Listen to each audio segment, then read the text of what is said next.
Beast masters all rely on contracted beasts, but me? I just awakened an abnormal martial arts system. As I watched helplessly while 60 years of my lifespan were drained by the system, all just to push a freestyle combat skill to perfection, I was stunned. I became the ultimate cheat, a beastmaster even stronger than my own tamed beasts. But just as I was ecstatic about defeating an elite-level demon wolf with a single punch, thinking I had defied fate, the system prompted me again. You have slain the monster, total lifespan, 100 years, remaining 80 years. Your own remaining lifespan, 1 year. Only then did I realize that the power I had exchanged with my flesh and blood concealed a fatal cycle. My name is Xiao Ye, a transmigrator who has arrived in a beast-taming world. Disasters struck, monsters ravaged, and the human population plummeted. Only beastmasters could barely hold on to the last sanctuaries. My predecessor had aspired to become a beastmaster since childhood, and 3 days later would be the life-deciding college entrance exam where the very measure of contest would be taming power. But my house was bare, and I couldn't afford the spirit beast required for the contract. Percent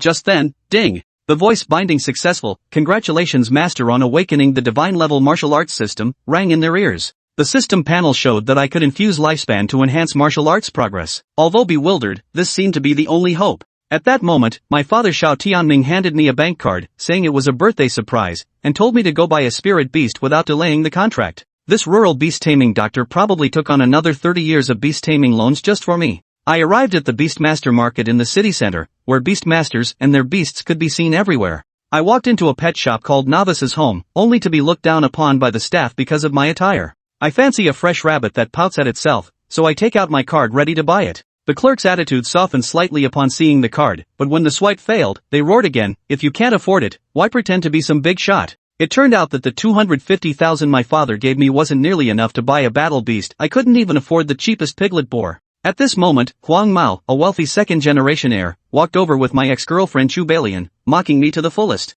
You, or should I say you're so taming midwife of a father? Zhu took a liking to Qingyang rabbit, so Huang Mao directly swiped his black card to buy it, then proceeded to humiliate me extensively. Still bewildered, I continued walking down the street and spotted a shop called the White Tiger Mansion. Upon entering, I discovered it was actually a brothel, and the so-called white tigers were just a breed of pet beasts that could do nothing but act cute. Holding a clever little white tiger with a chubby, tiger-like head in my arms, I genuinely wanted to buy it. The madam, seeing that I was a country bumpkin, tried to fleece me by charging 300,000. After some haggling, I took home this utterly useless little white tiger for 200,000. Just stepping out of the shop, I ran into Huang Mao and the other guy. What, did your dad give you money for beast taming, and you spent it on whoring? Huang Mao is incredible. Zhu even took out her phone to record and posted the footage of me coming out of the brothel to the group chat. In an instant, my carefully crafted image was shattered. I became the laughingstock of the group, mocked as a beetle who spent money meant for buying beasts on soliciting prostitutes. Facing Huang Mao's humiliation and the jeers of the onlookers, waves of fury surged within me.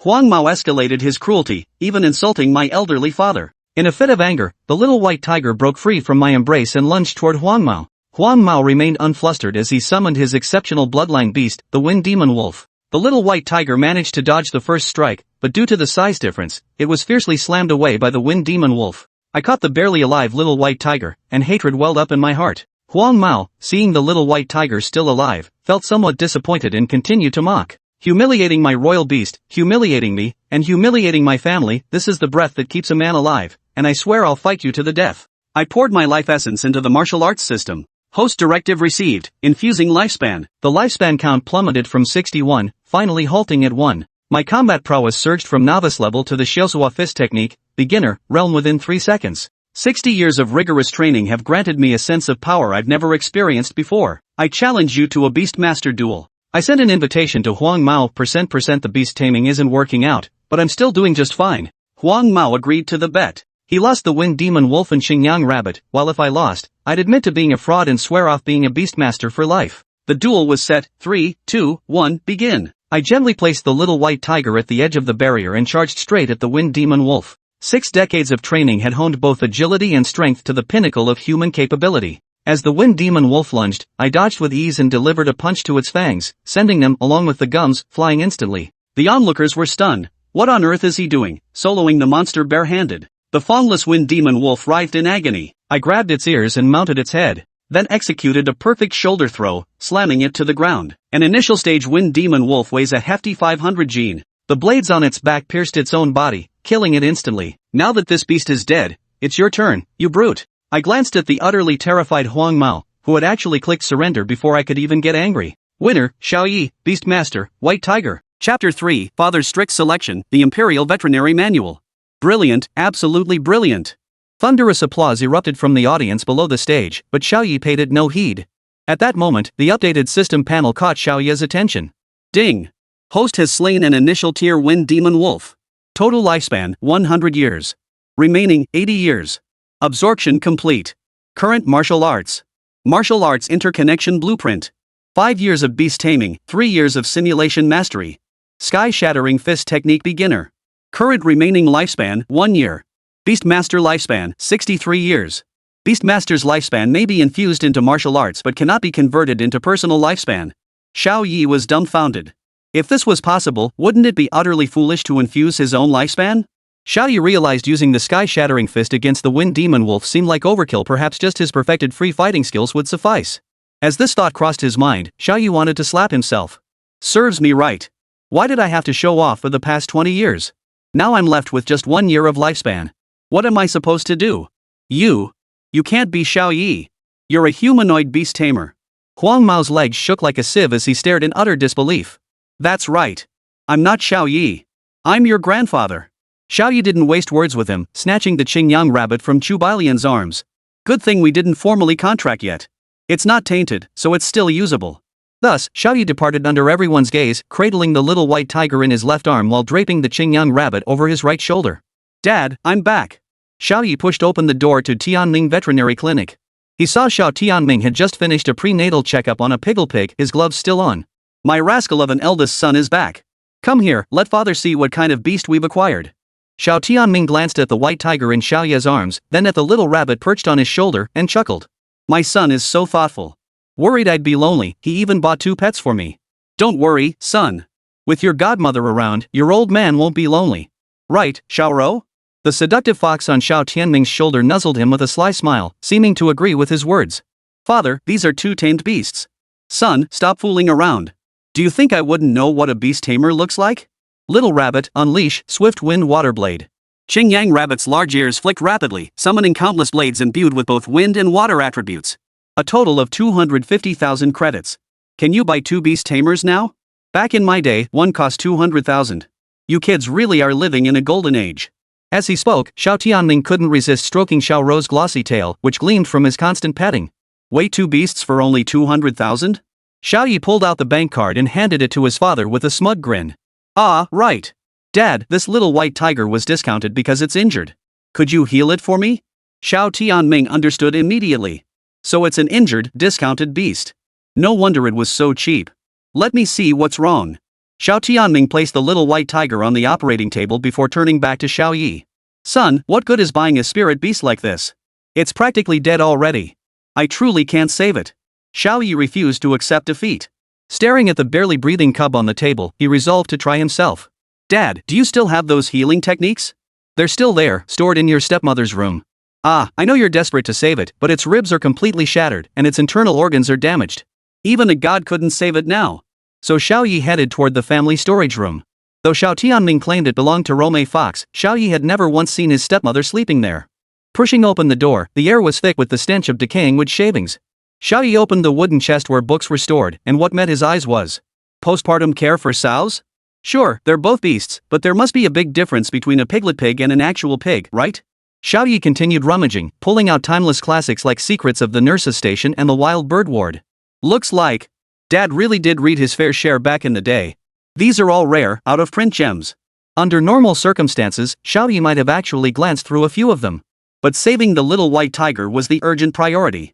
Finally, upon reaching the last volume, Xiao Ye spotted a serious medical text. The Imperial Veterinary Manual? And it's even handwritten. Looks like a valuable find. It was a handwritten book, written in traditional Chinese characters, clearly quite old. The moment Xiao Ye touched the cover, a system notification sounded again. Ding!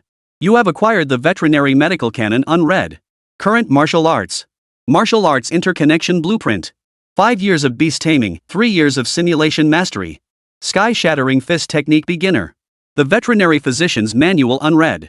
Current remaining lifespan, 1 year. Beastmaster lifespan, 80 years. Beastmaster's lifespan may be infused into martial arts cultivation but cannot be converted into personal lifespan. Without hesitation, Xiao Ye declared, "Max it out." Received host command. Infusing Beastmaster's lifespan. Xiao Ye watched as the Beastmaster's lifespan drained to 0, then received the simulation results. Year 1, the host possesses innate medical genius, comprehending the entire Beastmaster medical canon and achieving mastery in medical arts. 50th year, the host encountered a mysterious man named Yaochen in a dream, learning alchemy techniques. 80 years, host's alchemy prowess advances, becoming an 8th grade alchemist in the dream world. Capable of forming pills with bare hands. The latter two projections were fabricated by the system to console the host. The alchemy techniques were actually mastered in the first year. The veterinary medical canon mastery. Xiao Ye was dumbfounded. So infusing a year's worth of beast-taming lifespan could solve the problem? Last time I overdid it by 20 years, and this time I poured in 79 years extra without any evolution? Though not his own lifespan, Xiao Ye felt his heart bleed inwardly. Never mind that for now. Little White Tiger is my first beast. Whether it grows strong or weak, I'll save its life. Xiao Ye approached the operating table. As his gaze settled on the little white tiger, text appeared. Beast name, White Tiger. Physical condition, near-death cerebral concussion, crushed rib fractures, internal organ damage. Required medication, leg stretching, eye glaring pill. Xiao Ye's gaze returned to the black pill, and its synthesis information appeared. Demon Beast Crystal Fragments 3, Bone Strengthening Herb 5, Expired Calcium Tablets 2. The first two are legitimate medicinal ingredients, but what the hell are these expired calcium tablets? Good thing I actually have some. Xiao Ye pulled out a box of calcium tablets from 1982 from under his wooden bed. He'd found it there as a kid while playing probably his dad's. Hope eating these doesn't kill me. With the calcium tablets in hand, Xiao Ye walked to his family's medicine cabinet, grabbed the herbs, ground them up, and finished the process in one fluid motion. Xiao Tianming stared at his son in astonishment. When did my son learn this skill? I thought he only knew how to read those few books up there. Regardless of whether the medicine worked, that technique alone showed at least 50 years of veterinary experience. Soon, a small black pill appeared in Xiao Ye's hand. This feels kinda weird. Compared to the reference picture, mine looks more like a big booger. Ah, what the heck? Let's just try it. Little White, life and death are predestined, fortune lies in the heavens, let's eat. Xiao Ye shoved the black big booger into the little white tiger's not-so-big mouth, hoping for a miracle. Before long, witnessed by Xiao Ye and his son, the barely conscious little white tiger actually stood up on its own. It really is a good thing. Looks like we need to stock up on more of these. Two round, sparkling eyes searched for Xiao Ye's figure. Spotting him, the cub dragged its still weak body forward, its four short legs moving slowly but steadily. Ah, now I understand why you insisted on saving this little one. Most relationships between beast tamers and their beasts are purely contractual. True emotional bonds are rare. The only one I've witnessed is between me and Xiao Rou. Dad, maybe you shouldn't describe things you don't need to. Xiao Bai and I share friendship. You and my godmother? That's tinged with a bit of twisted affection. Xiao Ye crouched down and scooped up the little white tiger, who eagerly licked his face with its tongue. Alright, little one. From today on, I'll call you Xiao Bai. Chapter 4, National College Entrance Exam. The ultimate dark horse emerges. Dad, we're off. The 3-day deadline had passed. Though Xiao Ye still didn't know his exact spirit power rating, he could now contract 2 spirit beasts. By the time he entered the school, most of his classmates had already gathered. Sigh, I hope I get into college. The beast I contracted is just a lowly piglet. My beast is fine, but my power's lacking. My third uncle practically forced it on me during the contract. No idea how others are doing, but my level should be decent, right? With these thoughts swirling, Xiao Ye headed to the application desk to pick up his enrollment form. All he needed to do was check the boxes for his preferred Beastmaster academies, then proceed to the corresponding testing zones for his Beastmaster power assessments. This application process, it's exactly like the new college entrance exam. Just fill in the parallel choices randomly. Pick the good academies first, then worry about the rest. Ambitions as high as the sky, yet fate as fragile as paper. That's exactly what they say about people like you. The dean in charge of reviewing applications glanced at Xiao Ye with an exasperated expression. It's not like I can only test at one area. What's wrong with trying them all? Sigh, you're definitely a newbie. Even though the policy changed, it's still best to apply to just 1 or 2 academies. Your power reserves diminish with each injection. Why not save all your energy for the college you're most certain about? Teacher, I have my own plans. Here's my application form. The head of academic affairs wore an expression that said, let go of your desire to help others and respect their fate. He had reminded Xiao Ye because he knew the family's circumstances. If he failed to get in, his family would be ruined. Seeing Xiao Ye take so long at the application station, several classmates gathered around to watch. Ha! Isn't that our school heartthrob, Xiao Ye? Got caught by young Master Huang yesterday, must have been awkward, huh? Look, Xiao Ye actually applied to Longwu Academy, with the remaining 3 prestigious academies listed below. How utterly overconfident.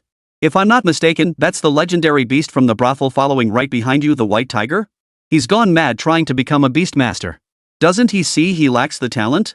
Even if someone gave me that worthless creature with a zero contract threshold, I wouldn't want it. Sometimes, you just gotta admire the power of money. Though yesterday's duel ended in Huang Mao's crushing defeat, no footage of the match leaked out. Naturally, the students remained unaware of Xiao Ye's true strength. The four great academies referred to Longwu Academy, Modu Academy, Jinmen Academy, and Yuehai Academy. These were the four most powerful Beastmaster academies in Dragon Nation, each boasting the title of Genius Training Ground. Longwu Academy, where Xiao Ye had enrolled, stood as the foremost among the four. Unlike the other three, being a genius was merely the threshold for entering Dragon Martial. The number of applicants for the four great academies was already extremely low, and Longwu Academy received even fewer than the other three. The reason was simple: the admission requirements were brutally strict, a Beastmaster power rating above 900. Most students opt for the larger, more accessible general academies. These students merely aim to secure the title of Beastmaster, as passing the entrance exam automatically registers them as a one-star Beastmaster upon receiving their acceptance letter. For instance, Zhejiang Academy, located in Zhejiang City itself, tends to be more lenient toward local students. Students with relatively better aptitude might choose academies with prime locations and slightly higher rankings, like Magic Flame Academy or Purple Gold Academy. Those with weaker aptitudes, however, are left to become ordinary citizens. National College Entrance Examination Zhejiang District officially commences. All candidates, please proceed to your seats. A solemn male voice echoed as examinees streamed into the hall. Proctors, all faculty members from various academies, guided the students to their respective testing zones. Since exam numbers were assigned based on registration order, Xiao Ye was placed quite far back at number 2783. Ugh, this is gonna take forever, Xiao Ye muttered as he stroked Little White in the preparation area. As for Qingyang Rabbit, being rather shy, it stayed hidden in Xiao Ye's pocket the entire time. Candidate 2783, Xiao Ye. A cool, clear female voice rang out, and Xiao Ye thought he was hearing things. Ha? They called me already? How could it be so fast? Xiao Ye walked slowly onto the square, which was now packed with people. The longest lines were for Zhejiang Academy and Chengfeng Academy. After all, their admission thresholds were relatively low, and their rankings were still respectable. While there were people in front of better academies like Magic Flame Academy and Purple Gold Academy, the numbers were noticeably smaller compared to the others. Yet before the entrance of Longwu Academy, where he had applied, stood only one woman with a high ponytail and a sharp demeanor, along with a handful of disheartened students. Xiao Ye, is that you? Hello, teacher. It's me. With that, Xiao Ye executed a perfect 90-degree bow. The 4-star medal on the woman's chest was particularly glaring. Xiao Ye had hoped his polite demeanor might soften the cold expression of the teacher before him, but it seemed utterly ineffective. See those few ahead? I see. They seem a bit unhappy. Even though the college entrance exam policy has changed, that's no excuse for you to make a mockery of Longwu Academy. Before the policy reform, no one from Zhejiang City ever applied to Longwu Academy. Why was that? It was too difficult to get in. Xiao Ye's answer was simple because that was the truth. Then what are you here for? This kind of beast-tamer contract? If the woman's attitude toward the previous students had been cold, her demeanor toward Xiao Ye was ruthless. While the previous students lacked sufficient beast control power, at least their beast-taming skills were passable. But with Xiao Ye bringing such a beast to contract? The woman's patience had reached its limit. Teacher, I have another beast. Xiao Ye said, summoning the Qingyang Rabbit from his pocket. The woman's expression did indeed show surprise. While contracting a white tiger wasn't particularly difficult, being able to contract an exceptional dual attribute beast meant Xiao Ye's strength wasn't as pitiful as she'd imagined. Oh, so what? Do you think having more beasts will impress me? In Lu Yan's eyes, this white tiger was nothing more than a trinket. She couldn't fathom who had classified it as a beast companion. Teacher, I will become the first student from Zhejiang to be admitted to your prestigious school. You'll see. Xiao Ye remained calm and unperturbed by Lu Yan's words. Your composure is commendable. Now, let's see how your beast control power measures up. The assessment had actually begun the moment candidates met the proctor. Lu Yan had supervised countless exams, and some students would crumble under the pressure she applied, declaring they'd give up. Like the previous candidates, who were so intimidated by Lu Yan's words that they withdrew and chose to go to the next school. Very well. I look forward to your test results. By now, the preliminary interviews for the vast majority of students had concluded, and the proctors began reporting the test results. Zhang Tsong, Control Power 450.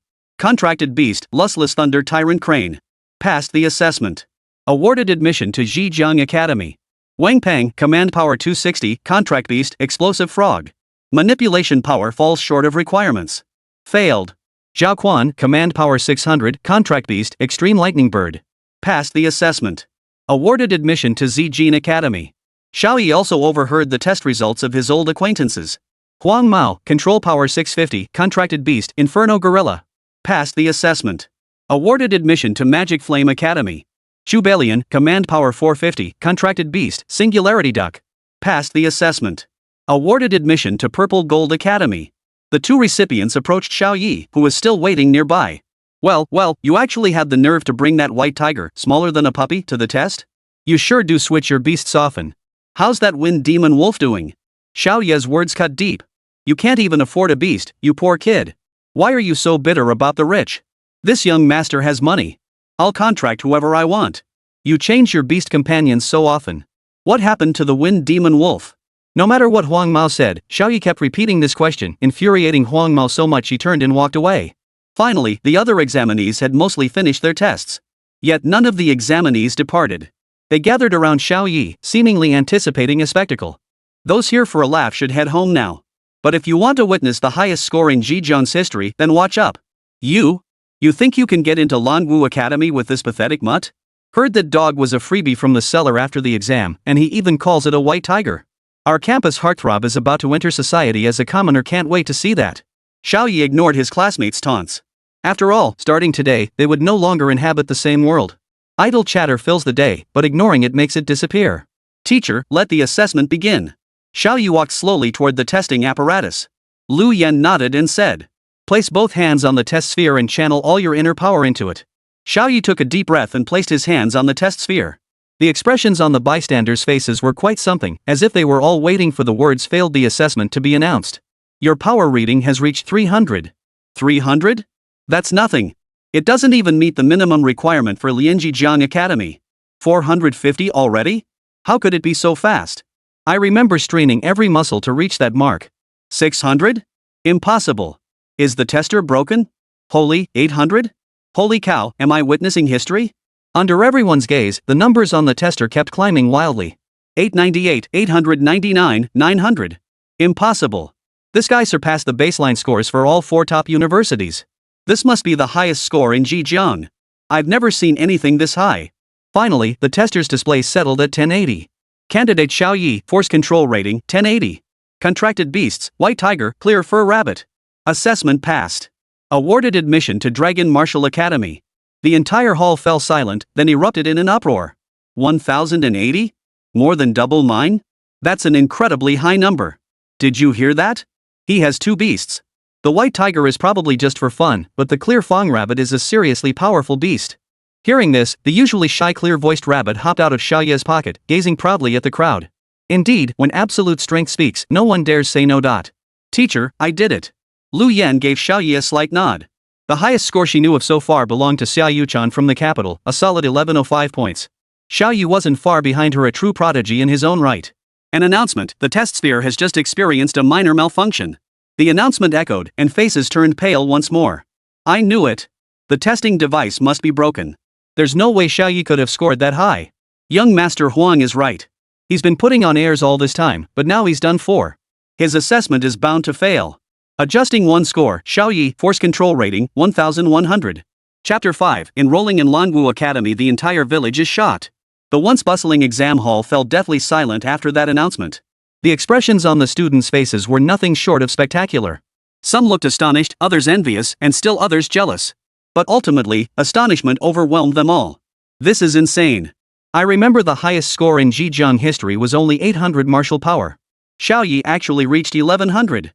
You know, I've always been a fan of Xiao, the school heartthrob. Who's Huang Mao? Never heard of him. Heaven bless Zhejiang #1 high. We've produced a genius from the 4 great academies, and the strongest one at that, Lanwu Academy. The head of student affairs, the very one who'd advised Xiao Ye against applying, spoke, his eyes brimming with delight, his receding hairline suddenly standing on end.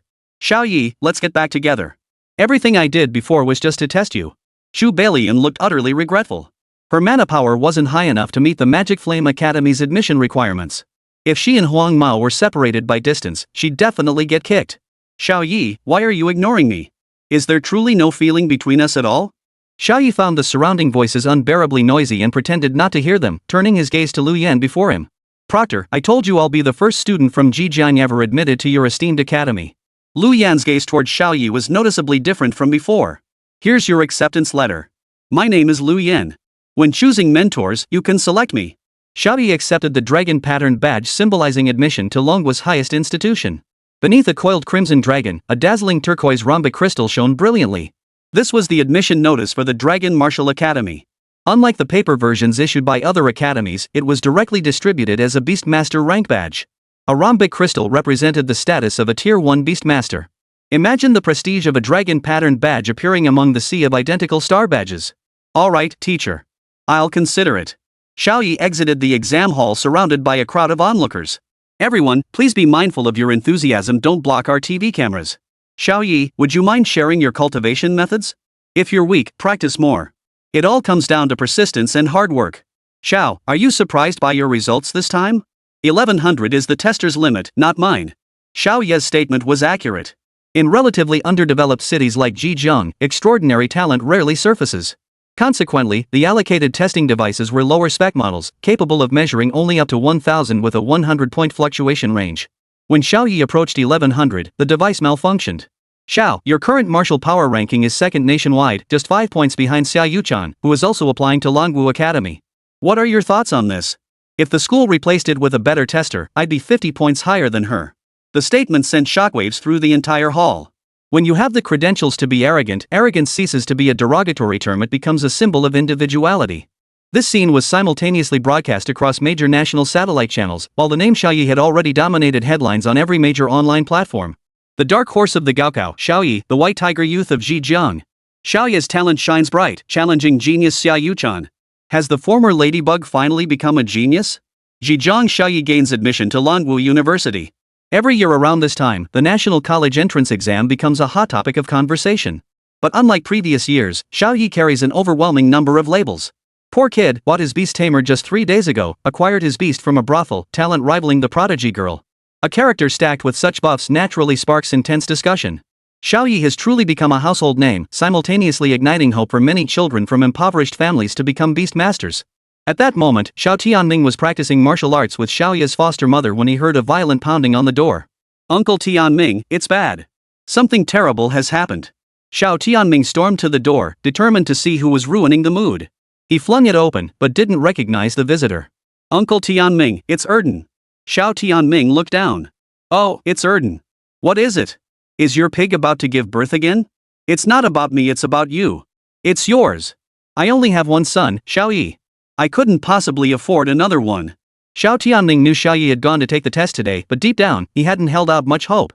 How could he not know his son's capabilities? Talented and hardworking. He felt guilty toward his son.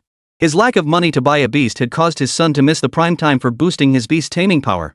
He'd made up his mind, as long as Xiao Ye didn't fail the exam, even if it meant sending him to a lowly beast taming vocational school, he'd sell everything he owned to get his son in. No, it's Xiao Ye, my younger brother Xiao Ye, your son Xiao Ye. Xiao Tianming was stunned into silence. When Erden was born, the umbilical cord had wrapped around his neck, nearly burying him alive at birth. It was only through Xiao Tianming's skills, honed from assisting sows during delivery, that he had saved the boy. Though his life was saved, dwarfism and intellectual disabilities would plague the boy for the rest of his life. Xiao Ye, he's the top scholar of Zhejiang. He got into Longwu Academy. Erdan strained every ounce of mental energy to utter those words, his hair practically smoking from the effort afterward. Longwu? That school for deaf-mute dancers? Why on earth would he apply there?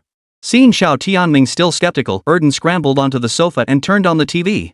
Zhejiang Satellite TV presents a replay of the assessment process for Xiao Ye, Zhejiang's top scholar and new recruit to Longwu. Seeing the spiky-haired youth on screen, Xiao Tianming recognized him instantly. It was his own son. His eyes were filled with utter disbelief. My son? Zhejiang's top scholar, a new student at Longwu? That's right, uncle. The old Xiao family is finally going to prosper. Sure enough, within minutes, the Xiao family's doorstep was packed with men, women, and children from Chuyang village. Those bearing gifts and offering congratulations had already filled the Xiao family's already modest living room to capacity. Even villagers from neighboring villages had heard the news and rushed over. Strangely, not a single relative from the Xiao family was present. Old Xiao, your family's really turned things around now. Look, could you have Xiao Ye give my son some guidance? Minger, your son Xiao Ye is getting to be a man now. Would my granddaughter be a good match? Why not arrange a meeting? Congratulations, Ming. Our nephew got into the top Beastmaster Academy in the country. Don't you owe us a celebration? I told you long ago your Xiao Ye is destined for greatness. Even as a kid, he'd sneak peeks at my daughter bathing in the dead of night. That hit the nail on the head. Most people had come to the Xiao residence today precisely for this connection. Normally, cobwebs would cover the Xiao family's living room, but today someone had even taken the initiative to clean it spotless. What for? For Xiao Ye's connections as a new student at Lanwu Academy, of course. If Xiao Ye had gotten into some obscure school like Jijiang Academy or failed the entrance exam altogether, do you think any of them would have shown up? Rest assured, everyone. I'll call Xiao Ye right now and arrange for a mobile restaurant. Today's celebration banquet is on me, Xiao Tianming. Xiao Tianming hadn't felt this decisive in years. Financial pressures had long since sapped his fighting spirit, leaving him numb. But today was different. His son, Xiao Ye, had been admitted to Longwu. This called for a grand celebration. Chapter 6, The Celebration Banquet. Warm wine to slay demons. Test over, acceptance letter in hand. Little by, little too, let's go home. Xiao Ye deliberately chose a less crowded street as they walked toward the village. Woof. Xiao Bai's high-pitched voice echoed, his beastly face radiating boundless pride. It seemed to say, we three are truly amazing. In truth, Little Rabbit had played a significant role. Dragon Martial Academy's admissions didn't solely rely on a beastmaster's command power. Another crucial factor was the bloodline quality of the tamed beast. Fortunately, Xiao Ye had contracted a Qingyang rabbit of exceptional bloodline quality, which allowed him to pass the test. Beast tamers are classified into 9 tiers. Initial growth: complete, transcendent, beast king, beast emperor, beast god, eternal chaos. Inferior, common, superior, exceptional, legendary, mythical, sacred beast. These represent the bloodline quality tiers of tamed beasts. Betrayed, my love left me behind. When I finally learned the truth, tears fell from my eyes. Xiao Ye heard the ringtone and opened his phone. The caller ID showed his old man. Hey dad, I won't be home for another hour. Yeah, I got in Dragon Martial Academy. Though Xiao Ye appeared calm on the surface, who wouldn't be thrilled about getting into the top academy? Even Xia Yuchan couldn't have been completely unaffected. What? A celebration banquet? I'm just passing by the market, grabbing some groceries on my way home. What? You hired a catering truck? Why waste the money? We haven't even paid off the beast-taming loan yet. Xiao Tian sounded slightly awkward on the other end. So his son knew everything he was up to. It's fine, Dad. Celebrations are in order. I'll earn more scholarships and we'll pay off this loan in no time. Xiao Ye hung up the phone, his expression noticeably less cheerful than before. Yeah, if I'd been born into a wealthy family, my talent would have been a winning hand from the start. Xiao Ye had gathered some information about Xia Yuchan. The eldest daughter of the Xia family in the capital, she had contracted her first sacred beast, the frost sparrow, at 6. By 16, she had contracted her second beast, and by 18, it seemed she was already capable of contracting a third. With such a background and such talent, who wouldn't be envious? Xiao Bai, once we get to the Dragon Martial Academy, we'll work our asses off. Making money is the way to go. Woof woof. Xiao Bai seemed to understand, wagging its tail and giving 2 loud howls. Outside the Xiao family's main gate, over a dozen tables were already set up. Anticipating the top scholar's return, the mobile food stalls had begun heating their oil. The crowd was rather mixed, with neighbors bringing along their own relatives. Xiao Tianming recognized fewer than half the guests at this celebration banquet. Money is no object. Our eldest son got into the Dragon Martial Academy. This calls for a grand celebration. Xiao Tianming's face beamed with joy as he kept stroking his godmother's silky fur. Uncle Tianming, my younger brother Xiao Ye is back. Heir Dan had been waiting at the village entrance since early morning for Xiao Ye's arrival.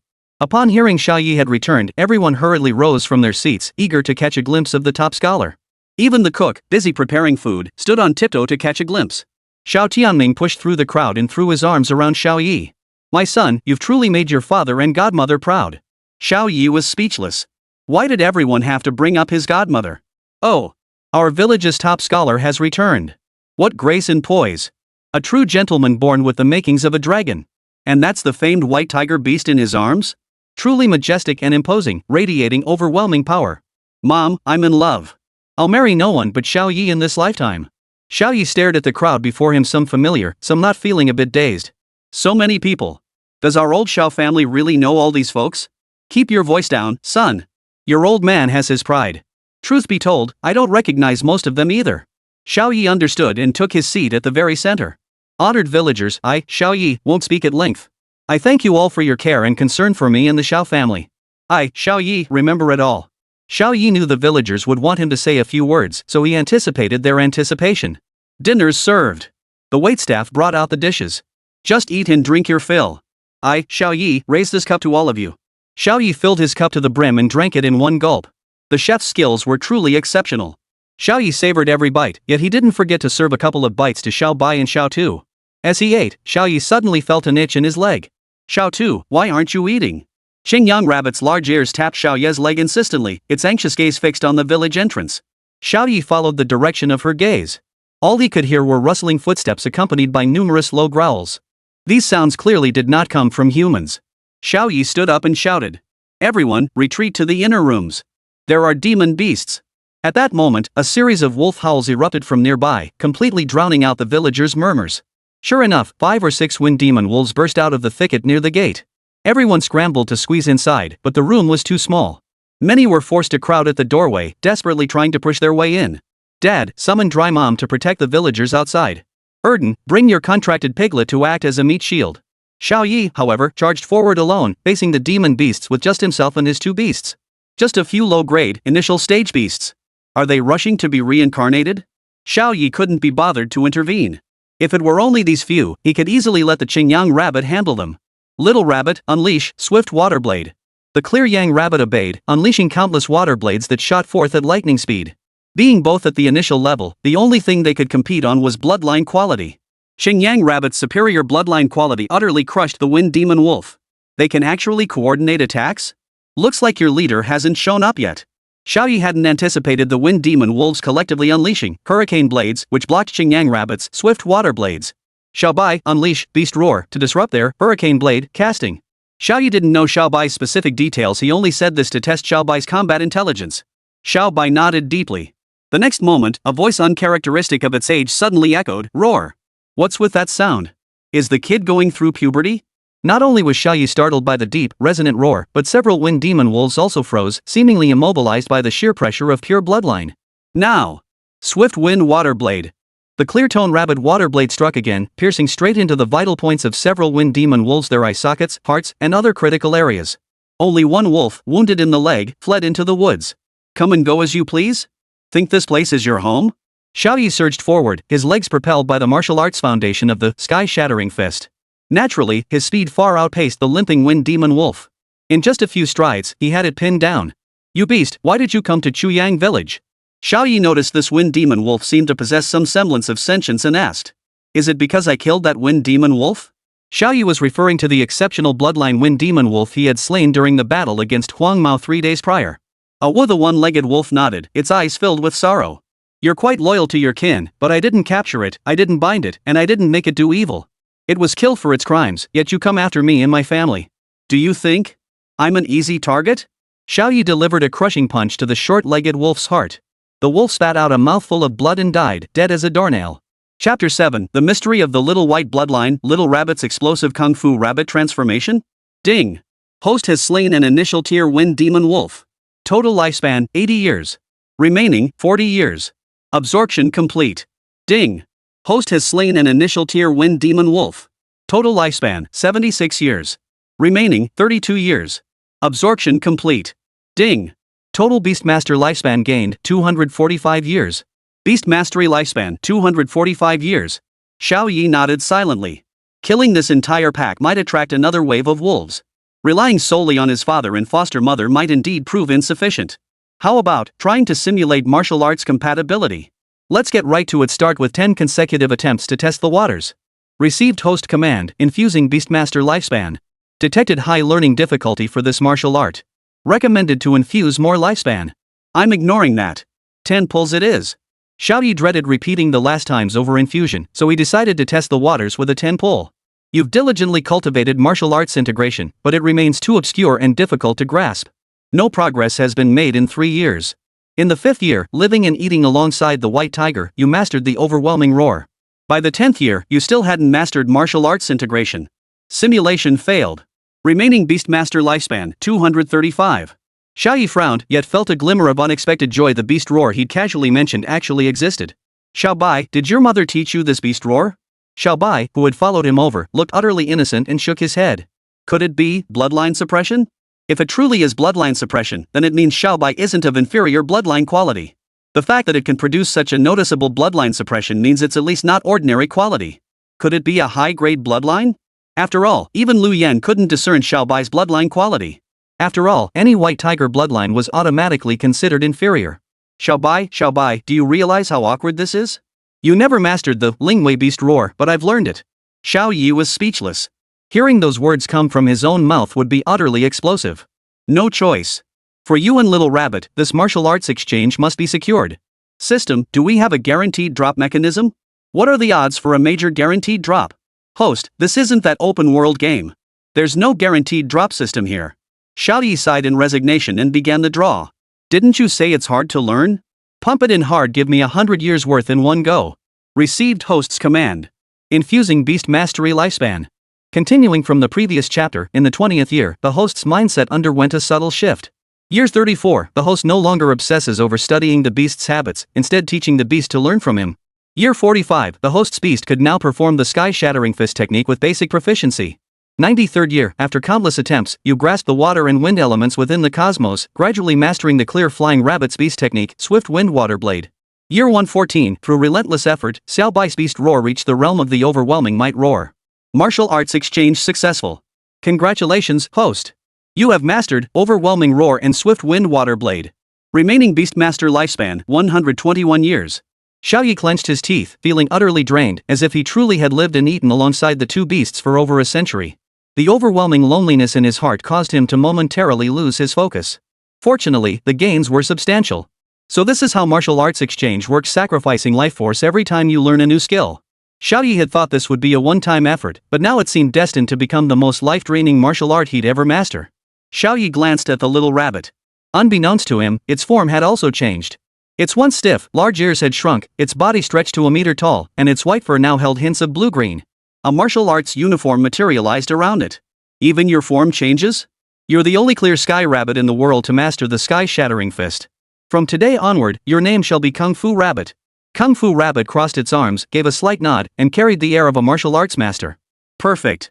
That's the feeling. It should mean you've successfully entered the growth tier. Xiao Ye glanced at Xiao Bai and noticed subtle changes in him too. Unlike the growth stage white tiger he'd seen at the custom shop, Xiao Bai's form was significantly larger, at least 20% bigger. Its markings had deepened to a jet black, tinged with hints of blood red, radiating an overwhelming sense of pressure. Most strikingly, a pale blue crown had sprouted atop Xiao Bai's head. As it moved, it trailed a faint blue glow, radiating an aura of profound sanctity. Xiao Ye stared at Xiao Bai, his heart filled with a bolder conjecture about its bloodline quality beyond exceptional. Xiao Bai, this transformation is a bit much. I won't be able to carry you anymore.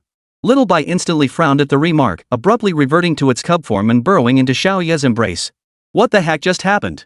Xiao Ye stared at Master Rabbit in disbelief. Master Rabbit was equally bewildered, shaking his head vigorously. I'm just a little white rabbit, how would I know? Clearly, such a regression from a high level back to the initial stage was beyond the capabilities of ordinary beasts. Alright, I'll hold you. But just so we're clear, when I really need you, you'd better transform back. Xiao Bai nodded obediently, nestling in Xiao Ye's arms like a kitten. As Xiao Ye walked toward the Xiao residence, he was met with worried expressions from everyone. Xiao, you're finally back. We were all worried sick. You've just been admitted to the Dragon Martial Academy. What if something happened to you? What would we do? The newly forged connections, wouldn't they be wasted if Xiao Ye died? I'm fine. The wind demon wolves are all dead. Truly, heroes emerge in youth. Single-handedly controlling two beasts and slaying 6 demonic creatures, impressive, truly impressive. The man wore a 1-star badge pinned to his chest, clearly a first-tier beastmaster himself. Yet while lowly beast tamers like Xiao Tianming and Erden were protecting everyone, he was the first to rush into the house. Upon discovering Xiao Ye was unharmed, he rushed out again to offer praise, utterly disgusting. You're the third nephew from old Xia's family in the east end of the village, right? Yes, that's me. I'm a year older than you and currently studying at Zhejiang Academy. Xia Buruwa, seeing that Xiao Ye knew her name, hurried forward to shake his hand.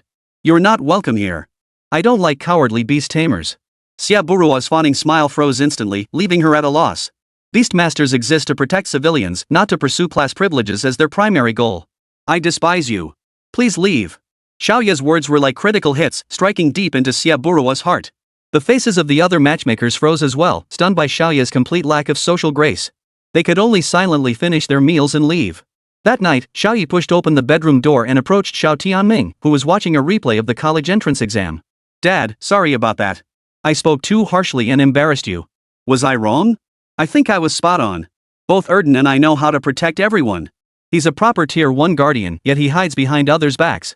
Doesn't he feel ashamed? Xiao Tianming's gaze toward Xiao Ye brimmed with pride, not a trace of displeasure. Dad, there's one more thing. Xiao Ye summoned the Kung Fu Rabbit hiding behind him. Dad, there'll inevitably be times when beast tamers attack the village or other troubles arise. Kung Fu Rabbit should stay by your side from now on. The Kung Fu Rabbit seemed somewhat reluctant at first, but upon seeing its godmother, both beasts exchanged a knowing glance. But, contracting a beast consumes a lot of your power. If you don't take it with you, won't your combat strength drop significantly? Xiao Tianming naturally wanted a powerful beast to protect him, but was this really okay for his son? Don't worry, Dad. Your son has high spirit power. Plus, whatever Kung Fu Rabbit knows, your son knows too. As he spoke, his hand formed a sword finger, condensing a swift water blade. Xiao Tianming was dumbfounded. This skill, wasn't it precisely the swift water blade the Kung Fu Rabbit had demonstrated earlier? Please accept Kung Fu Rabbit. It'll be a companion for my godmother. Your godmother doesn't need a companion, but I certainly do. Seeing Xiao Tianming agree, Xiao Ye turned and returned to the bedroom to rest. Today had been filled with tests, fights, and simulations. Xiao Ye was utterly exhausted. Holding Xiao Bai close, the man and the beast soon drifted off to sleep. What he didn't know was that Xiao Tianming watched the TV replay of that night, all night long. Chapter 8, Enrollment Day at Lanwu Academy. 10 days after the National College entrance exams, the buzz surrounding Xiao Ye showed no signs of abating. Unlike other academies, today was Dragon Martial Academy's enrollment day. 7 o'clock in the morning, Zhejiang East Station. Xiao Ye was carrying a sack of urea, while Xiao Bai pushed against the luggage with its paw. On the platform, aside from media reporters, only Xiao Tianming and Erden remained. Dad, I'm off now. Don't miss me too much. You and Mom should focus on living well together, that's what matters most. Erden, you're 28 this year. Get married soon, don't end up like your old man. My stepmom still has some looks left. Your family's pige pig. Shut it, you brat. The train's coming. We won't miss you anyway. Though Xiao Tianming spoke these words, his eyes were slightly moist. Why are you crying? I'm not leaving forever. Rest assured, I'll pay off this beast tamer loan as soon as possible. I'll make big money someday and take good care of you, old man. Come on, you little brat. The bus is here. Before they could linger, a blue streak shot toward them from the distance. This must be this world's high-speed rail. Xiao Ye examined this novel contraption. The sleek, pale blue carriages trailing behind were quite attractive, but the locomotive was actually a beast? Am I seeing this right? A single beast pulling all these carriages? Xiao Ye stared at the blue ox, his eyes filled with disbelief. First time riding high-speed rail, young man? A friendly-looking attendant inquired. Yes. What kind of beast is this? Is it the train's power source? That's a Kuei wind ox. Besides being fast and having great endurance, it's pretty useless. Since you bought an express ticket, this is actually the premium class. Xiao Ye understood. It was practically a natural-born mode of transportation. Hurry aboard, Dragon Martial Arts freshman. Xiao Ye froze, then remembered the badge pinned to his left chest. Out in the world, this badge was a symbol of identity. Perhaps 80% of Xiao Ye's enthusiasm stemmed from this very Lanwu badge. Moo! Kuei Fingniu bellowed, signaling to the conductor that he was rested and ready to depart. Attention all passengers, please take your seats promptly. The train is about to depart. We have entered the Demon Beast Zone. Please close your windows. Dangerous section passed. Next stop, Kyoto South. Xiao Ye didn't even doze off once during the entire journey. There was no other reason, it was all simply too novel for a country boy like him. Xiao Ye reflected that had he not been admitted to the Dragon Martial Academy, he might never have left Zhejiang City in his entire life. Xiao Bai, we're here. Xiao Ye clutched Xiao Bai under his left arm and hoisted a sack of urea over his right shoulder as he dashed toward the exit. The two scanned the station plaza. Beneath the towering skyscrapers, crowds flowed like a river. I'd only seen Kyoto's scenery on my phone before. Today, I finally get to see the whole picture. Xiao Bai, are you happy? Woof! Xiao Bai let out an excited bark. Hey, look! Isn't that the white tiger mascot from the adult entertainment establishment? Having something like that appear in our Kyoto is an eyesore for us locals. Mommy, look! That brother has a Dragon Martial Academy badge.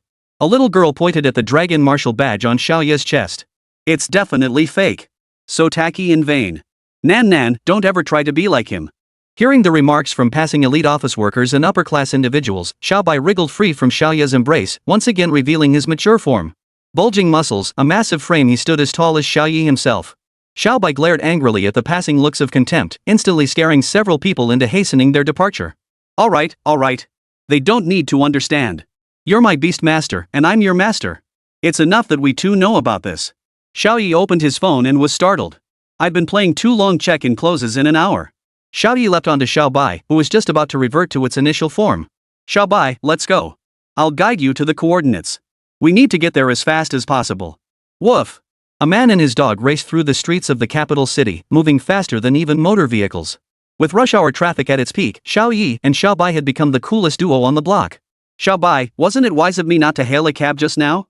Definitely not to save money. In under 20 minutes, Xiao Ye leapt off Xiao Bai's back and scooped up the exhausted dog. Phew, we made it just in time. There are actually this many people? Langu Academy only admitted 200 students per year, and there must have been 30 or 40 students queuing up right now. Surely the geniuses didn't all cram their registration into this time slot. They must have been cultivating until just a few minutes ago, right? Xiao Ye felt a wave of pressure wash over him.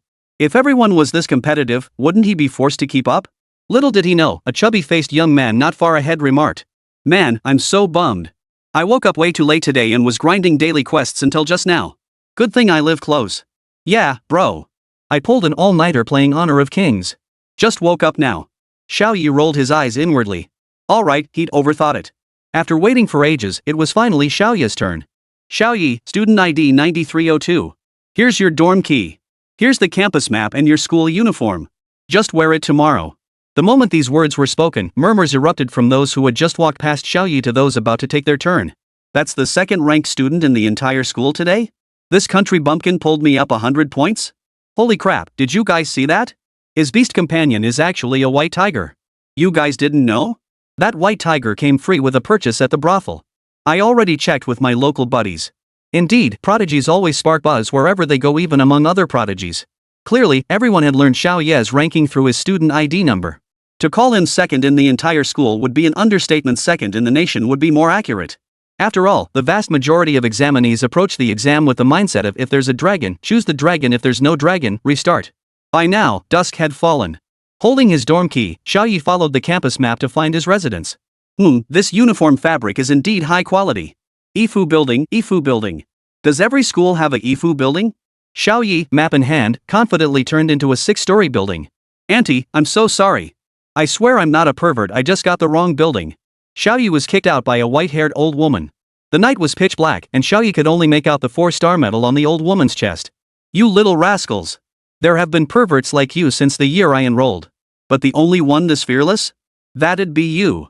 So, what'll it be? Social death or physical death? Xiao Ye clutched his kicked stomach, taking a long moment to recover. Teacher Lu, please don't test me. The moment Xiao Ye uttered these words, the old woman ceased her attack. Then, astonishingly, her face transformed into that of a coldly beautiful woman. Long time no see, Xiao. Chapter 9, A Late Night Warning. Lu Yan paused, seemingly waiting for Xiao Ye's response. Are you asking how I sensed it? While Langu Academy boasts formidable faculty, it certainly doesn't have such abundant resources that it would assign a 4th-tier master as a dorm supervisor. Besides, Teacher Lu's reputation is quite formidable. Xiao Ye pulled out his phone and casually opened 2 news articles. Langu Academy's sole 4th-tier beast master, the masked heroine Lu Yan. Ancient martial arts heir? Langu teacher Lu Yan's beast-taming revealed. Dragon martial arts teacher Lu Yan's measurements revealed. Xiao Ye quickly blocked the last piece of gossip. You kid, not bad. This time, Lu Yan was different from before. A faint smile seemed to flicker across her face. Actually, you were almost right. Ifu building, right? It's across the street. Xiao Ye bowed again in gratitude. Tomorrow during advisor selection, you can choose me. With those words, Lu Yan turned and headed back inside before him. I got kicked for nothing. Little Bai, once you get stronger, you gotta bite her for me. Woof. Xiao Ye leapt over the turnstile. No way, he was using facial recognition. Exhausting. Gonna crash early tonight. Xiao Ye hurried up to the 3rd floor and flung open the door to room 309 only to witness a scene that made him want to gouge his own eyes out. A half-naked handsome man lay sprawled across a large bed, swirling a red wine glass in his hand. Unlike other half-naked scenes, what made Xiao Ye feel like poking his own eyes out was that this man wasn't bare-chested. Did I walk into a host club? Xiao Ye felt his life was over. Having visited both brothels and host clubs, his future looked bleak. Hold down, bro. The half-naked man emitted what he thought was a magnetic, bubbly voice. With a flash, he pinned Xiao Ye against the half-open door. You must be Xiao Ye, the man destined to accompany me for the next 4 years. The man sported long purple hair, chiseled features, and eyes that seemed to hold 1,000 depths of emotion, the classic look of a scumbag. Hello, I'm Zhong Kai. They all call me President. But my favorite name is still Kyoto's most passionate lover. As he spoke, his foot shifted forward ever so slightly. Ow! Xiao Bai yelped as his paw was stepped on. Sorry, little cutie, I didn't mean to step on you. Buddy, I don't like guys. Xiao Ye was clearly startled by this display. No worries, we're all buddies. Drink this cup of wine, and you'll be my first friend at Langu Academy.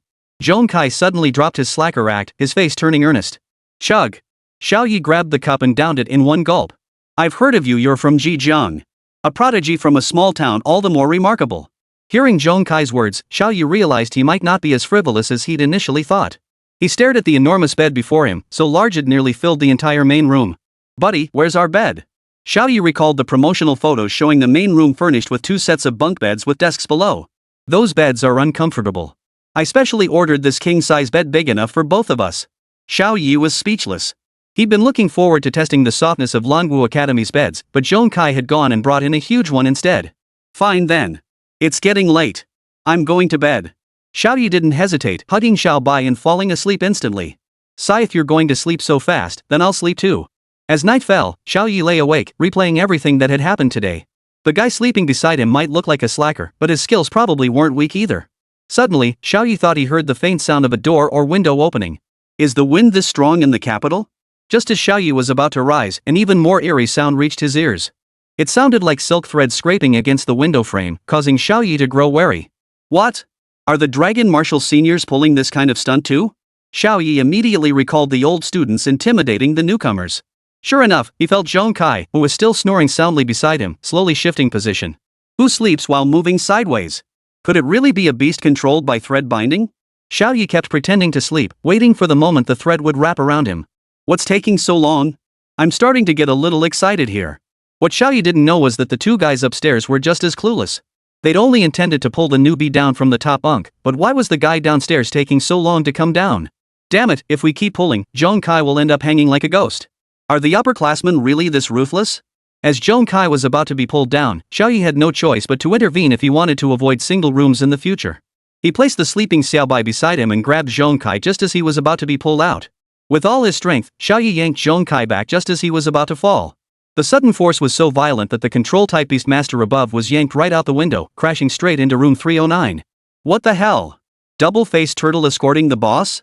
Zhong Kai's sleep quality was indeed absurdly deep, but who would have guessed his beast was a heavyweight? Suddenly, the pillow stirred, slowly revealing a head. Glancing at the silk threads wrapped around his body, then at the still unconscious silk spider, he gradually pieced everything together. That old student really has some nerve. Brother, I can swallow this, but you definitely can't. Zhong Kai glared angrily at the shattered window. No need to go looking for them. Wait for them to come. Xiao Ye's words sounded harmless enough, but they were the most humiliating blow to the old man's pride. If you care about your reputation, don't come for the beast. If you want the beast, you'll have to lose your dignity. Xiao Ye firmly believed this kind of prank bordered on outright bullying. People like this didn't deserve any mercy. Bro, these guys are despicable, but if you make too much of a scene, it won't be good for you. Xiao Ye clearly understood Zhong Kai's implication. Zhong Kai himself wasn't someone ordinary people could afford to provoke, given his power and influence. Pulling this prank on him was just bad luck, but Xiao Ye was different. Without money or influence, he'd easily become a target for the seniors again. It's fine. I can handle any consequences myself. My capabilities aren't as pitiful as you imagine. To his surprise, Zhong Kai replied, why not handle this together? You love messing with freshmen, right? Tomorrow, we'll tie that little spider to the school plaza and make a grand spectacle of it. Well, Zhong Kai had successfully shattered Xiao Ye's stereotypical view of rich kids. You're quite an interesting guy. Hey, I told you, we're buddies. Go back to sleep, go back to sleep. Your beast control is quite unique. Xiao Ye glanced at the turtle shell that could automatically adjust its hardness and felt like laughing. How dare you speak ill of my top-tier double-sided turtle? This old treasure was hand-picked for me by my dad after ages of searching. Its defense ranks among the top 3 in the Beastmaster realm. But haven't you been out and about a lot lately? Carrying that white tiger around, are you missing some lady's scent or something? Zhong Kai's words carried hidden meaning. He clearly saw Xiao Ye as one of those types too. This little fellow has quite the pedigree, but I've never done what you're implying. With that, Xiao Ye signaled Xiao Bai to transform into its grown-up form. Instantly growing larger, Xiao Bai now radiating only a holy aura left Zhong Kai utterly stunned. Holy crap, brothels really have the goods. I'll have my dad go stock up right now. Enough talk. I've tied up this spider. Tomorrow at the square, if he doesn't show up, he's a total jerk. Chapter 10, The Mastermind, Arrogant Beyond Measure. The next day. Xiao Ye hadn't slept a wink since opening his eyes, unsure if he'd be the next one hung up. The master of that silk thread spider truly didn't dare to show up. Brother Yi, heading to the square? Xiao Ye and his companions swiftly donned the academy robes symbolizing dragon martial arts students. The white base layer, embroidered with a brown dragon, gave them an ethereal, otherworldly air when worn. This outfit actually adapts to fit perfectly, truly extraordinary. Xiao Ye couldn't help but marvel. Though resembling modified ancient attire, it fits surprisingly well. The reason students were required to wear the academy uniform during school hours was precisely because of its special material, fireproof and freeze-resistant, effectively reducing accidents. Xiao Ye scooped up the pitiful-looking silk thread spider, and the 2 humans and 3 beasts stepped out the door. "Why are you crying? We're not going to kill you." I'm not crying. It's just that your master doesn't want you anymore." Xiao Ye's double blow, both emotional and financial, left the already broken silk thread spider utterly despondent. "Hey, look at those 2 students, they're holding a beast in their hands? What a brutal approach. That silk thread spider isn't their beast, is it?" Xiao Ye and the others' peculiar actions quickly drew the attention of their classmates. Before long, a crowd gathered around them. Seeing the moment was ripe, Xiao Ye nudged Zhong Kai with his elbow, signaling him to speak first. "Ahem, last night, quite a few freshmen were pranked, weren't they?" Noticing several bruised and battered Tier 1 beast tamers among the crowd, Zhong Kai surmised others had also been targeted by the upperclassmen. "MHM. A chubby boy with the most visible injuries nodded from the crowd. He was heavy to begin with, and being such a sound sleeper, that fall had left him badly injured. I bet everyone wants to know who the culprit is, right? That's right, it's this guy, the silk thread spider." As soon as Zhong Kai spoke, chaos erupted below the stage. "We got screwed by this trashy beast tamer. That master is utterly despicable." Indeed, the thread spider could be considered at the very bottom of the beastmaster's social hierarchy, perhaps only slightly above the white tiger. "Everyone, who do you think pulled this prank? Is it funny?" The students below the stage dared not answer this question. They knew it was the upperclassmen, but who dared say so? For all they knew, the culprit was hiding in the crowd, reveling in their masterpiece. The students may be afraid to speak up, but I, Zhong Kai, will say it. The one who played this prank on everyone is that senior student. Once Zhong Kai spoke up, the students below the stage no longer feared the senior student. Pulling pranks on others with such petty tricks shows a complete lack of class. Behind a trash beast master lies a trash beast master. The crowd's anger grew more intense. After all, they were all prodigies, each with their own pride to uphold. Meanwhile, Xiao Ye scanned the crowd, observing each person's expression. He quickly zeroed in on one individual. Earlier, upon seeing the injuries inflicted on the others, this individual had been secretly gloating. But now, as the crowd erupted into a torrent of curses, the expression on that person's face clearly shifted. Soon, he caught Xiao Ye's gaze. Expecting him to flee, Xiao Ye was surprised when the man suddenly shouted, "I did it. Anyone got a problem with that?" The crowd fell deathly silent, as if scrutinizing this arrogant fool. "Who the hell do you think you are, messing with me? I thought I'd just fallen down in my sleep." A burly freshman shouted. "It's Zhang Ko, Director Zhang's son." One of the upperclassmen whispered. Relying on his status as Director Zhang's son, Zhang Ko had formed cliques and acted with impunity at Longwu. Instantly, the freshman who had been about to curse him fell silent. "What? Need me to say it again? I pulled off last night's prank. Got a problem with that?" Zhang Ko was utterly brazen, laughing silently to himself. "What? I admitted it, come beat me up if you dare. I just love pranking freshmen with my contractless beast tamer. My dad's Zhang Yonghua. Try hitting me if you dare." Zhang Ko's gaze locked with Xiao Ye's once more. "What's up? When did Zhong Kai get himself a little sidekick? I'm talking to you. Pretty fierce look in your eyes. What, wanna take me on? Oh, your contracted beast is a white tiger? Impressive." Zhang Ko pointed at Xiao Ye, his eyes brimming with contempt. "So fond of barking like a dog? Did your parents never teach you manners?" Xiao Ye had expected the other party to be polite and simply ask for the thread spider back. He hadn't anticipated such arrogance. Xiao Ye opened his phone and glanced at the time. The opening ceremony starts in an hour. Plenty of time. Beastmaster Duel got the guts to show up, you coward?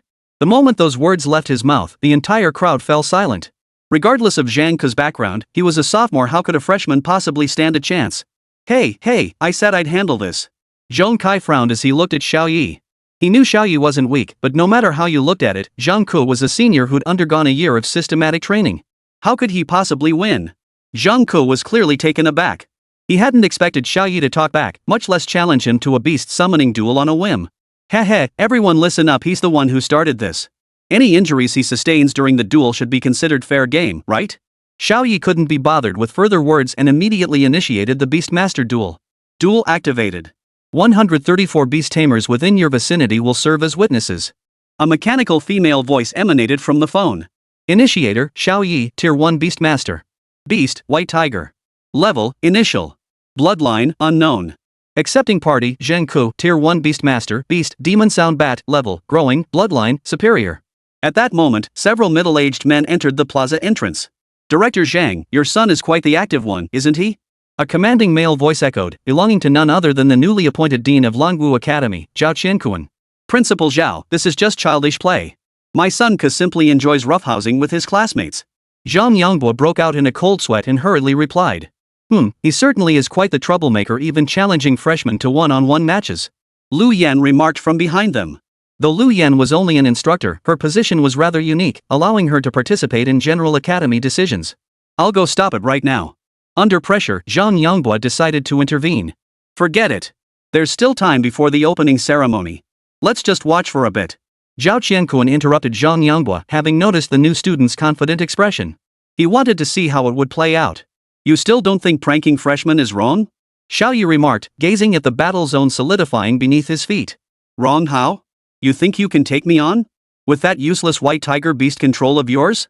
Zheng Ke remained defiant, showing no sign of remorse. Well then, if your father won't teach you, your grandfather here will see to it. Chapter 11, The Director's Son? Still getting beaten. You dare insult me and drag my father into it? You're finished. Zhang Ke couldn't help but let a smirk escape his lips. He never imagined a freshman would actually volunteer to be a free punching bag. Good heavens! A beginner level against a growth level?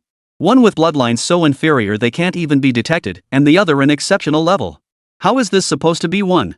Whether freshmen or upperclassmen, everyone below the stage reached the same conclusion about this mismatched contest. Xiao Ye was doomed to lose. Zhong Kai began regretting his decision to mess with Xiao Ye. If Xiao Ye suffered any harm, Zhong Kai would be sleeping in a single room. Since the Beastmaster duel automatically pushed notifications to nearby users within range, and with the freshman orientation ceremony approaching, the crowd watching the battle in the plaza grew larger by the minute. Isn't that freshman Xiao Ye ranked second nationally? What do you think the outcome will be, Sister Xia? A lively, bright-eyed girl with twin braids asked beside Xia Yuchan. This girl, Huang Yingying, was also a new dragon martial arts student and had been Xia Yuchan's little sidekick since childhood. My prediction? Crushing victory. His? A draw. Xia Yuchan's cool voice echoed. Though her force rating was only 50 points higher than Xiao Ye's, Xia Yuchan believes she could defeat Zhang Ke with ease. We'll see. Despite her outward indifference toward this sudden emergence of the nation's second-ranked fighter, Xia Yuchan still feared he might threaten her top position. Xiao Ye, is it? I'm about to begin. This time, he wasn't aiming to defeat the opponent's beast, but to attack Xiao Ye himself. Unfortunately for him, Xiao Ye had the same idea. If you lose, you'll have to apologize to all the freshmen. I won't lose. Soon, I'll have you begging me on your knees. Zhang Ke summoned his beast first. The purple bat-shaped sacred mark on his left hand glowed, summoning a massive bat with flapping wings onto the arena. The demon sound bat differed from ordinary bats not only in its enormous wings but also in its significantly larger overall size. Its rows of fangs looked terrifyingly fierce. This is bad. The demon sound bat's dark attribute counters the white tiger's light attribute, so it has no elemental advantage. But its level completely outclasses it. An initial stage beast against a growth stage one already has little chance of winning, and this demon sound bat's bloodline is far superior.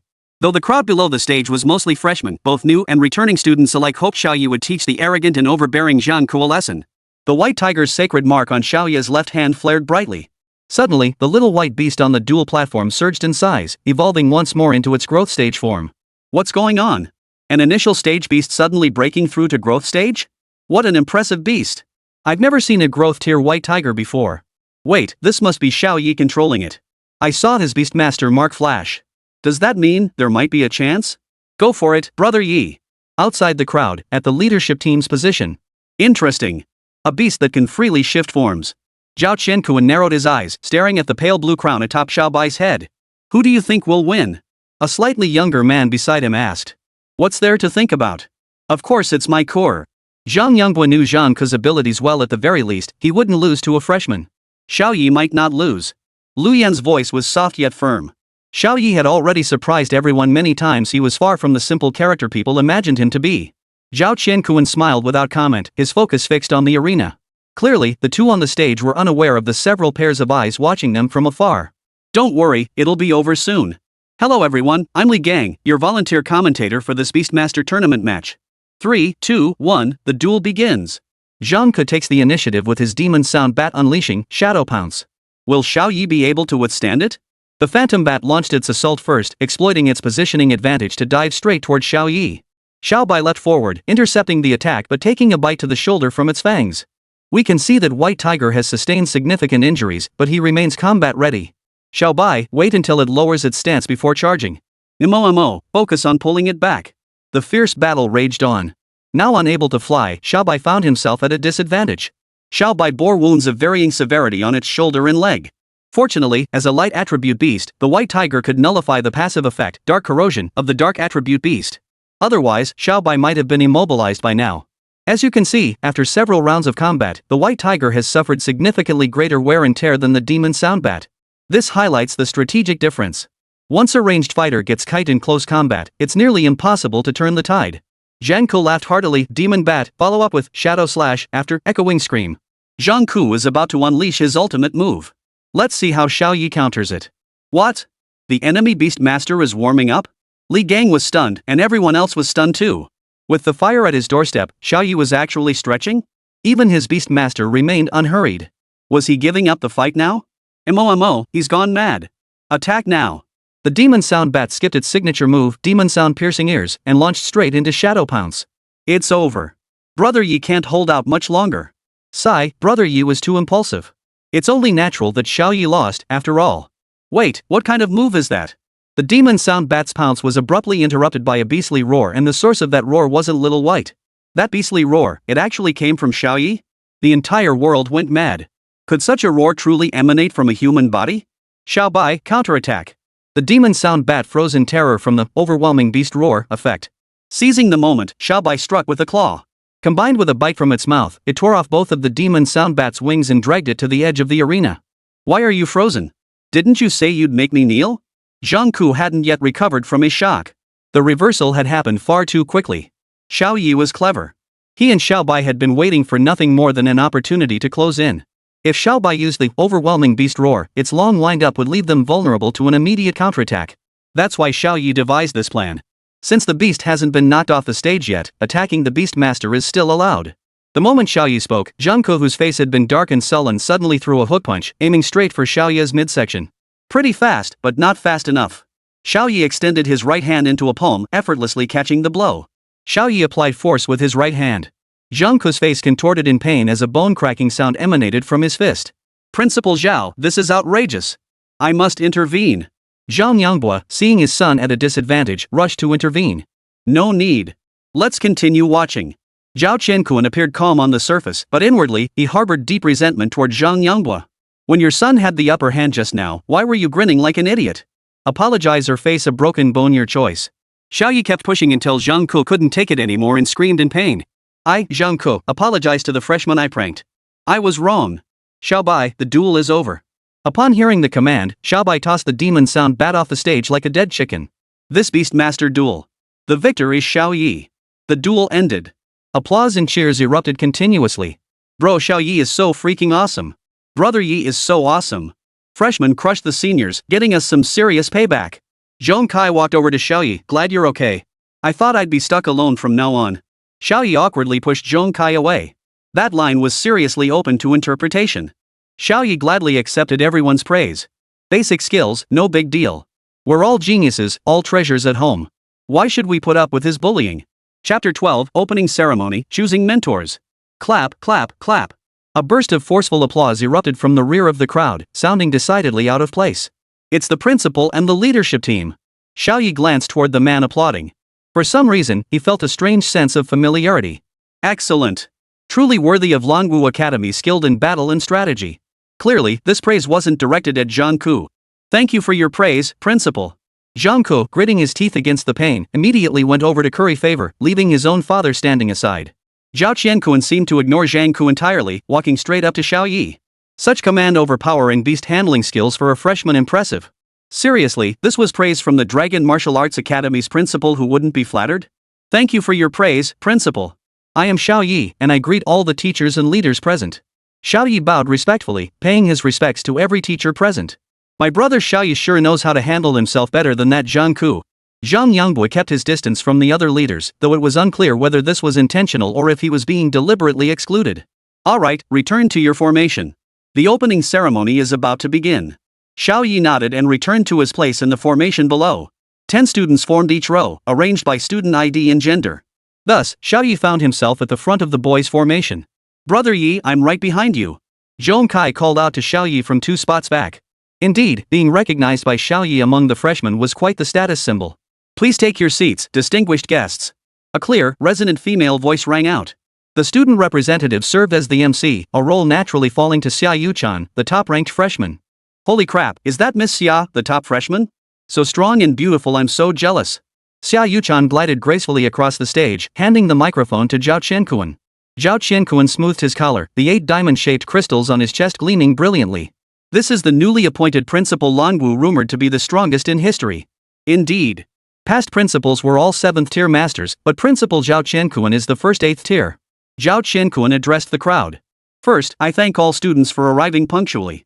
This is my inaugural address as Dragon Martial University's new president, having only recently returned from the front lines. Seeing your vibrant spirit fills me with pride. The youth of our Dragon Nation are truly full of vigor. However, as you have all experienced, many aspects of Langwu University have become rigidly entrenched, and certain areas still fall short of expectations. Zhao Qiankuan paused deliberately at this point. It goes without saying who he was referring to. Does anyone here know the full name of this plaza? Xiao Ye raised his hand to answer. The square's full name is Triumph Square. It was built to commemorate the Langwu student army 30 years ago. Zhao Qiankuan nodded. That battle can be described as the most brutal yet most glorious in human history. The human race sacrificed 5 million martyrs to slay 6 million demon beasts, including 5 beast emperor-level beasts and 1 beast god-level beast. And I am a survivor of that longest-lasting battle in history. Xiao Ye was stunned. Could an 8th-tier master only be called a survivor? To enhance teaching quality, I have decided to reform the academy system starting now. First, we will implement a mentor system beginning with this year's freshmen. Now, please proceed with your self-introductions, mentors. As the microphone was passed to Zhang Yangbua, a chorus of boos erupted from the audience. The freshman already had a terrible impression of Zhang Ku. How much better could his father possibly be? Hello, students. I am Zhang Yangbua from the Beastmaster Academy, specializing in control-type Beastmaster techniques. Welcome to my class. Dressed in an administrative jacket, Zhang Yangbua looked even more like a leader than Zhao Qiankuan. He really is skilled in control-type techniques. Your son takes after you, doesn't he? He looks just like his son, sharp-nosed and monkey cheat. Seeing the students' reactions below the stage, Zhang Yangbua didn't know what to do. He could only reluctantly pass the microphone to the next speaker. Hello, everyone. I'm also from the Beastmaster Academy. My name is Zhao Qianqian. My specialty is cultivating illusion-type beasts. They're quite easygoing, so I encourage everyone to choose me. Unlike Zhang Yongbua's sleazy image, Zhao Qianqian's appearance was exceptionally sweet. The 5th-tier medal pinned to her chest further highlighted her extraordinary prowess. I'm going to contract an illusion-type beast right now. I'll choose teacher Sweetie. She seems like a thoughtful and responsible mentor, and more importantly, she's young. Xiao Ye looked at Zhao Qianqian, regretting he didn't already have an illusion-type beast. Xiao Bai specializes in offense, so it definitely needs a beast that can provide a stable environment for its attacks. Among support-type beasts, defensive ones were relatively common, followed by control-type, while illusion-type beasts were the rarest. Illusion-type beasts are the ultimate all-rounders. Finding one for sale at the beast market is practically impossible. Xiao Ye had a bold idea: capture one from the Beastmaster forest in the future. Amidst enthusiastic applause, the microphone was passed to a burly man. Hello everyone, my name is Duan Kuan. His voice was deep and magnetic. As we all know, in actual combat, Beastmasters and their beasts must fight together. Therefore, the tamers themselves must be strong, hence the establishment of our Physical Arts Academy. As he spoke, the man proceeded to flex his physique on the spot. Of course, we don't entirely neglect beast taming techniques, we simply prioritize all-around development. We welcome everyone to join us. The man's physique was undeniably athletic, and the confidence radiating from his words instilled an inexplicable sense of security. Now that's a real beast. Brother Yi, let's sign up for the martial arts class together? Zhong Kai was utterly charmed by the man's rhetoric, itching to choose a mentor right then and there. Finally, the microphone was passed to Lu Yan. Hello, everyone. The same cool, detached female voice. I am Lu Yan, instructor of the ancient martial arts class. Welcome to apply. The speech ended, and the entire hall erupted in commotion. What's going on? What even is ancient martial arts? And her attitude clearly shows she doesn't want to take any students. Just 2 sentences and she's done? That's pure diva behavior. She's only a 4th-tier practitioner herself. Opinions on this ancient martial arts instructor varied, but the overall sentiment was decidedly negative. Ancient martial arts. Could it be related to martial arts? Xiao Ye pondered his options. Should he choose Lu Yan as his mentor? Brother Yi, what do you think? Zhong Kai slung his arm around Xiao Ye's shoulder. I think I'll choose her. Ha? Seriously? She seems like the type of mentor who lets students run wild. Doesn't matter. I love freedom. Xiao Ye made a silent decision. All the other mentors started at tier 5, while Lu Yan was only tier 4. That meant she must possess exceptional qualities. Applying to her wouldn't be a loss. If I could get my hands on some martial arts manuals, that'd be a huge win. Students may take a day to consider, or begin selecting mentors now. No sooner had the words left his mouth than Xiao Ye strolled over to Lu Yan. Teacher Lu, it's good to see you again. Chapter 13, The Dean's Personal Disciple. Look, isn't that Xiao Ye, the second-ranked freshman? Why'd he pick that old hag? Could it be? Who's talking behind Brother Ye's back? Have you all lost your minds? Zhong Kai grew furious upon hearing these whispers. With his double-sided turtle gloves on, he was about to punch the guy. Oh, boss, we didn't mean any harm, we just don't get it. Genius is a world unto itself, how could we possibly comprehend it? Zhong Kai looked at Xiao Ye, his expression solemn. To be honest, I don't know why Brother Ye chose her either. Since Xiao Ye was the first to choose a mentor, he once again drew the attention of all the students. Teacher Lu, seeing how sincere I am, is there any little reward? Xiao Ye rubbed his small hands together, hoping to receive some martial arts techniques. Follow me. Xiao Ye trailed behind Lu Yan, grinning as he disappeared from view. Meanwhile, Zhang Ke clutched his injured hand and approached Zhang Yangbo from behind. Dad, your son got bullied. With numerous leaders present, Zhang Yangbo was on the verge of losing his temper with his foolish son. It's because you're not skilled enough. Go practice more, and we'll settle this another day. In truth, his heart was just as dark as his son's. This Xiao Ye shows up and completely blocks my path to promotion. He gritted his teeth in fury, first, because his son was such an idiot, and second, because this new principal had dared to assign him, a mere department head, as a mentor. Heh, Teacher Lu, why all the mystery? Got some secret technique to pass down to me? Spill it, who's your master? Hearing Lu Yan's words, Xiao Ye was taken aback. Teacher, what do you mean by that? Stop pretending. That footwork you just displayed, it must have been taught by some ancient martial arts master. Teacher, I have no reason to deceive you. This footwork was indeed acquired by chance, but I have no idea who that master might be. Xiao Ye couldn't very well mention his martial arts system. Teacher, what exactly is ancient martial arts? Seeing Xiao Ye genuinely seemed unaware of ancient martial arts origins, Lu Yan paused thoughtfully. Ancient martial artists were the first awakened ones born during the initial invasion of demonic beasts. Weren't the first awakened ones the beast masters? Xiao Ye exclaimed in surprise. All the knowledge he had encountered so far held that beast masters were the pioneers who resisted the demonic beasts. The initial invasion of the dragon nation was led by great beasts, mostly at the beast emperor level. Ordinary people were utterly powerless against them. At the height of the crisis, a figure suddenly appeared and struck down a beast emperor level demon beast with a single punch. This is the earliest recorded account of an ancient martial artist. It said the very first beast master was actually a former ancient martial artist who changed professions. Lu Yan spoke these words, her eyes brimming with boundless admiration. Xiao Ye nodded, nodding in vague understanding. This first beastmaster was likely the last ancient martial artist. If ancient martial arts were so powerful, why were they gradually replaced by beast tamers? The training was excessively difficult, the cycle was too long, and the short-term returns were too low. Even humans with normal lifespans, even if they dedicated themselves to mastering a single martial art, might never reach the pinnacle. As Lu Yan spoke these words, a hint of shame flickered in her eyes. So it was too dependent on innate talent? Lu Yan remained silent, merely nodding. She had to admit that after all these years, she had only mastered a few introductory martial arts techniques, yet she was already considered a martial arts master in the present era. Teacher, could you demonstrate one of the martial arts you've learned? Lu Yan assumed Xiao Ye merely wished to admire martial arts, so she began her demonstration. She gathered energy in both hands, generating a terrifying gale. Just as Lu Yan prepared to execute the first move, Xiao Ye suddenly unleashed power from both fists, and the two clashed in combat. Lu Yan showed a hint of surprise before immediately holding back some of her power. She discovered that Xiao Ye's punches matched hers with uncanny precision, even anticipating her moves before she could execute them. Stop. Come with me to see the principal. Lu Yan's tone was stern, as if something serious had occurred. What's wrong, Teacher Lu? Did I do something wrong? Xiao Ye was a bit confused. They were in the middle of a heated fight, why stop now? The two reappeared in public view. Lu Yan jogged over to Zhao Qiankuan. Principal, I can't teach him anymore. Her voice wasn't exactly quiet, and the students in the front rows heard it too. What do you mean you can't teach? Is it because they're too good or too bad? Zhao Qiankuan was startled by Lu Yan's sudden return.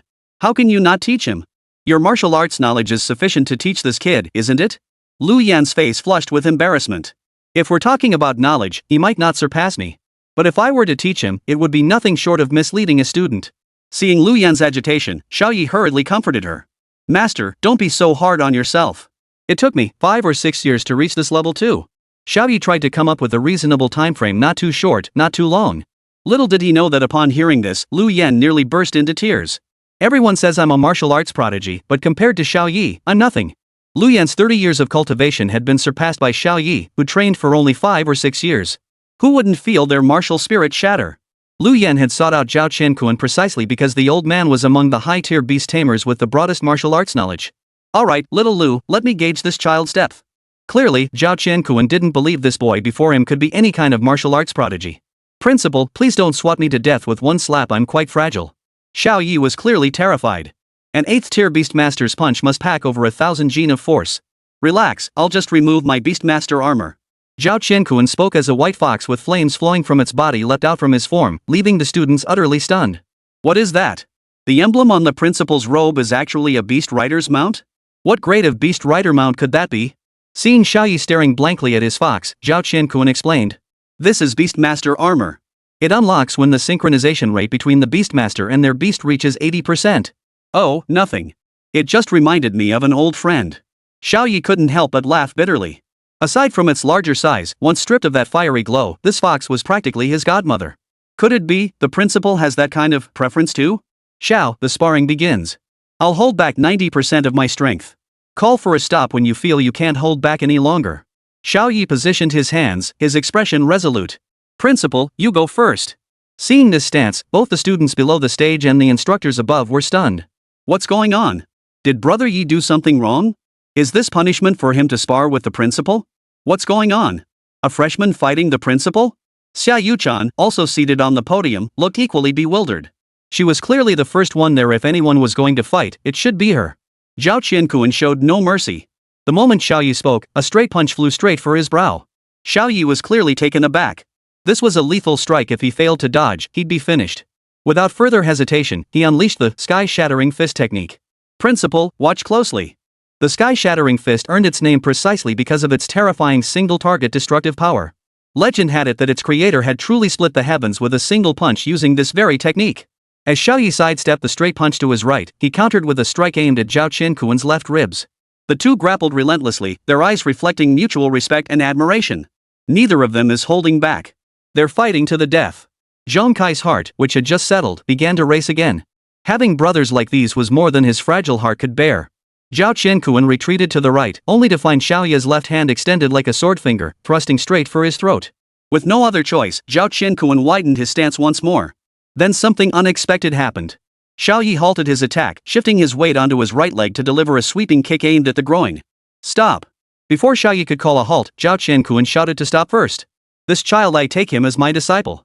Chapter 14, Fragmented Martial Arts Manual, Divine Eye of Deduction. Xiao Ye abruptly halted his momentum, crashing heavily to the ground.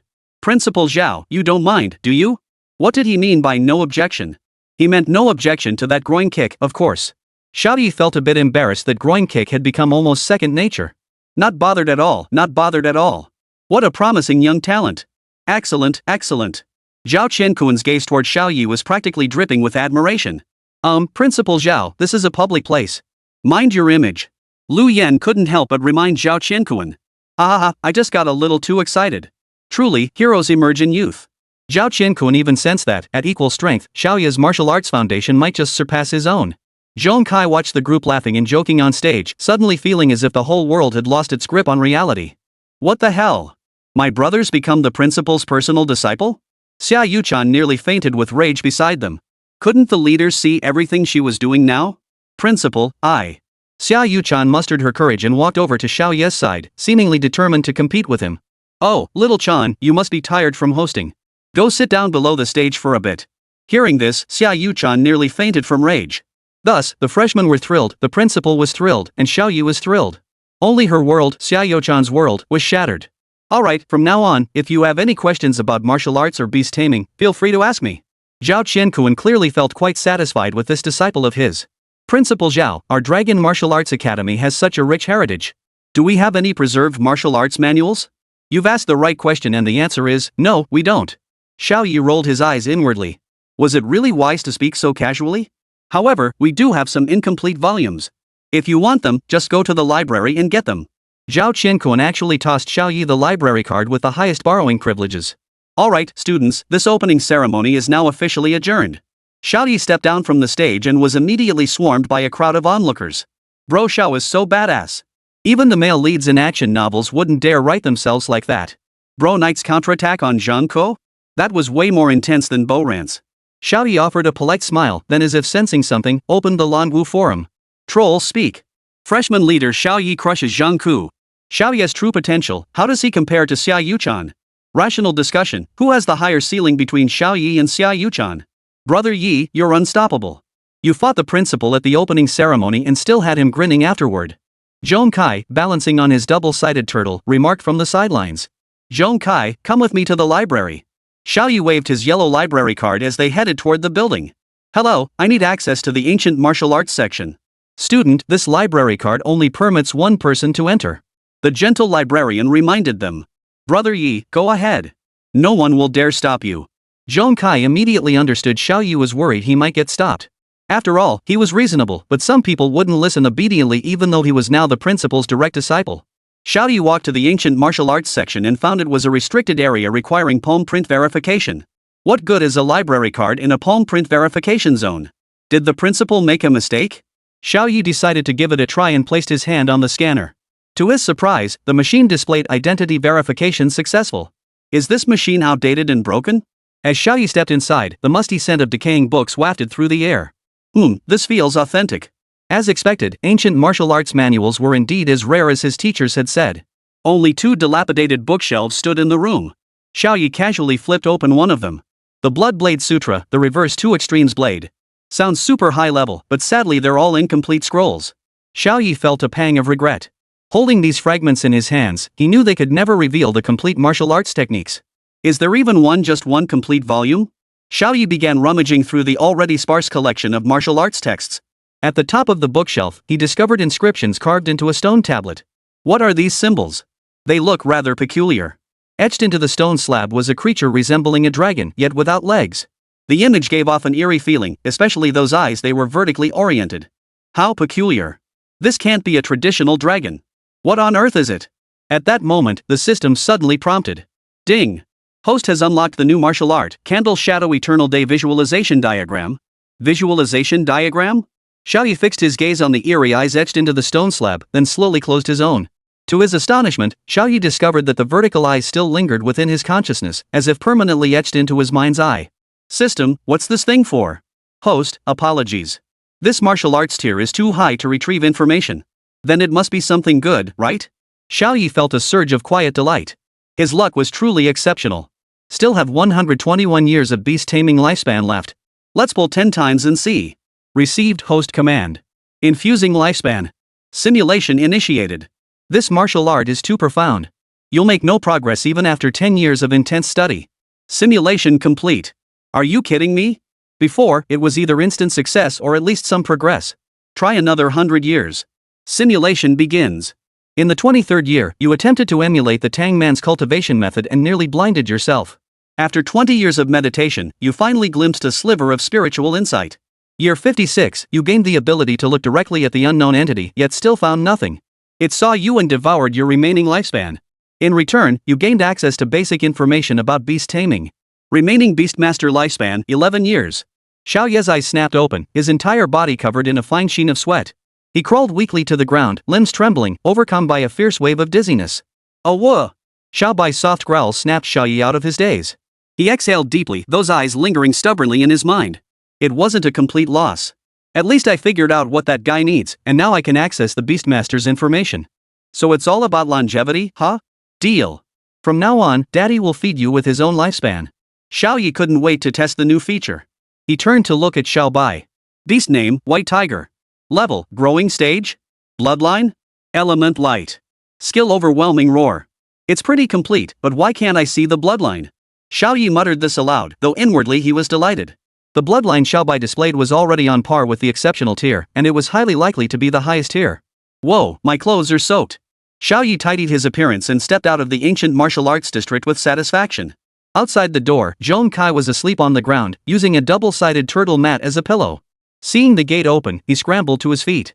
You're making progress, you don't look quite so dead as a pig anymore. Brother Yi, haven't you noticed it's already dark outside? Xiao Ye glanced out the window, it was already pitch black outside. That shouldn't be possible. Maybe I was so engrossed in the ocean of knowledge that I lost track of time. Previous simulations had taken mere seconds to complete, yet this one had lasted hours? Hey, Brother Ye, I found a flea market near our school. Want to check it out tomorrow? Though called a flea market, it mainly sold Beastmaster-related items, even Beastmaster eggs. Sure, why not? Xiao Ye did have thoughts of contracting another beast. Now that the system had updated its beast information viewing feature, he might just find some unexpected surprises. Chapter 15, Flea Market, Egg Gambling. Early the next morning. The flea market was already bustling with activity. Brother Ye, what do you think about getting little by one of these tiger teasing sticks? Woof. Seeing how much Xiao Bai genuinely liked it, Xiao Ye asked how much it cost. $2 and it's yours.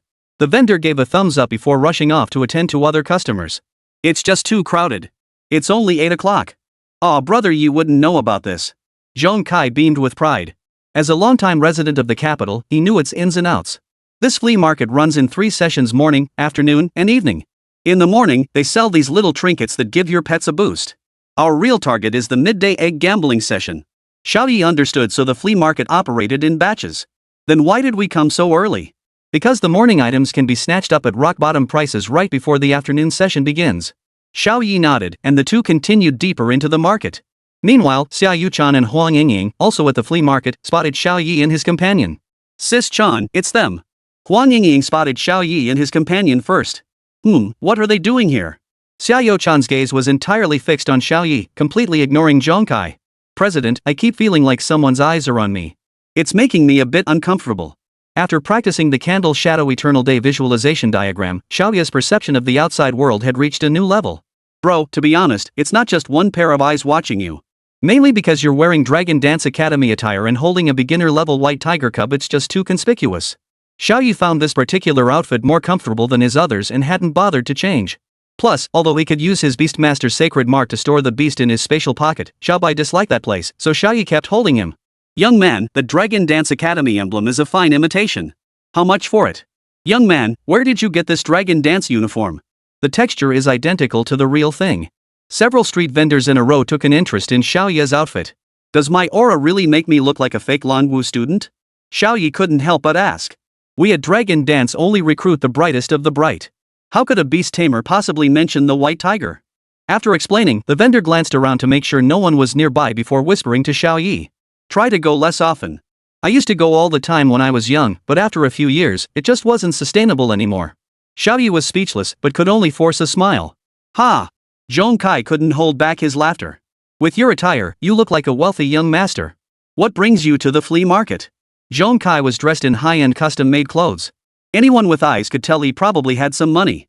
I'm just accompanying my brother to gamble on beast eggs. Dragon Dance Academy has fewer classes.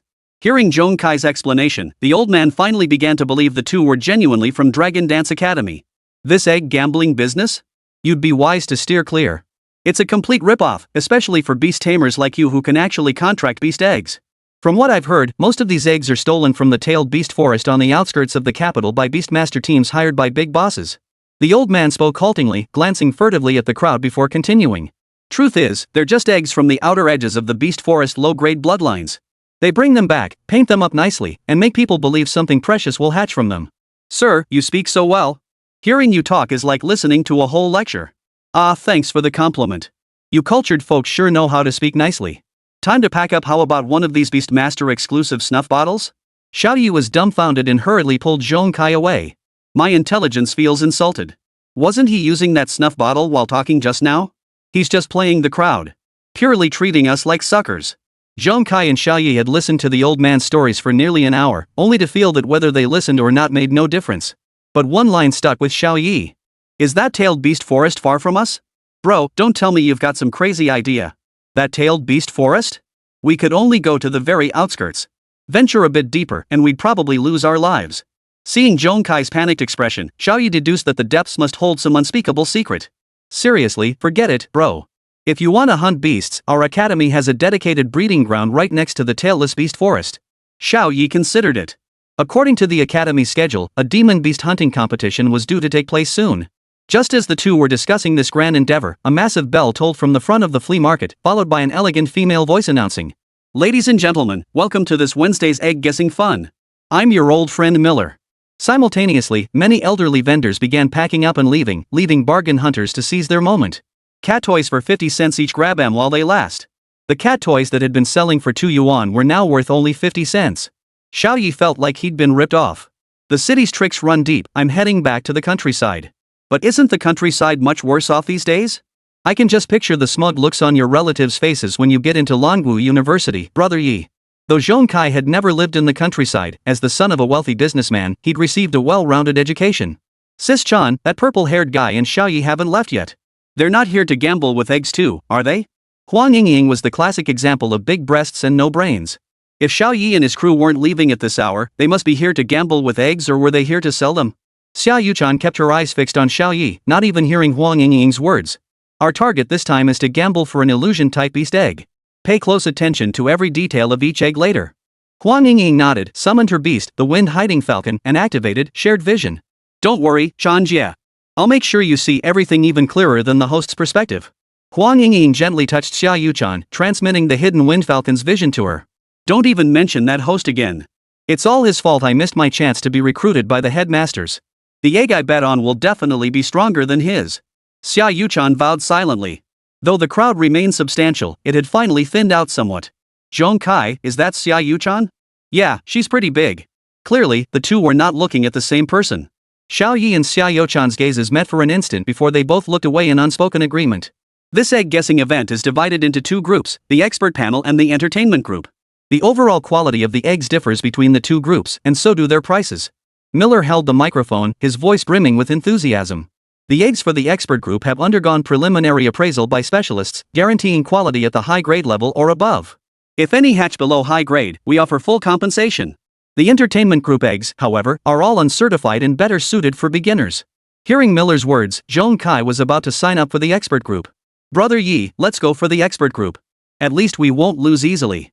I checked, even the weakest high-grade beast egg sells for 400,000. Investing 500,000 in the expert group won't be a loss. Xiao Ye hesitated. He only had the remaining 50,000 yuan his father had given him, far too little to afford the expert zone. Brother Yi, don't hesitate. I'll cover it. It's better than spending 10,000 on an ostrich egg in the entertainment zone. No, I'll stick with the entertainment zone. Xiao Ye ultimately chose the expert zone. He wanted to test just how far his eyes could see. Chapter 16, Divine Eyes Reveal Their Might, Legendary Illusion-Type Beast Master. Dear friends, please select your group and pay the fee to enter the egg selection area. Miller's voice was undeniably captivating. Some chose the expert group simply to be closer to this queen of hosts. Hello everyone, I'm Zhong Kai. Zhong Kai, Huang Yingying, and Xiao Yuchan all chose the expert group, naturally crossing paths. Hello, I'm Huang Yingying. No need for introductions, she'll tell you everything. She's the top prodigy of Dragon Nation, the strongest freshman in Dragon Dance Academy's history, and the eldest daughter of the Xia family. Xiao Yuchan. Zhong Kai flashed an awkward grin, his true intentions clearly elsewhere. Yeah, big, definitely big. You purple-haired brat, what are you staring at? Huang Yingying flushed crimson upon realizing the implication of Zhong Kai's words. Ah, I meant those 2 beast eggs over there, they're huge. Must be something special inside. Oomph, you pervert.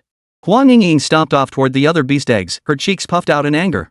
The expert panel truly lived up to their name. They instantly outclassed the entertainment area just by examining the patterns and texture of the beast eggs. Zhong Kai casually picked up an egg with beautiful patterns and walked over to the host podium with satisfaction. Friends, our first player has selected their beast egg. Please hurry with your choices, the hatching results will be revealed simultaneously. The most thrilling part of the egg betting game was the final collective hatching ceremony. Whether it was a low-grade worthless beast or an exceptional, even legendary, high-grade beast would be revealed in that moment. The owner of the egg with the highest bloodline quality would have their entry fee waived and receive a bonus of 100,000 yuan. Over in the entertainment group, most people browsed the eggs like they were at a vegetable market, picking and choosing. Due to the sheer volume, many even used baskets to hold them. Unprocessed, many eggs displayed irregular shapes and colors. Old black, look at this beast egg, it's as hard as a rock. A man with black-rimmed glasses and a center-parted hairstyle tossed an unremarkable beast egg back into the basket. Damn it, Cohen, did we get scammed? Didn't the rumor say there was a legendary great egg in this batch? They only said it was egg-sized, but this entertainment district is full of egg-sized eggs. How are we supposed to find it? Xiao Ye happened to be selecting beast eggs nearby and overheard their conversation. An egg-sized egg is the big prize? It seemed this trip might actually yield something worthwhile. Just as Brother Cohen and the other had said, eggs the size of chicken eggs were everywhere here. Finding that big prize wouldn't be easy. Activating the Divine Eye consumes a lot of energy. Looks like we'll have to pick a few eggs with the highest potential. Xiao Ye had just tried using his Divine Eye to gather information on one egg, but the strain on his eyes was overwhelming. Meanwhile, Xiao Ye and Huang Yingying were still searching for beast eggs. Sis-chan, these beast eggs are all the same size with nearly identical patterns. I can't tell them apart at all. Huang Yingying was quite troubled. The vision sharing ability amplified the user's senses, imprinting the pet egg's texture directly onto the alarm clock. Quiet for a moment. I think I've found one. Though it was Huang Yingying's beast-taming skill, Xiao Ye found herself using it with greater ease. This egg, it's bound to be special. Xiao Ye carefully compared the already scarce collection of beast eggs. She noticed the underlying patterns on this particular egg differed from the others, and she could faintly sense it seemed to be moving. Alright, the second beast egg selected by our expert panel belongs to none other than Kyoto's renowned prodigy, Xiao Ye. This egg shows strong vitality, it'll make a splendid little creature. Xiao Ye glanced at Xiao Ye on stage, and the information about that beast egg suddenly appeared in his eyes. Item name, beast egg. Category, illusion magic. Quality, legendary. Xiao Ye was stunned. Using his divine eye proactively consumed significant energy, yet it had also activated passively. Is this some kind of hint? Xiao Ye hurriedly retrieved the 4 beast master eggs he had selected as the most promising candidates. They're roughly egg-sized, each with distinct patterns, and none are dead embryos. System, I'm looking at the 4-eyed one. How many years of lifespan does it require? Actively probing beast master egg information consumes 1 year of lifespan per instance. Today's usage limit, 1-4. Please do not misunderstand, host. This lifespan is not requisitioned by this system, but comes from him. Understood. I'll just examine the 3-eyed one. Xiao Ye was confident that the big prize was definitely among these 4 eggs. Xiao Ye's gaze fell upon the first beast egg. Item name, beast egg. Category, defense type. Alright, next one. Item name, beast egg. Category, assassin. Next. Item name, beast taming egg. Category, illusionist. Finally got it right? Bloodline high tier. Daily usage limit, 4-4. Remaining beast tamer lifespan, 7 years. Xiao Ye was speechless, regretting that brief glance he'd just taken. What should I do?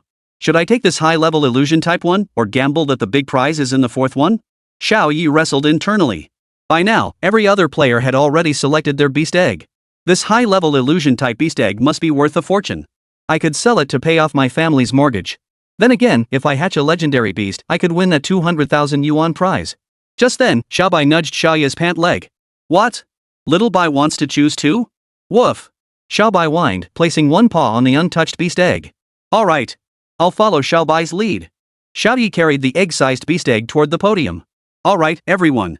Players from both groups have now completed their pet egg selections. As you can see, the last player's chosen egg is particularly unique. Next, we'll proceed to the thrilling pet egg incubation segment. Let's see what surprises today's pet eggs have in store for us. Miller waved his hand, and dozens of beast incubators materialized before the podium. Please place your chosen eggs into the incubators and await the hatching results. Pfft, sis, look. Xiao Ye must have been overwhelmed by choice, so he picked a pet egg the size of a chicken egg? Could it actually be a chicken egg? Huang Yingying teased, but Xiao Ye glanced at Xiao Ye's calm expression and sensed there was more to it than met the eye. What are you talking about? I think you're the one with blurry vision. I saw you rubbing your eyes like crazy, so stop gossiping about Xiao Ye behind his back. My brother Xiao must have his reasons for doing this. Zhong Kai instantly transformed into Xiao Ye's loyal sidekick, his gaze fixed firmly on Xiao Ye. You purple-haired brat. I'm not competing with Xiao Ye, I'm challenging you. Let's see whose beast-taming bloodline is superior. You're the one who snatched a giant egg right off the bat and you have the nerve to talk about me? Xiao Ye didn't join their squabble, her gaze still fixed intently on Xiao Ye. Why is he so confident? Could he really be certain of hatching a powerful beast? After 4 long hours of waiting, most of the beast eggs began showing signs of hatching. Look, look! My shell's cracking! Zhong Kai was the first to shout. Soon after, a translucent pink jellyfish emerged from its shell, floating in midair. Request expert panel identification. The results are in, an exceptional bloodline sea god jellyfish. A collective gasp erupted from both the stage and the audience. Against all expectations, the player who chose the beast egg first has gambled his way to an exceptional bloodline sea god jellyfish. What do you think, big boobs? This young master casually hatches an exceptional bloodline beast. Zhong Kai gloated triumphantly, then turned his gaze toward Xiao Ye's direction. Brother Yi, we didn't lose out this time. One by one, everyone's hatching results began to appear. Huang Yingying, common bloodline saber-toothed tiger. Ai Kuan, low-grade bloodline pheasant. Finally, only the eggs belonging to Xiao Ye and Xiao Ye remained unhatched. Everyone, don't worry. The final results will be determined once both eggs hatch. Miss Xia, why did your egg get selected second but still have to wait this long? Good things come to those who wait, Xiao Ye replied coldly. At that moment, both beast eggs simultaneously cracked open, radiating multicolored streams of light. Miller gasped, "Good heavens! Multicolored light streams. This phenomenon only occurs when legendary tier or higher beasts are born. And this time, there are two." Xiao Ye-chan's egg cracked open first, revealing a pink-winged butterfly emerging from within. "Good heavens, I can hardly believe it. A legendary bloodline dream moth has been born." Miller's voice cracked with shock as he continued. Dream moths require unique conditions to hatch, and they always emerge in pairs. Which means the final beast egg will also hatch a dreamweaver. As he finished speaking, a butterfly with vivid blue patterns and radiant multicolored light burst forth from its shell. Chapter 17, New Ace Up the Sleeve, Zhuangzi's Dawn Dream. Not just Miller, but everyone present gasped at the sight. Many had come merely for the spectacle, yet they witnessed this breathtaking sight. Two dream butterflies danced gracefully through the air, leaving trails of lingering, ethereal light in their wake, a scene straight out of a dream. Yes, you saw correctly. This egg-guessing game has produced not one, but two legendary bloodline tamers and their extremely rare illusion-type tamers. Xiao Ye watched the dream moths circling and dancing in the air, extending his left index finger. "Little ones, come here." The dream moth pair displayed remarkable sentience. The male landed directly on Xiao Ye's fingertip, while the female circled around him, reluctant to leave. "Time to sign a contract, little one." A blue butterfly-shaped sacred mark instantly illuminated the back of Xiao Ye's hand, accompanied by a sudden wave of emptiness coursing through his body. "Holy crap, you're draining so much control power. Good thing I've got plenty." Xiao Ye felt over half his control power vanish in an instant, nearly causing him to black out. "From now on, I'll call you Little Dream." That was Xiao Ye's naming style, taking a character from the beast's original name and prefixing it with little. Seeing Xiao Ye complete the contract so effortlessly, Xiao Ye-chan naturally didn't want to be outdone. "Little butterfly, come here." The pink female butterfly reluctantly left the male butterfly and landed on Xiao Ye-chan's fingertip. Contract sealed. As the master of two beasts, Xiao Ye-chan was confident the contract would succeed. "Wow, little butterfly, you really can devour a lot of beast power." Xiao Ye-chan was genuinely surprised. Whether it was due to her legendary bloodline or her illusion-based abilities, the butterfly had absorbed a massive amount of taming power. At that moment, Xiao Ye suddenly strode towards Xiao Ye-chan. "What is it?" Xiao Ye-chan had expected Xiao Ye to offer her some praise. "So, how are we splitting the prize money from the egg-guessing game?" Xiao Ye-chan nearly choked on her own blood. Was money all this guy cared about? Couldn't he spare a compliment for the beauty standing before him? How about splitting it evenly? Seeing Xiao Ye-chan didn't respond immediately, Xiao Ye asked again. "You can have it all. Ying, let's go." Without lingering, Xiao Ye-chan turned and led Huang Ying away. "Heh, Miss Miller, cash or transfer for the bonus?" "Damn it, Koen-gu, that kid took the big shipment. Young Master Ko didn't handle the task we asked him to do. What are we gonna do now?" Zhang Yonghua had somehow heard through the grapevine that a legendary great beast egg would appear in the entertainment group during Wednesday's egg betting event. Originally, they planned to send Zhang Ke to retrieve it, but since he was demoralized and injured, they sent these two instead. "You idiot. If you can't get the beast egg, how the hell are you gonna take down that kid?" AI Koen jabbed the dimwit hard on the head. "Just ambush him in a narrow alley and beat him up." "But Koen, that kid's wearing a Longwu Academy uniform. Can we really take him on? Look what he's holding in his arms. How could he possibly be a real student?" AI Koen jabbed the dimwit again, his eyes dripping with contempt as he glanced at the little white creature in Xiao Ye's arms. "I knew it. My brother Xiao Ye is still my brother Xiao Ye. You're not half bad yourself, kid. This time, we both came out ahead. You go ahead. I need to call my old man." Xiao Ye dismissed Zhong Kai and happily pulled out his phone. This 100,000 yuan was no small sum. He had to share the good news with his dad. Truth be told, given Xiao Ye and Zhong Kai's close bond, turning Xiao Tianming into a newly rich tycoon was practically a done deal. But Xiao Ye firmly believed success had to be earned through his own efforts, only then could it feel solid. "Hey, old rascal, what brings you thinking of your old man now? Running low on cash? How's the food at Longwu?" Hearing his father's warm concern, Xiao Ye felt deeply touched. This was the irreplaceable emotional value only family could provide. "Dad, I got a 100,000 bonus today. I'm sending you 90,000. Let's pay off that loan right away. As I've always said, nothing matters more than you and Mom living well together." "What? That little rascal's hands aren't exactly honest? Wait till I get back, I'll teach him a lesson." Xiao Ye laughed and exchanged pleasantries as he stepped into a narrow corner. Seeing two figures closing in from front and back, Xiao Ye understood what was happening. "Dad, I'll transfer the money over shortly. Got something to take care of right now. Gotta go." He looked at the man with the center parting in front of him, then shifted his gaze to the not-so-bright burly guy behind him. "What? You two think you can take me down?" Xiao Ye glanced at their insignias. The guy with the center part was actually a second-tier guardian. "Let me guess, you two are here on someone's orders." "Oomph. Don't even think about prying my employer's identity out of me. AI Koen flashed a wicked grin as his contract beast, Lutsai materialized. Yeah, exactly. We're not telling you it was young Master Ko who sent us. Erlingzi, feeling clever for once, chimed in immediately. Erlingzi, you're out of your mind. AI Koen looked at Erlingzi with utter disbelief. Oh, and who exactly is this co-brother of yours? Xiao Ye looked at the dim-witted Erlingzi and challenged him. The only one in all of Jingdu who dares call him Brother Ko is my brother Ko from Longwu Academy. Hearing this, Xiao Ye was thoroughly satisfied. Alright, recording finished. Hearing this, AI Koen grew frantic. Damn it, you little bastard, you're not grateful for the favor, are you? I was planning to just dislocate your arm, but now, you're going to die right here. The man with the center-parted hair flashed a menacing glare, poised to unleash his killing move. Hey, hold on, don't act yet. What you want, is this, right? Xiao Ye spoke as the dream butterfly materialized at his left fingertip. Beast name, Dream Binding Butterfly. Level, Initial.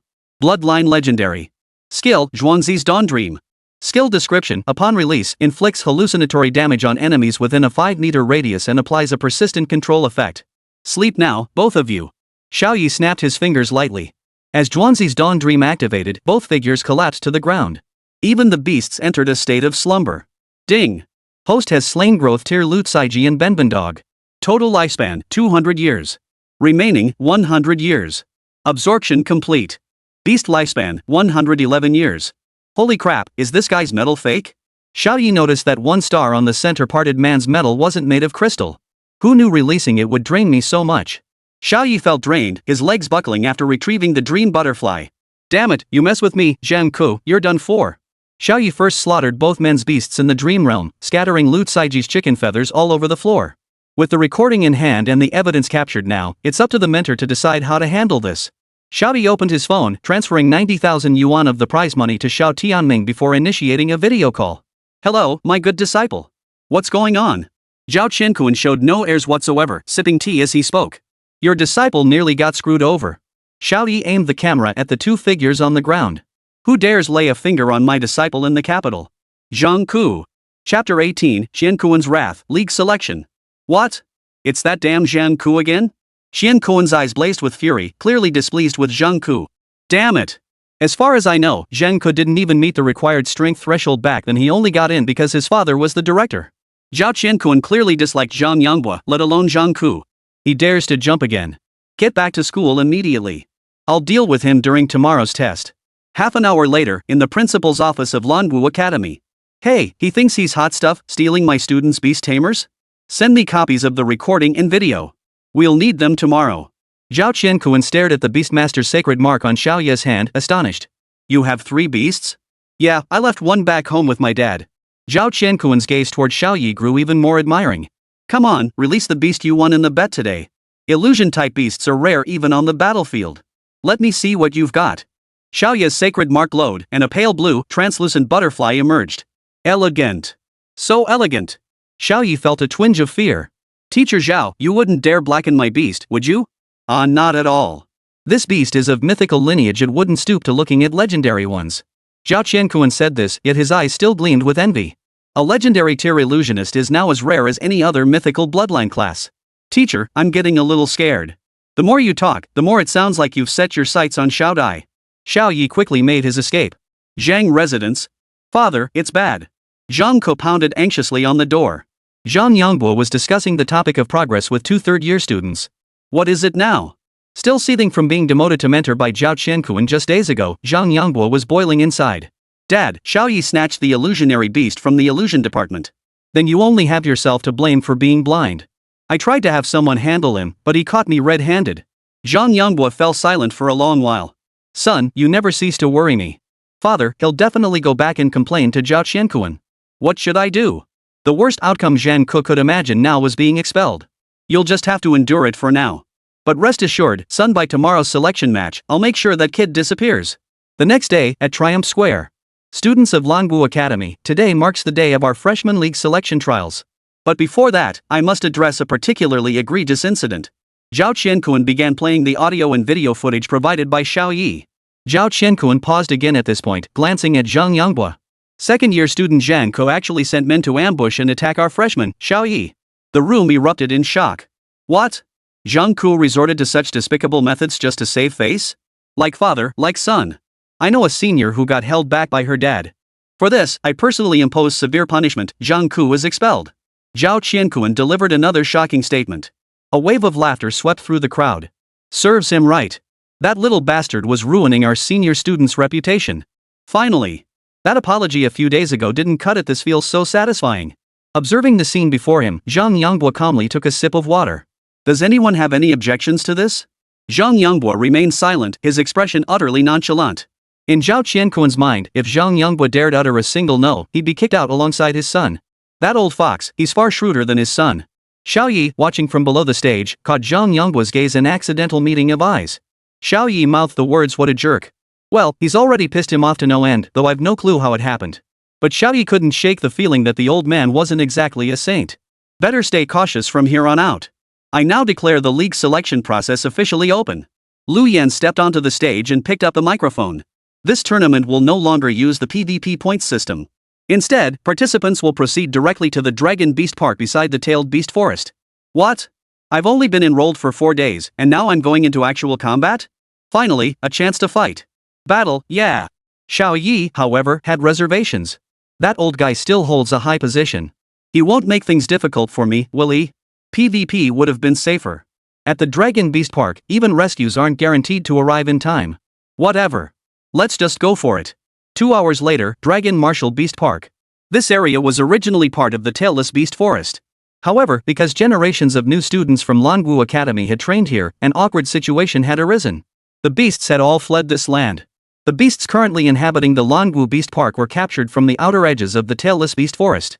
Though they were essentially one continuous area, they were separated by the system and remained isolated from each other. Brother Yi, keep a low profile this time. Old Zhang looks like he's holding something back, Zhong Kai cautioned. I know. I'll only hunt the beasts on the very outer perimeter. For this selection, I only need to secure a spot. Zhong Kai finally relaxed, having even considered lending his double-faced turtle to Xiao Ye as a shield. Brother Yi, then I won't compete with you for beasts on the outer perimeter. Xiao Ye delayed entering the beast garden. His peripheral vision caught sight of the nearby Dragon Martial Beast Forest's tailless beast grove. A man in black attire caught Xiao Ye's attention. The man's build and gait were identical to Zhang Ku's. I hope I'm mistaken. Ding. Announcing the scoring rules below. Kill an initial level Beastmaster to earn 5 points. Defeat a growth tier Beastmaster to earn 10 points. The vast majority of beasts in the Dragon Martial Beast Forest fall into these 2 tiers, with their bloodlines defaulting to inferior. Defeat a fully evolved Demon Beast Lord to earn 200 points. The top 5 on the leaderboard will represent Lanwu Academy in this year's Freshman League. The students began whispering among themselves again. Sis-chan, we should just head deeper in to take down the boss. Huang Yingying looked at Xia Yu-chan with unwavering confidence. Though her own strength wasn't great, Xia Yu-chan was awesome. No, I want to see how Xiao Ye handles it. Xia Yu-chan had already entered the garden and gazed toward Xiao Ye, who remained at the entrance. Whoa, the school hottie and the school beauty locking eyes? They're totally into each other. A fangirl behind Xiao Ye shouted loudly. If you're that into it, go to the infirmary. Don't scream like that. Little did he know, the girl's voice grew even louder after he spoke. The school hottie cares about me. He has feelings for me. Xiao Ye was speechless, unable to understand why college students couldn't maintain a bit more composure. Xiao Ye glanced at Xia Yu-chan, thinking. Under normal circumstances, I'd definitely compete with you for first place. But today, just getting a spot is good enough. Zhang family fox, I'm coming for you. While the other students could focus solely on slaying the demon beasts, Xiao Ye had to remain constantly vigilant against hidden attacks. As Xiao Ye entered the grounds, an announcement sounded. Attention all students. The freshman selection tournament officially begins. Xiao Bai, evolve to growth tier. Chapter 19, The Enraged Lord Beast. Ah, this monkey is so annoying. A beginner-level giant tail monkey grabbed Huang Yingying and began groping her all over. Ice Sparrow, Extreme Frost Flame. Xia Yu-chan summoned the Ice Sparrow, which killed the giant-tailed monkey with a single strike. This is merely a mid-tier demon beast in the Dragon Martial Beast Garden. Don't panic. The two had been racing through the Beast Park since entering, currently holding a commanding lead in points. Our ultimate target is that Lord-level beast. This is merely an appetizer. Xia Yu-chan didn't regret bringing Huang Yingying along. With Huang Yingying's shared vision, combat became significantly easier. Sis-chan, I won't hold you back anymore. Huang Yingying glanced at the scoreboard. Xia Yu-chan was in first place with 60 points, while she herself was fifth with 30 points. There's no way I'm letting that stinky purple-haired girl pass me. How many points does Xiao Ye have? Xia Yu-chan inquired. Xiao Ye? 15 points. Xiao Ye was still lingering at the outer perimeter of the beast park. There are way too few beasts out here. I've been searching forever and only found 3. Xiao Ye opened his phone and glanced at the points ranking. If I want to rank high, I have to get into the inner zone. Xiao Bai, let's go. Xiao Ye mounted Xiao Bai and ventured deeper into the jungle. In the monitoring room, Zhao Yangbua, witnessing this scene, let a barely perceptible smile touch his lips. The inner zone's still the best, plenty of resources to go around. Xiao Ye grabbed a giant-tailed monkey and crushed its skull with a single punch. Xiao Ye moves through the beast park like he's returning home. He seems completely at ease. Zhao Qiankuan chuckled before the monitor, clearly praising his disciple. Xiao Bai, feel free to improvise. Even at the growth stage, Xiao Bai could devour these low-grade demon beasts one bite at a time. Xiao Ye, 25 points. Xiao Ye, 65 points. Xiao Ye, 85 points. I should have never turned on this score tracking. It's getting more annoying by the minute. Xia Yuchan pouted as her top-ranked score was effortlessly overtaken by Xiao Ye within mere minutes. Sis Chan, the hidden wind falcon detected intense seismic activity southeast of us. Let's go check it out. Xiao Bai, have you noticed how the deeper we go, the more unusual the beasts become? Their power levels don't match either. Xiao Ye noticed that within the inner circle of the beast park, numerous species appeared that were completely absent from the pre-competition reference books, and all possessed growing stage strength. As he spoke, a sword-beaked sparrow suddenly darted out of its nest, its sharp beak striking straight for Xiao Ye's face. Xiao Ye leapt backward, slashing his palm across the sword sparrow's head. He thought it was over, but the sword-beaked sparrow, its skull cracked, charged again with reckless abandon. What's going on? Why has this docile sword-beaked sparrow suddenly turned so ferocious? Just as it lunged toward Xiao Ye's forehead again, Xiao Bai seized its tail in his jaws. Xiao Ye coordinated with Xiao Bai's strength, tearing the bird clean in two with a single tug. Phew, finally dealt with it. Xiao Ye frowned deeply, still shaken by the sword-beaked bird's sudden madness. Our points won't be overtaken for now. Let's head to the outer perimeter. Ah! Help! Just as Xiao Ye and Xiao Bai were about to retreat, a cry for help echoed nearby. Xiao Ye mounted Xiao Bai. Let's go check it out. After all, they were classmates. Xiao Ye couldn't bear to watch his classmates get killed like this. Strangely, the surveillance room's feed remained completely normal. Xiao Ye and Xiao Bai dared to approach, only to see a swarm of giant ants closing in on a female student. Those are giant mouth worker ants, one of the most terrifying species among the growth stage demon beasts. How could they appear here? The answer was clearly no. Xiao Ye already had his own theory. They're all growth stage. One bite could tear a person in half. This couldn't be arranged by the academy. As several giant-jawed worker ants launched their attack, Xiao Ye arrived just in time. Lingwei beast roared double. Under the dual divine pressure, the 4 giant mouth worker ants froze momentarily. Xiao Ye yanked the female student to safety and sprinted toward the perimeter. Xiao Ye, I knew you'd come save me. Xiao Ye recognized her. It was the love-struck girl from the zoo entrance earlier. Ah! Another scream echoed nearby. I'll leave you here. Hurry out of the zoo and ask the teachers for help. Xiao Ye sprinted toward the source of the scream once more. The principals still haven't come to rescue us. Looks like that bastard Zhang Yangbua really did something shady. Xiao Ye was furious beyond words. Who knew how many prodigies Zhang Yangbua's scheme would kill this time?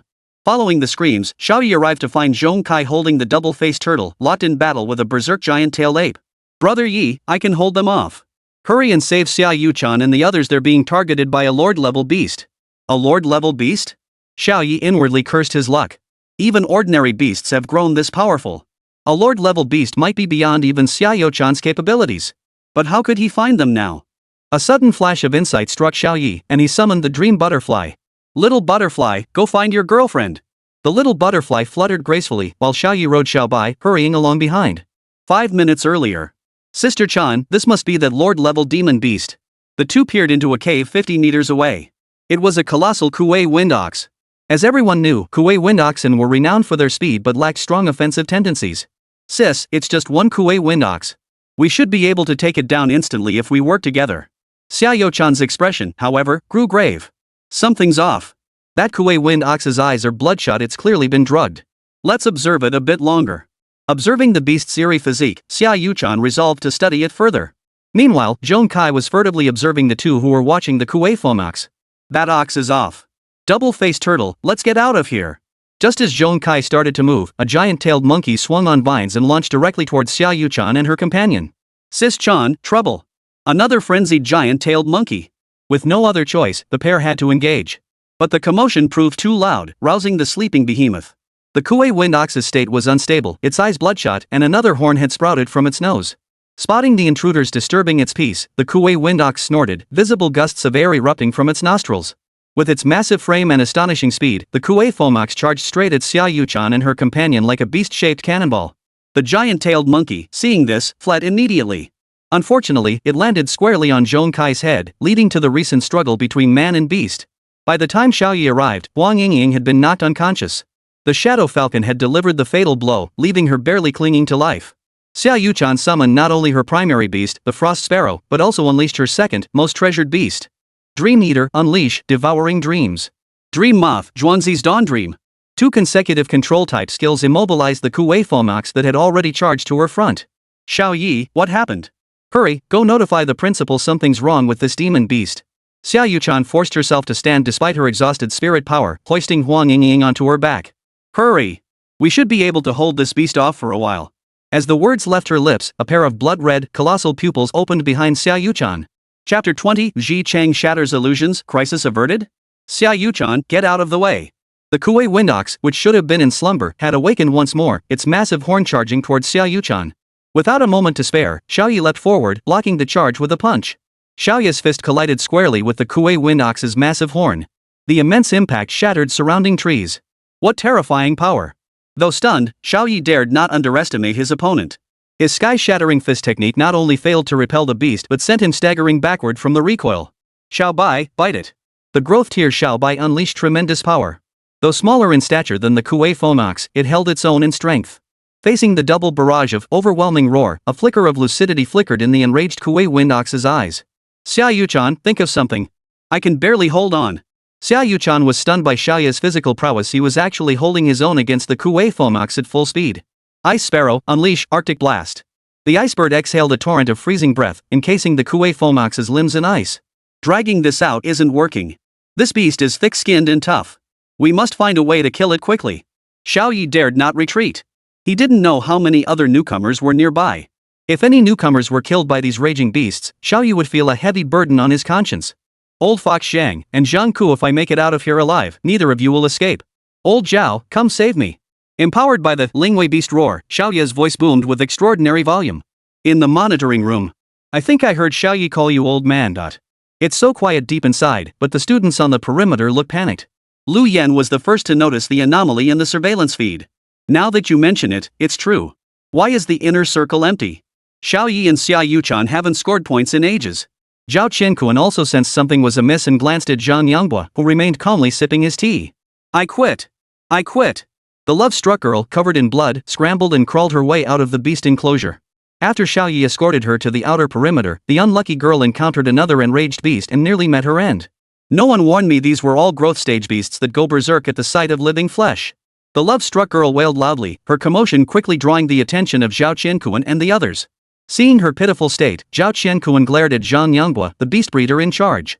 I think you owe us an explanation. Sai, it's just a matter of probability. Why is this girl exaggerating the situation? If they were all truly rabid beasts, how do you explain the initial scores? Seeing her teacher so enraged, the love-struck girl grew timid. Principal Zhao, my judgment may have been flawed, but you must believe your disciple. He sent me out to seek help. Zhao Qianquan trusted his disciple wouldn't deceive him. Zhang Yangbua, if anything happens to my student, I'll hold you personally responsible. A golden palm descended from the heavens, crushing the 5th-tier controller Zhang Yangbua beneath its weight. Xiao Lu, keep an eye on this scum. I'll be back shortly. Just as Zhao Qianquan turned to leave, a terrifying aura erupted from behind him. You took the beast raging powder. Zhao Qianquan exclaimed in shock. Mad Beast Powder consumes 80% of a beast tamer's lifespan, temporarily boosting attack power and speed by 50%, inducing bloodlust and murderous intent. How could a human possibly survive this? It would cause instant death by exploding the body. Zhang Yangbua chuckled darkly. The old fool's been rotting on the front lines. Doesn't he know about the blood moon cult of the dragon warriors? As he spoke, Zhang Yangbua's body began to contort. Slender fangs sprouted from his gums as he transformed into a werewolf. Blood moon cult? You traitor! Lu Yan roared. I only seek power and strength. What have I done wrong? You foolish. You don't seriously think learning some ancient martial arts will get you into high office, do you? You ruined my career. You'll all die for it. Zhang Yangbua's claws tore toward Lu Yan's face with such ferocity it seemed capable of ripping through the void itself. Divine Martial Moon, Lunar Illusion Armor. Zhao Qianquan roared, summoning a fox of flowing fire. Suddenly, a layer of flowing fire armor erupted from Lu Yan's arm, blocking the strike only to shatter instantly. Lu Yan flew backward, unconscious. Old man, you're next. The wolf-like Zhang Yonghua fixed his murderous gaze on Zhao Qianquan. I'd heard rumors you were recalled as principal because you were injured. I never believed it until that day. You're old now, no longer the Dragon Marshal's heavenly strategist general. Today, I'll send you on your final journey. Though Zhao Qianquan still appeared middle-aged, his actual age was 74. Oh? Do you truly believe the gap between an 8-star charioteer and a 5-star charioteer can be bridged by a single sheepdung bean? Shen Wuyue leapt directly onto Zhao Qianquan's shoulder, his flowing flame battle armor taking shape, radiating an imposing presence without a trace of anger. Old geezer. Must I be a 5-star just because I wear 5 stars? Hearing this, Zhao Qianquan's brow furrowed slightly. His strength was no longer what it once was. Whether it's a mule or a horse, we'll find out once we start fighting. Where the hell is old Zhao? Didn't that girl go send word? Xiao Ye was nearly spent, relentlessly pounding the Kuei wind bull with his swift wind slash. Xiao Ye-chan, come hold the line for a moment. There's only one option left now. We've roused this beast, it's in a rage now. Xiao Ye-chan knew full well the beast was possessed, but how could they rouse it? Xiao Ye suddenly darted aside as the Kuei wind bull slammed into a massive tree with its momentum. Xiao Ye-chan, freeze the damn thing. I'll be done in a second. Tonzi, help me contact him. Connected to the creature within the visualization diagram. Within Xiao Ye's consciousness, that strange yet faintly sacred dragon reappeared. Junior Xiao Ye greets you, Senior. Senior, I am currently facing a life-threatening situation and urgently require the aid of your divine vision. Name your price, and I shall fulfill it. To demonstrate his sincerity, Xiao Ye knelt and bowed his head. The eerie dragon let out a beastly roar. Give me 3,000 years of lifespan. System simultaneous translation. System, help me secure a high-interest loan, I'll repay it afterward. Ding. Granting interest-free loan service based on host's excellent credit rating. Loan contract executed. Repayment due within 3 days. 3,000 years of beast-taming lifespan sacrificed to him. Ding. Host awakens new divine eye function, ultimate clarity illusion shattering decision. Current remaining lifespan, 1976 years. Sigh, looks like I'll be stuck with loans for the rest of my life. Xiao Ye shook his head as a faint blue light erupted from his left pupil. Xiao Ye-chan, nearly drained of all her beast-taming power, was about to call out for Xiao Ye's help when she saw him kneeling before her, his forehead thudding reverently against the ground. This kid's gone mad, why is he bowing now? Xiao Ye-chan, hold on. Your savior is here. Xiao Ye sprinted toward the Kuei Fengniu's head as the ice began to crack. Shatter reality. Shatter spirit. Banish this world. Xiao Ye's eyes flashed blue as he channeled his power, and the bloodshot veins in Kuei Fengniu's eyes vanished instantly. Xiao Ye gasped for breath, staring at the Kuei Fomox before him, now restored to normal. Good boy, no. Big brother's all out of energy now. Go play somewhere else. Xiao Ye couldn't be certain if the now normal Kuei Fengniu would harm him. Fortunately, the old beast let out a simple, dopey moo before returning to its cave to sleep. Xiao Ye, what did you just do to the Kuei Fomox? Just a little trick. Chapter 21, Counter-Killing Zhang Ku. Phew. Xiao Bai, carry the wounded away. Xiao Bai eagerly hoisted the unconscious Huang Yingying onto his back. Xiao Ye pulled a black mud ball from his pocket and placed it into the mouth of the hidden wind falcon. How amazing! It instantly restored its condition. Xiao Ye-chan gasped in amazement, but seemed to realize something and immediately resumed her aloof demeanor. Xiao Ye, no need for your help. I can take Yingying away myself. With that, the ice sparrow struggled to take flight, and the 2 humans and 2 beasts soared toward the outer perimeter. Oomph, not even a thank you. This young lady really has no manners. Wonder how Zhang Kai's doing. Hope he's not still fighting that monkey. Xiao Ye lay on Xiao Bai's back, feeling rather pleased with himself over the new function he'd unlocked in his divine eye. Suddenly, an explosive crack echoed from his right rear. Just as he rose to investigate, a familiar black figure crashed straight into him. Damn it, Xiao Ye, I'll kill you. The black-clad figure was none other than Zhang Ku. After the recent exertion, this was precisely when Xiao Ye was at his weakest. I was planning to kill you first, then taste that Miss Xiao's flavor. But I didn't expect her to run off so fast. Greed filled Zhang Ku's eyes as he eyed Xiao Ye like a lamb led to slaughter. Just like her father. Xiao Ye looked at Zhang Ku, his eyes brimming with contempt. Both of you are beasts. Zhang Ku no longer raged after all, Xiao Ye was already dead in his eyes. Fine. Since you're about to die anyway, I'll let you have your say. Ever since you showed up, you've ruined my reputation and got my old man demoted. What gives you the right? Xiao Bai, his teeth stained with blood, glared furiously at Zhang Ku. Stop barking, little dog. Your master's power's gone. Save your breath. Stop barking. Zhang Ku stroked Xiao Bai's head, repeating the exact words Xiao Ye had spoken that day. Demon sound bat, move. Zhang Ke wore a confident expression, but in the next instant, Xiao Ye instantly recalled Xiao Ye into the sacred scar and fled with all his might. Oh? Retracting your beast to conserve magical energy, that's a clever move. But I'll see just where you can run to. Zhang Ke watched Xiao Ye's receding figure with amusement as the demon soundbat followed close behind. Escaping to the outer perimeter is out of the question. There's only one place left to go. Xiao Ye sprinted toward the location of the tailed beast forest. Even with limited power, it should be enough to make it through. The barrier between the tailed beast forest and the dragon beast garden had likely been breached, leaving Xiao Ye a sliver of hope if he could escape inside. The demon sound bat, energized as if on a sugar high, kept within 2 meters of Xiao Ye. Roar! After unleashing this overwhelming beast roar, Xiao Ye's magical power was nearly depleted. 3 seconds to freeze it. The beast forest is right ahead, Xiao Bai, carry me and run. Xiao Bai reappeared, snatching Xiao Ye's uniform in its jaws and charging toward the tailed beast forest. Damn it! You useless beast tamer, how can you not even catch up? Zhang Ke, who had caught up, glared at the stunned bat demon standing rooted to the spot, seething with anger and frustration. First, he'd been screwed over by his dumb subordinate, and now he was being screwed over by his useless beast tamer. The moment Xiao Ye entered the tailed beast forest, his body could no longer resist exhaustion, and he fell into a deep sleep. At the same moment, deep within the tailed beast forest, a woman dressed in an exquisite crimson cheapao sat upon a chair, her eyes brimming with sorrow. My husband, you've finally come to rescue Jor. Empress, are you finally emerging from seclusion? Outside the palace, a scorpion-like beast master exclaimed excitedly. Empress, lead us into battle one more time. But the woman's expression was resolute. With a flick of her floral fan, she sent the scorpion-like old servant flying. Get lost. Not interested. Jor is going to retrieve her husband. With that, hurry up and chase them. Or I'll kill you, you stupid thing. Above the tailless beast forest, Zhang Ke stood atop the demon soundbat, whipping its head with all his might. Squeak! The demon soundbat fluttered its wings, seemingly sensing something. Zhang Ke looked in the direction the bat indicated and indeed saw a white tiger carrying an unconscious man on its back. Right there! Xiao Ye is unconscious. Kill him now! The demon soundbat dove swiftly, its eyes gleaming with ferocity. It had been captured by Zhang Yanghua specifically to serve as Zhang Ke's beast. Before this operation, Zhang Ke had finally agreed to dissolve their contract once the mission succeeded. By now, Xiao Bai was nearing exhaustion, its speed significantly slower than usual. Ha! Die, Xiao Ye! The demon sound bat unleashed its ultimate killing move, demon sound feather slash, aiming to take the lives of Xiao Ye and the white tiger without fail. Its wings transformed into razor-sharp blades, slashing toward Xiao Ye's head at lightning speed. Yet, at the very instant the blade should have severed Xiao Ye's head, the demon sound bat felt an intense resistance. Instantly, a flash of light too swift to react sliced past its neck, severing the demon soundbat's head from its body. Who are you? Zhang Ke stared at the cold corpse of the demon soundbat, then looked up at the terrifying figure before him. After a long moment, he finally managed to ask. To know who I am, you are not worthy.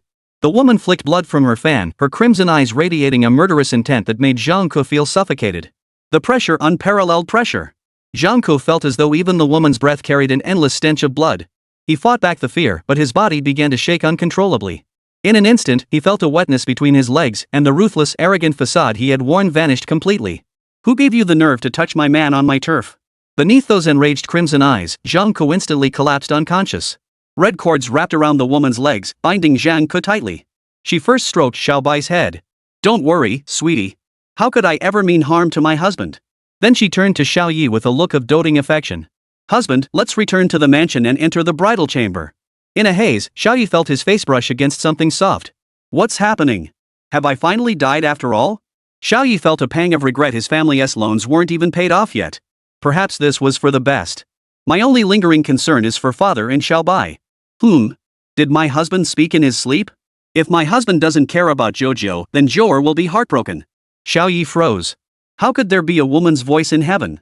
They say people see a flashback before death. Have I arrived at the White Tiger Mansion? Xiao Ye faced death head-on, opening his eyes to accept whatever came. Little did he know that the moment he opened his eyes, he received a baptism of facial cleanser. A pair of enormous beast eggs buried Xiao Ye's face within them. Husband, you're finally awake. Jor was worried sick. Jojo's soft, seductive voice was utterly captivating as she pulled Xiao Ye's head tightly into her embrace. Only then did Xiao Ye realize he was resting his head on a woman's lap. But the beast eggs were so enormous they were choking him. I don't know if this is heaven, but if you don't move those things, I'll be heading to the real heaven soon. Husband, please calm your anger. Jor knows she was wrong. The woman gently retracted the 2 beast eggs, carefully lowering Xiao Ye onto the pillow. Only then did Xiao Ye truly see her face. So beautiful. Xiao Ye stared at her face, his eyes fixed on her beauty. Oh, you're so annoying, husband. Saying things like that makes Jor blush. The woman who called herself Jor flushed crimson. Husband, the villain who pursued you has been bound by Jor. He is at your mercy. As she spoke, the bound Zhang Ku appeared before Xiao Ye. Such skilled workmanship. For Jor, this was Xiao Ye's approval. Husband, how shall we handle this man? Steamed or fried? Xiao Ye looked at Zhang Ku, whose face was twisted with terror. Anger welled up inside him, but Zhang Ku might still be of some use. He didn't believe Zhao Qinkuan wouldn't come to rescue him, so he asked. Where's your father? How's Principal Zhao? That old Zhao has been beaten half to death by my father. If you don't want him dead, untie me now. Zhang Ku wore an arrogant smirk, using this as leverage. Little did he know, Xiao Ye replied. Oh? Then you can go die. A fan blade sliced across Zhang Ku's neck. Since his skin wasn't as tough as a demon beast's, it severed his head clean off. Heh, Jor has never killed before. She didn't control her strength. Staring at the formidable woman before him who called him husband, Xiao Ye was utterly speechless with shock. Chapter 22, The Nine-Tailed Spirit Fox, Tushan Jojo. It took Xiao Ye a long while to snap out of his dazed stupor. Wait, what did you just call me? Husband, Jor replied with perfect ease. Xiao Ye scrutinized the red-clad girl before him once more. He realized his vision had been obscured by the beast egg's influence. Animal ears, soft fur near the beast egg, you're not human. Xiao Ye was stunned. She was a humanoid beast tamer, which meant she was at least a beast emperor level beast tamer. But aren't you also? Jor cut herself off, shifting her tone. Husband, our enemies are slain. Shall we continue? As she spoke, Jor pinned Xiao Ye beneath her. In his flustered state, Xiao Ye felt something furry beneath him. He looked down and saw it was a tail. Oh no, not one, but 9. Jor, stop. Xiao Ye interrupted, her hands roaming over him. The power of a beast emperor level beastmaster was far beyond Xiao Ye's ability to resist, but fortunately, Jor obeyed him completely. What's wrong, my husband? Am I not pretty enough to make your heart flutter? As she spoke, her lovely face seemed on the verge of tears. No, you're beautiful. It's just, we're not familiar enough yet. Xiao Ye racked his brain until he finally came up with a reason to refuse. He had no reason to refuse such a beautiful beast girl. His current refusal stemmed solely from sheer physical exhaustion. If they were to engage in deeper intimacy, Xiao Ye feared he might just pass out right there. Judging by the room's decor, it was clearly a traditional Dragon Nation bridal chamber. Xiao Ye suddenly remembered he still possessed his divine eye. Why not take a peek and find out? Beast name, Tushan Jojo. Rank Beast Emperor. Bloodline mythical. Attributes, water, fire, wood, metal, earth, charm. Skills, mind capturing shadow, box charm technique, tail slashing annihilation. Exclusive talents, 9-tailed enchanted form, tail regeneration. Xiao Ye had never seen so many skills before. How many years of cultivation does this take? Xiao Ye murmured, staring at the skills before him. Not that long, just about 3,000 years. Jor's cheeks flushed as her little tail swept across Xiao Ye's handsome face. All that desire accumulated over 3,000 years, don't you dare leave a drop unsqueezed? For some reason, in Jor's presence, Xiao Ye's words always slipped out unconsciously. Is this the effect of the 9-tailed seduction body? Of course it's Jor's own charm. Seeing Jor about to do something to him again, Xiao Ye quickly wrapped himself in his small blanket. My master is in trouble. I need to hurry and help him. Xiao Ye said, preparing to get dressed and leave. After all, it was his master he had to go help. However, due to his extreme weakness, he stumbled and fell. Wait, my lord. In your current state, you won't be able to do anything. Why not? Xiao Ye recalled something. The final clause of the 9-tailed spirit's contract mentioned, after communicating with the master, one could infuse their spiritual energy into the master's body. Xiao Ye shook his head. It seemed he was destined to sacrifice himself for justice. After hours of passion, gazing at the crimson fox-shaped sacred mark on his hand, Xiao Ye felt a primal, terrifying vitality surge through him. Jor, let's go back to the capital to seek a teacher. Yes, my lord. Jojo's cheeks still flushed, she agreed with a smile. Tushan Jojo instantly transformed into her beast form, a colossal 9-tailed fox over 6 meters long and 5 meters tall. Holy, the Empress has emerged. Wait, why is there a man riding on the Empress? The Empress, who held supreme status in their hearts, was being mounted. And by a man, no less. Who could bear witness to this? The demon beasts, who had been overjoyed moments before, instantly felt their hearts shatter. The shift from ecstasy to despair was swift indeed. The great demons of the tailless beast forest, witnessing the Empress streaking through the trees, immediately knelt in reverence regardless of whether Jojo saw them or not. Husband, being ridden by you feels so good. Xiao Ye had no heart to dwell on such matters. His immediate priority was confirming whether old Zhao was still alive. After all, this divine eye was indirectly given by old Zhao. He owed him a debt of gratitude. Outside the Dragon Martial Beast Park, a man covered in blood knelt on one knee. Beside him, the divine martial moon bled from its mouth and nose, the agonizing pain of shattered bones rendering it unable to rise. The dragon martial newcomers dared only watch from within the park, unable to approach. A battle between 8-star masters could easily turn fatal if they were caught in the crossfire. I told you you're past your prime. Why won't you admit it? Zhang Yongbo wasn't much better off. His right shoulder bore a gaping hole, and half his face had vanished. Supported by the Blood Moon cult's secret potions, his pain perception was compressed to the absolute minimum. Thus, even after sustaining such injuries, he did not collapse immediately. Ha! A lifetime of battle, and yet I never imagined I'd be killed by a petty man like you. The man's age was starkly evident. Countless wrinkles etched his face, and beneath his graying hair, his eyes held a look of utter resignation. Had it not been for that incurable poison coursing through his veins, perhaps he would still be fighting on the frontier. Enough with the lamentations. This world has always belonged to the victor. Come, let me send you to reunite with your disciple. Zhang Yongbo's claws sharpened into blades, thrusting toward Zhao Qiankuan's heart. Suddenly, a thunderous roar echoed. Old dog Zhang, your grandpa's back. Above the dragon martial beast park, Xiao Ye stood atop a colossal crimson nine-tailed beast. Am I seeing things? That's Xiao Ye standing on that nine-tailed fox. Holy crap, Brother Yi, how did you pull this off? Did you actually contract a nine-tailed fox? Zhong Kai gazed up at Xiao Ye in awe. His growth rate was terrifyingly fast. Zhang Yongbo gazed at the youth atop the nine-tailed fox, his expression complex. Xiao Ye's return alive meant Zhang Ke was definitely dead. Old dog Zhang, it's you and your unlucky son who should be reuniting. Come on, I'll send you to the underworld. Xiao Ye declared, spreading his hands as boundless force erupted from his palms. Go ahead, Jiu Lama. Tushan Jojo had no idea what Jiu Lama meant, but since her husband told her to go, she just did it. Suddenly, a colossal claw descended from the heavens, crushing down upon Zhang Yongbo. Already at the end of his strength, how could Zhang Yongbo withstand a strike from a beast emperor-level being? After resisting for a few seconds, he was slammed deep into the ground, unable to pull himself free. The potion's effects faded, and Zhang Yongbo returned to his true form. Xiao Ye leapt down from the air, and Zhou also transformed into human form. Old dog Zhang, you deserve to die. Do you have any idea how many Dragon Nation geniuses your scheme might have killed? Xiao Ye grabbed hold of Zhang Yongbo's sparse hair and yanked him brutally from the ground. He thrust Zhang Yongbo's head toward the students, toward Zhao Qiankuan. Teacher, classmates, does this Zhang Yongbo deserve to die? Zhao Qiankuan spoke with deliberate emphasis. The ironclad law of Langu, those who collude with heretical cults shall be executed. Those who attack and kill students. Death. Those who plot rebellion and insurrection execute.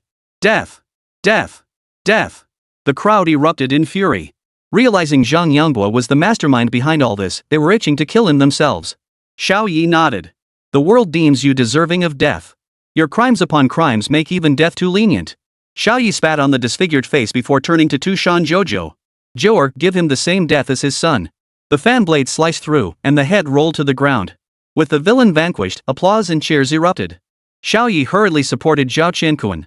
Master, your disciple arrived too late. Zhao Qiankuan's face was filled with disbelief. Not too late. With you in Longhua, it's never too late. Chapter 23, hooking up with a rich lady to pay off loans. Holy crap, Brother Yi is like a god descended from heaven. That nine-tailed fox still has her charm, huh? Wait. The nine-tailed. Isn't that the origin of the tailed beast forest? Hearing this, some people finally caught on. Could a nine-tailed fox as powerful as Joer be the terrifying beast emperor-level creature from the beast forest's origin story? Shoo! Xiao Ye made a shushing gesture. Joer's voice echoed in his mind. Husband, are you sending Joer back? Tushan Jojo looked utterly dejected. What's going on? Xiao Ye glanced at the panicked expressions of his classmates, then turned his gaze back to Joer's face. Husband, the origin of the tailless beast forest. Xiao Ye listened again to the students' murmurs. Don't you know? This nine-tailed fox is cursed. A student of ambiguous gender declared with solemn conviction. It wasn't cursed, it was sealed within this forest by the Dragon Martial Emperor. They say it survived even after having all 9 tails cut off, so the Dragon Warrior Emperor gave up on killing it. Xiao Ye glanced at Tushan Jojo again, as if seeking confirmation of their claims.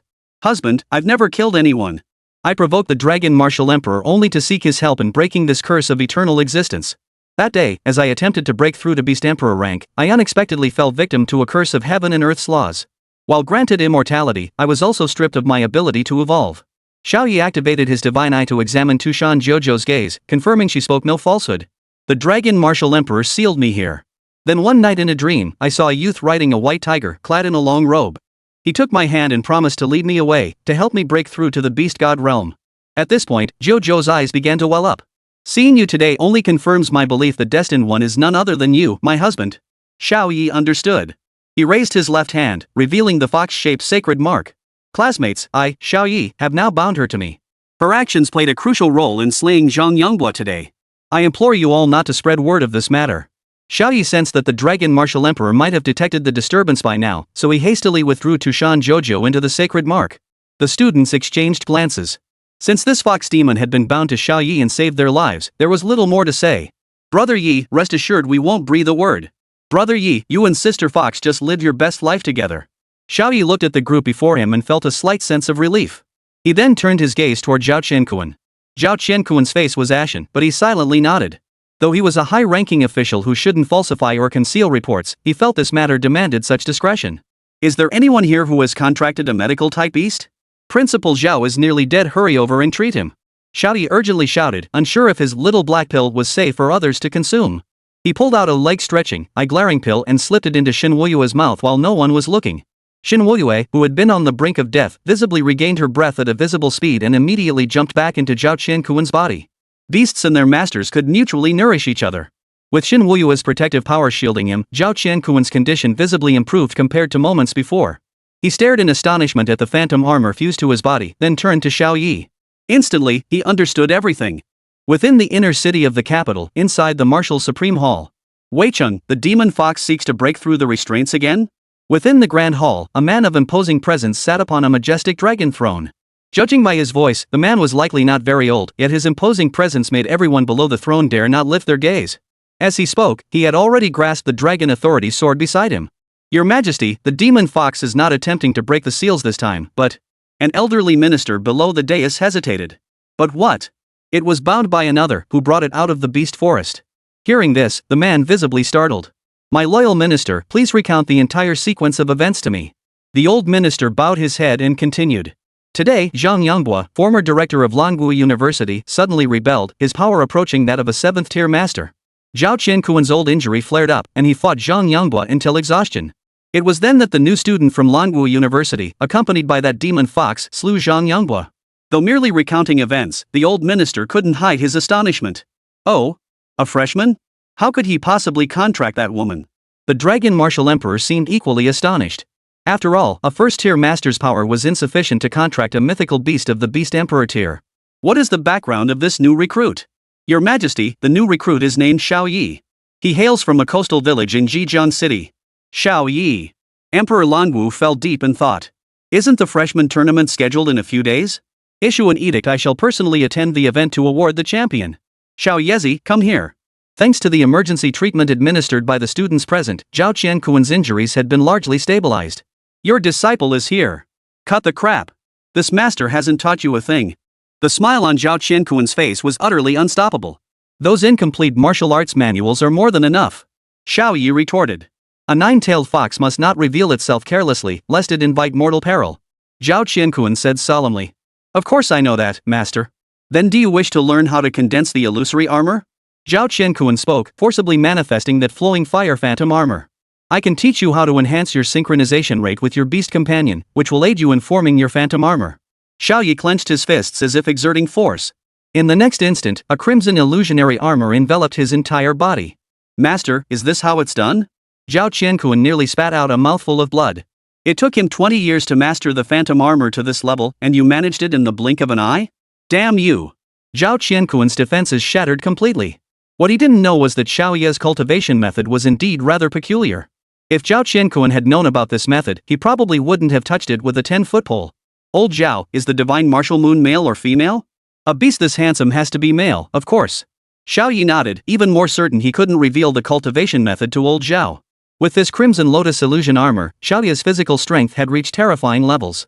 Suddenly, he remembered something. He still owed a mountain of loans. Old Zhao, I've got some business to attend to in the beast forest. I'll come visit you at the hospital another day. With that, Xiao Ye turned and returned to the beast forest under everyone's gaze. Sis-chan, that kid is seriously freaking insane. Xia Yu-chan didn't respond to Huang Yingying's remark. Instead, she clenched her fists, her eyes burning with intensity. Jor, since we're leaving anyway, why not take out all our enemies in the beast forest? No problem. I've had it with that old hawk for ages. Several hours later. Ding. Host has slain the Beast King tier Sky-Shattering Eagle. Total lifespan, 6,000 years. Remaining, 3,671 years. Absorption complete. Ding. Host has slain. Current remaining lifespan 1 year. Beastmaster lifespan 3,245 years. Chapter 24, Sister. Jojo, you're so strong. Seeing his own Beastmaster lifespan exceeding 3,000 years, Xiao Ye couldn't help but admire Jojo. She was practically a leveling machine. Husband, no need for further words. The extra beast power I supplied you is nearly depleted. Joer should return promptly. With that, Jojo voluntarily retracted into the Beastmaster's sacred mark. Joer, what does this mean? Husband, with your current spirit power reserves, summoning me for even a few moves would drain your power completely and kill you. Xiao Ye realized she was right. A first-tier Beastmaster, no matter how high their beast power ceiling, could never contract a beast of Tushan Jojo's caliber.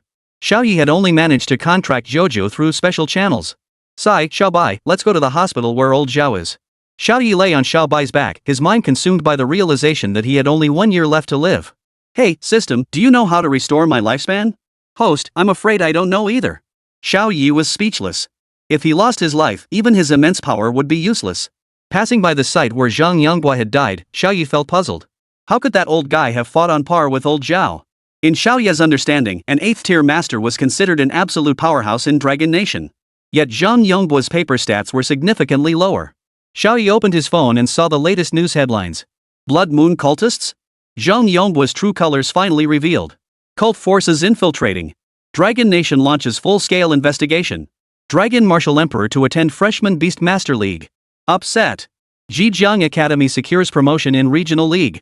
Seeing the headlines popping up on his feed, Xiao Ye felt the information overload was a bit much. Blood Moon cult. That's probably the force backing the Zhang family. Zhang Ke had indeed been killed by Xiao Ye, but he felt no remorse whatsoever. If he hadn't killed them, he would have been the one to die. The police chief didn't contact me? Looks like old Zhao took the fall. The Dragon Martial Emperor is actually going to watch the battle in person. My spot should be secure.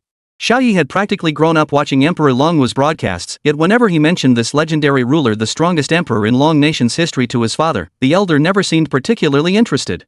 What surprised Xiao Ye most was that Zhejiang Academy had also qualified. Unlike the 4 great academies, these regional institutions had to compete in qualifiers for their spots. This meant only 4 spots in the Freshman League were guaranteed, those reserved for the 4 great academies. The remaining 4 spots were up for grabs by all institutions nationwide. Ah well, it must be some classmates suddenly hitting their stride this year. Wonder if it's one of my old classmates. As Xiao Ye pondered this, Xiaobai had already raced to the location sent by old Zhao.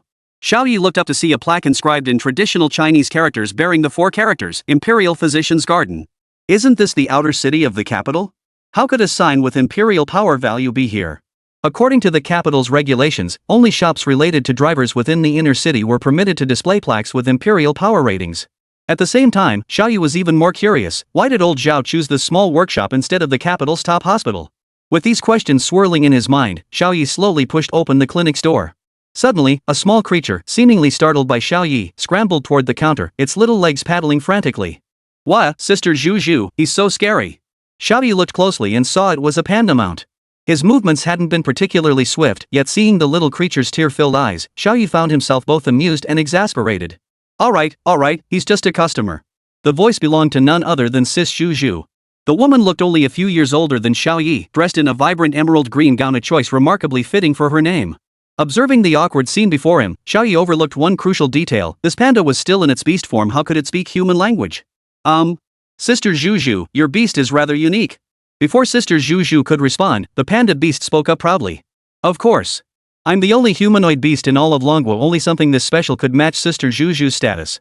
While asserting its own noble status, the panda also elevated the girl from the medical clinic, making Xiao Ye curious about her true identity. Humanoid form? That's a rare type indeed. Sister Zhu, might I ask your honorable name? The woman before him possessed an extraordinary aura, and her medical skills were likely formidable. Xiao Ye suspected her background must be deeply mysterious. How else could she command a panda spirit beast? Hello there, young one. My name is Xiao Zhu. Her voice rang out like a silver bell, exceptionally melodious to the ear. What a coincidence. My surname is also Xiao. I'm Xiao Ye. The woman before him evoked an inexplicable sense of familiarity in Xiao Ye. The shared surname only deepened this feeling of kinship. Yet the woman's gaze fixed intently on Xiao Ye, her silence lingering until her eyes seemed to lose focus. Little brother. The woman murmured. Though her voice was faint, Xiao Ye clearly heard the word brother. He had no idea who this woman was, nor could he fathom what kind of parents would name their daughter Little Pig much like his own father had named him Midnight Snack. Woof woof. Xiao Bai's bark interrupted their prolonged stare. Xiao, why didn't you give us a heads up before coming to visit Principal Xiao? It was Lu Yan coming downstairs to fetch medicine. Oh, hello, Teacher Lu. I'll go up right away. Xiao Ye plastered on a smile, relieved to see Lu Yan's injuries weren't severe. Director Xiao, please tell us how much longer can Principal Xiao hold on? Lu Yan walked to the counter and whispered to Xiao Zhu. The situation is extremely dire. That giant snake's venom is incredibly difficult to counteract. Although we managed to contain it last time, this battle has caused the poison to spread much faster. Xiao Zhu trailed off, but the implication was clear. She was the pinnacle of Dragon Nation's medical arts. If even she couldn't cure it, then this illness was incurable. Xiao Ye heard every word. Old Zhao's illness, is it truly that severe? Lu Yan turned back, frowning as she replied. Of course it is. It was a mythical bloodline beast god-level giant serpent named Jormungandr. Hearing Lu Yan's words, Xiao Ye felt momentarily dazed. Jormungandr?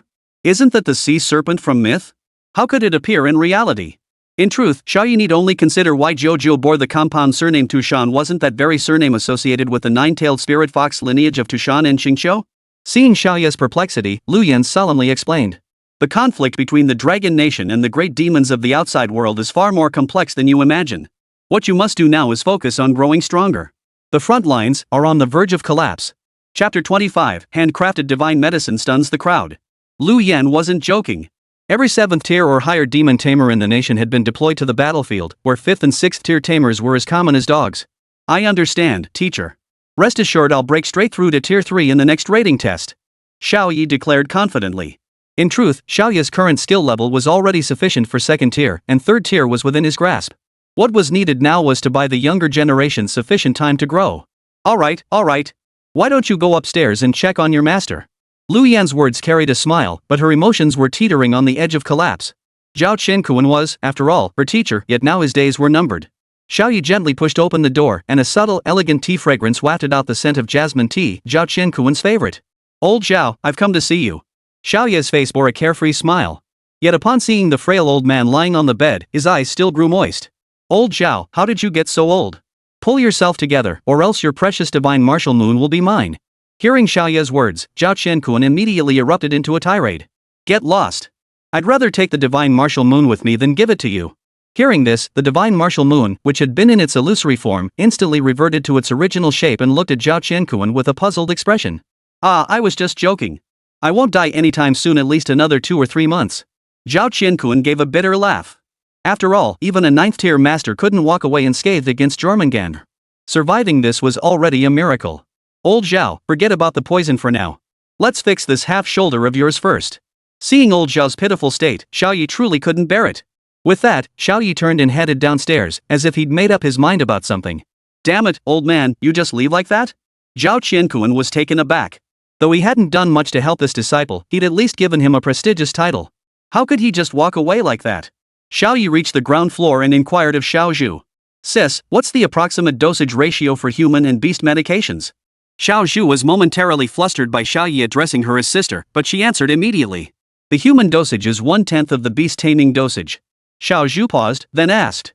Why do you ask? Xiao Ye walked toward the counter with practiced ease.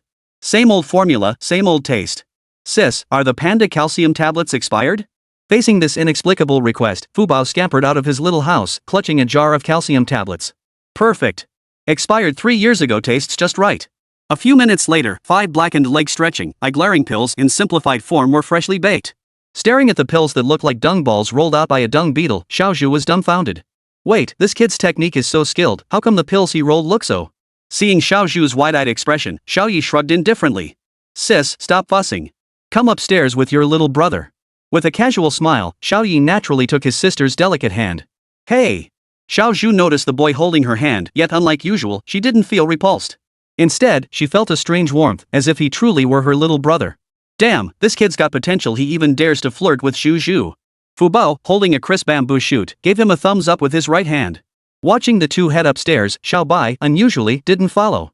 Instead, he stared greedily at Fu Bao's little bamboo shoot. You want to eat this? This stuff is expensive. Xiao Bai didn't care. The moment Fu Bao introduced the bamboo, he took a bite. You? If I can't beat you, I can still avoid you. Wait till Zhu Zhu comes back, I'm telling on you. Old Xiao, your brother's here to save you. Xiao Ye burst in with unbridled arrogance, kicking open the hospital room door while dragging the clinic owner behind him. This world has gone mad. Zhao Qianquan watched the scene unfold before him, as if witnessing the grim reapers coming to claim his soul. Xiao Ye triumphantly produced a pill, pried open Zhao Qianquan's mouth, and shoved it inside. Xiao Zhu was speechless. So this kid grabbed her hand to stop her from interfering with his medicine feeding? Don't thank me, bro. My medical skills are beyond ordinary. Just as Zhao Qianquan was about to curse this ungrateful disciple, he felt his bones which had been shattered beginning to regrow. Xiao Zhu's eyes widened in utter disbelief. She had never witnessed a pill capable of regenerating flesh and bone at a speed visible to the naked eye. Xiao Ye, what kind of pill is this? Xiao Ye remained utterly unfazed. Leg stretching, eye glaring pills. Didn't you have them in the shop? I thought you were planning to stabilize the injury first before administering medicine. Xiao Ye's unruffled expression made Xiao Zhu feel utterly disheartened. She was, after all, known as the capital's divine physician. Could her medical skills really be surpassed by a mere pill from this young upstart? Zhao Qianquan felt an itch on his shoulder. Turning to look, he saw that his shoulder had indeed regenerated. Xiao Ye, how can you excel in martial arts, beast taming, and medicine, 3 fields at once? Zhao Qianquan's eyes now held genuine bewilderment. Mastering one specialty would be understandable, but Xiao Ye was a true polymath. Old Xiao, with me here, you won't die. Xiao Ye's gaze was unwavering. In the eyes of this 18-year-old boy, Zhao Qianquan saw boundless responsibility. Xiao Ye activated his divine eye, revealing Zhao Qianquan's negative status effects. Negative status, see Demon's Wrath. The afflicted loses 0.61% health per minute. This effect cannot be paused. Activating divine power induces dizziness and weakness, permanently irreversible. Sink into the illusions of Jormungandr, you vile human. Xiao Ye was puzzled. At the divine eye's current level, it couldn't reveal the target's health bar. System, is there a way to remove this? Of course there is. If you know, just say it already. Keeping secrets isn't your style. Defeat Jormungandr. The moment those words came out, Xiao Ye was instantly silenced. Kill Jormungandr? Might as well just kill me outright. Yamengji's power was certainly inferior to that of the figure in the visualization, but Xiao Ye estimated it wasn't too far off. Host, don't panic. There's another way. What method? Lifespan loan at your service. This system offers 1,000 Beastmaster lifespan points in exchange for 1 year of life. Note, usable only once per individual unit. Xiao Ye was somewhat surprised, so there really was a way to extend his life. Why didn't you mention this sooner? Host may use this on any entity other than themselves. If Xiao Ye had merely been silent before, now he felt utterly mortified. Alright, extend old Zhao's life by 1 year. Payment successful. Remaining Beastmaster lifespan, 2,245 years. Old Zhao, I truly envy you for having a disciple like me. After extending his life, Xiao Ye looked at Zhao Qianquan with a solemn expression. Indeed, what a fine lad. Zhao Qianquan looked at Xiao Ye, his face radiating admiration. You may leave the hospital now. Your good child has extended your life by 1 year. Xiao Ye caught Zhao Qianquan about to ask a question and made a shoe gesture. In 1 year, I will personally slay Jormungandr. Chapter 26, Royal Physician, Big Business. Xiao Ye, little brother. After a long pause, Xiao Zhu finally gathered the courage to speak. Brother, might you share the formula for this elixir? Seeing Xiao Ye's silence, Xiao Zhu added another condition. I'll buy the patent rights. I can offer 300 million. Xiao Zhu grew anxious. The young man before her showed no reaction whatsoever to 300 million long nation currency. Could it be he truly belonged to some branch of the family? Doubts began to creep into Xiao Zhu's mind. Xiao Ye, if you're willing to accept me as your elder sister, then agree to my terms. This elixir could be used to treat soldiers on the front lines, which would effectively protect our hundreds of millions of citizens. Xiao Zhu was so desperate she was even considering leveraging her imperial brother's connections. Xiao Ye spoke slowly, sister, it's not that I refuse to reveal it, it's that only I can make this. Xiao Zhu wasn't entirely skeptical. After all, some elixirs involved such intricate alchemical processes that ordinary alchemists couldn't replicate them. But as the capital's foremost physician, she considered herself quite skilled. Don't worry, brother. My skills are quite good, I can learn. Seeing Xiao Zhu's persistence, Xiao Ye reluctantly listed the required ingredients. 3 shards of demon beast crystal, 5 bone set herbs, and 2 expired calcium tablets. That's all the ingredients. Xiao Zhu was dumbfounded. These were nothing but the most commonplace ingredients. How could I deceive my sister? Come with me downstairs to gather the herbs. Xiao Ye saw the doubt in Xiao Zhu's eyes. Well, what could he do? He'd just have to go with her. As soon as they descended the stairs, Fu Bao scampered over. Still clutching the bamboo stalk that Little White had gnawed on. Sis Zhu Zhu, that stinky white tiger bullied me. Xiao Zhu tugged Xiao Ye's hand, her soft beast egg brushing against his arm as she said. It's my brother's beast. A few bites are no big deal. Xiao Ye looked at Xiao Bai, who wore an expression of pure pride, unsure how to respond. Bai, this is all the territory I've conquered for you. As Xiao Ye scooped up the crystalline fragments, he grabbed a handful for Xiao Zhu as well. See? We both get the same amount. Xiao Ye poured out the expired calcium tablets passed down through generations and began rolling pills by hand. Xiao Zhu copied his actions, using her delicate hands to mold the clumps of medicinal ingredients. Sis Shu, watch closely, don't accuse me of holding back later. 3 minutes later, Xiao Ye's leg stretching, glaring pills were complete, while Xiao Zhu's remained a sticky mess. How could that be? We clearly did everything the same. Xiao Zhu looked utterly incredulous. Sis, would I lie to you? This is something only I can make. Xiao Zhu seemed deep in thought before turning and rushing to the counter to start typing. Before long, a contract was handed to Xiao Ye. Imperial Physician Appointment Letter? Xiao Ye stared blankly at the bold title at the top of the contract. Sis, isn't our shop called Imperial Physician's Garden? Isn't it a bit much to hire physicians as imperial physicians? Fu Bao ran over, shaking his head. Ah, you kid, you don't know how lucky you are. This is an actual Imperial Physician Appointment Letter. Xiao Ye began piecing together the events unfolding before him, the sign infused with imperial energy in an outer city shop, old Zhao bypassing hospitals to seek treatment at this humble establishment, and the talking beast-shaped imperial beast. Xiao Ye felt uneasy. He pulled out the search cat browser and tapped it against Xiao Zhu without hesitation. Search results, Xiao Zhu, younger sister of the current dragon martial emperor. Xiao Ye's already heavy heart sank completely. What had he just done?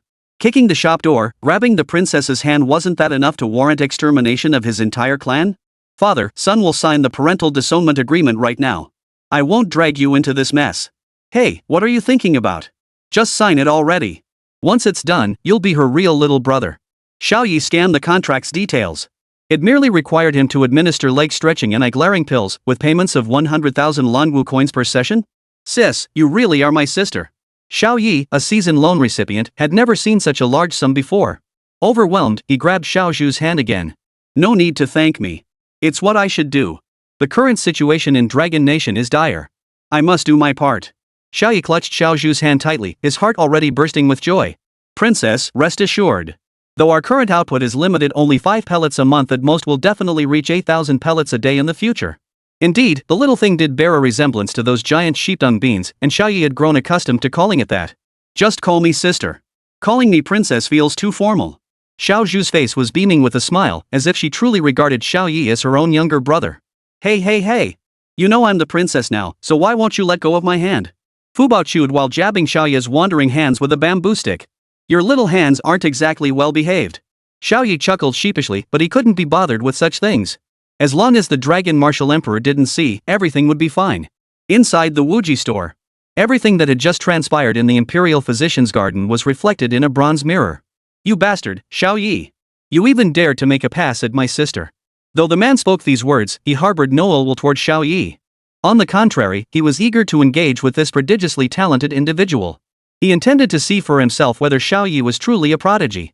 After finalizing the contract, Xiao Ye made a call to Xiao Tianming. Hey, old Xiao, your son just pulled off a big deal. I'm sending you 100,000 yuan up front. Hurry up and pay off that beast tamer loan. On the other end, Xiao Tianming grew even more unsettled. His son kept sending him 70,000 or 80,000 yuan every other day. His heart simply couldn't take it. Son, did you rob a bank? We should turn ourselves in soon. Xiao Ye immediately sent the contract to Xiao Tianming. Dad, your son's a royal physician now. Just those black hole balls pinching a few each month nets me tens of thousands. Imperial physician? The one I'm thinking of? Xiao Tianming's expression darkened instantly. Yep, the royal court physician. But I'm pretty laid back, no need to go to the palace or anything. Oh, okay. Fine then. Your stepmother and I are busy right now. The call ended abruptly, leaving Xiao Ye feeling bewildered. His father was notoriously money-obsessed. Why was he reacting so indifferently upon learning his son was earning a fortune? Sister Zhu, I'll deliver this month's order to you first. Do you have any pills in the shop that could be used for the beast-taming competition? Xiao Zhu pondered deeply, gesturing with her eyes for Fu Bao to tilt the bronze mirror aside. Of course not. But I do have pills that accelerate beast growth. Xiao Zhu's face radiated confidence. After all, advancing a beast from the initial stage to the growth stage was no difficult feat. Sister, do you have any that can quickly transform growth stage into full stage? As she spoke, Xiao Bai instantly transformed from beginner level to growth level. Xiao Zhu was dumbfounded. Wait, whose beast can just randomly shift between sizes like that? Chapter 27, Mastering Martial Arts, 1,000 Faces. What troubled Xiao Ye greatly was that utilizing the system to infuse the effect of martial arts interchange wasn't yielding ideal results. For beast tamers who had spent less than 10 years with their beasts, only 1 in 100 could evolve their beast from the initial stage to the growth stage. Yet, using martial arts interconnection had consumed a full century of lifespan. This left Xiao Ye deeply troubled. Xiao Ye had a theory: the efficiency of infusing lifespan varied between the Beastmaster's own lifespan and that of the beast. Xiao Zhu gazed at Xiao Bai, who had instantly evolved to the growth stage, and fell deep in thought. At that moment, Zhao Qiankuan descended the stairs with Lu Yan's support. Thanks to Xiao Ye's miraculous medicine, Zhao Qiankuan had regained his middle-aged appearance, and his vitality and spirit were noticeably improved. Sis Shu, add me on WeChat. We can chat more about studies when we have time. Xiao Ye scanned the QR code. Xiao Bai hoisted Zhao Qiankuan onto its back, and the group prepared to return to Longwu Academy. Watching Xiao Ye's retreating figure, Xiao Zhu's gaze held an extraordinary complexity. Fu Bao, do you think this pill could play a crucial role in the upcoming battle? Fu Bao's expression lost its usual liveliness. A pill capable of fully reviving a beast rider? That truly is a divine medicine. With this pill, it meant the soldiers of the Dragon Nation could fight with the same desperation as the demon beast side. To fight with everything they had from the start. It all came down to endurance. The very thought was terrifying. Old Zhao, your strength is now infinitely close to your original combat power. Trust me, you'll be fully restored within this year. Xiao Ye looked at Zhao Qiankuan, no longer addressing him as master. Zhao Qiankuan was simply astonished. This young man before him could genuinely achieve comprehensive strength across all fronts. What, did you dream about negotiating with Jormungandr? Pretty much. Soon you'll be the one covering for me. Upon hearing this, Zhao Qiankuan channeled his entire body's power, only to discover with astonishment that the pain had indeed lessened. Kid, are you considering becoming a beast doctor again? Zhao Qiankuan looked at Xiao Ye with an unusually serious expression. Old Zhao, I'm treating you. Why would you want me to become a beast doctor? Besides, look at this. Xiao Ye now wished he could plaster this contract to his forehead. This was a royal physician position. Anything connected to the imperial family was worth a fortune. You kid, you're something else. Zhao Qiankuan genuinely admired and cherished the young man before him. Your apprentice is more than capable. Please teach me everything you know, even your secret techniques. Xiao Ye wore a fawning expression, genuinely hoping to coax something out of Zhao Qiankuan. Cut it out. Everything I know is already in that library. The only thing left to teach is the 100 faces, 1,000 forms technique, the one passed down exclusively to your teacher Lu. Zhao Qiankuan glanced at Lu Yan. He himself had never mastered this martial art, yet Lu Yan had learned it with surprising ease.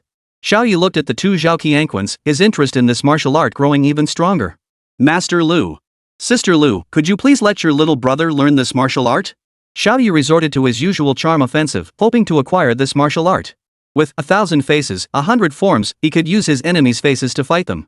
The thought alone was incredibly satisfying. Of course.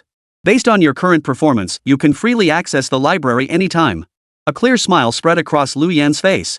If Xiao Ye truly extended his mentor's life by another year, what harm was there in teaching him all her techniques? Sis Lu, let's just skip the formalities. Hand me the martial arts manual directly. I won't waste your time. Hearing this, Lu Yan almost laughed. It had taken her 10 years just to grasp the basics of this martial art. But then she remembered this was Xiao Ye. Mastering it in a short time wasn't impossible. For the ancient martial arts sect to produce such an eccentric figure as Xiao Ye, whether it was a blessing or a curse, who could say? After all, if others learned that martial arts they'd spent decades mastering had been effortlessly grasped by Xiao Ye, their minds would likely explode. This martial art has no written manuals. Here's what we'll do, just remember this sensation. As she spoke, the faint golden mark between Lu Yan's brows glowed, and she pulled Xiao Ye close. Sis Lu, I think things are getting a bit awkward between us. These words weren't what Xiao Ye intended to say. They were purely the result of the Joer sacred mark on his hand pulsing violently, causing him excruciating pain. Shut up. Just 3 minutes. Lu Yan and Xiao Ye pressed their foreheads together, while old Zhao grinned mischievously. If little Lu were 7 or 8 years younger, it wouldn't be impossible. Xiao Ye endured the searing pain from the sacred mark on his hand. The crimson fox emblem was nearly oozing blood. Husband, how could you do this to Joer? Joer lamented from within the beast-taming space, her tightly clenched lips nearly bleeding. Xiao Ye had no doubt that if he hadn't contracted Jiujiu, she would have torn Lu Yan apart upon witnessing this scene. We're just ordinary friends. Xiao Ye resorted to the classic cheater's line, forcing himself to endure for 3 minutes. As the transmission ceremony concluded, an identical mark appeared on Xiao Ye's forehead, only this one was dark gray. Ding! Host has acquired martial art, 100 faces, 1,000 forms. Martial art name, 100 faces, 1,000 forms. Ability, beginner level, perfectly replicate another's appearance. Intermediate, begins learning the ability to replicate others' powers. Mastery, perfectly replicate every aspect of another being, even commanding their beasts. Xiao Ye stared at the description of 1,000 faces, 100 forms in the system, inwardly gasping in astonishment. Unbelievable. Just the ability to replicate someone's appearance alone opens up countless possibilities, let alone the ultimate stage where one can even command another's beast. Stealing someone's beast right in front of them? That's downright twisted. Xiao Ye turned to Lu Yan. Teacher Lu, we still have half an hour before we reach Lanwu, right? Correct. Why do you ask? Lu Yan adjusted her black-rimmed glasses, looking at Xiao Ye with puzzlement. You wouldn't be planning to master the 100 faces and 1,000 forms technique in half an hour, would you? That martial art is considered advanced, it's not something you can learn overnight. Lu Yan had no doubt Xiao Ye might actually achieve enlightenment on the spot. Teacher, steady knee. See you in half an hour. With that, Xiao Ye closed his eyes and sat cross-legged. Zhao Qianquan turned to Lu Yan with keen interest. You think this kid can master it? That technique demands extraordinary insight. Unlike ordinary martial arts, advanced techniques demand far more insight. If one doesn't grasp it at first glance, even decades of practice won't help. I don't believe it. You know, master, my talent is already quite high among my peers, yet it still took me 10 years to master 100 faces, 1,000 forms. Even if Xiao Ye is a genius, there's no way he could master it this quickly. Lu Yan's voice trembled with emotion. After all, though Xiao Ye always boasted, he always delivered. Within the divine sense space. System, pour it in relentlessly until I master it. Received host command. Life force infusion initiated. Year 1, the moment you first laid eyes on martial arts, it was already clear you were not cut out for scholarly study of martial arts. Year 30, your persistence seemed to move the heavens. You began to grasp the essence of this martial art. Year 56, a mistake during face-changing practice nearly got you shot while sporting a wanted criminal's face. Year 64, you finally mastered transforming into Daniel Wu, yet you still believed Xiao Ye's face was the most handsome. Thus, you could no longer grasp any further insights. You have attained 100 faces, 1,000 forms beginner. Remaining Beastmaster lifespan, 2,181 years. After 18 minutes and 35 seconds, Xiao Ye opened his eyes. Teacher Lu, old Zhao, we did it. Chapter 28, Dragon Martial Academy blockaded. Zhao Qianquan and the others weren't blind, they'd witnessed the mark between his eyebrows light up in an instant. Master Lu, old Zhao, I've mastered it. Shouldn't you be happy? Let's all laugh together. Xiao Ye beamed with genuine joy at mastering the 100 faces, 1,000 forms technique. Heh, I'm certainly happy for my top disciple. Little Lu, why aren't you smiling? Zhao Qianquan suppressed his astonishment and shot a knowing glance at Lu Yan. His inner voice seemed to say, you can't deny it now. That 30-minute estimate was conservative, he finished it in half the time. Lu Yan forced a stiff smile. Impressive. Truly worthy of being the prodigy of my great dragon martial arts. She said this, but inside, she felt a bit sour. This wasn't just being overtaken by the next generation, it was being swept away by a tsunami. Teacher Lu, look. Xiao Ye deliberately mimicked a quick face-changing gesture. With a flick of his sleeve, he instantly transformed into Lu Yan's likeness. Teacher Lu, how's my skill now? I even replicated the wrinkles and nasolabial folds in detail. Lu Yan beamed smugly at Lu Yan. Though Lu Yan smiled politely on the surface, she was seething inside. Copying my face is one thing, but why did you have to point out the wrinkles and all that? Lu Yan was, after all, a woman in her 40s. Even with the best care, wrinkles were inevitable. But, it is quite skillful. Lu Yan stared at her own face, feeling something was off, yet she couldn't help but admire Xiao Ye's skill, it was simply unmatched. Old Zhao's harder to mimic, his wrinkles depend on his physical condition. Well, Xiao Ye clearly wasn't sparing anyone. With a flick of his wrist, he transformed into the likeness of Ai Kuan, the guy who had blocked him that day. Sis Lu, who's hotter, this kid or me? That day, he hadn't gone far enough, he'd nearly disabled their soul-bound beasts. The real issue was that if he'd actually killed them, it wouldn't have been easy to explain legally, it would have just given Zhang Ku an opening to exploit. You're both ugly, especially you look at all those wrinkles. Lu Yan's face flushed crimson with anger. It felt like the girl he'd pursued for 10 years had been snatched away by some punk in 3 days. How could that feel good? Xiao Ye remained silent as they neared the gates of Lanwu Academy. Dean Zhao, our welcome ceremony doesn't need to be this elaborate, does it? After all, I'm just a student. Seeing the throng gathered at the entrance, Xiao Ye wondered if there was any recent major event. Could this be for him? Stop being so self-absorbed, kid. The entire academy is probably busy investigating that bastard Zhang Yonghua's affairs. Who has time for events? At Xiao Ye's words, old Zhao narrowed his eyes toward the gate. How could there be so many people? Old Zhao, did you get the banners ready? Xiao Ye noticed several banners hanging opposite the school entrance. Nope.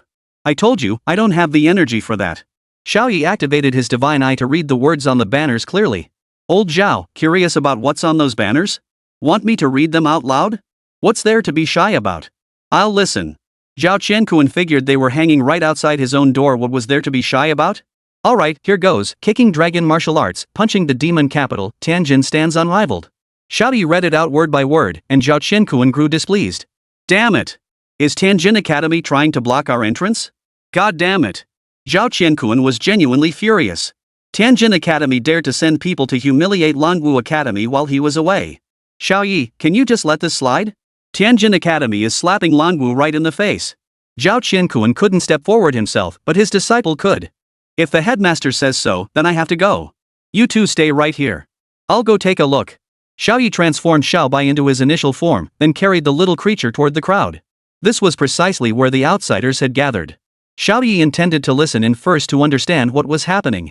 Hey, old man, what's going on here? The portly man with the prominent mole glanced at Xiao Ye's Longwu Academy uniform and startled at first. Then, his gaze fell on the little white tiger in Xiao Ye's arms, and he relaxed. Clearly, Xiao Ye wasn't a Longwu student. Those brats from Jin Men Academy took advantage of the dragon martial arts headmaster and the strong ones being away to force their way in and block the gate. They're only picking on the freshmen. The old man's face was so stiff with anger that even his chubby cheeks seemed frozen. And guess what? This year's Longwu students actually couldn't beat him. The kid who just went up to retrieve the tortoise shell did manage to hold out for half an hour before coming down. Upon hearing the mention of the turtle shell guy, Xiao Ye immediately recognized the old man was referring to Zhong Kai. It's crowded here and hard to see. Head over there and you'll see just how arrogant that little brat is. Watching the pointing and whispering elderly crowd, Xiao Ye grew curious about the newcomers. Has Jinmen University started attracting such high-caliber students? Although the four major universities were equally renowned, Tianjin and Longwu were geographically close.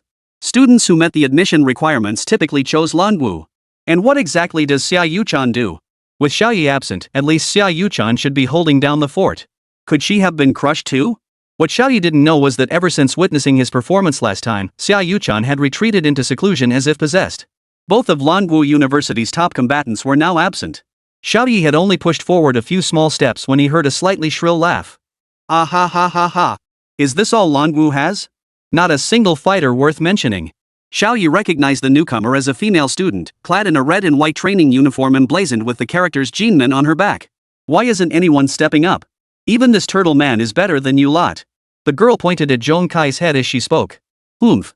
You Jinmen folks always pick on us Longwu when we're weak.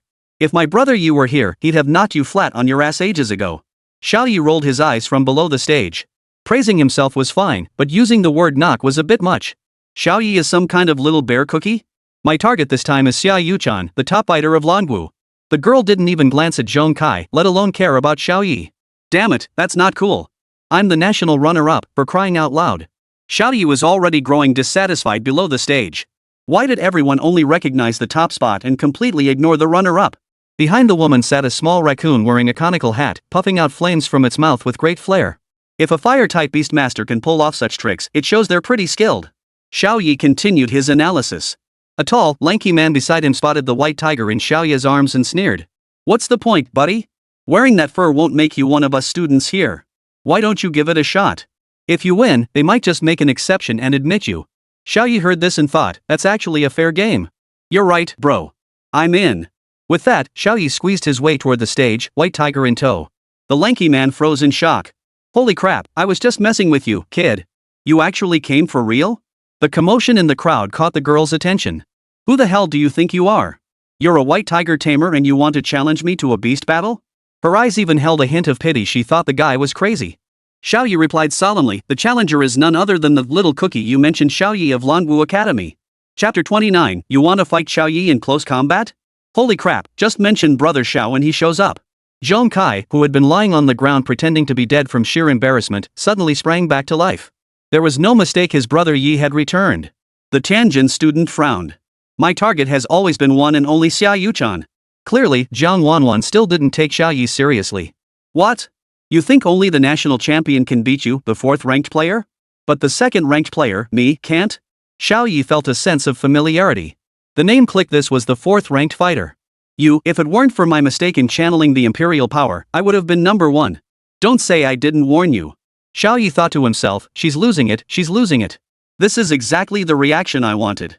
After the Longwu students had been humiliated for so long, wouldn't knocking her out outright be letting her off easy? What? You're so obsessed with Xiao Yuchan? Fine, I can transform into her likeness and fight you. As she spoke, Xiao Ye suddenly transformed into Xiao Ye-chan's appearance, even her voice identical. What? Is this the feeling you crave? Xiao Ye laughed, his tone thick with oppressive pressure. What is this thing? Zhang Wanwan was clearly startled by Xiao Ye's display. Even the nation's fourth-ranked player doesn't know about 100 faces, 1,000 forms? Isn't that Master Lu's signature technique? When did Brother Yi learn this move? The crowd below the stage buzzed with discussion, but the most astonished were the elderly passerby and the lanky man. They never imagined the young man who just struck up a conversation with them was actually the nation's second-ranked freshman. What's this? You went to Jin Men Academy thinking you'd be the top dog, yet you only dare to block my door when my dragon martial arts guys aren't around? Xiao Ye's words were blunt. You came to ambush my door first, and my teachers are all here. So what if we call your Jin Men Academy a chicken coop? Xiao Ye scanned the area with his eyes. He refused to believe this trip had been made without a teacher's guidance. Talking like that? I'll tear your filthy mouth to shreds. Zhang Wanwan's anger flared, her earlier unease fading away. True, she'd come at her master's behest, but this mission wasn't solely about humiliating Lanwu. She genuinely wanted to test the path of invincibility. Sis, the path to invincibility isn't walked like this. What you Tianjin folks are doing is taking advantage of others, wouldn't you agree? Xiao Ye excelled at stirring emotions. The students below and the citizens of Jingdu had been berated by this brat for so long that resentment had long since boiled over. Ah, forget it. Wearing her face still feels a bit off. I'll stick to my own handsome one. Xiao Ye said, reverting to his original appearance. Your ignorance isn't your fault, after all you probably never saw this move in Tianjin. Xiao Ye's words cut deep, each sentence seeming to pierce Zhang Wanwan's heart. Zhang Wanwan's rage had reached its peak, and she was about to unleash her beast summoning technique. Hold your fire. Xiao Ye quickly stopped her. Let's sign some kind of life and death agreement. I don't want to have to pay for repairs if you damage it. Zhang Wanwan tossed over a piece of paper bearing 3 bright red characters, life and death agreement. The one getting beaten is you. Glancing at the little white dog in Xiao Ye's arms, Zhang Wanwan began to wonder if the testing device had malfunctioned. Good afternoon, everyone. I'm Zhong Kai, your volunteer host for today's competition. You can call me President. Zhong Kai shed his earlier battered appearance, his purple hair standing out vividly in the crowd.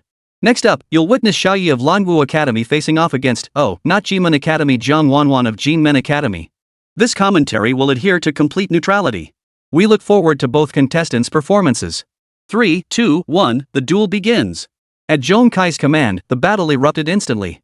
Instant noodles, fiery breath. Fiery flames erupted from the mouth of the little raccoon beside Zhang Wanwan.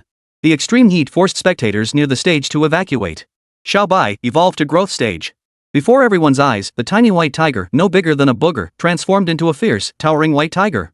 What did I just witness? Xiao Ye actually dodged Instant Noodle's breath attack using the invincibility frame from his Beastmaster evolution. This maneuver was truly spectacular. Even Lu Yan and the others watching from afar couldn't help but nod in admiration. Zhang Wanwan frowned. She never imagined such a maneuver was possible. It's certainly troublesome. Xiao Ye dared not slack off. This little raccoon possessed traces of the fire dragon bloodline, granting it the ability to unleash the fiery breath. Xiao Bai, protect me. As Xiao Ye's words fell, another ball of flame hurtled toward him. Swift water blade, go! Several water blades materialized around Xiao Ye, not only neutralizing the fiery blast but also sending 2 slashes hurtling toward Zhang Wanwan. Instant noodles, earth flow shield. A wall of earth materialized before Zhang Wanwan, perfectly blocking the 2 water blades. Good heavens!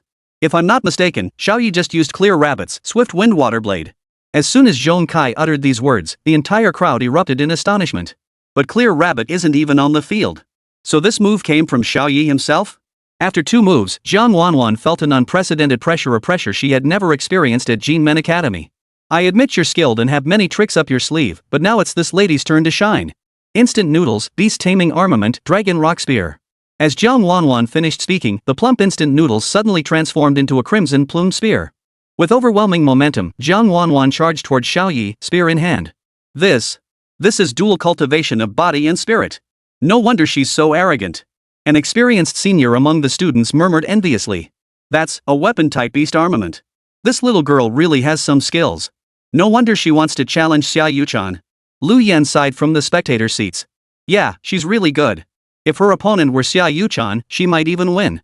What a pity. Zhao Qiankuan responded. Indeed, anyone who awakened Beastmaster armor at this age was among the strongest of the strong, and those who awakened weapon-type armor were true geniuses. Unfortunately, her opponent was Xiao Ye. Watching Zhang Wanwan charge toward him, Xiao Ye almost felt like laughing. You're the one charging at me. Xiao Ye had intended to engage in a proper Beastmaster battle with her, but she had chosen to charge head-on instead. This might be the most misguided decision Jiang Wanwan had made in her 18 years. Take this spear. Jiang Wanwan's dragon rock spear, engulfed in blazing flames, stabbed straight toward Xiao Ye's face. Holy, you're serious? Xiao Ye was startled at first, not expecting this girl to actually try to kill him. Then I'll have to get serious too. Though Xiao Ye couldn't summon Jojo, using his phantom armor was no problem. He stood his ground, letting her thrust. Little did Jiang Wanwan expect Xiao Ye wouldn't dodge. Her thrust, delivered with full force, pierced straight through Xiao Ye's forehead. No! Jiang Wanwan clamped her eyes shut, unable to accept what had just happened. Chapter 30, You dragon warriors are hoarding human form beast companions. Though she disliked Xiao Ye, how could she possibly harbor murderous intent? The audience below the stage couldn't bear to watch, many female students tightly closing their eyes. No need to panic, no need to panic.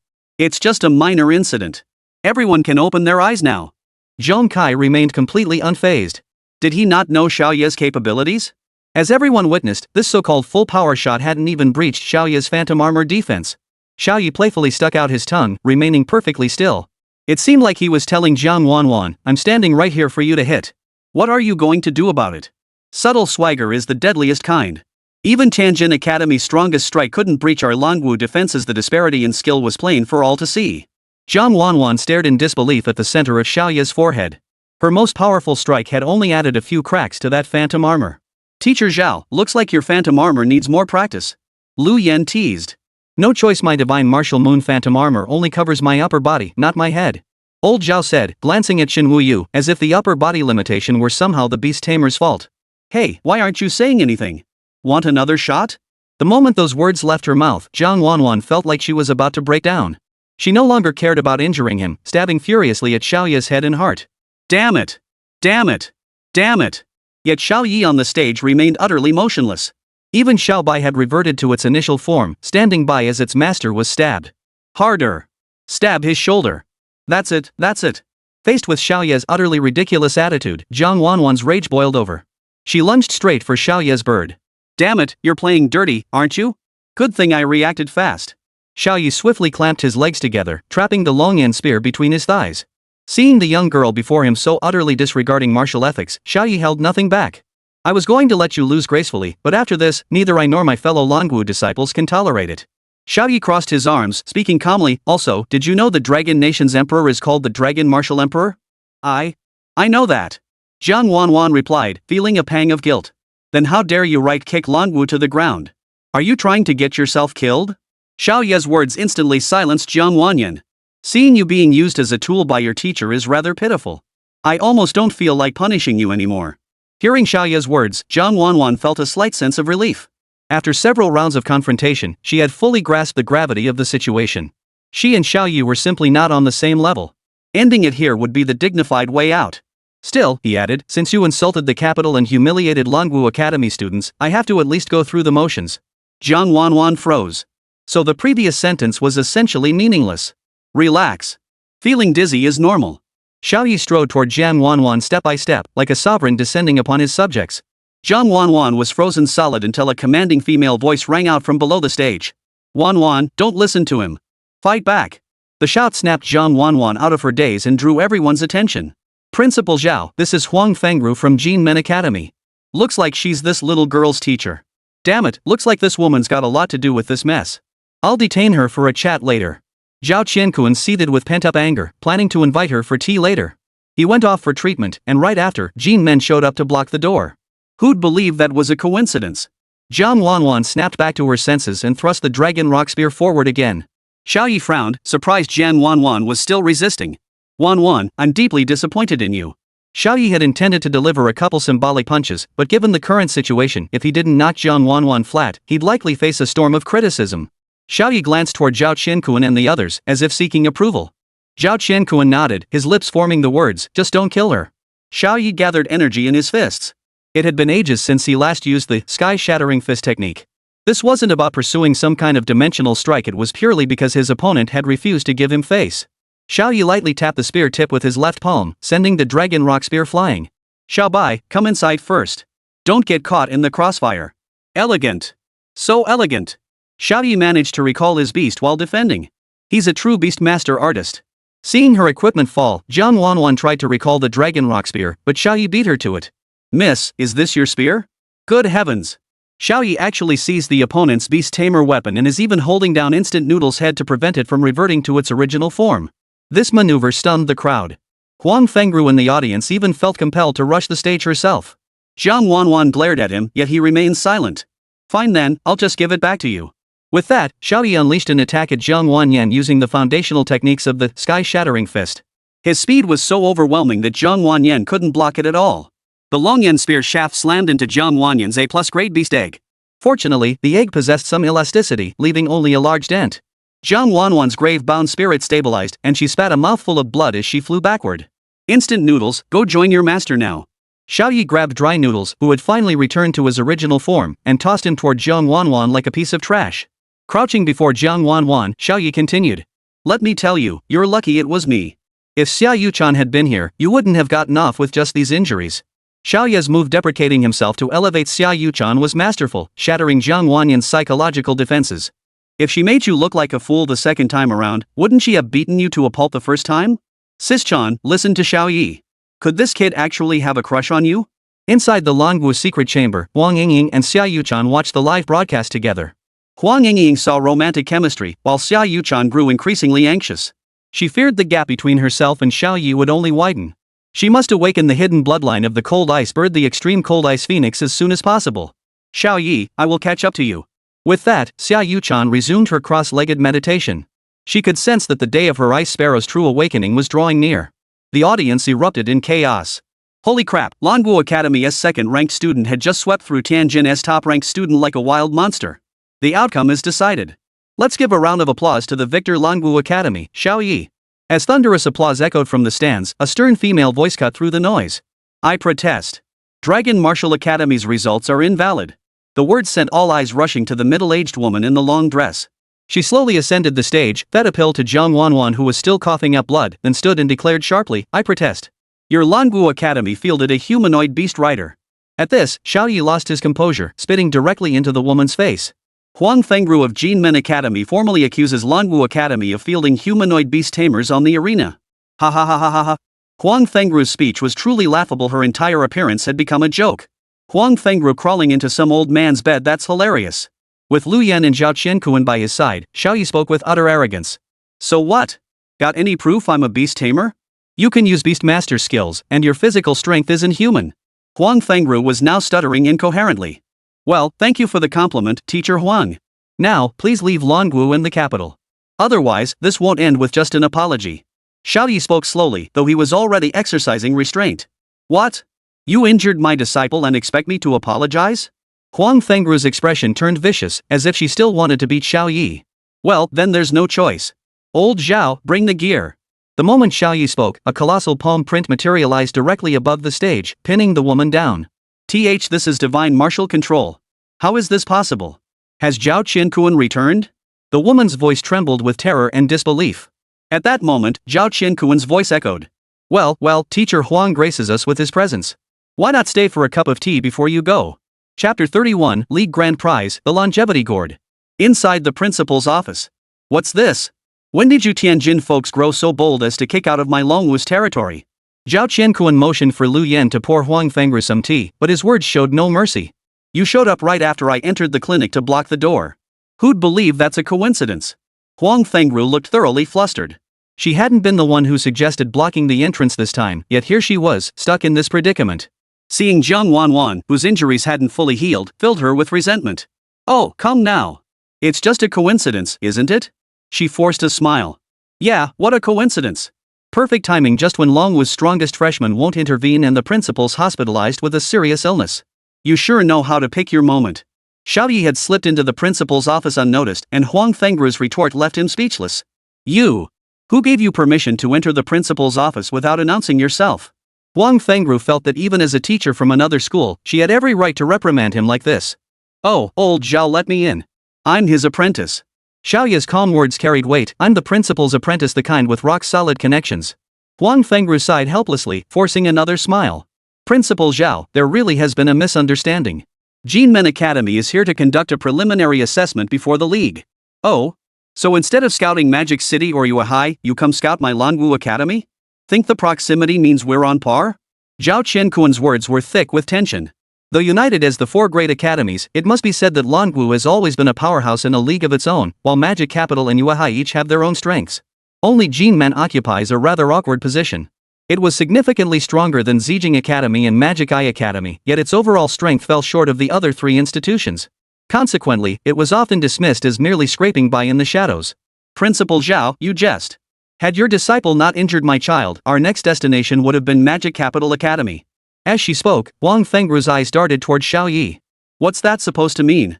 Only your students get to beat up our Lanwu Academy pupils, but we can't fight back?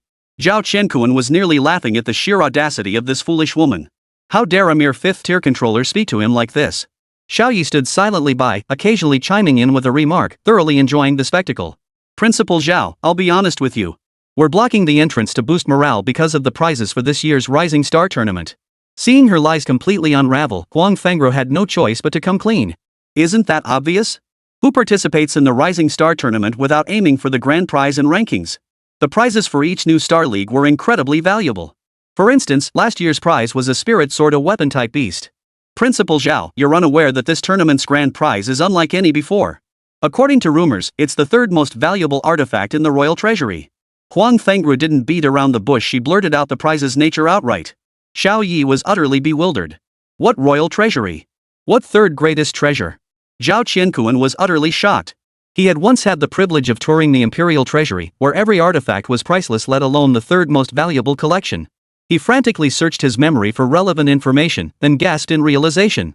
You mean that thing? Huang Fengru nodded slightly. Yes, it's that very longevity gourd. The word sent an unprecedented silence rippling through the principal's office. Just as Xiao Ye thought the principal was deep in thought, Zhao Qianquan chuckled. Heh, my mistake. I thought you meant the infinite restriction. Huang Fengru, who was taking a sip of tea, nearly spit it in Zhao Qianquan's face. So your long silence was just a way to ease the awkwardness? No worries. Principal Zhao, do you know the function of this longevity gourd? Huang Fengru continued with a mysterious look, resembling a young girl gossiping in class. The longevity gourd, as the name suggests, it nurtures longevity. Zhao Qianquan answered casually. Then, Principal Zhao, do you know where the original lifespan for this longevity comes from? At this point, a hint of mystery flashed across Huang Fengru's face as she gestured for Jiang Wanwan to cover her ears. Jiang Wanwan was speechless. She'd been knocked unconscious herself. Why would she care about hearing these two sentences? The grand prize was out of her reach anyway. Go ahead, tell me. Let's see if your version matches what I know. Zhao Qianquan asked suspiciously, though in truth, he knew nothing of any other versions. This lifespan was actually stripped from a beast, then cultivated within the longevity gourd to be used by humans. At this revelation, Zhao Qianquan instantly lost his composure. Doesn't that mean with enough beastmaster lifespans, a person's lifespan could be extended indefinitely? By this point, Zhao Qianquan had already activated the confidential communication system in the principal's office, completely blocking all signals and severing all external connections. Not exactly. Otherwise, the previous Dragon Emperor wouldn't have passed away. The quantity of Beastmaster's lifespan required by this gourd is absurdly high, and it's incredibly picky about its flavor. Huang Fengru was certain that if their conversation were overheard, it could cost them their heads. Rumor has it that it only accepts demon beasts of Beast King rank or higher for the late Emperor, and it takes 10,000 years of Beastmaster lifespan to exchange for 1 year of life. Zhao Qianquan understood. No wonder, even with such a divine artifact in hand, the previous Emperor had only lived for 200 years. After all, demon beasts above the Beast King tier were few and far between, each possessing its own survival tactics. They weren't easy to kill. Not to mention the Emperor had to slay them personally. Though his strength rivaled that of a Beast Emperor, actually killing such beasts remained an immense challenge. Hearing this, Xiao Ye inwardly gasped. So this artifact was considered too useless by them that they'd simply offer it as a reward? Principal Zhao, you know as well as I do that under Principal Feng's guidance, our Tianjin Academy has improved significantly over the years. But now, President Feng's condition is worsening. We need that gourd. Zhao Qianquan nodded again, though he had no idea who this Principal Feng was. I, Zhao Qianquan, have been campaigning abroad for over 30 years. How could I possibly know the state of your Jinmen Academy's development? But shouldn't it be a fair competition? Huang Fengru felt her words had fallen on deaf ears. Shaking her head in disappointment, she led Jiang Wanwan out of the principal's office. The moment they left, Xiao Ye approached. Old Zhao, you interested in this? Old Zhao saw Xiao Ye's eyes practically glowing. What? You young whippersnappers got your sights set on immortality too? Xiao Ye couldn't exactly tell him he was dying, so he replied. Who wouldn't want to live longer? Rest assured, I'll secure both the top prize in the new Star League and that longevity gourd. Chapter 32, The Seniors Club Invitation. It's good you've got the drive, kid. But first place in this league won't come easy. Zhao Qiankun felt a twinge of unease after witnessing their clash today. Had Xiao Ye not possessed that layer of phantom armor and had Jiang Wanwan not strategically opted for close combat, his victory wouldn't have come so easily. Yes, I know illusionary armor can't be used in the league. I'll dedicate myself to mastering it in the time ahead. Xiao Ye couldn't help but wonder, had the current dragon martial emperor relentlessly hunted Jojo all those years ago to prolong the old emperor's life? Perhaps it was precisely because the pursuit of Jojo consumed too much time, delaying the progress of the longevity gourd, that replacing it might have already been done. Thinking this, wouldn't the dragon martial emperor crush him on the spot upon seeing him wield Jojo's phantom blade? Never mind. Right now, I should focus more on quickly improving my strength. Otherwise, this grand prize might be out of reach. Xiao Ye still harbored a sense of foreboding. After all, Xia Yuchan from his own school was already a formidable competitor. Miss Xia really knows how to hide her true strength. If not for my divine eye, I would have been fooled by her. Xiao Ye's divine eyes had inadvertently scanned Xia Yuchan's frost sparrow. It wasn't some legendary bloodline, it was a mythical bloodline. Xiao Bai, what kind of bloodline do you have? Xiao Ye's divine eye displayed the bloodlines of all other beast tamers instantly, yet Little White showed only a huge question mark. However, the fact that the Lingwei beast roar affected the exceptional bloodline of the demon Soundbat meant it possessed at least a legendary bloodline. Just as Xiao Ye pondered how to boost his strength within the month, a soft female voice interrupted his thoughts. Xiao Ye, is that you? Xiao Ye snapped back to reality to find a girl with long, straight black hair standing before him, her two soft beast eggs nearly touching his chin. Phew, glad I didn't bump into you, the girl said with a smile. No problem, it was no trouble at all. Xiao Ye feigned distraction and deliberately bumped straight into the soft beast master eggs. Oh dear, little brother Xiao Ye is so clumsy. Thank goodness you didn't hurt your sister. The girl smiled, her eyes narrowing. Having gotten his way, it was time to ask what this was all about. What brings you here, sister? Xiao Ye deliberately adopted an innocent expression. Well, Xiao Ye, I'm a third-year student at Longwu Academy. My name is Lu Qing, and I'm here to invite you to join our student council. Xiao Ye was speechless. The school was indeed quite large, but he genuinely had no interest in joining the student council. Sorry, senior, student council work probably isn't for me. Xiao Ye had no desire to spend his days inspecting this and that. He'd come to Longwu with one goal, to grow stronger. You're so funny, little brother. At Beastmaster Academy, we don't bother with formalities like that. Our student council is basically like an external Beastmaster guild. Lu Qing covered her mouth and laughed, surprised that Xiao Ye didn't even know this basic information. So that means we can form teams to go on training expeditions? Xiao Ye was genuinely intrigued by the idea of group training. Staying cooped up on campus wasn't his style. Absolutely. And we organize by grade level. We plan to appoint you as the branch president. Lu Qing spoke calmly and deliberately, her entire demeanor radiating elegance. Did you pick me because you couldn't find Xia Yuchan? Xiao Ye cut straight to the heart of the matter. Not at all. We considered everything. Brother Xiao Ye, your demeanor is simply more suited to leadership. Truthfully, the student council had been fiercely debating who should lead the freshman class until Xiao Ye shattered the gate blockers at Jinmen Academy, finally uniting them. You're exceptionally skilled at energizing the team, and your abilities are formidable. That's why we unanimously nominated you as freshman student council president. Xiao Ye nodded. He wasn't about to take on a role without perks. So what perks come with being president? Lu Qing smiled. Xiao Ye's personality was quite different from what she had imagined. If you insist, there are some perks. Student council points can be exchanged for quite a few practical medicines and equipment.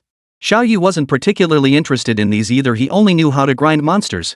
Of course, you can also exchange them for money. Seeing Xiao Ye hesitate, Lu Qing quickly added another point. Alright then, I'm in. Lu Qing chuckled softly. Such a materialistic little guy but kinda cute, huh? Of course, she couldn't possibly understand how much money meant to a penniless kid. To them, potions and gear were far more practical than cash. But Xiao Ye didn't need either. When it came to medicine, his little coal ball was more powerful than any potion. As for gear, had she heard of a Beast Emperor grade phantom armor? Lu Qing pulled a round badge from her pocket, emblazoned with a sun and dragon design. Alright, Xiao Ye, put this on. You're now the president of the first branch. This Sun Dragon badge symbolizes the spirit of our Dragon Martial Arts Student Union. You must guard it well. Xiao Ye nodded, glancing at the white unicorn behind Lu Qing. Sis Lu, why does your horse still have horns? Every beast companion evolves uniquely. Horny was originally just an exceptional wind chaser horse, but after reaching full evolution, it underwent a mutation. Xiao Ye couldn't help but marvel even the same mount could transform completely after evolution. Take Xiao Bai, for instance. Most white tigers remain at the initial stage their entire lives, yet Xiao Bai has already reached the growth stage. Sis, when did Xiao Zhao evolve to the complete stage? Xiao Ye was curious about others' evolution timelines. Xiao Zhao only evolved to the complete stage during the first semester of sophomore year. Honestly, it was holding the group back a bit. Lu Qing's words were a bit exaggerated, but for those in the ranks of prodigies, it was indeed true. Take my senior, Yang Qian, now the president of the student council. He evolved to the full stage during his first semester of sophomore year. Xiao Ye felt beads of sweat forming on his forehead. How could it happen so fast? He felt it was already exhausting enough just getting Xiao Bai to the growth stage, let alone reaching the complete stage that seemed like a distant dream. Before Lu Qing could finish, Xiao Ye heard the chilling words, "Rumor has it this year's freshmen are even more prodigious. Both Magic City and Yuehai already have fully evolved beast tamers."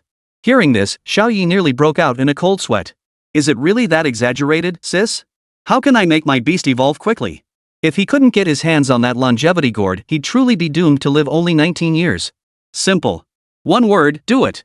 Lu Qing raised her index finger, her earlier elegant demeanor completely gone. Here's the deal. If you want to tag along and see for yourself, our Division 3 branch has just taken on a B rank commission outside the capital. It's tomorrow. Xiao Ye perked up. A mission like that? Sis, meet me at the school gate tomorrow. Don't be late. Chapter 33, The Airy Village, Lurking Danger. Xiao Ye knew little about commissions, but when he opened his phone, he found a new app, Langu Student Council. Right, so that kid Zhong Kai joined the student council behind my back too. Xiao Ye tapped open the roster for the first year branch. Right after his name on the list was Zhong Kai's. Xiao Ye tapped the commission tab and found the app automatically redirected to the Beastmaster Association's task panel. So they're interconnected. No wonder I've been getting so many rewards. Xiao Ye checked the commission he had joined. Commission level, B rank. Location, Woyang Village, 15 kilometers west of the capital suburbs. Beasts involved, one fully grown beast of exceptional lineage, multiple growing stage beasts of ordinary lineage. Skills unknown. Assigned organization, Langu Academy Student Council. Reward 10 Beastmaster reputation points. Seeing the cash equivalent of 10 reputation points, Xiao Ye's eyes lit up. 10 reputation points equaled 10,000 yuan. The path to wealth lies right here. Xiao Ye declared he was now a seasoned young pauper. It was time to let his father and godmother live the life of the newly rich. Pushing open the dorm door, Xiao Ye was greeted by the familiar sight of the half-naked guy with purple hair. Brother Yi, you're finally back. Zhong Kai slowly leaned in for a kiss, only to be ruthlessly rebuffed by Xiao Ye. Seeing Zhong Kai's panda eyes almost identical to Fu Bao's, Xiao Ye asked in surprise. What? Did you get lonely guarding the empty room yesterday and do something unspeakable? At the same time, Xiao Ye noticed the equally exhausted double-faced turtle and jellyfish behind Zhong Kai, and suddenly understood everything. One shouldn't, at least, one ought not to. Xiao Ye's gaze toward Zhong Kai softened with a hint of pity. Look what holding it in has done to the kid. Brother Yi, this is a good thing. Zhong Kai declared, beaming with excitement. I think it's good that there's affection between beast tamers, but you absolutely can't cross that line. Zhong Kai seemed to grasp Xiao Ye's meaning and quickly clarified. No, Brother Yi. This is a new evolution method I learned endurance training. Look, both the double-faced turtle and little jellyfish are glowing with vitality now. They'll enter the growth stage soon. Xiao Ye rolled his eyes. Who taught you this crazy method? Senior Lu Yeching from the Student Council Forum, he replied. Zhong Kai beamed with excitement. I forgot to tell you I joined that student council. Guess what position I got? Lu Yeching? No way. Hearing that name, Xiao Ye immediately thought of senior sister Lu Qing. He never imagined she had such a mischievous streak. You mean vice president, Xiao Ye replied. You're amazing, Brother Yi. How did you guess so accurately? Zhong Kai said with admiration. Because your Brother Yi here is the president. At this, Zhong Kai froze. So does that mean Brother Yi is heading to the suburbs tomorrow too? Of course. With the seniors from the third year around, we'll just tag along and enjoy the ride. Xiao Ye made no secret of it. He was going purely to rack up reputation points. Heh, Brother Yi, smart move. I knew two people sharing the same bed couldn't be that different. The next morning, a line had already formed at the academy gates, at least a dozen or so people long. Senior Lu Qing, leading the group, was inspecting the lineup while waiting for the two newcomers who had promised to join today. Brother Yi, with this many people, I guess we won't have to lift a finger. It's all up to the big brother to lead us. Xiao Ye was in a good mood as he hurried toward the main group. Sister Lu, you're here so early. Xiao Ye and his friend had stayed up late arguing over the authenticity of that green willow leaves post. Yes, we always arrive early. Everyone's here, we'll depart immediately. Lu Qing was also speechless. Two lunatics had suddenly appeared in the comments section of a prank post she'd edited out of boredom 2 years ago. One person firmly believed the post was real, while the other vehemently attacked it, leaving her with little rest last night. Xiao Ye, little brother, are you riding your own white tiger or hopping on sister's horn? Lu Qing naturally ignored the conspicuous purple-furred creature beside Xiao Ye. Big sis is the boss. I'll listen to you. Thus, a minute later, the two set off in an extremely awkward posture. Xiao Ye held the small white creature that could grow larger in his arms. With one person and one beast, Lu Qing embraced them from behind, and the two people and one beast sat atop Jiao Jiao. Thanks to the Kuei Wind Ox, a divine beast renowned for swift travel, the group reached their destination before noon. Wow, that was fast, Xiao Ye couldn't help but exclaim. Good times always seemed too short. He had only relied on Lu Qing's Ruanman beast egg for 2 hours and still felt unsatisfied. President, this is Woyang Village, the senior riding the Kuei Foam Ox ahead reported to Lu Qing. Understood. The scouting team will gather intelligence first. We'll proceed to meet with the client. Despite being only a dozen or so people, their efficiency was remarkably high. They split into 3 teams, Scouts, Ravens, and Iron Wall. The Scout team gathered intelligence and reported back promptly. The Raven team handled combat, while the Iron Wall team managed logistics and defense. Sister Lu, everyone in the team is quite strong. Xiao Ye couldn't help but remark. Nearly all members were at the growth tier, with bloodline qualities reaching the exceptional tier. Of course, Lu Qing replied proudly. That's precisely why so many clients specifically requested us for this mission. Lu Qing declared proudly. But it's odd, last night the clients suddenly asked about the number of participants, promising extra compensation tomorrow. So I added the 2 of you. Lu Qing spoke with a smile. No one ever turns down extra money, so why not take it? For some reason, Xiao Ye couldn't shake the feeling that something was off about this. From the client's perspective, especially a rural family, shouldn't they prefer the lowest possible fee? Why would they proactively call to increase the payment? Who knew even the countryside had rich fools? Zhong Kai quipped from the side. The group decided to enter the village first and see. As they approached the village entrance, they noticed the archway was unusually low. Even slightly larger beasts would struggle to pass through, forcing them to enter from the fields on either side. What a terrible architect! Designing an archway this low, even slightly larger vehicles can't get through. The client hadn't provided a specific house number, so the group resolved to go door to door. Xiao Ye couldn't help but feel the village was eerily quiet, so quiet it bordered on the uncanny. It's broad daylight, yet not a single wisp of cooking smoke rises. Is this village uninhabited? Zhong Kai chuckled beside him. Maybe everyone just orders takeout? Xiao Ye rolled his eyes and continued to the first house. Anyone home? Lu Qing led the way, gently knocking on the slightly weathered wooden door. The door wasn't locked, but they felt it was better to knock first. Receiving no response, Lu Qing knocked again and called out. Is anyone home? We're from Lanwu Academy, here to hunt demon beasts. Please open the door, sir or ma'am. After a long pause, a faint, aged sigh came from within. You're here. Go to the village committee. The voice sounded frail and sluggish. Auntie, which way is the village committee? Upon hearing a response, Lu Qing hurriedly asked. You're here. Go to the village committee. You're here. Go to the village committee. The old woman's voice was stiff and rigid, uttering a sentence every 5 seconds, each with the exact same tone. All right then. Sorry to disturb your rest, ma'am. Seeing that the old woman was difficult to communicate with, Lu Qing led the group to the next house. Xiao Ye brought up the rear. He felt as if he'd triggered some kind of mechanism. The old woman kept repeating the phrase even after everyone had left. Damn it, keep this up and I'll rip out your batteries. Xiao Ye turned and, taking advantage of the others' inattention, leapt alone into the old woman's courtyard. Chapter 34, Do I Look Human or Divine? You're here. Head to the village committee. Even after Xiao Ye had scaled the wall into the courtyard, the old woman's stiff, robotic voice continued unabated. Holy, why is the yard full of dead chickens and ducks? Xiao Ye stared at the dead duck head under his foot, then scanned the yard littered with feathers, lost in thought. Good thing I peeked inside. Otherwise, I'd have thought there was an old woman in there. Xiao Ye picked up the dead duck and examined the bite marks on its neck. Poor duck, you died so tragically. Judging by the bite marks, Xiao Ye concluded the killer was either a male or female animal.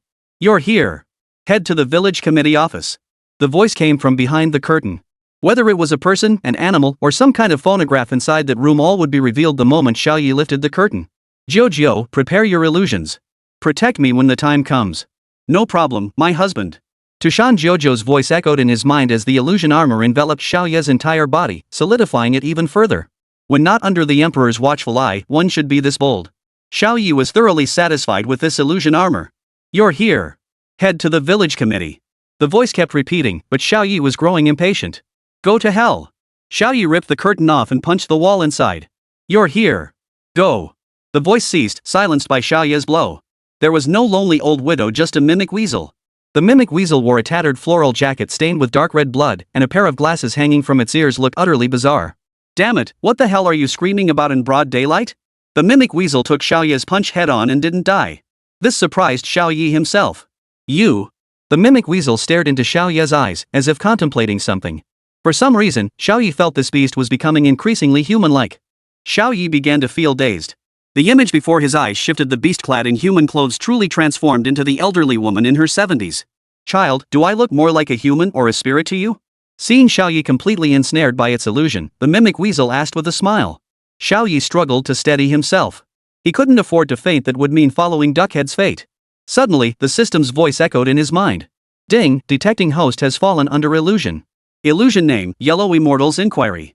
Ability, the caster casts an illusion on the target, making them believe they are human, then asks them, are you human or divine? If the answer is human, all attributes gain a 10% boost for a short duration. If the answer is God, all attributes gain a 50% boost for a relatively long duration. Zicheng illusion shattering decision. Break this for me. Ding. Illusion effect dispelled. Xiao Ye's gaze gradually focused on the sharp-featured face. Old man, I reckon you. Like a total asshole. Xiao Ye swung a punch at the Yellow Emperor's head, causing one of the sound weasel's eyes to burst out. The onomatopoeic weasel couldn't speak human language except for specific phrases, but in its eyes, Xiao Ye saw utter shock. Damn it, you didn't slaughter the entire village, did you? Who taught you that phrase? Luckily it was Xiao Ye who came in. If it had been anyone else, even Lu Qing would have been doomed. So you're the fully evolved one reported earlier.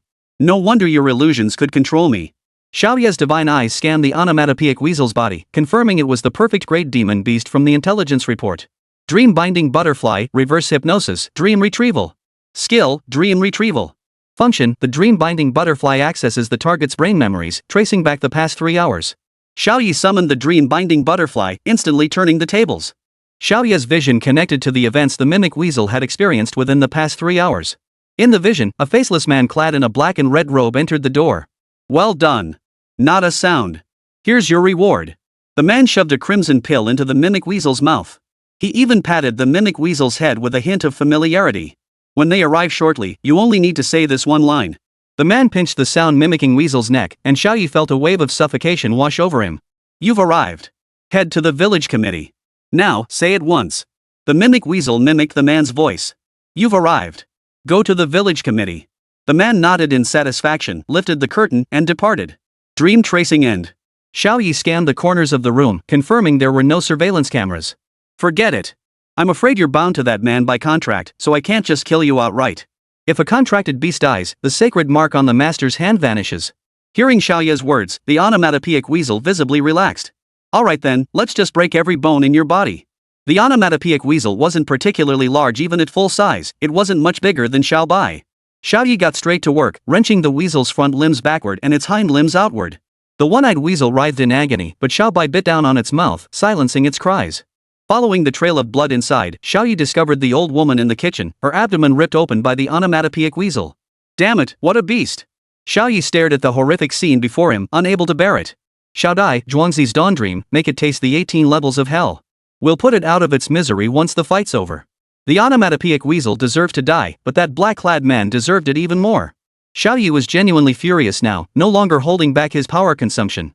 Xiao Bai, take me to Sister Lu immediately. Hurry! Xiao Ye didn't even dare to make a phone call, fearing the sound might alert the cultist. The Raven Squad and Iron Wall Squad had long since noticed Xiao Ye's disappearance. When Lu Qing asked Zhong Kai about him, she was told he went to the bathroom. The group knocked on door after door, receiving only 2 responses. You've arrived. Head to the village committee. The village committee is at the east end of the village. Hurry over. Even the most oblivious could sense something was terribly wrong. Stop. Don't go any further.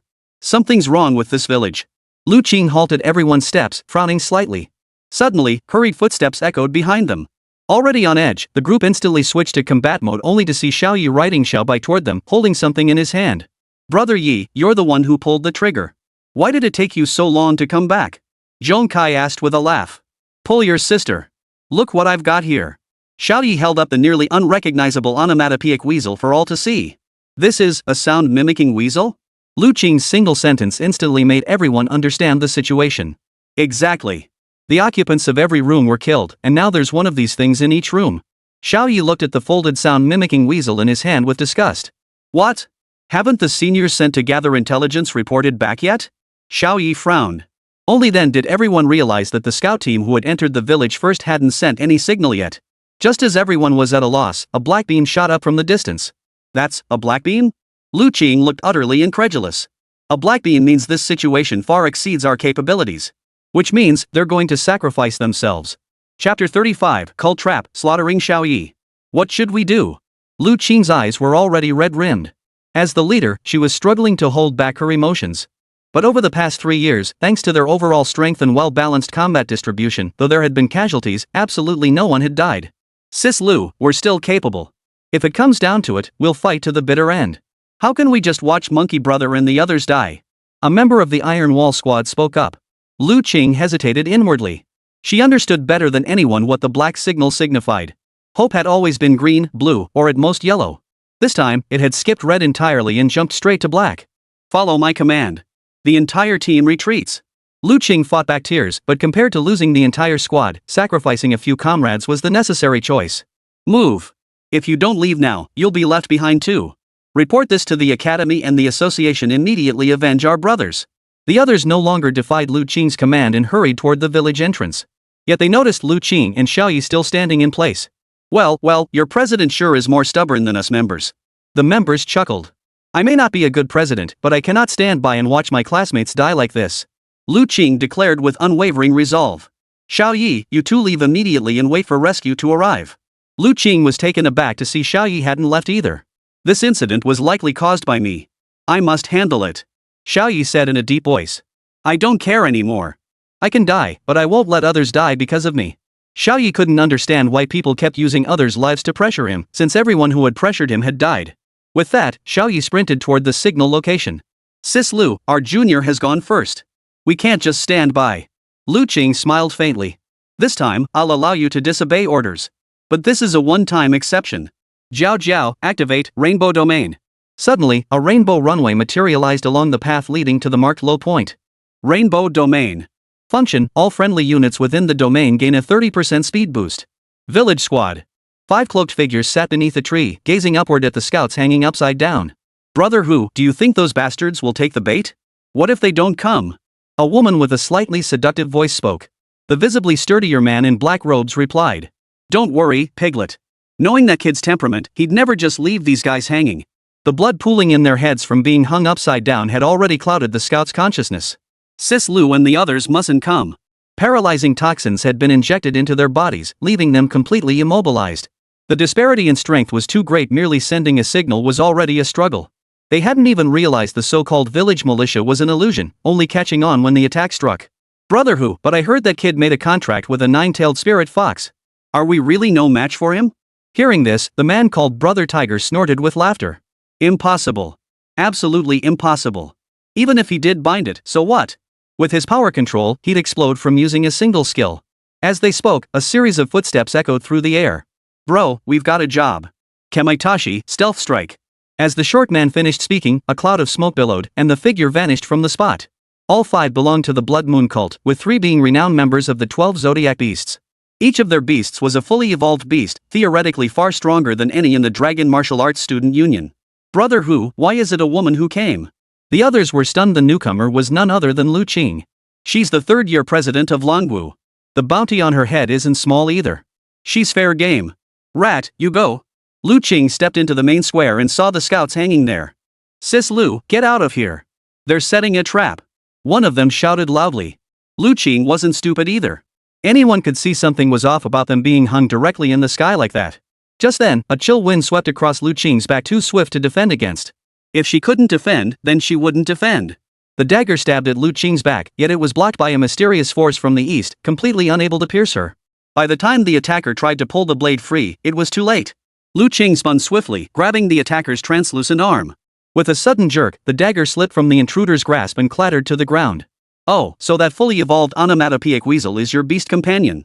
Lu Qing noticed the 2 sacred marks on the man's hands. Both were weasel-type beasts. Then I'll grant you the same fate as him. Lu Qing pinned the intruder's shoulder, wrenching the arm clean off. Ah! The man screamed in excruciating agony. Onomatopoeic weasel, save me! The man writhed on the ground, the excruciating pain driving him into delirium.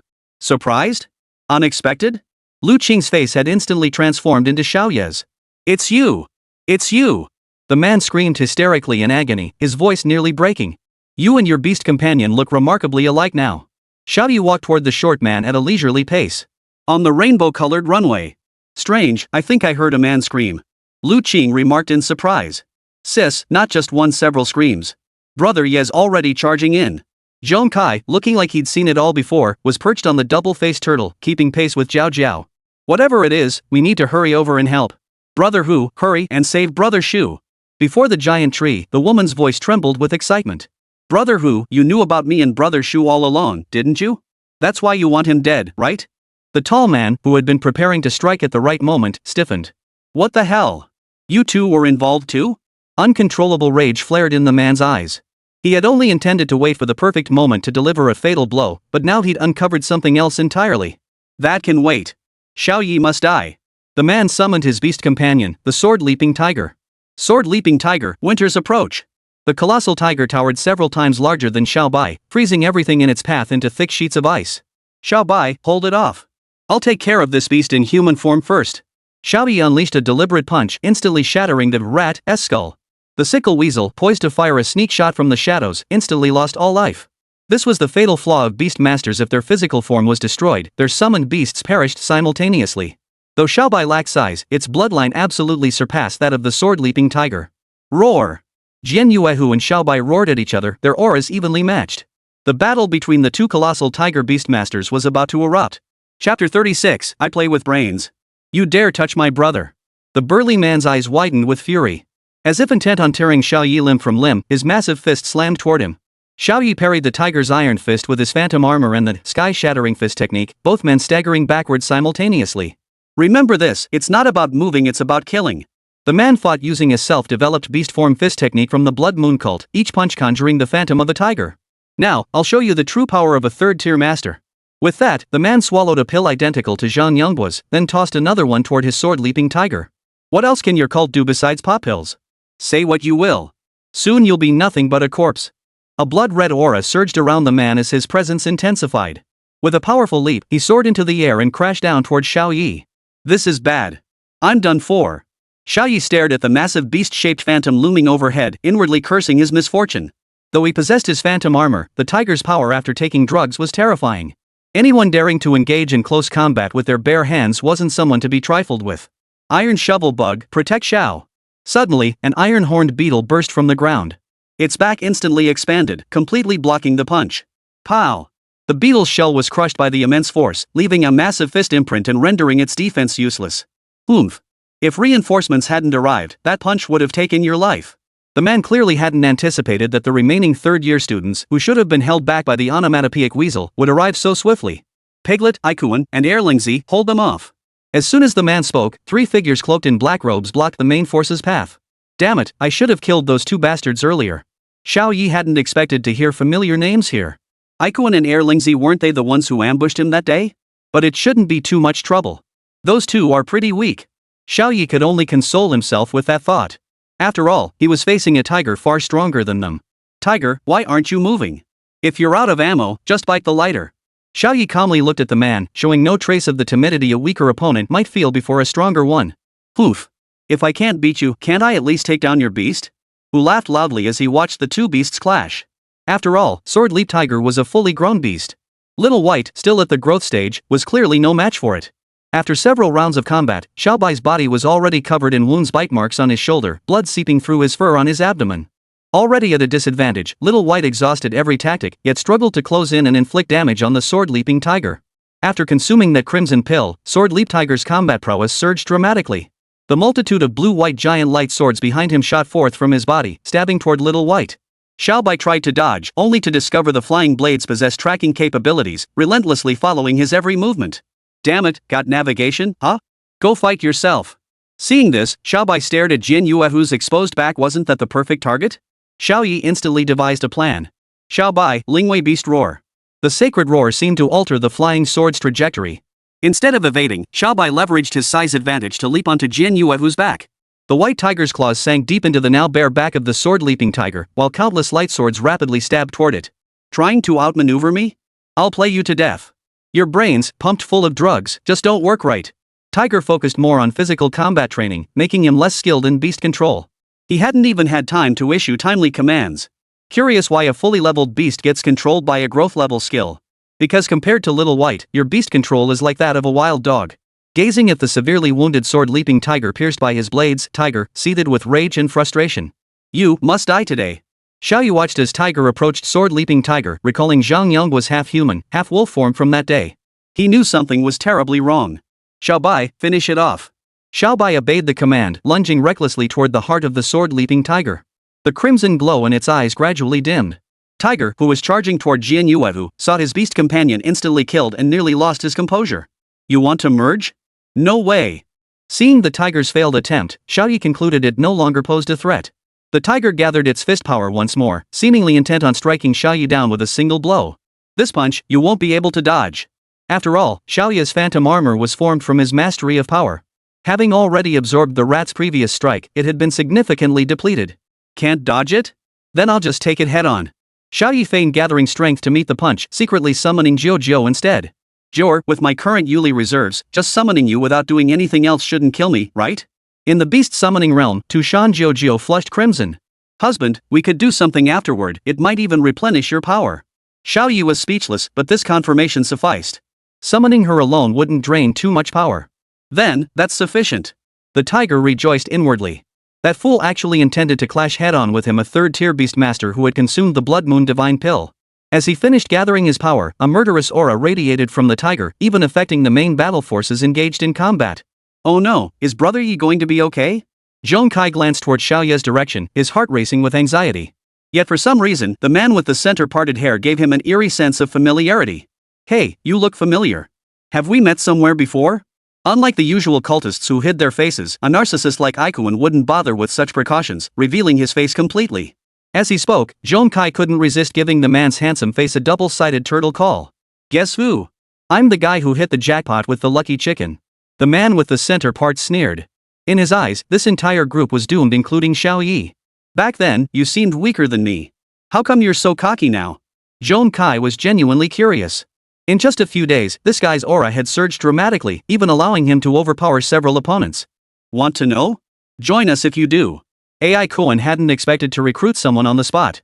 He thought that if he succeeded, he'd surely be promoted to a 12th cultist after all, a spot had just opened up. Fine, I'll defect right here. Zhong Kai halted his attack and retreated behind the two. Guys, leave your backs to me. Hearing Zhong Kai's words, the crowd of classmates froze in shock. What kind of move was this? Most crucially, both Lungzi and AI Kuan seemed to trust Zhong Kai completely. The two of us can hold off 7 or 8 of you. You won't be able to pull off any tricks. But in the blink of an eye, double-faced turtle shell crushed down on the two who were still fighting the classmates. Purple hair, you bastard, you dare trick us? Lungzi screamed. I never thought you two would be this brain-dead.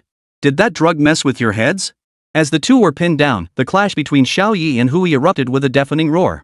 Chapter 37, Choose Your Method of Death. Accompanying the explosion was a deafening, earth-shaking cloud of smoke. Brother Yi! Zhong Kai bellowed, charging recklessly toward the epicenter of the blast. But he found the double-sided turtle shell had been blown apart. AI Koan and Lungzi's aura surged, transforming them into Chicken Man and Pig Man. Kid, you dare play dirty on us? AI Koan's mouth sharpened, the rooster comb atop his head quivering. The battle raged on. Most of the third-year students were only at the second-tier tamer level, making their fight against the two beast-transformed opponents incredibly taxing. Lu Qing, locked in combat with Pig Girl, was startled by the deafening roar. Her years of experience told her the battle must be brutal, perhaps even deadly. Lu Qing desperately wanted to assess the situation, but from Pig Girl's perspective, it must mean Xiao Ye had been killed. So? My tiger brother's already taken care of that punk. Mission accomplished. Shumei shot Lu Qing a contemptuous glance as the colossal bore before her locked horns with Zhao Jiao. Her expression turned cold as she added. But killing you is just a side job. With that, her form suddenly swelled, merging with the massive boar to become a hefty woman. Facing this woman before him, Lu Qing, who had believed he wouldn't lose, furrowed his brow. You really are Pig Girl.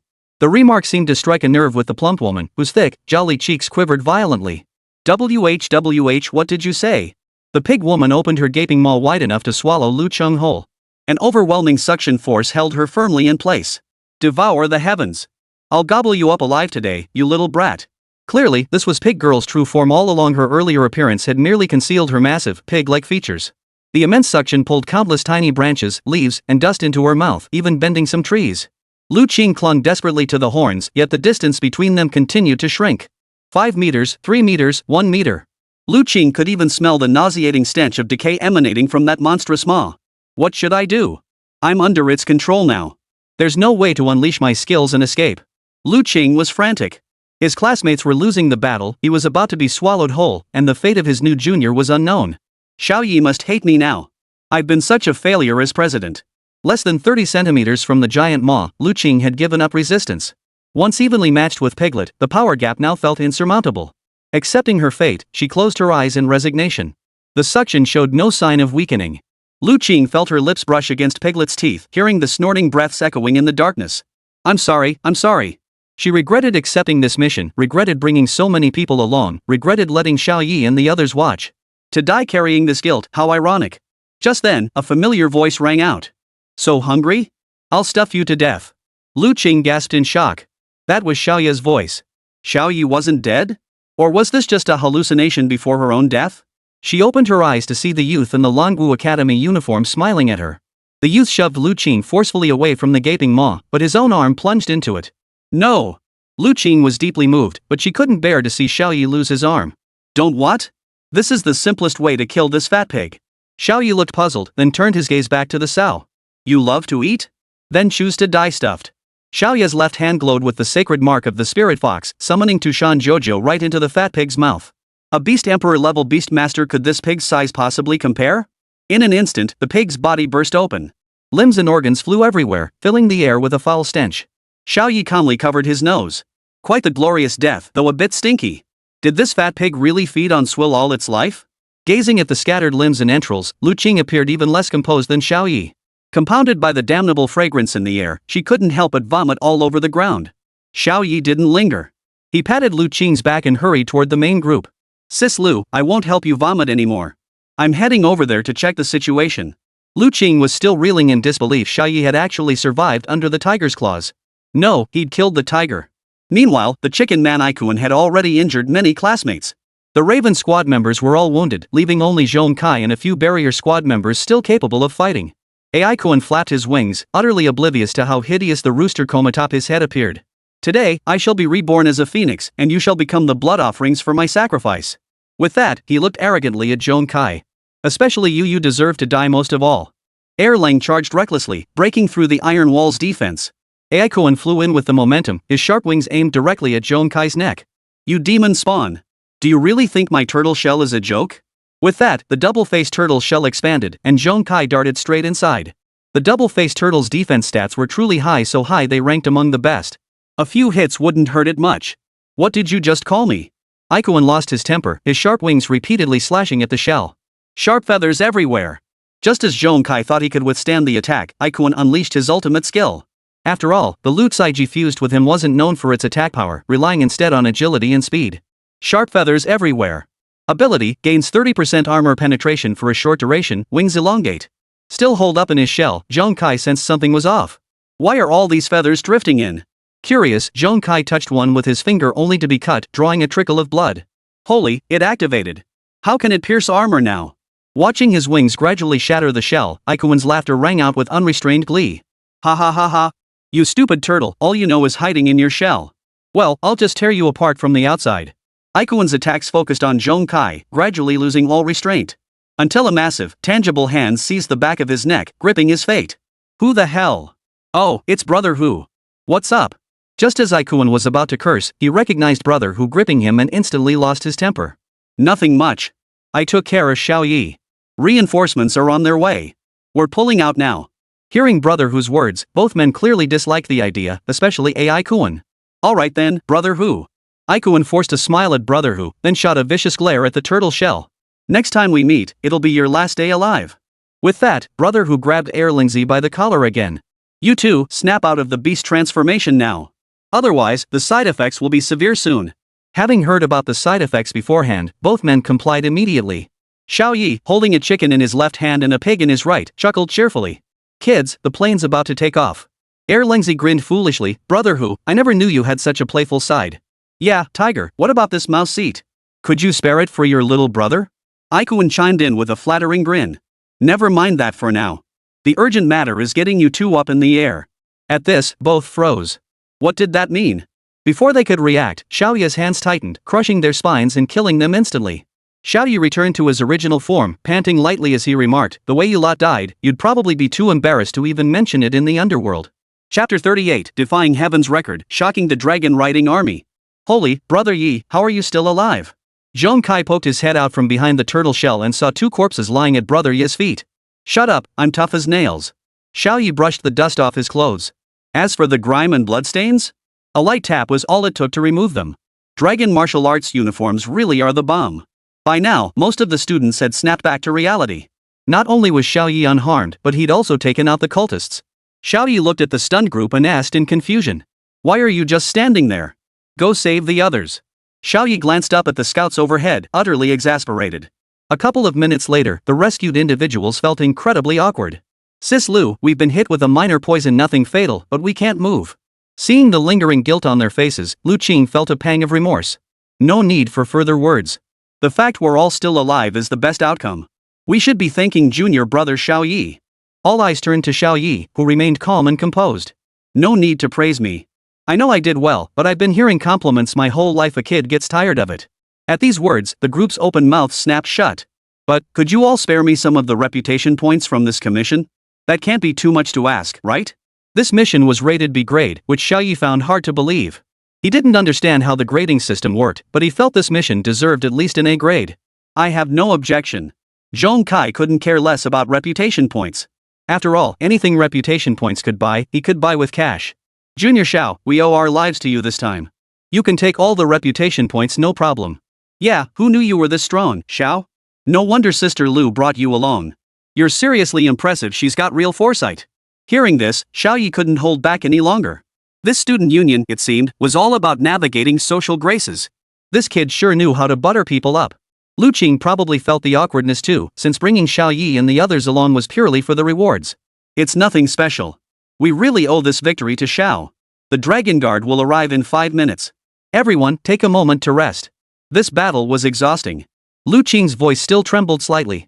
This had been his first brush with death, literally a matter of seconds. Without Xiao Ye, she would have been devoured by that fat pig and everyone might have perished. Recalling Xiao Ye's smile as he saved her, a faint blush crept onto Lu Qing's cheeks. Xiao Ye rolled his eyes. "Blushing like a bubble teapot, huh? Sister Lu, may I speak with you privately?" Xiao Ye didn't want today's mishap to shake Lu Qing's confidence in leading the team. "Ah, Junior Xiao, this." Lu Qing's cheeks flushed even redder as she followed Xiao Ye toward the small grove, her steps hesitant. Holy crap, Brother Xiao is a god among men. Not only did he win over the goddess senior, but he even charmed the fox. Hearing this, the seniors nearby, who had been frozen stiff, suddenly found their bodies moving again. "Ha? Zhong, tell us more." Upon reaching the grove, Xiao Ye crossed his arms and leaned against a small willow tree. The breeze ruffled his hair, making him look exceptionally dashing. Lu Qing's face flushed as red as an apple. After glancing around nervously for a while, she finally spoke. "Xiao, let's take it slow. You're rushing things too much. This isn't good, is it?" Xiao Ye didn't understand what she meant at all. "Not too fast at all," he said. "I've been thinking about this for a long time." Xiao Ye stared intently at Lu Qing. "What about you?" Misinterpreting his intent, Lu Qing trembled as she began to undress. "Holy crap, sis, what are you doing?" Xiao Ye was completely dumbfounded, never expecting Lu Qing to react this way. "Sis, I may be a bit handsome, but I'm not the type to just jump into things." Lu Qing was even more bewildered than Xiao Ye. Wait, wasn't that the point? Or did he not want her to undress? Her face flushed bright red.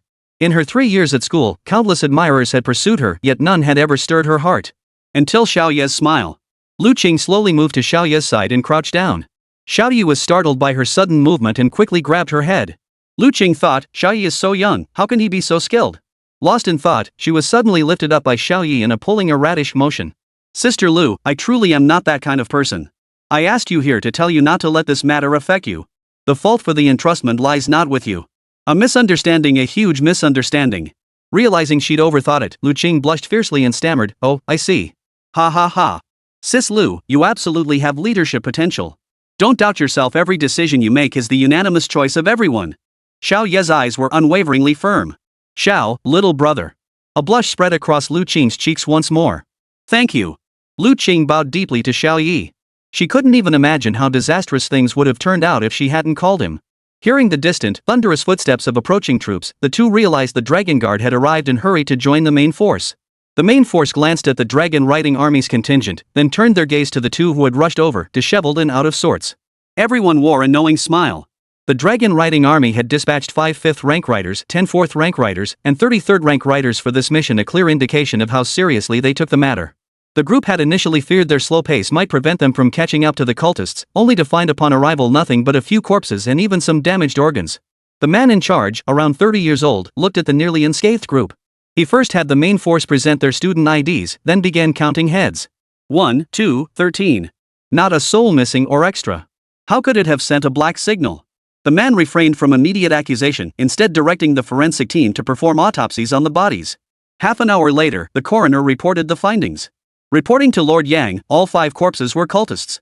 3 were tiger, rat, and pig members, while the remaining 2 were likely new recruits. Yang Lingquan frowned. What nonsense! Are you telling me these students killed several third-tier masters practitioners who had even reached 4th tier after taking that demonic potion? His voice was loud, filled with disbelief. At that moment, Zhong Kai slowly raised his small hand. Sir, I need to correct one thing. Go ahead. These weren't killed for us. They were all killed by one person. Yang Lingquan understood, no wonder. So it was a high-tier Dragon Nation rider who stepped in to help when they saw injustice. Student, do you know that rider's name? Zhong Kai scratched his head. Sir, is a first-tier controller considered high-ranking? You're quite the joker, lad. High-ranking refers to those above the 5th rank. But these men were killed by my brother, Xiao Ye. Zhong Kai wasn't sure where he'd failed to make himself clear. Who is Xiao Ye? I don't recall such a person. Could he be a royal expert? Yang Lingquan was puzzled, but the surname Xiao inevitably made him think of the royal family. Not exactly wrong. My brother is a royal physician, a tier 1 master, and currently the president of the freshman student council at Longwu Academy. Xiao Ye. Yang Lingquan froze. What had that kid just rattled off? He only caught a few keywords: first tier master, Dragon Martial Academy, Xiao Ye. Chapter 39, honestly, did you open it? Are you kidding me? Yang Lingquan was a formidable 5th rank master with extensive knowledge, yet he'd never heard of a 1st rank master defeating a 3rd rank master, let alone multiple ones. He stared at Zhong Kai with a look reserved for the mentally challenged, which clearly annoyed the man. Sir, if you don't believe me, that's fine. But surely you have to believe all of us? Zhong Kai felt a bit wronged. Every word he said was true. Yang Lingxuan's gaze shifted to the student council members. Seeing their unwavering certainty, he felt a pang of doubt about reality. Impossible. A level 1 might stand a chance against a level 2, but you're telling me he killed a level 3? A clean kill?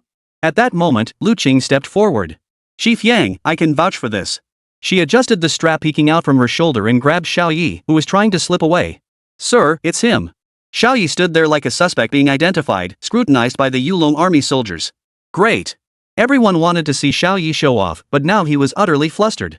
How could he explain this? Was he sure releasing Jiao like this wouldn't scare them? And these were the Imperial Dragon Guard royal troops. Releasing a listed enemy demon beast like this, would it really be okay? Sir, I admit everything. I mean, I did it. Xiao Ye felt his words growing stranger by the second, as if he truly had become a criminal. His mind raced to find a way to cover it up, but it seemed the only option left was to tell the truth. You're Xiao Ye? Yang Lingquan eyed the still somewhat boyish youth up and down. When his gaze fell upon the cub in Xiao Ye's arms, his expression was truly something to behold. The real deal. Xiao Ye just wanted to get this over with so he could go collect his reputation points and exchange them for cash. You want me to demonstrate how people die around here? Got it, bro. Before Yang Lingquan could speak, Xiao Ye had already started exerting force. Everyone, make way, please. Xiao Ye carved out a stage for himself and began his performance. First, I transformed into Sister Lu Qing's form. That invisible little dwarf appeared behind me. Then I yanked his arm off and killed him. Xiao Ye demonstrated, holding onto Xiao Bai's tiny paw. Then, that tiger brother insisted on fighting me. I used a little trick to kill his beast, that one over there, all spiked up like a hedgehog. Xiao Ye pointed expressionlessly at the sword-leaping tiger slain by his lightsaber. Then that big brute tried to fight me to the death. He charged at me after charging up his power, and then well, he got flattened into a meat patty. Xiao Ye recounted the tale vividly, while Xiao Bai's performance was perfectly synchronized. Not only the seniors, but even the dragon riders listened with rapt attention. How exactly did he get flattened like a pancake? The crowd gazed at the pile of mangled flesh and bloodstains beside Hedgehog, their curiosity piqued. Everyone, step back a bit further. I'm about to demonstrate the actual weapon. Xiao Ye declared with solemnity, and the crowd obligingly made room for a larger space. They formed a wide circle with a 10-meter radius, eager to witness Xiao Ye's performance. Just so you know, when I release the weapon, don't try to arrest me for real, okay? Hearing this, the impatient Yang Lingquan immediately interjected.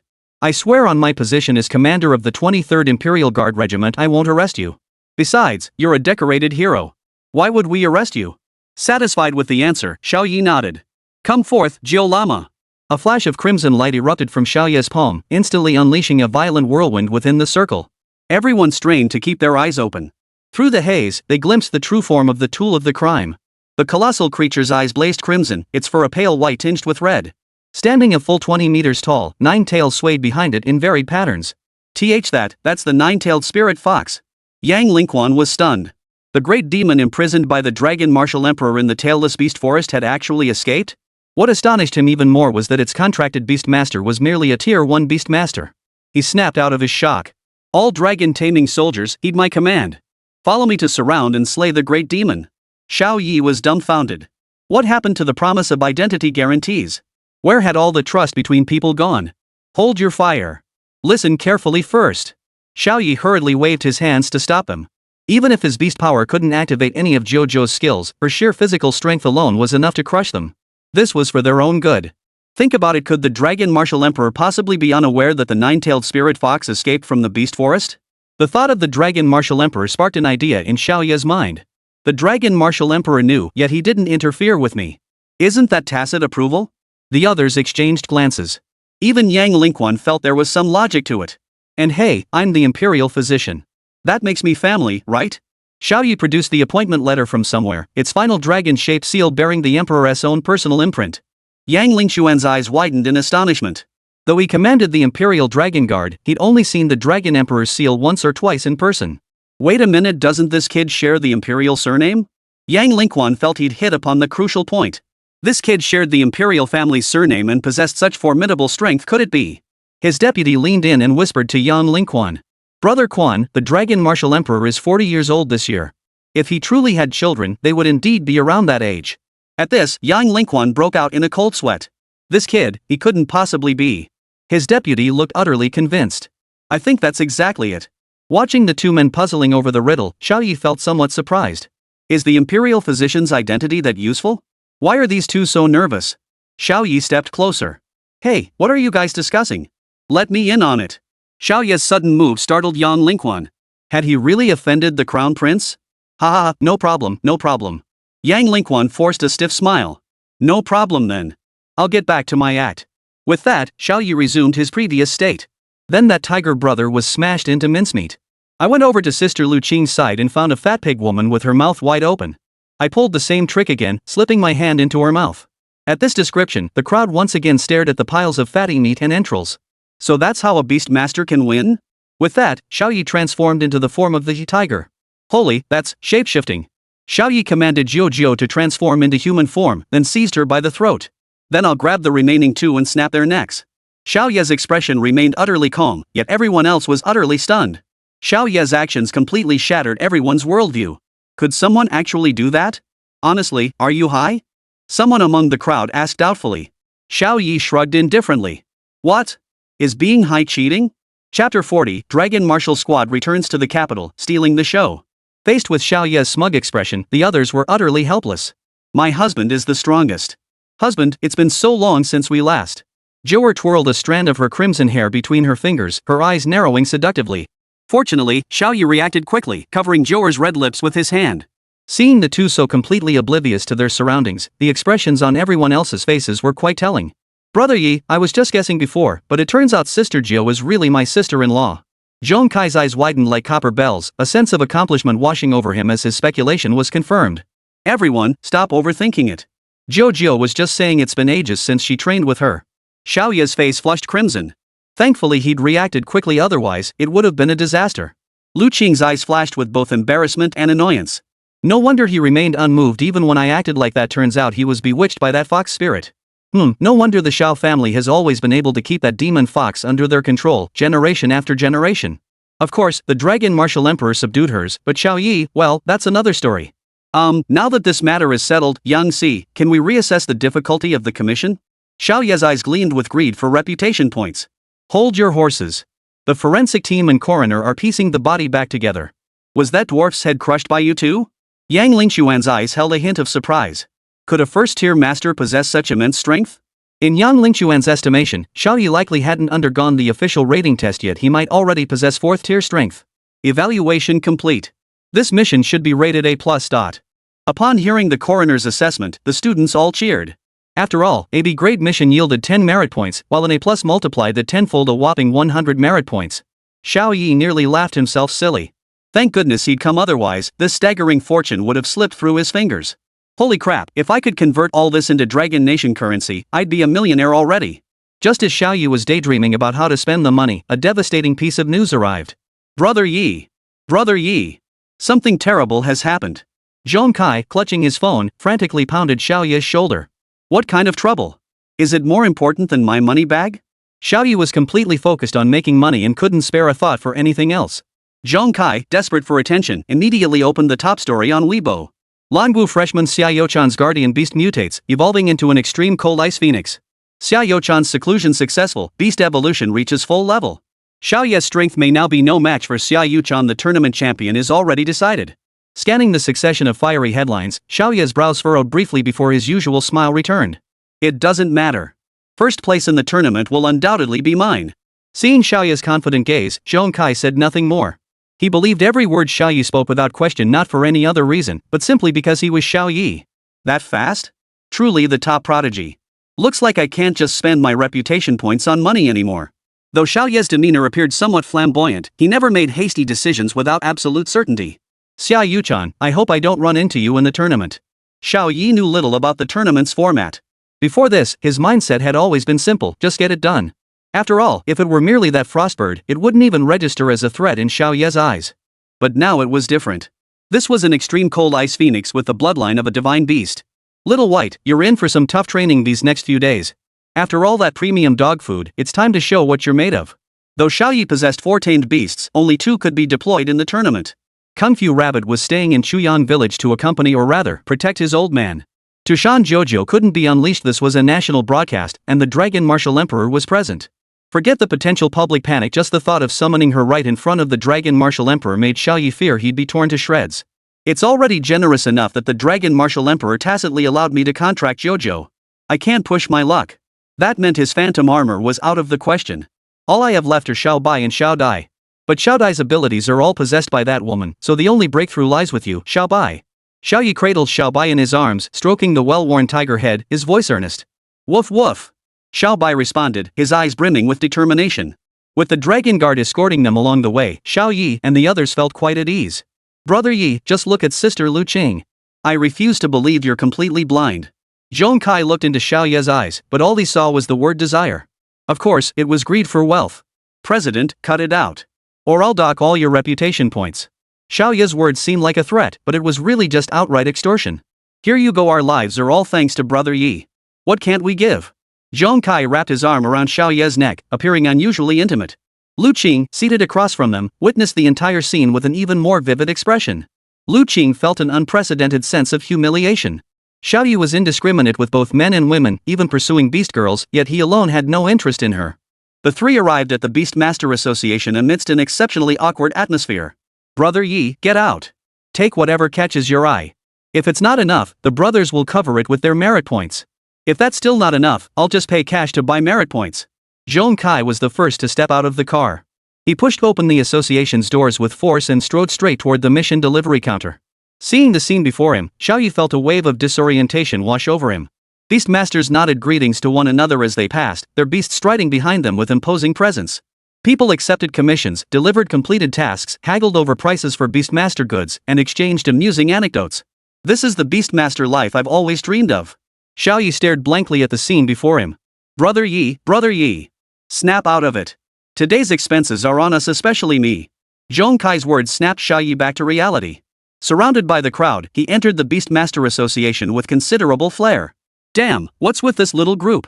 Why are they all wearing Langu Academy uniforms? Looks like the student council's here to hand out assignments again. Check out the injuries they're sporting. A few people sitting at the coffee table murmured among themselves. Lu Qing led the group toward the mission delivery counter. Hello, we're from the Langu Academy Student Council. We're here to submit an A+ level commission. Though Lu Qing's voice wasn't loud, everyone present was a Beastmaster. They could hear a pin drop. Holy crap, what the hell? Students delivering an A+ commission? The two who had been chatting moments ago instantly slammed down their coffee cups, their eyes fixed on the Dragon Martial Squad, especially Xiao Ye, who stood at the center. The female officer handling rewards visibly startled. She distinctly remembered accepting a B-grade mission. She immediately checked the terminal. It really is A+. Her mouth formed a perfect O, not because she was exaggerating, but because the Dragon Martial Squad was the real exaggeration. An A+ mission signified extreme difficulty, one only achievable by the top 20 registered guilds in the association. The Dragon Martial Squad subteam ranking was 102nd, and even their main team only ranked 57th. This was utterly impossible. As more eyes focused on the squad, Xiao Ye broke the tense silence first. "Hello, give me money. Oh, wait, reputation points."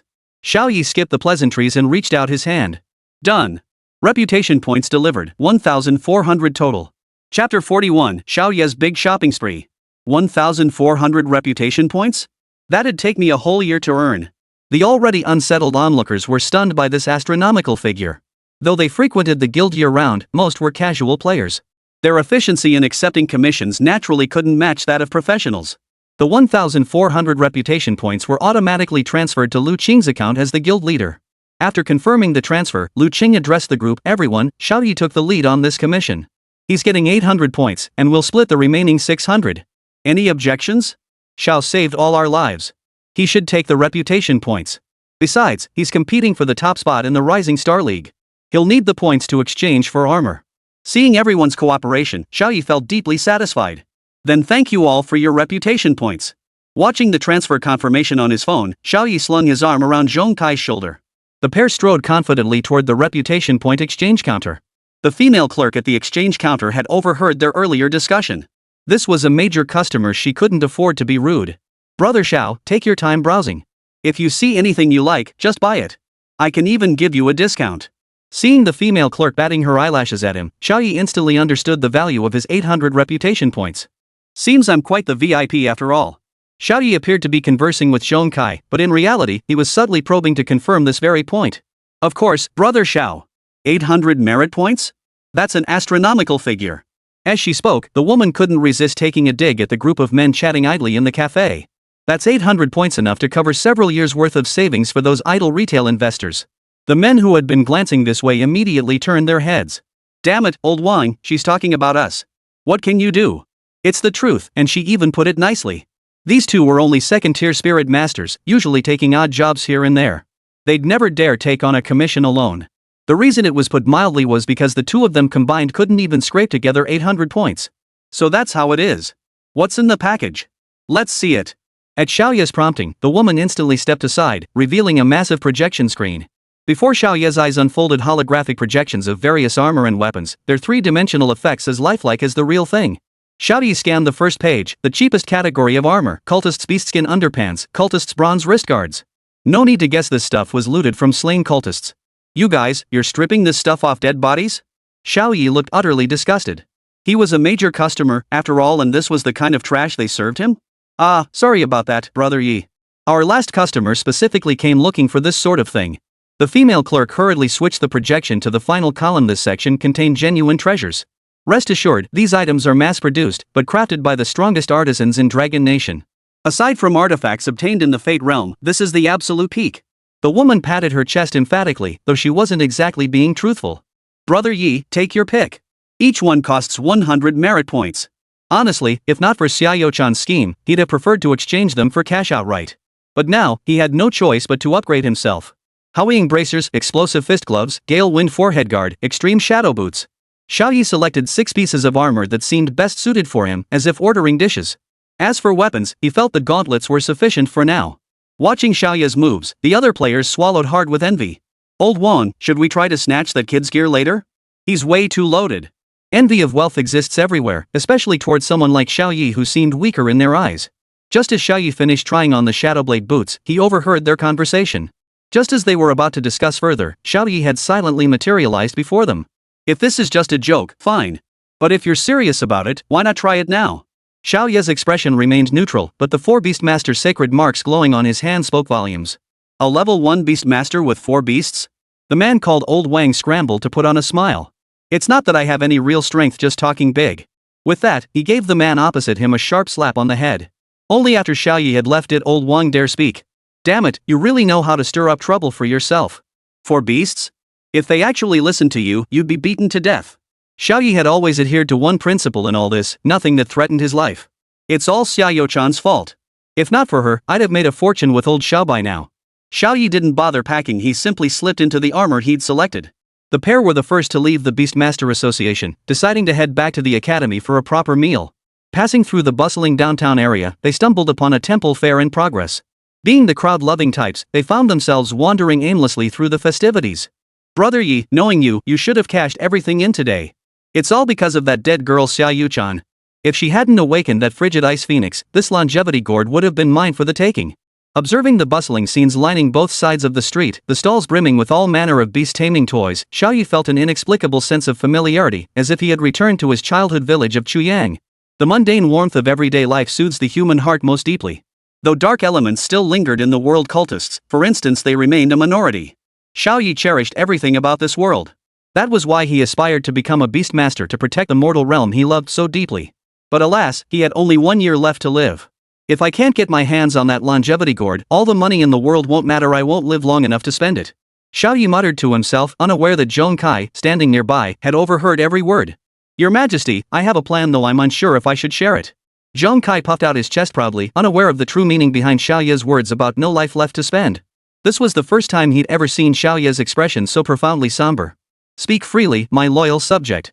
If we can't seize the nurturing longevity gourd, then let's seize Xiao-Chan instead. At these words, Xiao Ye's eyes flashed with Xiao-Chan's image. Her? She looks at everyone like they owe her millions. I'm not interested. Xiao Ye's words carried a hint of unnatural disdain, though truthfully, Xiao-Chan's appearance and demeanor were quite to his taste. Just then, a familiar female voice sounded from behind them. Xiao Ye, what did you just say? Chapter 42, The Four-Person Trip and the Strange Swordback Youth. That voice sounds so familiar. Which one of our classmates is it? Xiao Ye recognized the speaker instantly, yet he maintained a nonchalant facade. Whether it was due to Xiao-Chan's beast-taming abilities or not, Xiao Ye felt a chill run down his spine. Brother Yi, are you feeling sick?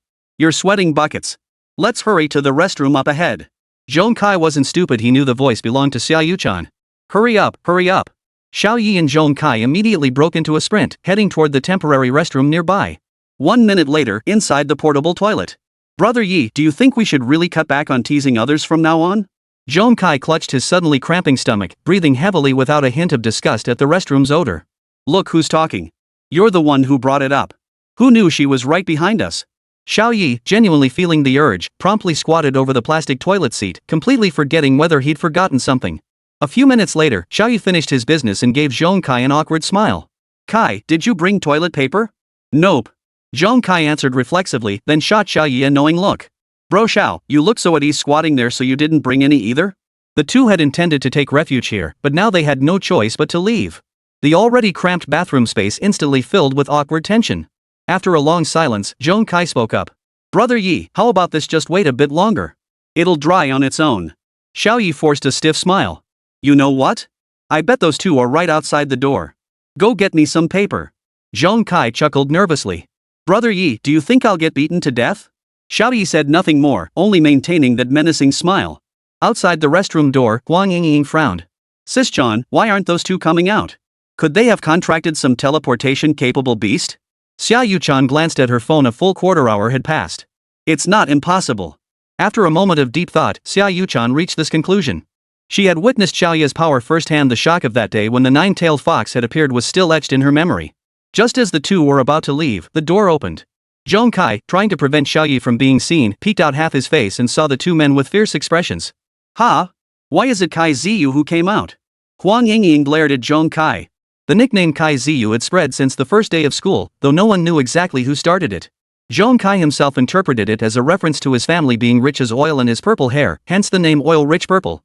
Of course, there was another interpretation, that Zhong Kai's behavior was oily. Hey, big sis, your yellow hair isn't exactly a looker either, is it? Zhong Kai stuck his tongue out at Huang Yingying, then turned to Xiao-Chan with a smile. Miss Kappa's Queen Xia, I've already invested in your dad's business. Would you mind lending me a tissue? In Zhong Kai's mind, all girls carried tissues with them. Xiao-Chan was utterly baffled. What on earth did that have to do with anything? Where is Xiao Ye? Xiao-Chan asked. Whether it was due to her contract with the extreme cold ice phoenix or not, her tone carried a hint of chill. My brother's in there. Zhong Kai gave an awkward, nervous laugh before muttering softly toward the restroom. Brother Yi, give us a shout. Xiao Ye sighed helplessly and replied, I'm here. Xiao Ye's words unexpectedly made Xiao-Chan chuckle. So even so-called geniuses have their embarrassing moments, huh? Xiao Ye chuckled, then handed Zhong Kai several stacks of paper. Miss Xia, you're so generous. Zhong Kai bowed his hands in a smile before closing the restroom door. Xiao Ye was somewhat surprised. He'd expected the paper to be difficult to obtain, but it turned out to be surprisingly easy. Outside the door, Huang Yingying looked puzzled. Sis-chan, just like that? Xiao Ye didn't reply, merely smiling. Knowing Xiao Ye hadn't contracted a new beast was sufficient. A minute later, Xiao Ye and the others emerged from the restroom, bringing this restroom-centered farce to a close. Xiao Ye would like to express his gratitude to Miss Xia, the campus beauty. Xiao Ye bowed respectfully, yet hesitated to meet Xiao Ye-chan's gaze. What a coincidence, Xiao. Xiao Ye smiled, her gaze fixed directly on Xiao Ye. The implication was clear, what a coincidence indeed. What a coincidence that Xiao Ye and the others had somehow ended up at the temple fair. What a coincidence that they'd been gossiping about Xiao Ye behind her back. What a coincidence that the moment they entered the restroom, things started heating up. Well, Miss Xia, the campus beauty, and Miss Huang, the lovely young lady, it seems you two are in quite a refined mood today. Xiao Ye forced a smile as he spoke, though the awkwardness was palpable. Well, my sister Chan's beast companion just evolved into an extreme cold ice phoenix. We're both feeling pretty happy, so we came out to have some fun.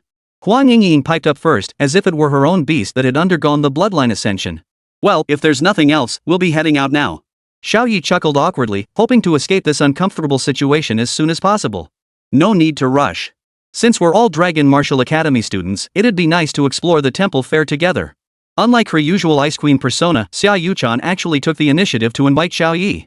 Watching Huang Yingying's stunned expression, Xiao Ye felt a quiet satisfaction. Since Miss Xia, the campus beauty, has invited me, I'd be honored to accept. And so, the four of them began exploring the temple fair. Though things felt awkward at first, they gradually loosened up as they got to know each other. Look, isn't that the latest ornamental pet bird? The group stopped at a stall, fascinated by the vibrantly feathered bird. Hello, everyone. Buy me. Hello, buy me.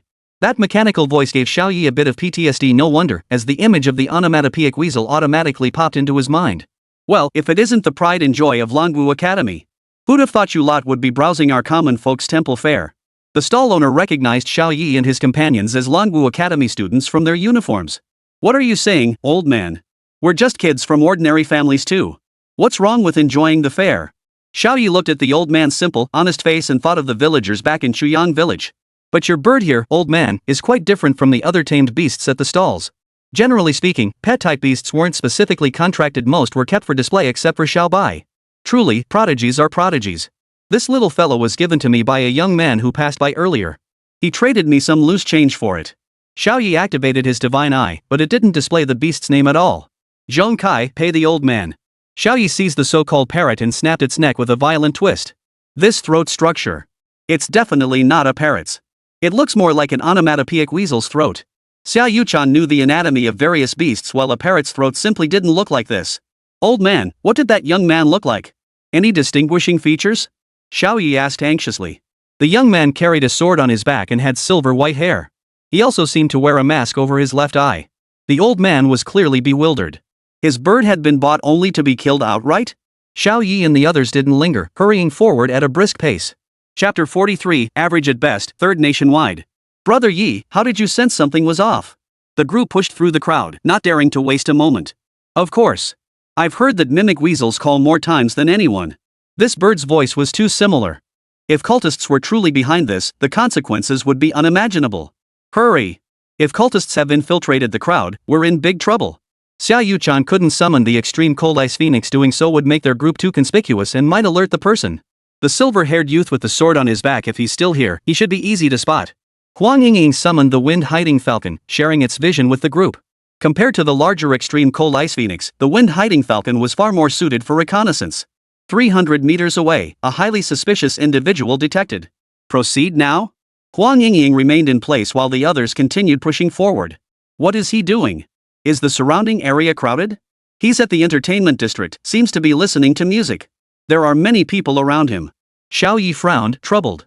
This was getting complicated. Everyone, I've spotted him. Xiao Ye and I will activate the dream butterflies, while Zhong Kai uses the sea god jellyfish to paralyze him. Xiao Ye and Zhong Kai had also reached the entertainment district by now. Night capital, you are a city that never sleeps. Dancers on stage performed seductive dances, while the silver-haired youth held a bag of candied fruits, utterly captivated by the spectacle. Brother Yi, is that him? Zhong Kai whispered from behind. Of course it is. I'll go check things out. Watch for my signal to move. Make way, make way. Xiao Ye friendly pushed his way into the audience.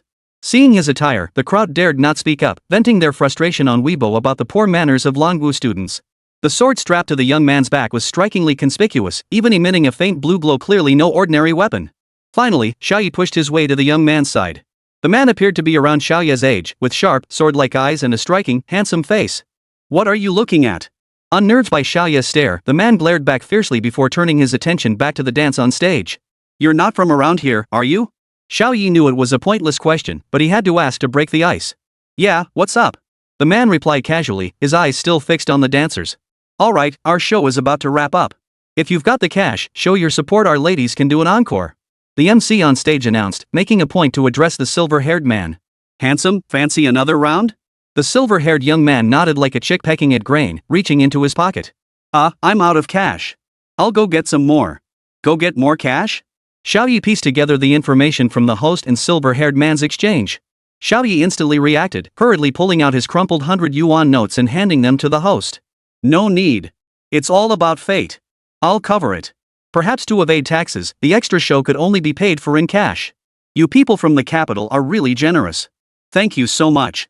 The silver-haired man looked at Xiao Ye directly for the first time, his face lighting up with delight. Of course. The people of Kyoto are genuinely kind-hearted. Where are you from, brother? Xiao Ye smoothly steered the conversation toward the young man's origins. You should be able to tell from my accent I'm from Yuehai. The silver-haired man glanced at Xiao Ye's school uniform, where the dragon emblem on his chest stood out prominently. You're a student of Longwu? I've been looking for you guys. At those words, Xiao Ye instinctively assumed a defensive stance. To his surprise, the boy merely chuckled. I'm from Yuehai Academy. Since the journey is quite long, I came to the capital early to prepare for the Rising Star League. Noticing the lingering doubt in Xiao Ye's eyes, the man promptly pulled out his Yuehai Academy badge from his pocket. The emblem featured a massive sea monster against a backdrop of azure hues, exuding an air of mystery. Xiao Ye was speechless. Keeping one's badge in a pants pocket? That would be absolutely forbidden at Longwu. Then that parrot. Xiao Ye's most pressing concern now was how to explain this. That thing? I got lost in the suburbs of the capital. I wandered into a village to ask for directions but stumbled upon some mimic weasels. So I modified them a bit. Xiao Ye grew increasingly uneasy. He seemed to have forgotten about the remaining mimic weasels in the other houses. Was this his way of cleaning up his own mess? What could I do? Who knew you had to pay cash to see the show here? I went to ask the old man for change. The silver-haired man's earnest gaze didn't seem like he was lying. The misunderstanding was cleared up. So that's how it is. The new star tournament doesn't start for another 5 days. Why didn't you come with the main group? Typically, each academy sends 5 students to compete. If he was coming, he should have arrived with the group. The silver-haired man scratched his head awkwardly at Xiao Ye's question. Yuehai Academy has a mandatory free for all before the competition. Unfortunately, I knocked them all into the hospital. They should be here in a couple of days. Xiao Ye was even more shocked by this. Logically speaking, the top-ranked students from each academy shouldn't have such a huge gap in strength.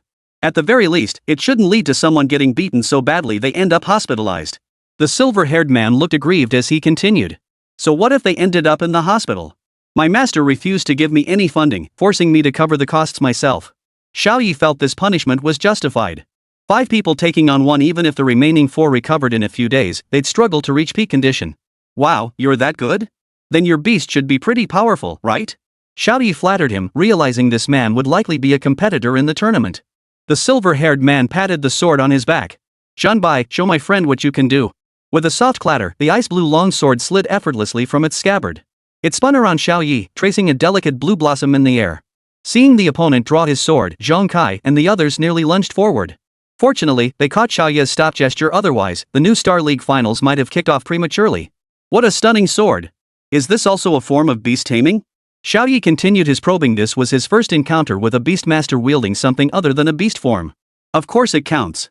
Didn't you know? Animals, plants, machines, and even blades imbued with spirit can all be tamed. The silver-haired man looked surprised, having assumed Longwu students would be well-traveled and knowledgeable. Oh, I see. So a prodigy like you must have scored exceptionally well on the college entrance exams, right? Xiao Ye flattered him further. Nothing special. 3rd place nationally. Xiao Ye was stunned. No way had he really become a magnet for geniuses? What the silver-haired man likely didn't know was that the top 3 scorers nationwide had gathered right here. Chapter 44, The 72-Character Sword Cultivation Formula. Third place nationally. You're that Mei Yuanji? Xiao Ye was fairly familiar with the top newcomers nationwide, though most remained unseen due to their family's protective influence. Finally, someone has guessed my true identity. Mei Yuanji seemed to have finally found a kindred spirit. He had been carrying his sword, Zhanbai, on his back throughout the entire event, expecting to attract attention with his flashy display. Yet, to his surprise, no one had paid him any mind. In the capital, beast tamers dominated the scene. Someone like him, wielding a sword, was easily dismissed as a pretentious teenager cosplaying. Yeah, what a coincidence.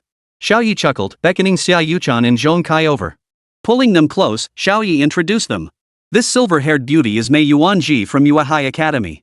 Everyone, let's get acquainted. Having been unmatched since childhood, Mei Yuanji rarely had anyone this close to him, making him feel quite surprised. It was precisely because of his reclusive nature that he preferred seeking solace in lively places. After all that, I still only know you're from Longwu Academy. I haven't even learned your names yet. Xiao Ye chuckled, having waited for this introduction moment. The lady on my left is Xia Yuchan, the campus beauty of Longwu Academy. You should know her. She ranked first nationwide on the college entrance exam. Upon hearing Xiao Ye's introduction, Mei Yuanji's eyes widened. Had she just arrived in the capital to encounter the fiercest competitor in this freshman league? Miss Xia, it's a pleasure. I'm Mei Yuanji. Gazing at Xia Yuchan's stunningly beautiful face, Mei Yuanji couldn't help but let his flirtatious nature show. Xia Yuchan gave a slight nod. She had no interest in someone who was essentially a carbon copy of Zhong Kai. And now, let me introduce this one, another heavyweight contender. Mei Yuanji's gaze fell upon Zhong Kai's conspicuous purple hair. Could this be? That's right. This is Zhong Kai, ranked 22nd nationally, nicknamed Purple Oil. After Xiao Ye finished, he turned to promote himself. And me, I'm 2 spots below him. Oh yeah. Staring at the 3 before her, Mei Yuanji was so stunned she lost all interest in watching the performance. I'd become friends with my 2 biggest rivals? In his eyes, rivals could never be friends, which was precisely why he could bring himself to harm his own classmates. Why can't rivals be friends? Look, I'm even shopping with the national champion right now. Facing the 3rd-ranked student, Xiao Ye still believed maintaining a good relationship was more important. Xiao Ye now prioritized securing first place above all else, determined to eliminate every potential obstacle. Mei Yuanji watched the seemingly amicable pair before him and fell deep in thought. When so many interests are at stake, can they truly remain friends? To her surprise, Xia Yuchan spoke first. Beyond rankings, what other interests are at stake in this competition? Do we young people really need that longevity gourd? Xiao Ye inwardly chuckled at her words. It seems Xia Yuchan only cared about the ranking. Could she still win the prize even if he didn't take first? Mei Yuanji pondered for a moment. He, too, was only after a ranking. It seemed perfectly acceptable for friends to compete against each other. Seems like there's some truth to that. Zhong Kai, staring at the silver-haired youth before him, thought to himself, not every genius is as meticulous as his brother Yi. Right? My brother Yi even composed an extra piece for you. That's what you call a bond forged in life and death, isn't it? Mei Yuanji realized he was right, it really was. So when the song ended, the group began heading back home. Mei Yuanji's purpose in coming was precisely to seek temporary lodging at Longwu Academy, and encountering its students certainly made things smoother. Since we're all good brothers, could you tell us how this sword is controlled? This sword riding technique was truly a novelty to Xiao Ye and his companions. At least, Longwu Academy had very few records on the subject. Whether it was because he had made friends or simply enjoyed the song, Mei Yuanji directly pulled out an ancient text. The paper of this ancient text was unlike any ordinary paper, emitting a faint blue glow. It bore the title, The 72-Character Sword Cultivation Secret. This sword cultivation technique is a treasure passed down through my family for generations. Unlike blades that have already formed a spiritual bond through contracts, it nurtures life into swords that lack inherent spirit. The group gathered around the infant, their eyes fixed on the ancient text held aloft by the white-robed figure. Xiao Ye instantly hatched a plan. Regardless of whether he could cultivate this sword technique himself, martial arts knowledge was never superfluous. His system granted access upon touching ancient text should he attempt it? Brother Mei, this ancient text seems truly wondrous. Might I just touch it to feel its texture? Facing Xiao Ye's earnest gaze, Mei Yuanji found it hard to refuse. Well, you can touch it once. Just once. Zhong Kai watched the 2 men radiating bromance and felt utterly speechless. Why the hell are you blushing like a bubble teapot, Mei Yuanji? The instant Xiao Ye's hands touched the ancient text, a tingling sensation spread through him. Ding! Host has activated the martial art technique, 72-Character Sword Cultivation Secret. Xiao Ye was overjoyed. The system was reliable. True to his word, Xiao Ye released his touch after just 1 stroke. Seeing Xiao Ye's blissful expression, Mei Yuanji was utterly bewildered. Was he really that thrilled just from a single touch? Seeing Xiao Ye's delighted expression, Xia Yuchan was also somewhat surprised.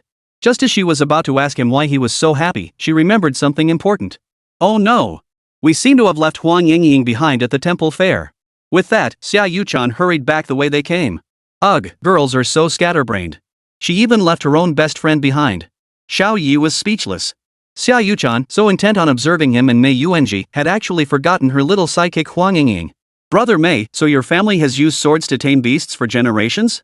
Xiao Ye asked sincerely, as this would help estimate how much lifespan cultivating this sword would consume. Mei Yuanji replied with a smug grin, his mouth curling into a trademark hook-like curve. You bet. Going back 3 generations, only my grandfather and I have contracted sword riding. It's incredibly difficult. Xiao Ye nodded again. Though Mei Yuanji wore an eye patch over his left eye, the clarity and foolishness hidden beneath were still unmistakable. As for why he covered his left eye, Xiao Ye speculated it was either to hide a birthmark or conceal something significant. Seems brother Mei truly possesses extraordinary talent. With that, the group entered Xiao Ye and his roommate's dormitory. Watching Xiao Ye flatter so shamelessly, Zhong Kai felt a chill run down his spine. Because Xiao Ye only ever flattered others under one condition, when they were useful to him.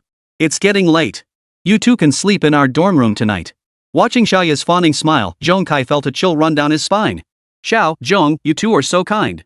Watching Mei Yuanji's sincere expression, Xiao Ye felt nothing but indifference. We're buddies, just sleep here.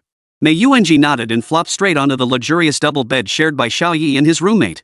Meanwhile, Xiao Ye pulled out the small peachwood sword he'd happened to buy at the temple fair and quietly slipped out the door. Chapter 45, Xiao Ye, the Epiphany Kid.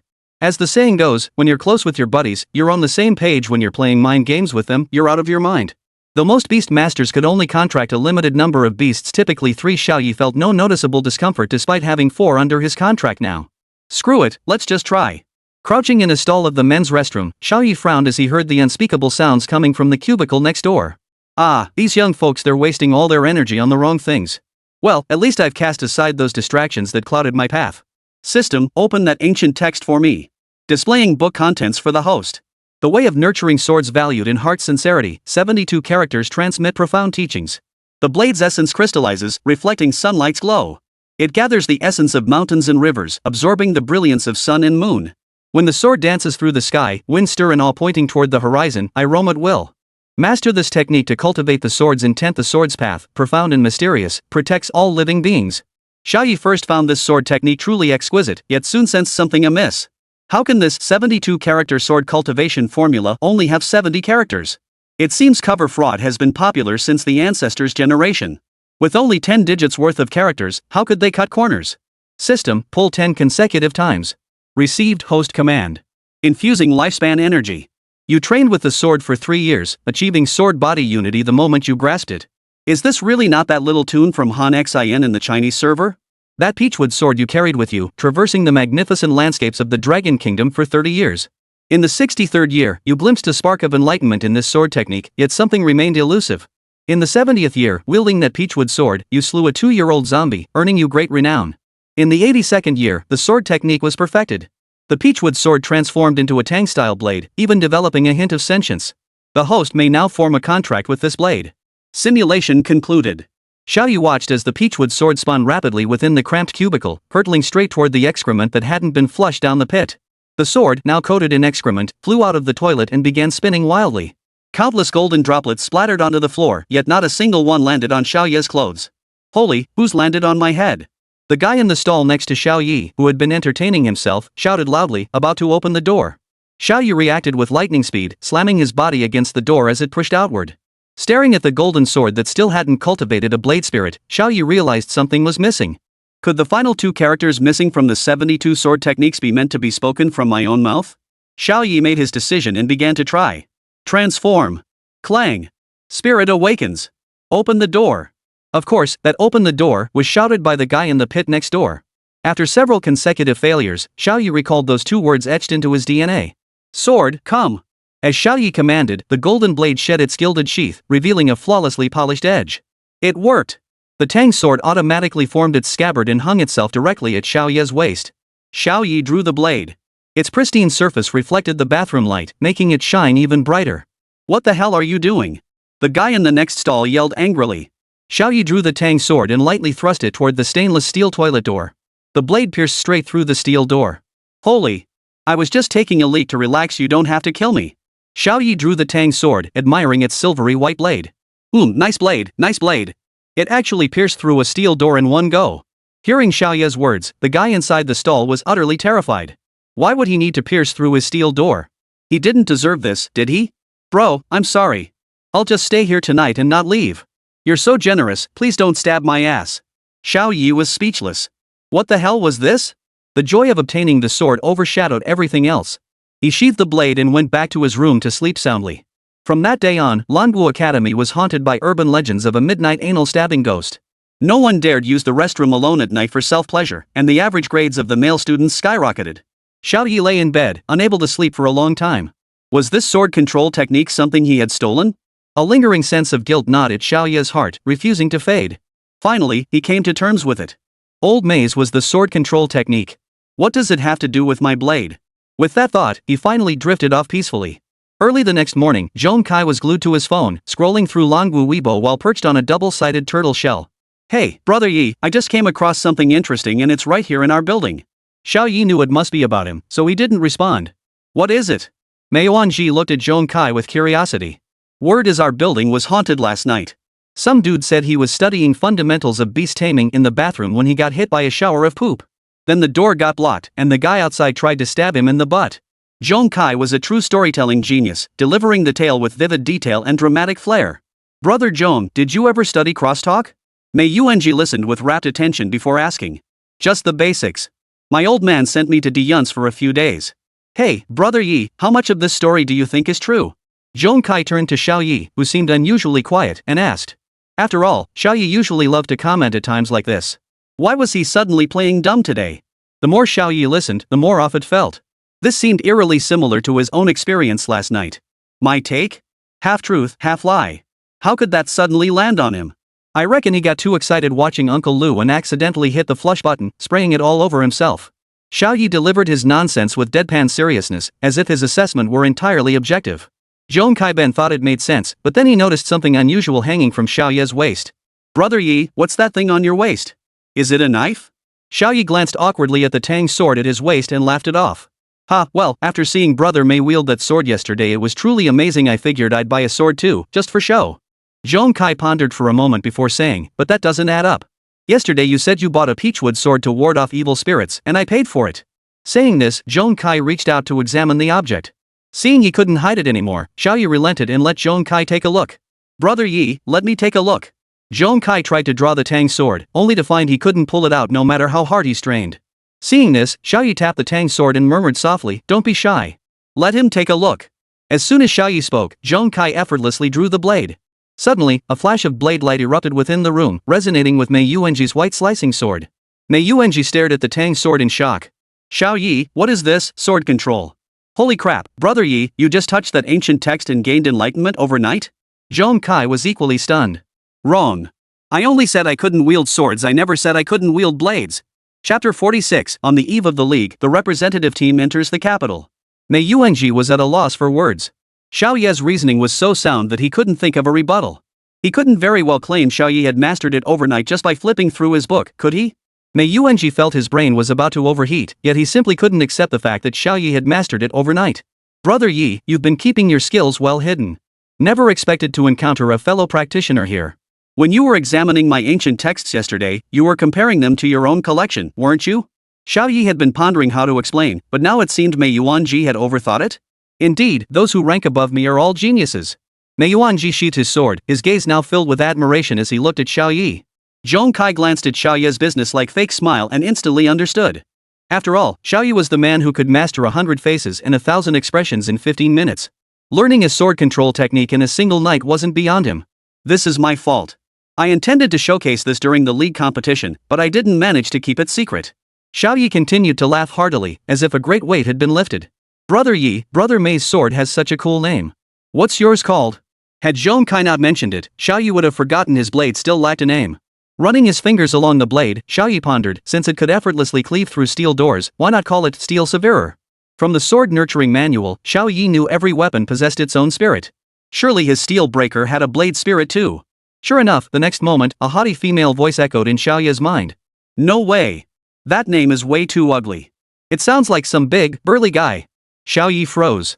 This must be his blade spirit, but did blade spirits even have genders? You're the master? I'm the master? I'm sticking with this name. Xiao Ye wasn't about to indulge the blade spirit. Was it confused about who was the boss? He promptly smacked the blade spirit twice on the head, instantly extinguishing the white light that had begun to glow.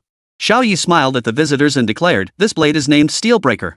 Mei Yuanji and Zhong Kai nodded repeatedly. The name was indeed pretty cool. Just then, Zhao Qianquan's voice echoed through the room. "Xiao Ye, you and Zhong Kai head to the airport."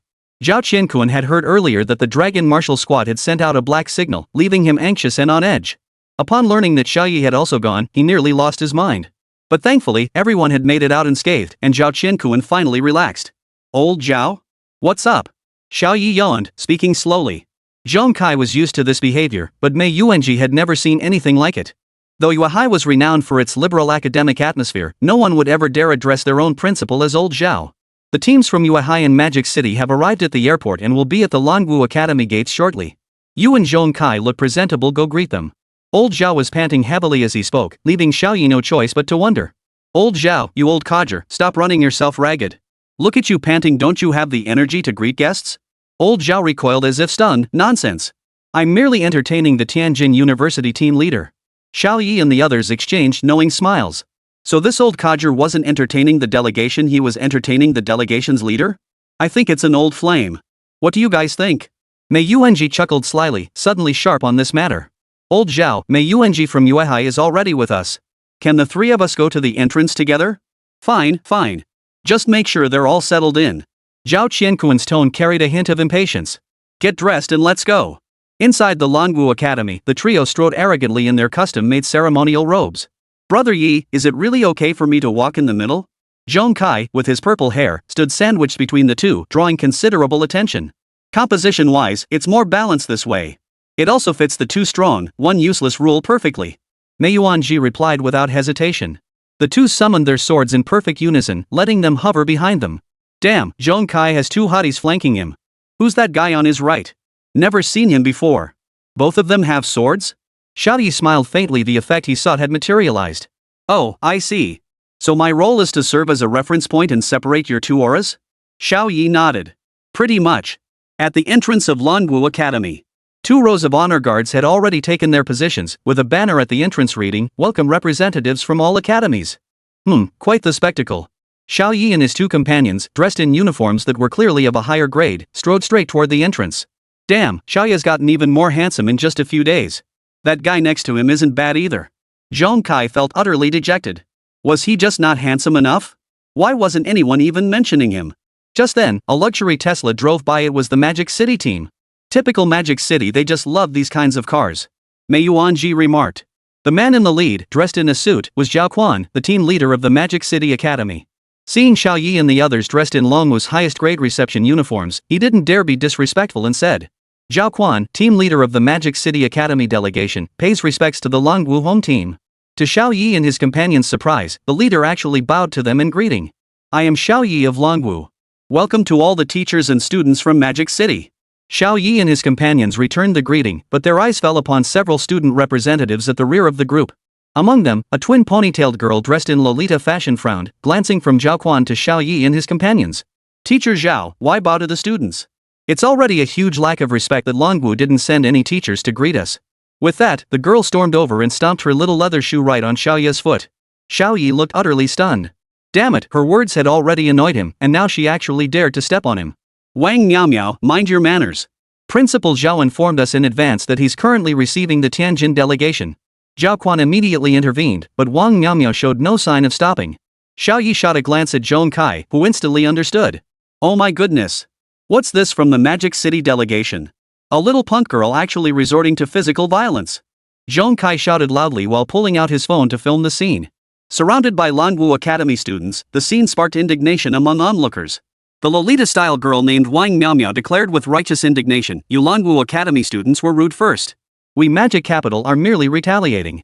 She had expected the other students to be as reasonable as their team leader Zhao Quan, but instead, she was met with 1 princess and 4 hotheads. Exactly. You Longwu guys were arrogant first. We're just retaliating in a reasonable way. Xiao Ye grew increasingly speechless.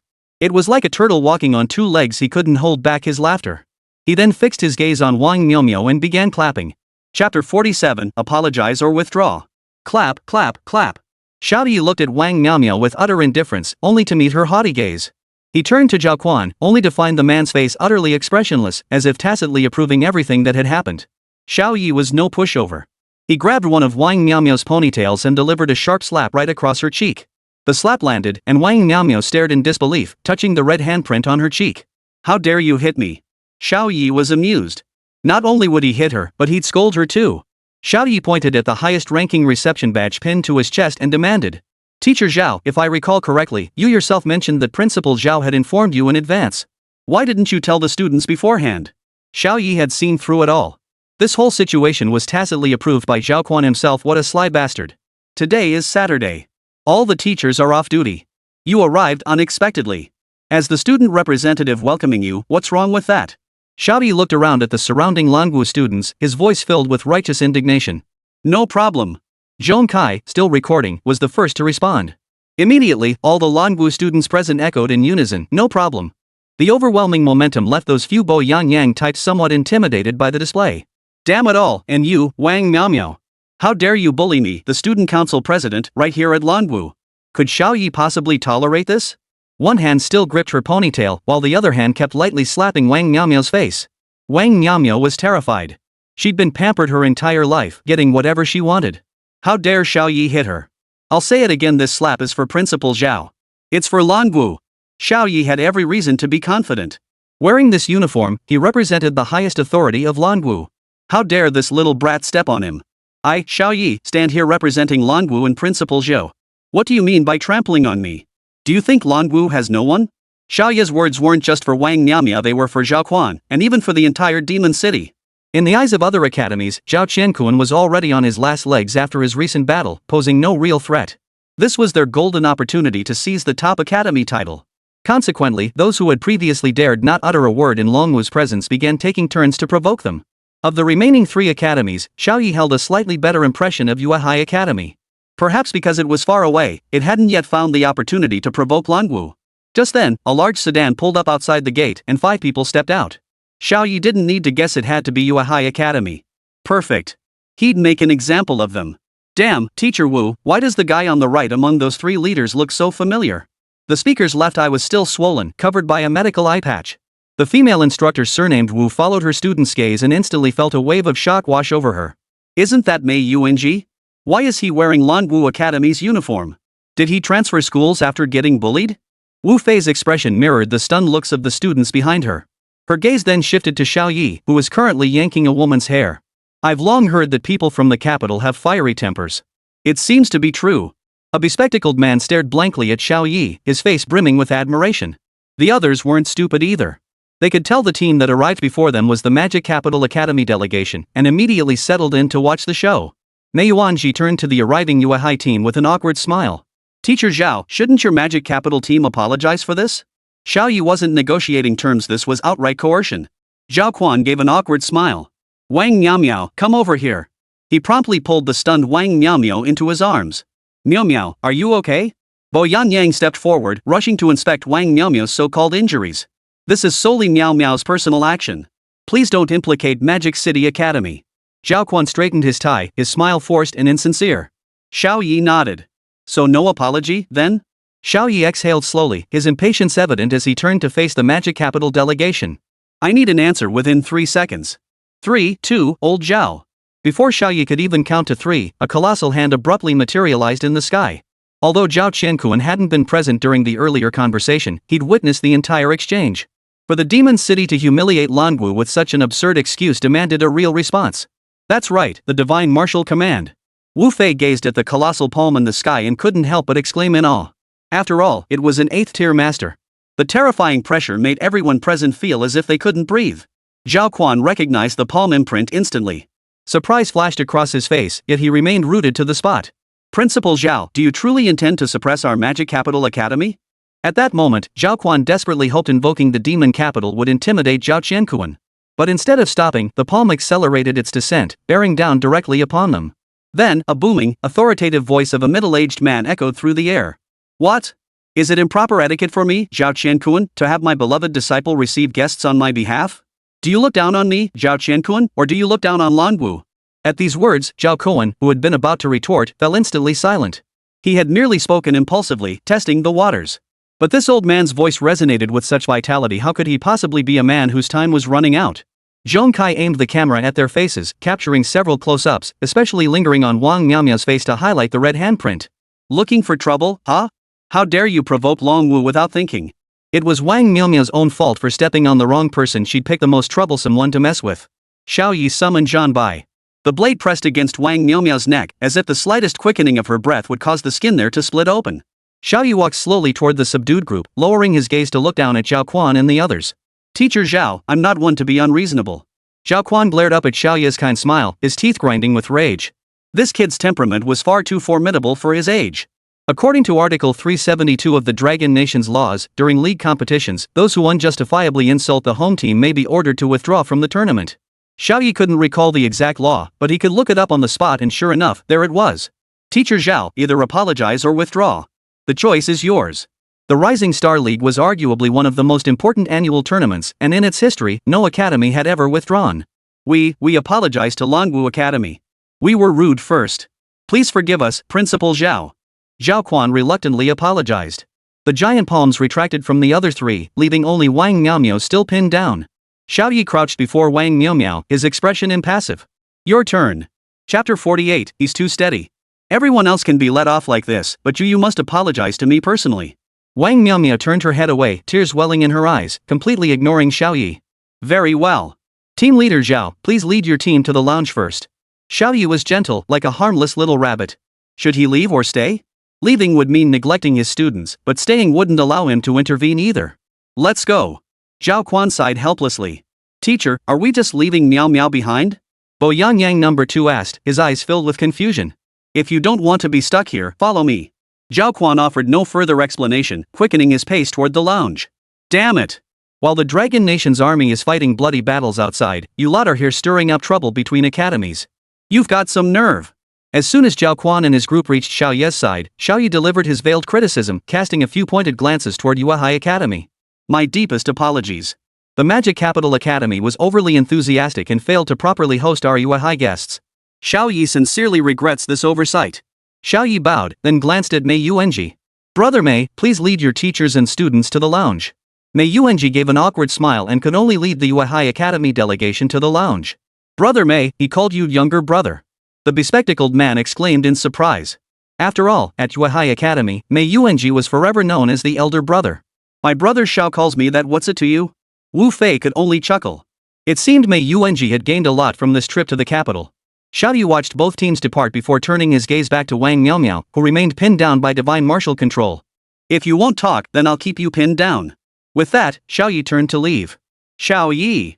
Wang Miaomiao shouted from behind him. I want to duel you. Whoever loses withdraws from the tournament. Xiao Ye nearly laughed in anger at her words. Get lost. What gives you the right to make demands? Xiao Ye crouched down further, grinning at Wang Miaomiao. Whoever loses drops out? Why should I duel you? What makes you think you're worthy? Wang Miaomiao was nearly in tears. Trapped beneath the massive palm, she couldn't summon her beast companion, and now Xiao Ye was humiliating her like this. Xiao Ye, during the league tournament, I'll make you wish you were dead. Wang Miaomiao glared at Xiao Ye with venom, showing not a shred of remorse. Ah, you should repent. Xiao Ye strolled behind Wang Miaomiao, a barely perceptible smile playing on his lips. Brother Ye, what are you doing? Calm down, calm down. Xiao Ye's creepy grin sent Zhong Kai into a panic. What on earth was Xiao Ye planning to do in front of everyone like this? Never mind. If you want to keep filming, go ahead. Xiao Ye deftly removed Wang Miaomiao's pig-shaped shoes, then slipped off her white socks, beginning his own little operation. Suddenly, he produced a feather from somewhere possibly plucked from the hidden wind falcon and began gently sweeping it across Wang Miaomiao's delicate feet. Are you going to step on it or not? Ha? Answer me. Xiao Ye's hands and mouth never stopped moving. Xiao Ye, ha ha ha, stop it, ha ha ha, I'll spare you, ha ha. Wang Miaomiao was both furious and flustered, yet could only laugh and cry at the same time. Everyone was stunned by Xiao Ye's move. This guy must be no small fry. He might even be the strongest opponent they'd faced in the Demon City. Bro Xiao, you really know how to play. Zhong Kai's camera captured his own thumbs up. Xiao Ye had repeatedly shattered his preconceptions about what it meant to be a genius. How is this just playing? I'm just a kid from the countryside getting bullied in the city. Is it really that hard to get justice? Saying this, Xiao Ye began to wipe away tears. Though he wiped his tears, he didn't forget to keep tickling Wang Miao. Finally, the little princess couldn't take it anymore. I apologize. I shouldn't have stepped on Xiao Ye. Not sincere enough. Do it again. Xiao Ye remained unsatisfied, continuing to sweep Wang Miao's little feet. I'm sorry, Xiao Ye. I shouldn't have stepped on you. I'm so sorry. Hearing this, Xiao Ye nodded in satisfaction before signaling old Zhao to retrieve the divine martial command.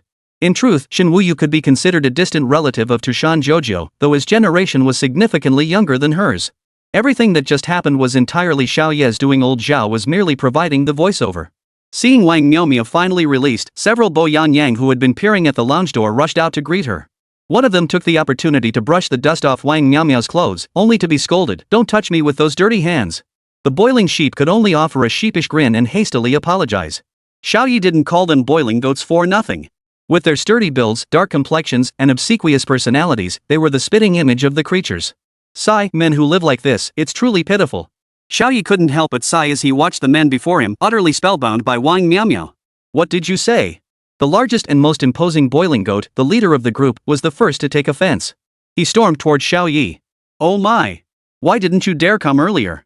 Now that Principal Zhao has withdrawn the divine martial control, you suddenly have the guts to show up? Xiao Ye didn't flinch at all. This remark hit right where it hurt. Exactly. Why didn't any of you come help me earlier? Wang Miao agreed with Xiao Ye's point. If they truly cared about her, why hadn't they come earlier? Wasn't it because they were afraid of Zhao Qiankuan? You! I'll kill you today. The man roared, swinging a punch straight at Xiao Ye's face. Xiao Ye deliberately offered his face to meet the blow. As the fist neared his face, it halted. Go ahead, hit me. Hit me and the whole Magic City crew will withdraw from the tournament. Xiao Ye pushed his face toward the fist, forcing it to pull back. Had it connected, the entire Magic City team would have been forced to pack their bags and leave. Enough! Wang Miao's shout snapped the man back to her side. Wang Miao glared at Xiao Ye with venom once more. Xiao Ye, all your tricks here are useless. In 3 days, I'll repay every bit of humiliation I suffered today. Xiao Ye nodded with satisfaction. Seems you realize throwing a tantrum won't get you anywhere. See you in 3 days. You'd better not run into me. Xiao Ye scratched his head, accidentally revealing the 4 sacred marks on his hand and the sword heart within his mind, the symbol of his contract blades. Wang Miao gasped in shock. Counting the mark on Xiao Ye's forehead, he had actually contracted 5 spirit beasts. Had she known sooner, the typical limit for ordinary people was only around 3. Oomph. Trying to intimidate people with numbers alone? Who knows if they're all just for show? Wang Miao declared haughtily, as if her earlier embarrassment had never happened. That's not for you to decide. Just wait and see in 3 days, Your Highness. Wang Miao and her companions said no more, slinking off to the lounge. Just then, an announcement echoed from outside the door. The Zhejiang delegation has arrived. Chapter 49, The Mysterious Mind Spirit Child. Brother Yi, the delegation from your hometown has arrived. Zhong Kai looked at the group descending the stairs and addressed Xiao Ye. Xiao Ye had been at Longwu for barely a month. For a child away from home for the first time, homesickness was indeed creeping in. He immediately turned his gaze toward the Zhejiang delegation. These people. I don't recognize a single one? Xiao Ye was taken aback. He was from Zhejiang No. 1 High School by all accounts, the cream of the crop in Zhejiang. Xiao Ye, right? Xiao Ye stared at the outstretched hand of the team leader, feeling a sense of unfamiliarity. Yes, it's me. Xiao Ye extended his right hand, touching the leader's cool palm. It's not that cold out. You should take care of yourself, coach. Hearing Xiao Ye's words, the team leader's expression stiffened. Thank you for your concern, Xiao. May we proceed to the lounge now? Of course. Xiao Ye nodded and gestured the way. Watching the men and women trailing behind that cold-faced man, Xiao Ye couldn't help but feel puzzled. Brother Yi, something's not right. Zhong Kai remarked to the Zhejiang group. Yeah, they don't look like living people. Xiao Ye's words were entirely accurate. He sensed no vitality whatsoever emanating from those individuals. How could they even be here to compete? Xiao Ye was, after all, a notable figure in Zhejiang. How could students from Zhejiang Academy not recognize him? Yet those students hadn't uttered a single word. Even at Yuehai Academy, renowned for its strict discipline, student representatives arrived chatting and laughing. Old Zhao. Xiao Ye called out loudly. What is it now? Zhao Qiankuan now appeared calm and composed, clearly free from other duties. Is there something wrong with the Zhejiang delegation? Hearing this, Zhao Qiankuan, who had just finished receiving the Zhejiang delegation in the principal's office, was taken aback. That can't be right. I just finished hosting the Zhejiang delegation. How could they be with you? Old Zhao, are you serious? I just saw that whole Zhejiang team enter the lounge. It's true. Their team leader just praised you to me, saying you've been honest since childhood. Upon hearing this, Xiao Ye wondered if he had just seen a ghost. Old Zhao, lend me the divine martial guard. Xiao Ye burst into the lounge, only to find the Zhejiang delegation had vanished. Xiao Ye caught Wang Miaomiao's smug grin and instantly sensed something was off. Old Zhao, what kind of beast is that Wang Miaomiao from Magic City riding? Xiao Ye stepped out of the lounge and called out to Zhao Qianquan. How should I know the specifics? But I heard that thing is pretty weird. Xiao Ye had seen firsthand just how sinister it was. It had actually replicated 5 people, and they were physical beings. Old Zhao, I'll crash in your room tonight. Xiao Ye wasn't exactly terrified of Wang Miaomiao, he just figured the little brat would come bother him while he was trying to rest. You're practically convincing that Juehai kid to transfer schools. Why'd you be scared of someone like her? Zhao Qianquan had seen everything Xiao Ye had done. Fine. If she comes bothering me tonight, I won't hold back. Xiao Ye gave a wicked grin, his words loud enough for Wang Miaomiao to hear. Inside the locker room, Zhao Quan spoke sternly. Miao, I know you've been wronged, but before the tournament starts, you absolutely must not provoke Xiao Ye again. Zhao Quan wasn't stupid. Xiao Ye had become Zhao Qianquan's disciple, his strength couldn't be weak. Wang Miaomiao shrugged it off. Teacher Zhao, how could he possibly see my ghost vine spirit child? Didn't you see how shocked he looked just now? She covered her mouth and giggled. Miao, I have a spirit burst pill here. Take it and use it. Knowing Miao doesn't care for the food in the capital, I specially bought this braised catfish. But Wang Miaomiao showed no gratitude whatsoever. Get lost. You want me to eat a pill with such weak energy? And this braised catfish? It's not authentic, you bought it in the capital. Wang Miaomiao had her own plans, so she hopped off the stool and walked into her room. Ah, Miao. Zhao Quan watched her retreating figure and silently shook his head. After a day of entertaining guests, the exhausted Master Xiao and Master Zhong returned to their dormitory. With a creak, the door opened to reveal Mei Yuanji sprawled across Zhong Kai's plush, oversized bed. Ha! Old Mei, why didn't you go to your college lounge? Why did you come running to our bedroom to crash? Zhong Kai was surprised by Mei Yuanji's appearance. This big bed is way more comfy than the lounge, and adding me won't make it too crowded, right? Facing this silver-haired figure, Xiao Ye could only sigh helplessly. Alright then. But I should warn you, there might be ghosts tonight. Xiao Ye sounded dead serious. Is it that toilet ghost from last night? Mei Yuanji perked up at the mention. Xiao Ye shook his head. So it's Wang Miao then? Mei Yuanji adjusted the eye mask he'd worn last night, as if he'd figured it all out. Exactly. That girl's beast control is downright weird. All 3 of us better brace ourselves. Mei Yuanji and Zhong Kai nodded. It was already midnight. At 2 a.m., rustling footsteps echoed through the hallway. Brother Yi, that sounds like a woman's high heels, right? Zhong Kai couldn't contain his impatience and spoke up first. Xiao Ye and Mei Yuanji gave slight nods, saying nothing more. The high-heeled footsteps grew louder, moving from the hallway to the floors above and below. Tap tap tap, tap tap tap. Xiao Ye and Zhong Kai pressed themselves against the wall, yet they could almost swear they heard footsteps echoing within the very walls themselves. Damn it, does that little brat want to die? Zhong Kai pushed open the door, only to dart back to the bed in a flash, clutching Mei Yuanji as he trembled. What's going on? Mei Yuanji glanced toward the doorway before scrambling back onto the bed. Brother Yi, the scene outside is quite spectacular.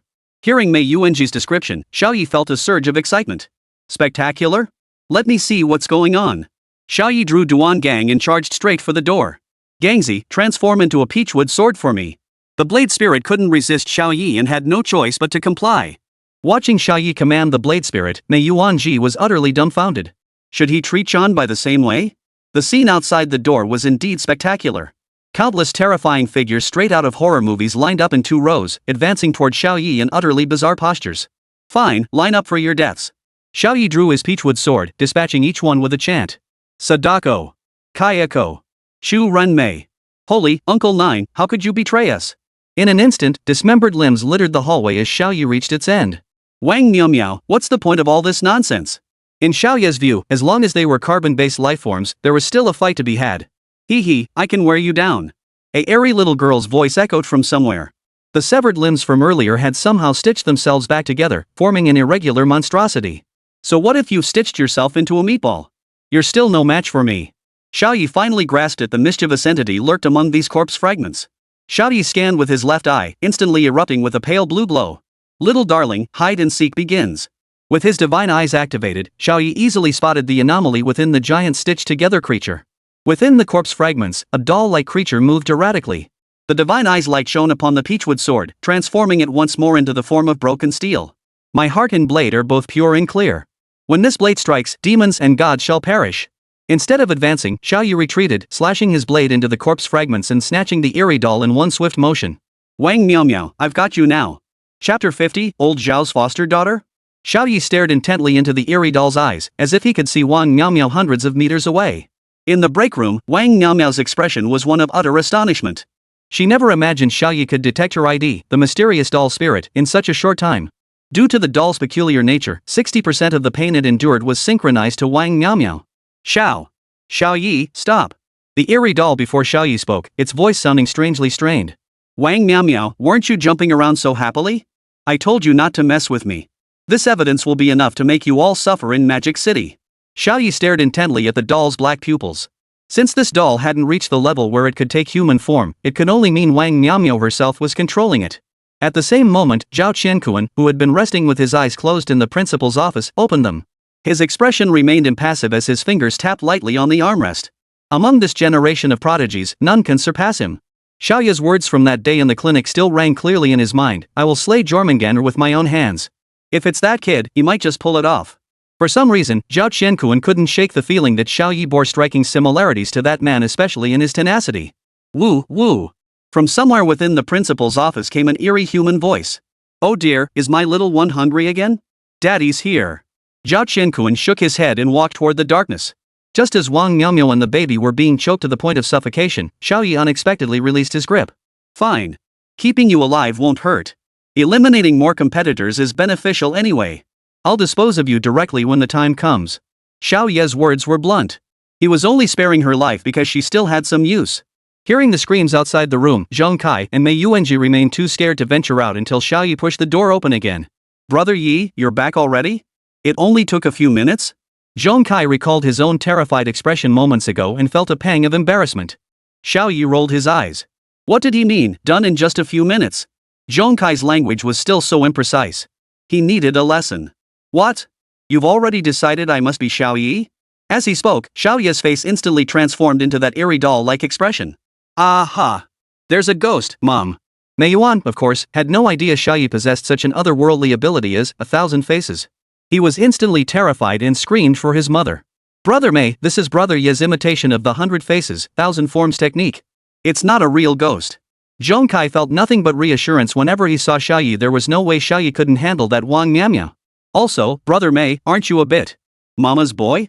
Does your mother know about this?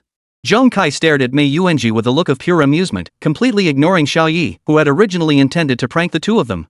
Finding the situation utterly dull, Xiao Ye reverted to his true appearance and collapsed onto the plush bed. Shut up and just sleep. Xiao Ye said this aloud, but inwardly he was replaying the scenes of the representative teams he'd witnessed today. On the Guangdong side, that kid Mei Yuan is surprisingly strong. But on the Shanghai side, the only one who's really stood out is Wang Miao Miao. Are they hiding something else? Xiao Ye doubted it was that simple, especially for Magic City. If they really let those boiling Yang types take the field, wouldn't that be a complete embarrassment? Judging by the injuries of the Yuehai Academy delegation, not everyone was hurt badly enough to require hospitalization. Could this be a ploy to lower their opponent's guard? For the sake of the longevity gourd, for his own survival, Xiao Ye couldn't help but overthink. Even on Longwu's side, the only openly acknowledged top fighters were Xiao Ye and Xia Yuchan. Yet Longwu was a top-tier academy. Shouldn't they have plenty of elite combatants? Why were Huang Yingying and Zhong Kai selected? Xiao Ye murmured. Zhong Kai didn't appreciate that remark and immediately retorted, Bro, you actually believed me when I said I ranked 22nd nationally? If I were weak, how could I have ended up in the same dorm as Brother Yi? I'm not 22nd, I'm ranked 7th nationally. That brat Huang Yingying is 8th. Zhong Kai beamed with pride, but Xiao Ye was baffled. No way. The 7th and 8th in the nation struggled to take down a monkey. Bro, we're 7th and 8th among freshmen, not 7th and 8th among all beast masters. That monkey the other day, be honest, even Xia Yuchan couldn't have killed it on the spot. At this thought, Xiao Ye's brow furrowed deeply.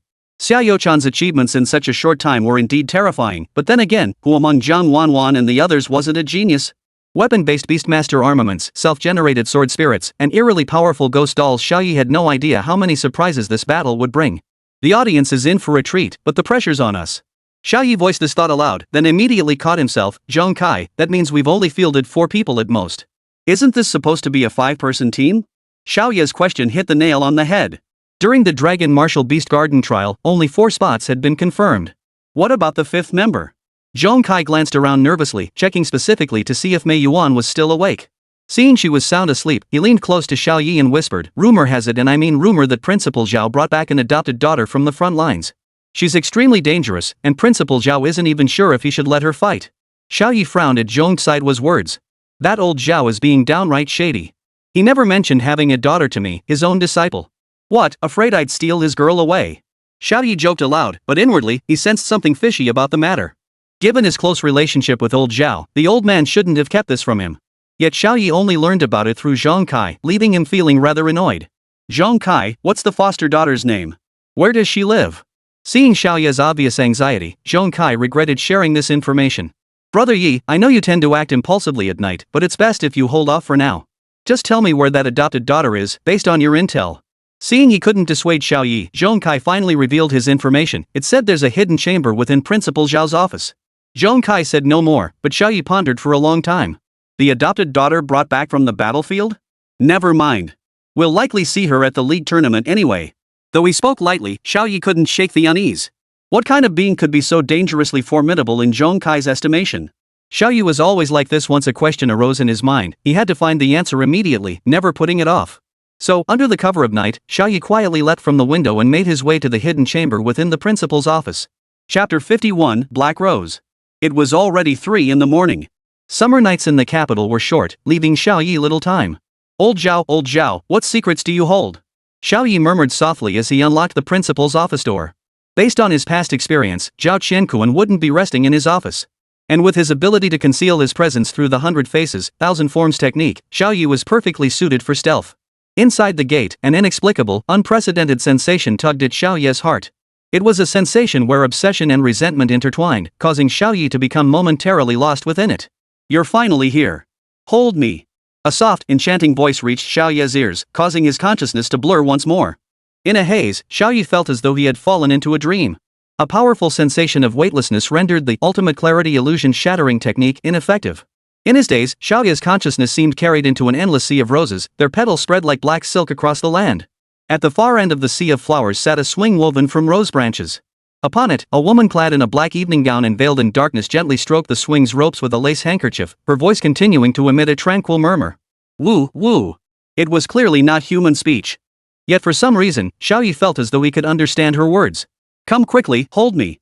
Darling, come to me. Her voice seemed to possess a magical pull, drawing Xiao Ye's body toward her against his will. What's happening to me?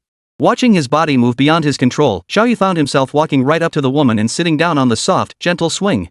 Darling, kiss me. Her voice was soft and serene. Xiao Ye's body lost all control, and he leaned in to kiss her lips, soft as petals. He had no idea how much time had passed when he opened his eyes, only to find himself lying in the woman's embrace.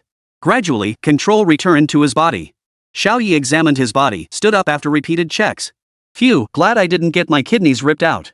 He then shot a slightly hostile glance at the woman before him. Darling, take me away. The woman extended her delicate jade-like hand, waiting for Xiao Ye to take it. Something's off, something's off. What kind of strange illusion is this? Xiao Ye felt bewildered, but to verify whether the woman was real or merely a dream, he decided to reach out his hand. The moment his fingers touched her skin, an indescribable sensation washed over him, a feeling suspended between illusion and reality. She seemed neither of this world nor entirely unreal, like a contradictory entity caught between both realms. Gazing into her eyes, Xiao Ye was suddenly seized by a bold thought. Take her away. Darling, take me with you. Her soft voice echoed once more. As if knowing exactly how to take her away, Xiao Ye pointed his finger toward the tip of her finger. A butterfly fluttered into existence. Is this the dream-binding butterfly? To Xiao Ye's astonishment, the dreamweaver butterfly could pass through the woman's body. As it flitted around her, its form began to transform. Its wings became like woven silk threads. As it weaved through her body, its color shifted from its usual hue to one as dazzling as a black rose, radiating an eerie, black reflected brilliance. Gradually, the woman's form grew ethereal, then intensely tangible. After an unknown span of time, it was impossible to discern whether the woman had transformed into the butterfly or the butterfly into the woman. My dear, let us go. The transformed butterfly landed on Xiao Ye's fingertip, and he felt as though the woman still lingered beside him. Where are we going? Xiao Ye was bewildered, unsure how to leave this sea of flowers or even where he was. Kiss me. The woman uttered only these words. Xiao Ye had no choice but to obey. As his lips touched hers once more, Xiao Ye's consciousness began to drift. When he came to, he found himself standing before the principal's office door again, only this time, Zhao Qiankuan was standing directly in front of him. Zhao Qiankuan looked at Xiao Ye with a complex expression and inquired. Xiao Ye, what brings you to the principal's office so late at night? Though Zhao Qiankuan tried his best to appear calm, every expression betrayed his extreme astonishment. Just moments ago, while cooking for his adopted daughter, he had witnessed the girl dissolve into thin air and vanish. Zhao Qiankuan had rushed upstairs in panic only to find Xiao Ye standing motionless at the doorway, a faint purple glow emanating from his eyes. Old Zhao, you shouldn't have kept this from me, or rather, from the entire dragon nation. Xiao Ye looked at Zhao Qiankuan, saying nothing more. Zhao Qiankuan shook his head helplessly, choosing not to defend himself. Early this morning, I will go to the Dragon Martial Emperor to plead my case. Xiao Ye was dumbfounded. It felt like they were talking at cross purposes. What I mean is, you shouldn't have kept this adopted daughter thing from me. Whatever the issue is, we could have worked it out together, right? Zhao Qiankuan remained deeply troubled. What adopted daughter? Her very existence is a mistake. At this point, the usually carefree man unexpectedly shed tears before Xiao Ye. They sat down on the spring and autumn chairs. Zhao Qiankuan retrieved a file from the cabinet.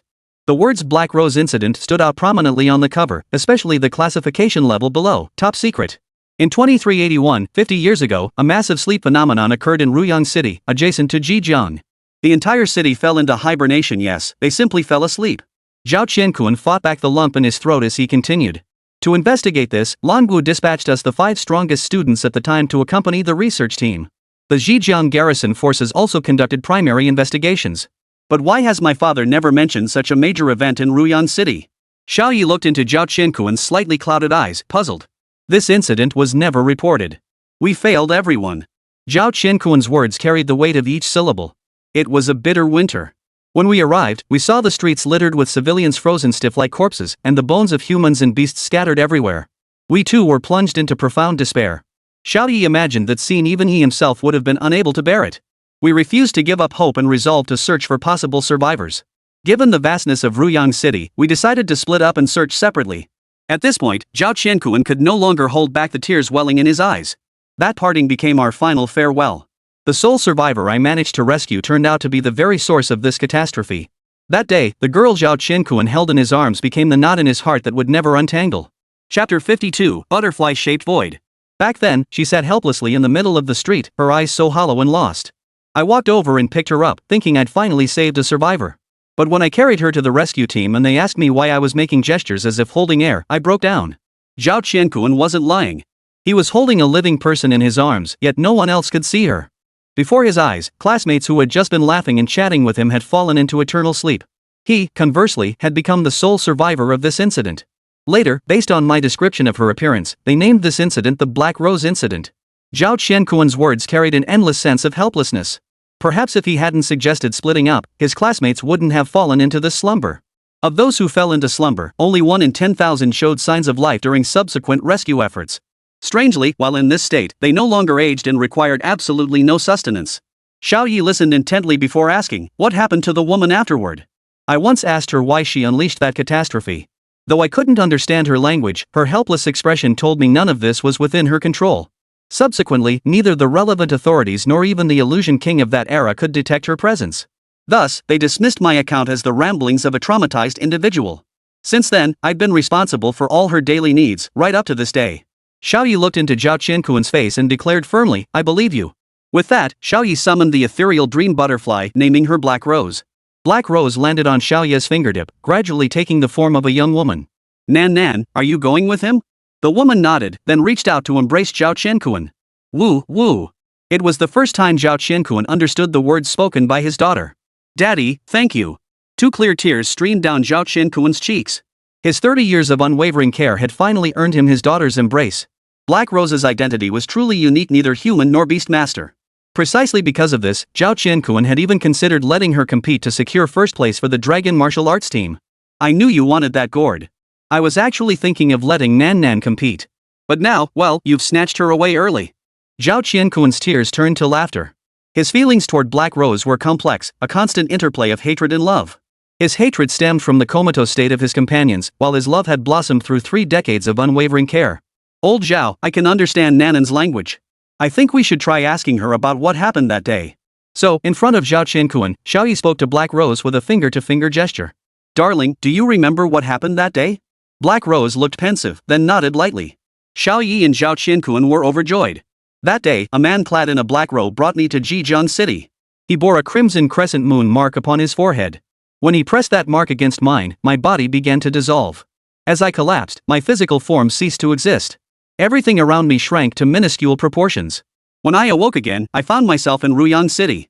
Xiao Ye simultaneously translated Black Rose's words to Zhao Qiankuan, whose expression grew grave. A red crescent moon, the Blood Moon cult? Zhao Qiankuan couldn't help but think of the Blood Moon cult, that sinister organization lurking within the Dragon Nation.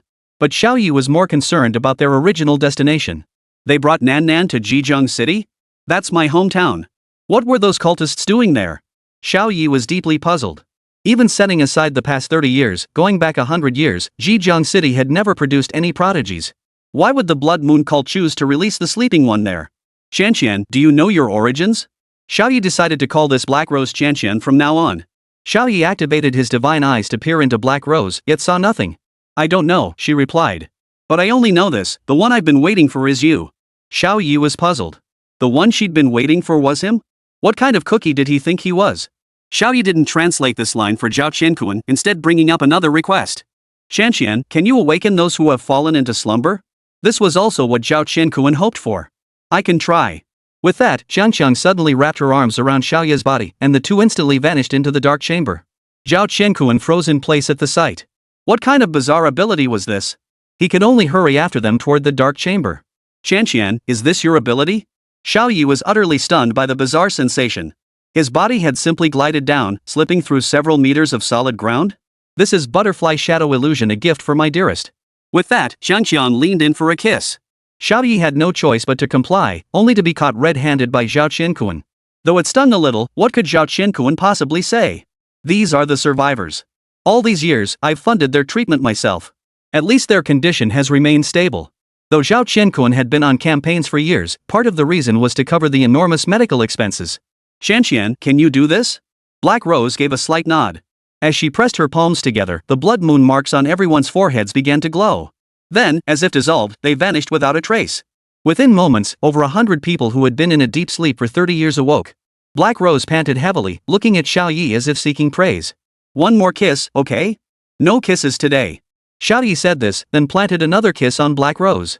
He knew full well that Black Rose's background wasn't as simple as it seemed, but at the same time, he couldn't help but suspect that his own identity might not be so straightforward either. Don't worry. I've already implanted everything that happened over these past 30 years into their minds. They'll only be surprised to find themselves sleeping here. Xiao Ye relayed Qianqian's words to Zhao Qiankuan, who wore a complex expression.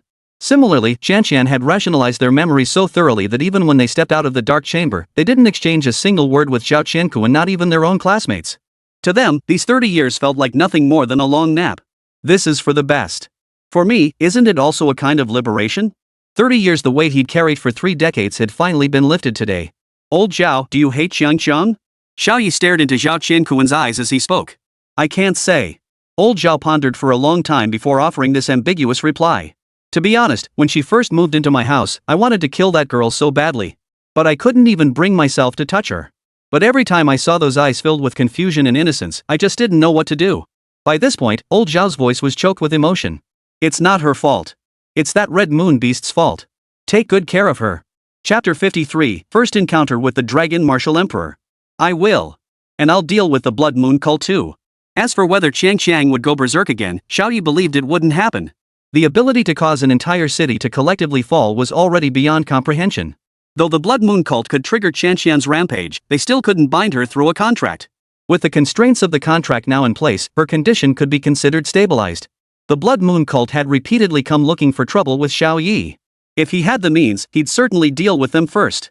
Alright, you snatched my daughter in the dead of night. Satisfied? Now get back to training. If you don't take first place, you're fired. Old Zhao returned to his usual carefree demeanor. Got it. Don't you know your own disciple's strength? Xiao Ye grimaced, activated his butterfly form, and dashed straight back to the dormitory. That kid, sigh.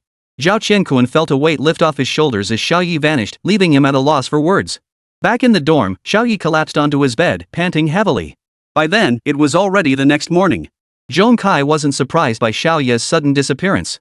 Xiao Ye was a hands-on type. If he had questions, he'd go solve them himself. Hey, Knight, where'd you go last night? Look at you, beat. Get lost. I was handling serious business. Xiao Ye opened a bottle of mineral water and gulped it down. Damn, this skill drains my spiritual energy like crazy. Xiao Ye even suspected it drained more spiritual energy than Jiu's abilities. Though he complained aloud, Xiao Ye was secretly delighted inside.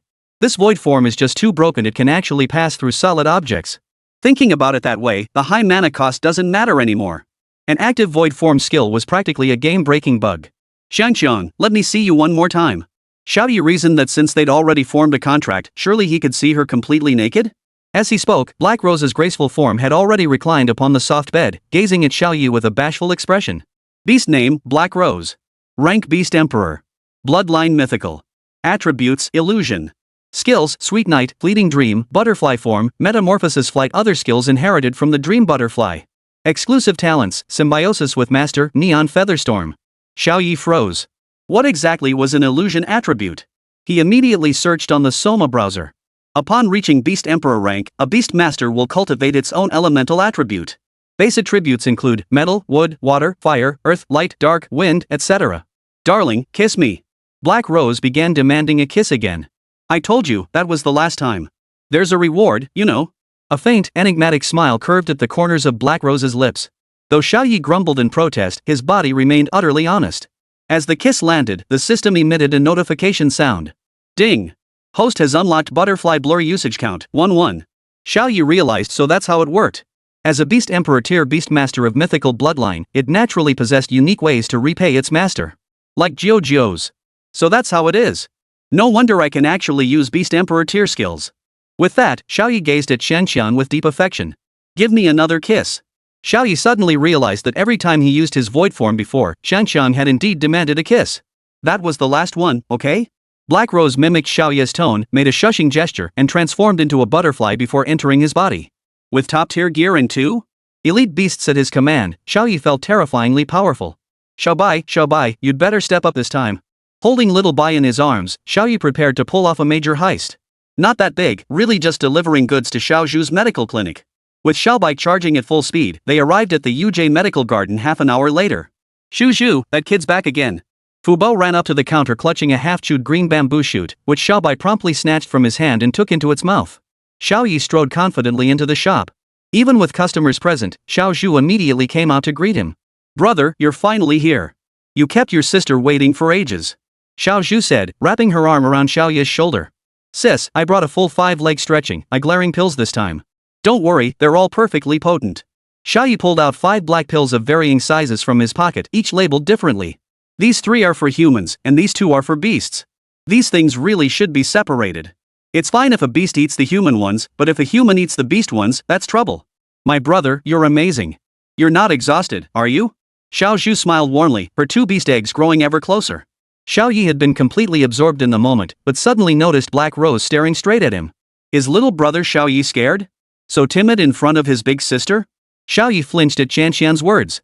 If that had been a minor shock, what followed was nothing short of monumental. A handsome man nearly 2 meters tall entered the room, his head grazing the doorframe. Under normal circumstances, Xiao Ye would have glanced at him and moved on.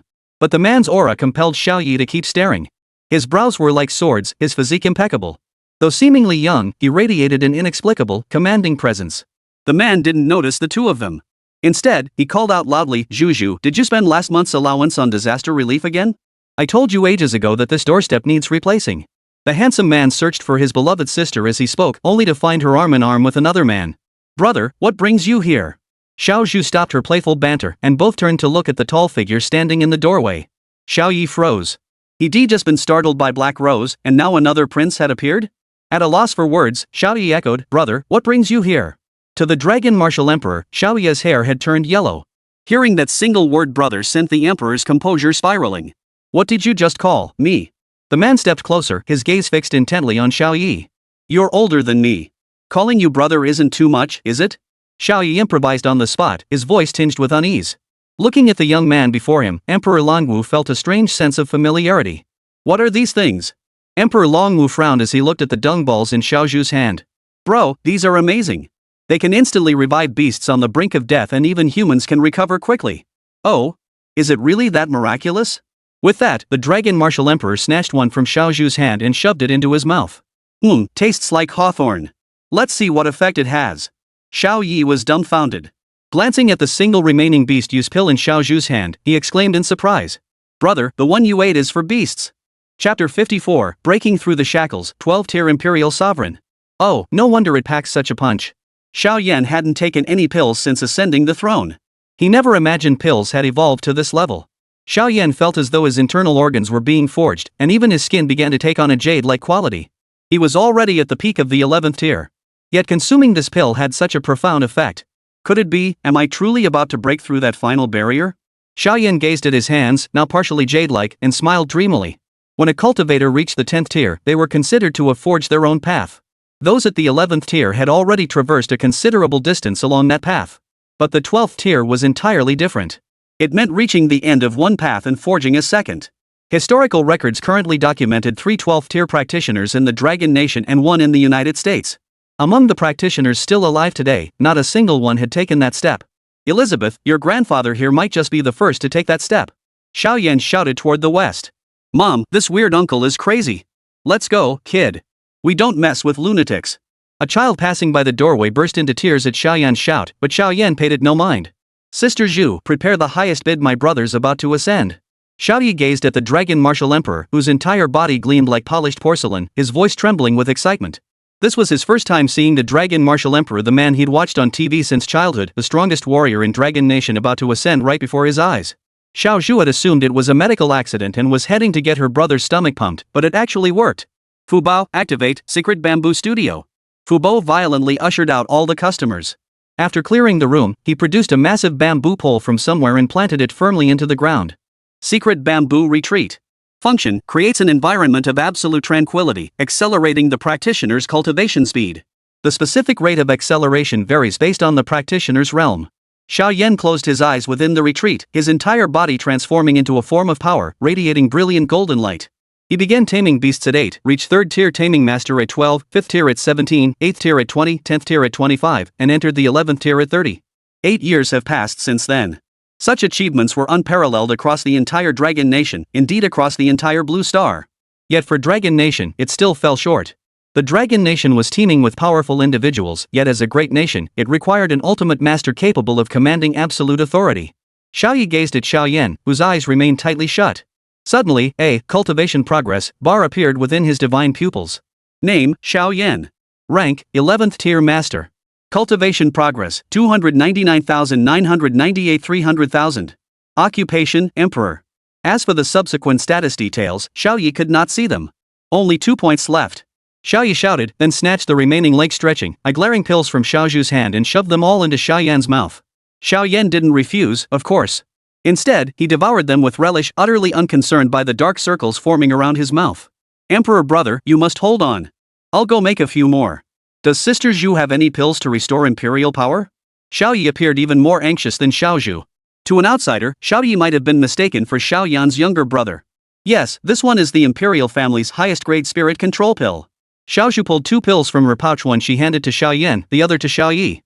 Item name, 9th grade spirit nurturing pill. Effect, restores 20% of the user's own spirit power every second for 180 seconds.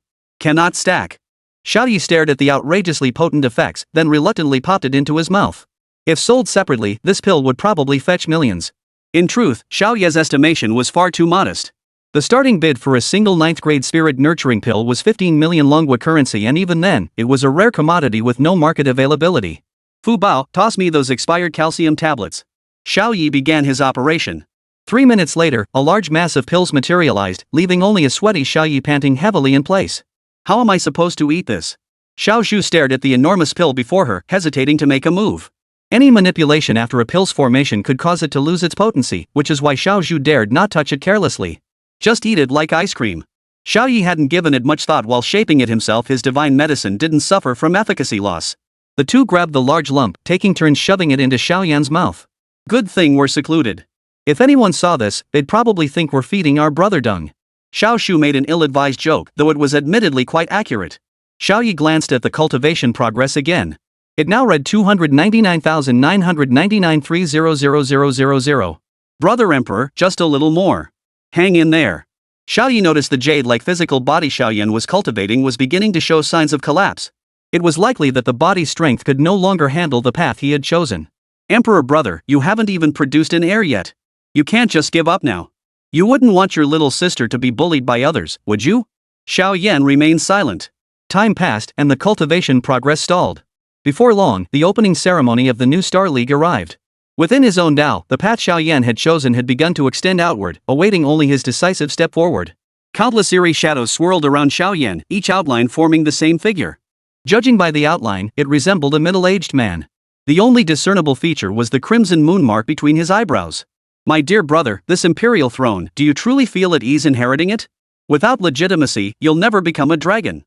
All of that should have been mine. Countless voices echoed within Xiao Yan's mind, sometimes drawing near, sometimes receding. Yet he could neither touch those shadowy figures nor dispel them. Am I truly an emperor? Xiao Yan gazed at his reflection in the great way the golden-clad figure revered by all, yet tears streamed uncontrollably down his cheeks. Xiao Yan collapsed powerlessly before the colossal golden statue. His path, it seemed, could only go so far. After a long silence, the golden statue seemed to look directly at Xiao Yan himself and gave a slight nod. I believe you are. For reasons unknown, Xiao Ye had appeared within Xiao Yan's Dao realm. This was the power of, this was the Black Rose. What's the point of entering dreams? We can directly enter the Dao space of the Supreme Being. How could it be you, you brat? Xiao Yan was astonished. Hadn't that just now, when he'd lost his composure, been witnessed? Never mind that, Emperor brother. I watched you grow up. You can't just slack off here. Xiao Yan was speechless. That line seemed a bit too ambiguous. Wake up! For Xiao Zhu. For the Dragon Nation. Xiao Ye's words jolted Xiao Yan back to reality. The golden colossus before him began shedding its outer layer, revealing its true color. Chapter 55, Emperor Longwu's Arrival, League Opening Ceremony.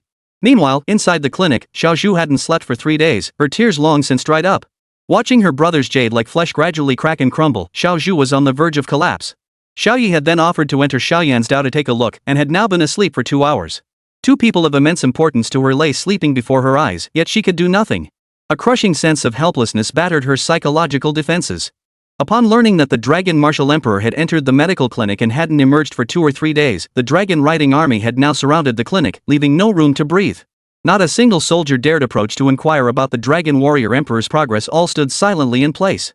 At Xiao Yan's level of cultivation, the outcome was essentially either ascension or death. Should Xiao Yan perish, the question of who would become the new emperor was one that could no longer be avoided. Within the Dao space, gazing upon the new path before him, Xiao Yan made his decision and stepped forward. Hurry up, bro. I've got a match today. If we don't get out soon, we'll be late. Though Xiao Ye had entered this timeless realm, he still estimated the league's schedule was approaching. Xiao Yan took his first step, and the blood moon and dark shadows dispersed. With his second step, the majestic landscapes of the Empire's realms materialized along the path's edges.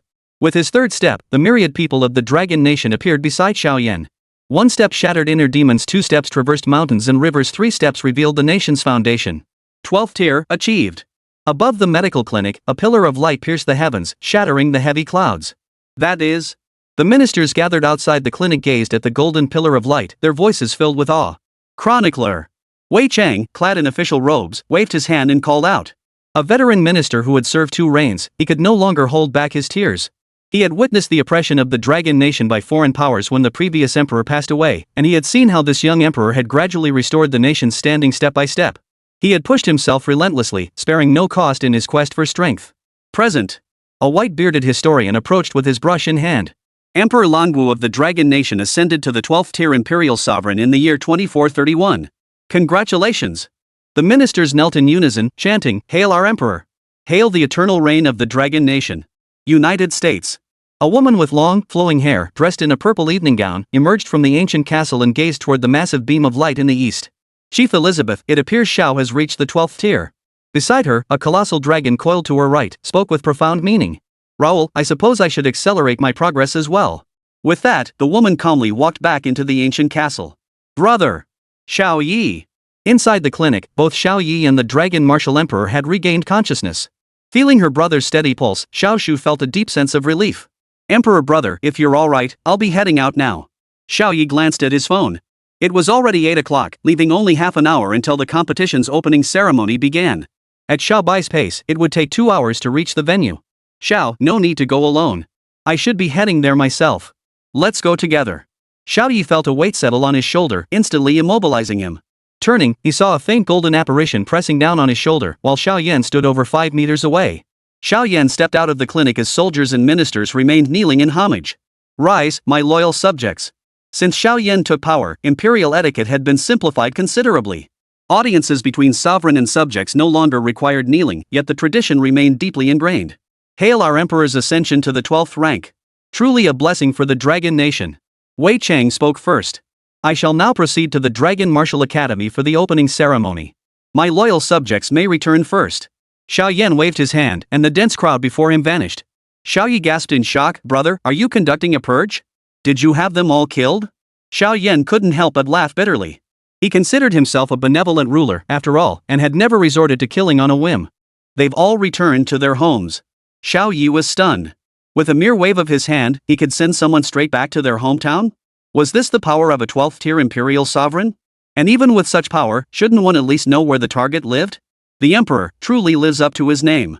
Xiao Ye couldn't help but marvel. Stop spacing out. Are we leaving or not? Xiao Ye looked at Xiao Ye, then glanced at his younger sister. Hold on tight. Xiao Ye pressed his palms together, the sacred mark appearing between his brows. Glorious divine might, obey my command. Just as Xiao Ye thought Xiao Ye was channeling his power to summon his beast, suddenly, the colossal golden Buddha form he had seen in the Great Way lifted both of them up. Xiao Ye merged into the divine form's brow as the colossal figure soared through the air at breakneck speed. Emperor brother, are you sure this won't just fling me off? Xiao Ye was dumbfounded. Why could only your family members merge into this Dharma image? As an outsider, I'm stuck on the surface? Qianqian, protect me. Xiao Ye had no choice but to summon the least conspicuous black rose to embrace him. Inside the Longwu gymnasium at that moment. Principal Xiao Ye has been missing for 3 days. What should we do? Should the 3 of us take the field? Zhong Kai anxiously asked Zhao Qiankuan. He had assumed Zhao Qiankuan had taken Xiao Ye aside for special training, but it turned out Zhao Qiankuan also had no idea where Xiao Ye was. It doesn't matter. My sister Chan will step in. Huang Yingying felt Xiao Ye's presence was irrelevant. Even sending only Xia Yuchan into battle wouldn't cause any issues. There are only 5 minutes left before all teams enter the venue. What should we do? Team leader Lu Yan was also growing anxious. If anything happened to that kid Xiao Ye, what would they do? I've got this covered. Longwu will still come out on top. Xia Yuchan declared with unwavering confidence. Her genius had been overshadowed by Xiao Ye for so long. It was time to show the world what it meant to be the undisputed number 1. Hey everyone, after that last Guess the Egg game, I've leveled up. I'm still your friendly host Miller. Miller held his flashy pink microphone, as flamboyant as ever. Next up, we bring you the live broadcast of this year's Rising Star League. As you can see, all the representative teams are itching to get started and ready to take the stage. The camera panned across the participating teams, grouped by academy tier. First came Zhejiang Academy, followed by Magic Flame Academy, and finally Dragon Martial Arts Academy. All academies are proceeding smoothly. Wait? Why are only 3 students from Longwu Academy present? This unexpected turn of events left viewers at home utterly baffled. How could Longwu Academy, renowned for its strict discipline, fail to field a full team?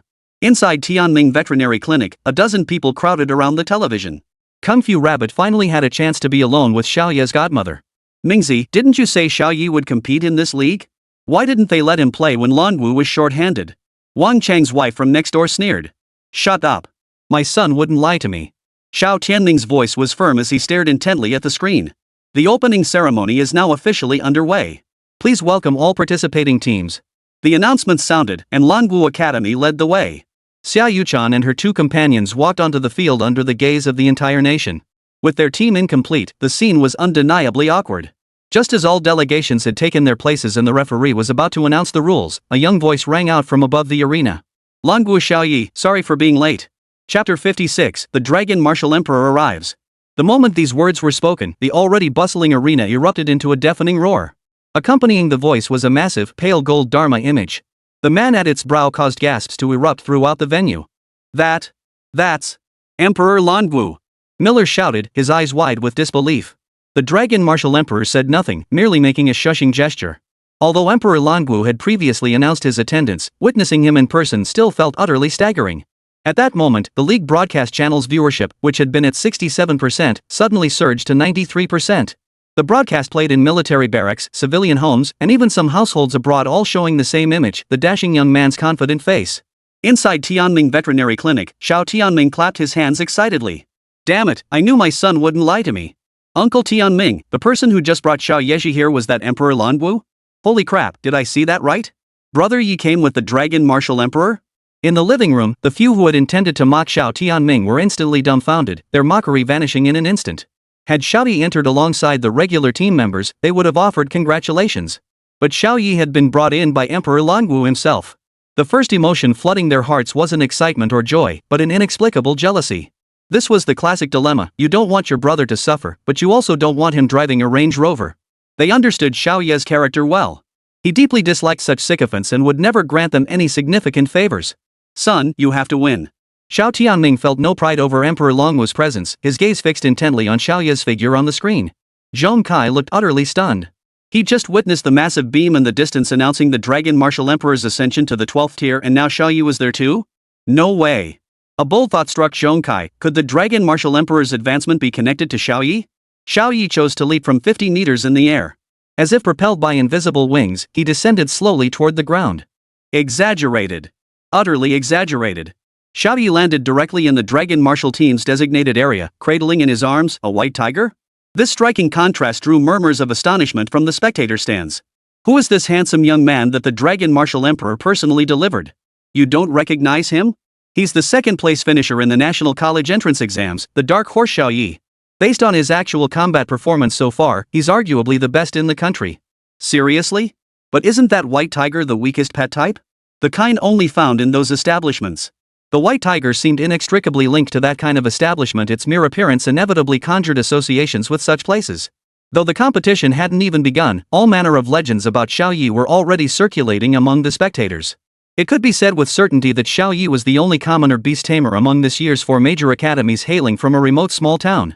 Yet this youth from a small town kept creating miracle after miracle, even earning the honor of being personally escorted by the Dragon Martial Emperor.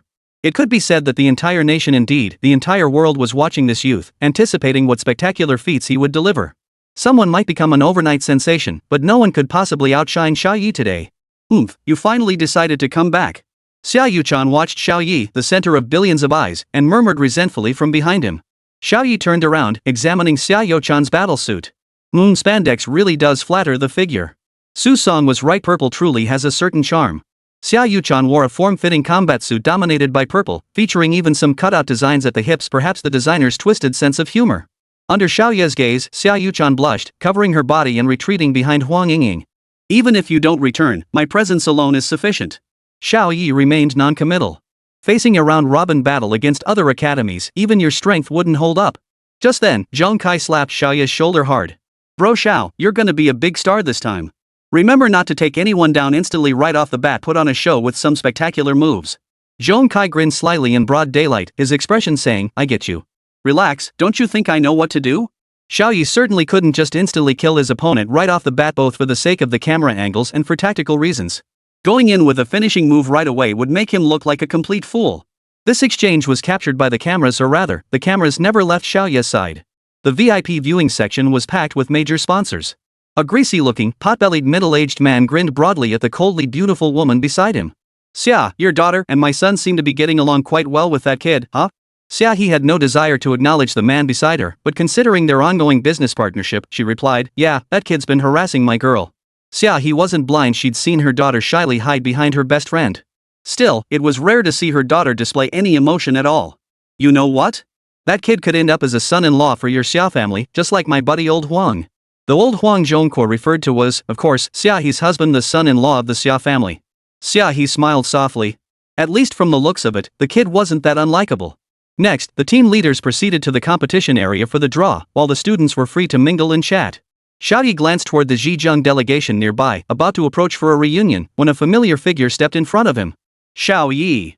I've forgiven you. Let's make up. Xiao Ye stared at Chubalian before him and finally understood what commonplace beauty truly meant. What a joke. She de-dumped his original self without a second thought, yet now she had the nerve to show up and say, I've forgiven you. Ha, how lovely. Xiao Ye was nearly laughing in anger. How could a woman who'd taken a courtesy name still be so shamelessly trying to build her own monument? Chubalian bit her lip lightly, about to press herself close to Xiao Ye. So, Xiao Ye, does that mean you've agreed? Xiao Ye hadn't expected her shamelessness to reach such depths. He blocked her with one arm across his chest. Chubalian, get lost now. If we face off, I might show mercy. But if you don't leave, I won't hold back. Xiao Yu's gaze was as calm as still water as he looked at the bewildered Chubalian. Xiao Ye, I've already forgiven you, you penniless fool. Why are you still pretending? Don't you like me at all? Chubalian glanced at the large screen, realizing it was directly facing her. If Xiao Ye cared about public opinion, he would surely agree. Get lost. But Xiao Ye ignored her completely. With a flash, he moved behind her and walked toward the Zhejiang team, leaving Chu Balian standing there dumbfounded. Chapter 57, Street Rat Xiao Ye. Xiao Ye had only taken a few steps when he felt fingers poking him from behind. The touch carried a faint chill. It definitely wasn't Chu Balian. Miss Xia, the campus beauty, it's free time now. What do you want with me?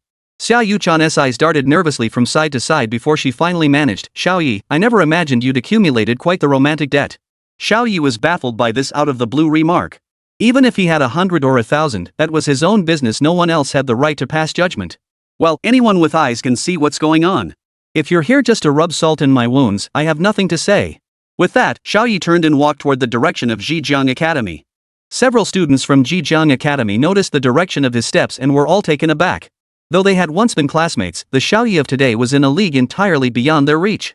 Xiao Ye, is something wrong? Su, Xiao Ye's former class monitor, was the first to approach him. Facing a classmate she hadn't seen in months, Su found the Xiao Ye before her strangely unfamiliar. While his appearance matched the Xiao Ye she remembered, the aura he exuded was entirely different. The Xiao Ye of today radiated an almost frightening confidence. Merely meeting his gaze made Su feel a sense of pressure. The other classmates paused in surprise before gathering around as well. Seeing these former classmates before him, Xiao Ye felt a warm glow in his heart. No matter how far he traveled, he still cherished the people and things of his hometown. I'm fine. Just wanted to check how everyone's preparations are going. Xiao Ye spoke the truth. If he remembered correctly, this was the first time Zhejiang Academy had made it into the Rising Star League, which meant this team was extraordinary in its own right. Brother Ye, don't mock us like that. We fought tooth and nail just to squeeze in. If you ask how prepared we are, well, let's just say we're not exactly rolling in confidence. Xiao Ye gave an awkward smile. It seemed his visit had inadvertently made him oblivious to the situation. Turning around, Xiao Ye spotted a man with a sharp, monkey-like face. Huang Mao. Noticing Xiao Ye's gaze, Huang Mao deliberately released the demon flame ape from behind him, as if to bolster his own presence. Oh ho, you two brothers sure are close, aren't you? Xiao Ye chuckled before strolling off to mingle with another group. This remark instantly made Huang Mao's face flush crimson. He glanced at the demon flame ape behind him. Calling them brothers was essentially saying he looked like that ape, wasn't it?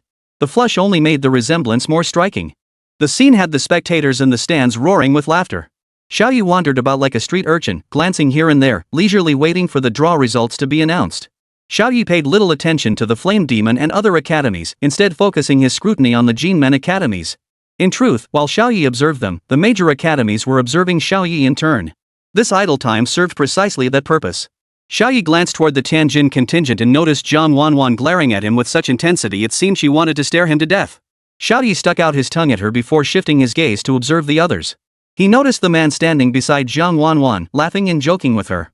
Is that the little minx's old flame? Xiao Ye continued watching, but could only see a certain resemblance between the two. Could they be siblings? Xiao Ye's eye for people proved accurate. The man beside Zhang Wanwan was indeed her older brother, Jiang Su, born just 3 minutes before her. Hey sis, I was wondering why you're not dating. Turns out you already have someone special? Jiang Su glanced at Xiao Ye in the distance, his expression saying, I see. Hey, just because you're the older brother doesn't mean I'm the little sister. Zhang Wanwan had never been particularly deferential to this brother who was only 3 minutes older than her. She always believed they should each date independently. And by the way, I don't have anything going on with that guy. Seeing his sister's flushed cheeks, Jiang Su's expression grew even more serious. Golden well, Paulownia tree, autumn leaves turn yellow. Has my sister found her perfect match? 18 years of nurturing with heartfelt care, is my sister about to enter the bridal chamber? For Jiang Su, the ultimate sister-obsessed brother, there was absolutely no way he could allow Zhang Wanwan and Xiao Ye to get together. At this moment, the league standings meant nothing to him. He simply wanted to confront Xiao Ye. Xiao Ye felt uneasy under the siblings' deathly stares, so he quickly turned away and slunk off. Bro, I told you he was scared of me. Seeing Zhang Wanwan's hearty laughter, Jiang Su couldn't help but smile too. What a terrifying pair of siblings. They don't show their hand, just stare and torment people. Xiao Ye glanced back at the Demon City Academy. Sure enough, the group he'd encountered that day hadn't been the academy's entire contingent. All 4 Bo Yang are present, plus an extra man carrying an umbrella. The umbrella-carrying man also wore a pair of old-fashioned sunglasses, looking just like a Arrow player. Xiao Ye felt puzzled. The team was clearly 5 members strong. How could the Demon City Academy have sent 6? He immediately activated his divine eye to scrutinize the boiling lambs. What he saw sent a chill down his spine. The boiling lambs were actually composed of countless layers of paper meticulously bonded together, flawless in their precision. They're all paper dolls. At that moment, the man adjusted his glasses, his gaze locking with Xiao Ye's. His gaze was sharp and cold, but Xiao Ye's held its own. They locked eyes for a long moment until the man with the umbrella turned away, and only then did they break their stare. Tough customer.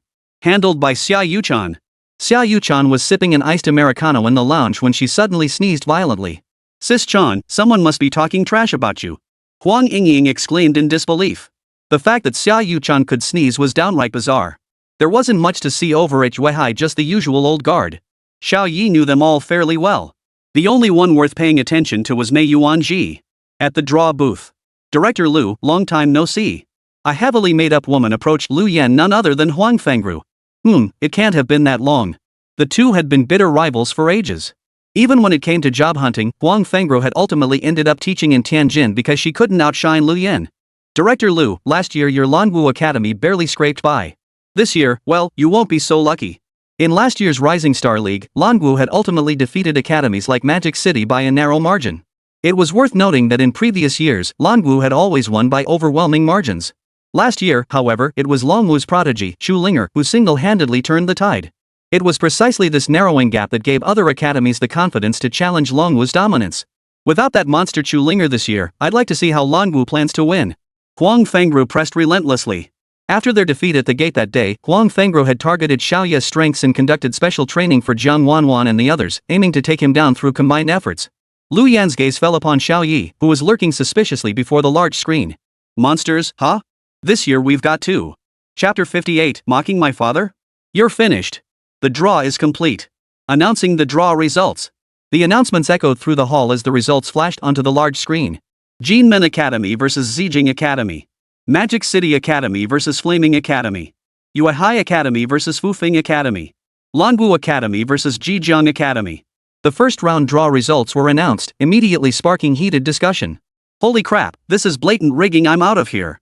Spectators from all corners of the country filled the stands, many fuming that their regional academies had drawn against the four major institutions. Well, now the academies from these four regions can only hope for a top 5 finish at best. Regional academies can only compete for the bottom 4 spots. Everyone, please calm down. Representatives, please state whether this draw was fair and impartial. Given the significant controversy, Miller ushered the representatives to the front of the stage. If this matter wasn't clarified, the fairness of the event would likely face serious scrutiny. Only when the team leaders nodded in agreement did the crowd reluctantly accept the outcome. Haha, the regional academies just have to accept their bad luck. Zhong Kai slung his arm around Xiao Ye's shoulder, chuckling at the draw results. It's outrageous. This just means the regional academies are going through the motions again. Xiao Ye found the first round draw utterly brutal. Any team from the 4 major academies facing a regional academy would be a mismatch. Just as Xiao Ye and Zhong Kai were betting that today's match would be over in half an hour, Lu Yan hurried over. Xiao Ye, how careless of you, didn't even bring your battle uniform. Watching Lu Yan tidy his clothes, Xiao Ye felt a sense of unfamiliarity. Was this really the same Ms. Lu, the masked heroine who had once kicked him flying with a single blow? Xiao Ye rolled up his sleeves, revealing the full gear concealed beneath his Lanwu uniform, a sight that left Lu Yan thoroughly embarrassed. Teacher Lu, please just say what you need.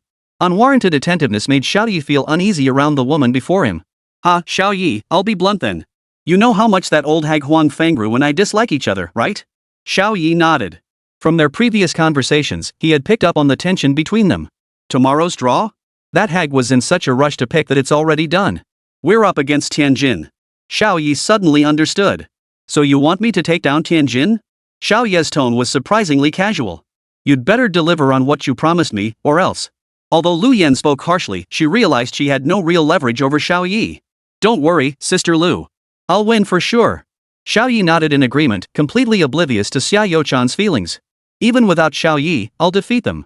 No one underestimated Xiao Yo-chan's strength just because she lacked combat experience. On the contrary, Jiang Wanwan harbored considerable apprehension towards Xiao Yu-chan because of Xiao Ye's words that day. Xiao Yu-chan had never shown her hand, meaning no one could devise countermeasures against her that was Longwu's strategy. Xiao Ye was tasked with revealing just enough for them to study and counter, while Xiao Yu-chan was responsible for covering Xiao Ye's back. Though, Xiao Ye probably didn't need anyone to back him up. Hey Xiao, do you think little Yi will play in today's match? The men from the same village gathered around the TV asked Xiao Tianming. I heard they usually send the weaker guys out first. Xiao Ye will definitely play, right? Wang Chang's wife was notorious in the village for her sharp tongue. She spoke ill of others right in front of Xiao Tianming, showing no regard for his dignity. Watch if you want, or get lost. What level is your own son? Still here giving Xiao Ye advice. Eden couldn't take it anymore and spoke up for Xiao Tianming. My son made it onto the Zhejiang Academy team. Does that automatically make him worse than Xiao Ye? Wang Chang's wife was furious. Her son had clearly appeared on TV too, albeit in a mere 2-second clip captured when Xiao Ye visited the Zhejiang team. We'll see who's better during the match. Zhejiang is facing Longwu, after all. Dan continued. He knew Xiao Tianming was easygoing and avoided trouble, but he'd watched Xiao Ye grow up. How could he stand by while Xiao Ye was slandered for no reason? Fuming, Erden stormed out and dialed Xiao Ye's number. Hey, what's up, Erden? Found yourself a wife? Xiao Ye teased when he saw Erden's call. Xiao Ye, Wang Chang's son, is on the Zhejiang Academy team. Oh, I saw him earlier, but he didn't seem too keen on talking to me, so I left. Xiao Ye recalled Wang Chang's son's words and felt a chill in his heart. His well-intentioned concern had been so misinterpreted. It's not that. Just now, his mom was bad-mouthing you at your place and took a dig at Uncle Tianming too. Xiao Ye shrugged off the insults directed at himself, but daring to mock his father? Fine. His son would get a taste of his own medicine today. I see. Thanks. Xiao Ye's tone remained flat, yet his gaze drifted toward Wang Miao, who stood not far away. Inside the stadium. Good afternoon, everyone in the arena and watching at home. It's your favorite host, Miller, here again. Miller stuck to his usual routine, flashing a big wink at the camera, completely unconcerned about whether it would cost him money. Next up, you'll witness the showdown between Jinmin Academy and Zhejiang Academy. Please welcome the contestants from both sides. Per league rules, each side fields one fighter at a time. The victor remains on standby until the opposing side deploys their second fighter, continuing until one side is unable to field any more combatants. Representing Zhejiang Academy, the fox-like beauty Chu Balian. On the big screen, heavily made up Chu Balian flashed a heart-shaped hand gesture at the camera, completely unaware of what awaited her. Sure enough, less than 5 seconds into the match, Chu Balian's head was already swollen like a soccer ball. Holy crap, this is pure torture. Zhong Kai gasped in shock at the sight of Chu Balian's head, now resembling a pig's snout. Chu Balian felt utterly defeated. The girl across from her, seemingly the same age yet still somewhat childish, had defeated her newly contracted 1000 charm fox with a single move, leaving Chu Balian badly beaten herself.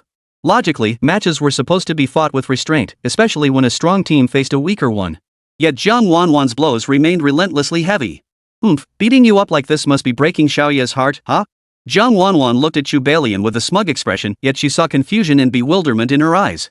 This scene was also broadcast on the big screen. Hearing Jiang Wanwan's words, Xiao Ye felt both amused and exasperated. Soon, the first 3 matches concluded, their outcomes self-evident. Finally, the match you'll witness is Dragon Martial Arts Academy vs Zhejiang Academy. Xiao Ye looked across at Wang Miao, who was itching to fight, and volunteered. Teacher Lu, I'll take this one. Chapter 59, The Dragon Martial Emperor's Meritorious Service, Major General Long Su. Xiao Ye, don't go easy on them. Lu Yan feared Xiao Ye might go easy on his opponent simply because he hailed from Xiao Ye's hometown. I won't go easy on him. In fact. Xiao Ye didn't answer, but clenched his fists tightly. What? Longwu Academy sent Xiao Ye? Isn't this a bit like killing a chicken, cough cough, the strength levels seem mismatched. After all, Miller was making his debut on such a grand stage. If he had actually finished that sentence, he might as well kiss his career goodbye. Representing Zhejiang is Wang Miao, with his beast-taming swallowing heaven technique.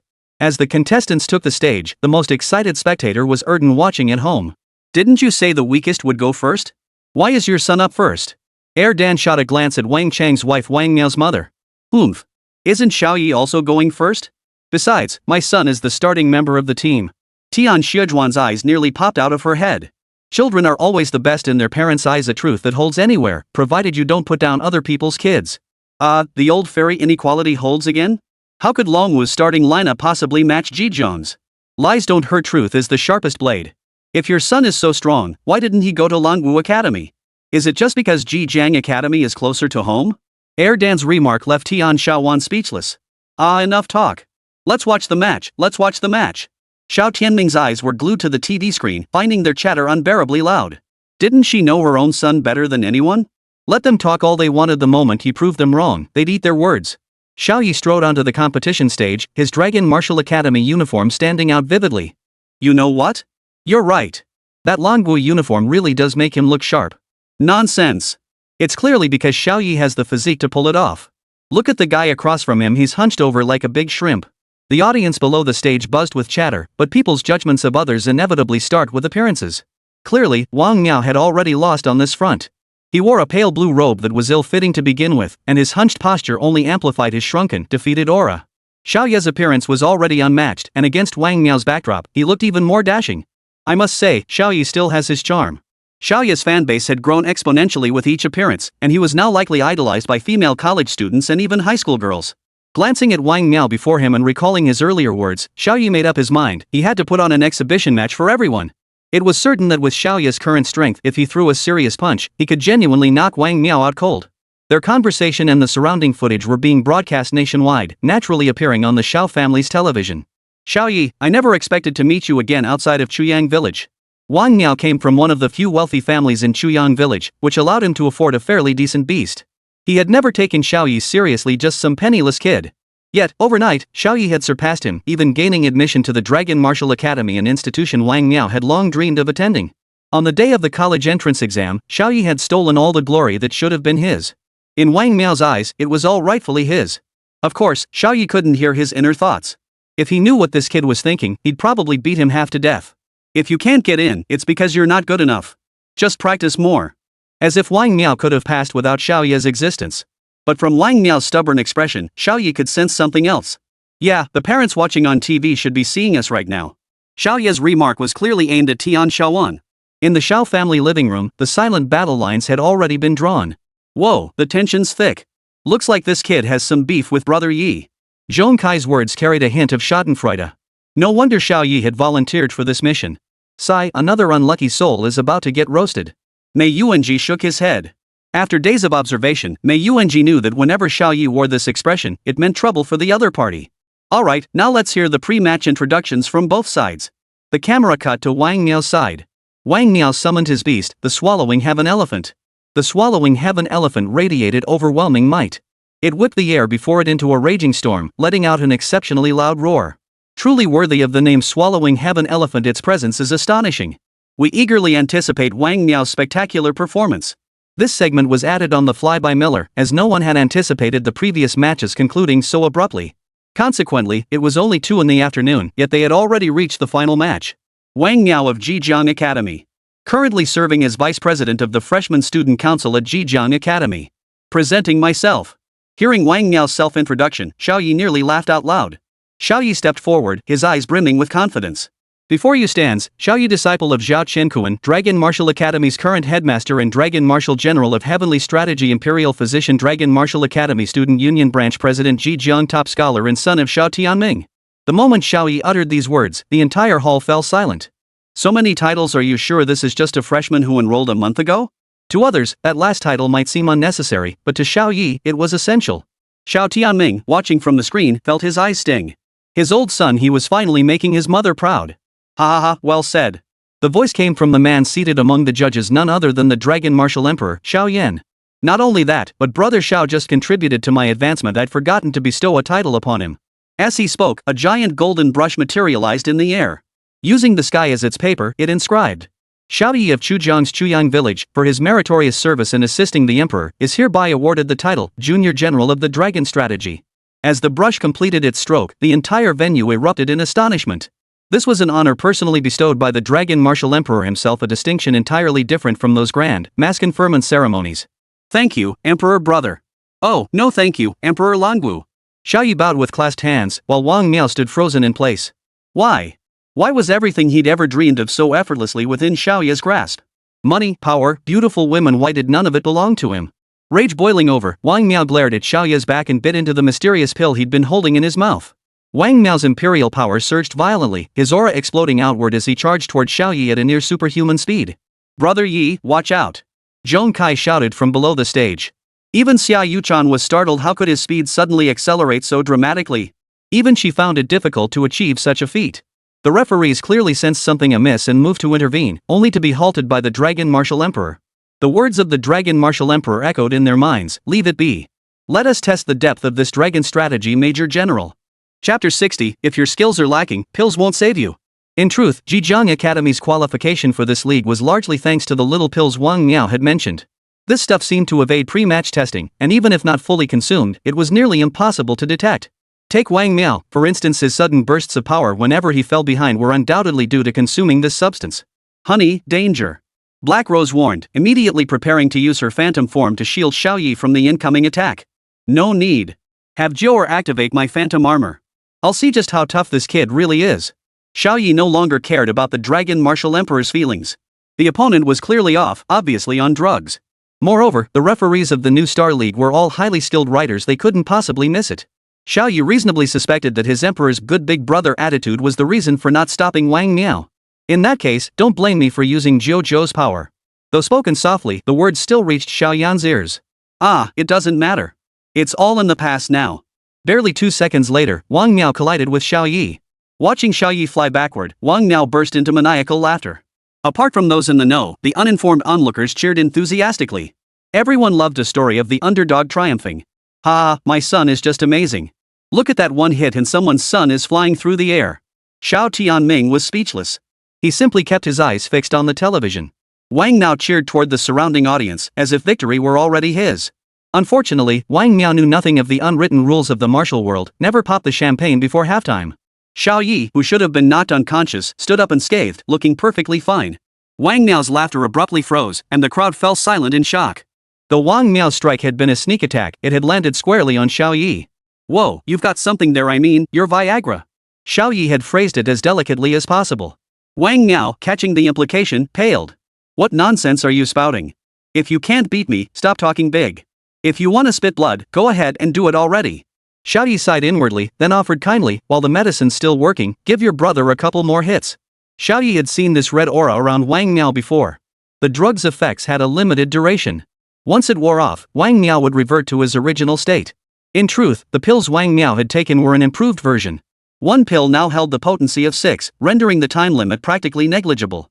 The key improvement was that it no longer required merging with a beast to form a beast-human hybrid, it granted direct access to the beast's abilities. This explained why Wang Miao possessed such formidable physical impact. Xiao Ye, this ability looks so familiar. You bastard, you think I don't know this trick? Wang Miao was startled upon hearing this. The person had only told him to take care of Xiao Ye, not that Xiao Ye was one of his own kind. With that, Xiao Ye casually conjured a swift water blade. What? Xiao Ye can actually manifest beast-taming techniques with his bare hands too. Miller's commentary sent the arena into a frenzy. Wang Miao confidently stowed away his swallowing heaven elephant and charged straight at Xiao Ye. Damn it, Xiao Ye, you're dead meat. Wang Miao refused to believe that if the first charge hadn't killed him, the second one wouldn't finish him off. Xiao Ye watched Wang Miao's actions with a look of pity for the fool. Wang Miao's speed seemed fast, but to Xiao Ye, it crawled like a snail. This second strike was also easily dodged by Xiao Ye. Sis-chan, those Zhejiang students are pretty strong. Huang Yingying still wore her innocent, naive expression, completely oblivious to the eerie aura surrounding Wang Miao. Xiao Ye is in trouble. His abilities are nearly on par with Xiao Ye's, and his defense is astonishing too. Sure enough, the two were locked in a stalemate on the stage. Bro, don't you think Wang Miao is wasting his talent staying in Zhejiang? Zhang Wanwan sensed something off about Wang Miao but asked anyway. Nothing we can do. Xiao Ye is a tough nut to crack. Jiang Suo analyzed the situation while watching the ring. Xiao Ye's current performance showed exceptional defensive capabilities, but his offense was clearly lacking. In truth, Xiao Ye was merely calculating his next move. Damn it, you're making this really tough for me. Xiao Ye sighed helplessly. Aside from broken steel, he had no offensive gear.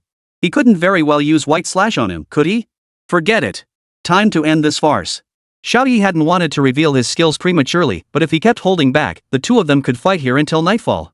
Yeah, it's time to wrap this up. Wang Miao assumed Xiao Ye was surrendering, so he unleashed his ultimate ability, Devour Heaven and Earth.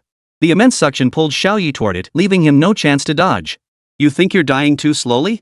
That suits me just fine. A black butterfly fluttered its wings at the tip of Xiao Ye's finger. Ha ha ha ha. My son is about to win, and yours won't even put up a fight. Tian Shaowan laughed like a madwoman, causing the others in the Xiao family's living room to frown. That crazy woman is so annoying. Dan muttered under his breath. Just as Xiao Ye was being pulled toward the stage by a powerful suction, the platform suddenly became covered in black roses, serene and elegant. Sleep now, you despicable creature. A voice drifted into Wang Miao's mind, overwhelming him with drowsiness as his eyelids began to droop. This is nowhere near enough. You and your mother both have such foul mouths, you must be severely punished. Jianxian, summon his beast. Thus, the swallowing heaven elephant was forcibly summoned by Xiao Ye. Let's play some bowling. Xiao Ye drew his sword of white slaughter and slammed the blade against the swallowing heaven elephant. The colossal body of the swallowing heaven elephant crashed down upon the drowsy Wang Miao. Wang Miao regained consciousness for a fleeting moment before plunging back into unconsciousness. After a dozen such cycles, Wang Miao's face was swollen beyond recognition, beaten into a pitiful state. Holy crap, Brother Yi is playing rough. Zhong Kai exclaimed in astonishment from below the stage. Xiao Ye was known for his flashy moves, but this was beyond anyone's expectations. This move left the entire crowd dumbfounded, even the Dragon Martial Emperor's eyes widened in shock. Bro, are you sure this decision won't end up killing someone? Xiao Zhu looked at Xiao Yan, his lips twitching. According to the rules, the match could only end by either forcing the beast off the stage or the participant declaring surrender. But Wang Miao was now in a dazed state, utterly unable to speak, while the swallowing heaven elephant kept bouncing around the edge of the ring. Below the ring, a man with a long scar across his face shook his head and turned to leave the arena. Zhejiang Academy withdraws. The match is over. Unexpectedly, the overly protective Zhejiang Academy chose to withdraw from the competition to shield Wang Miao. As the match concluded, Xiao Ye stood calmly atop the ring, watching Wang Miao being carried away by his supporters. Beneath his feet, the roses swayed gently in the breeze.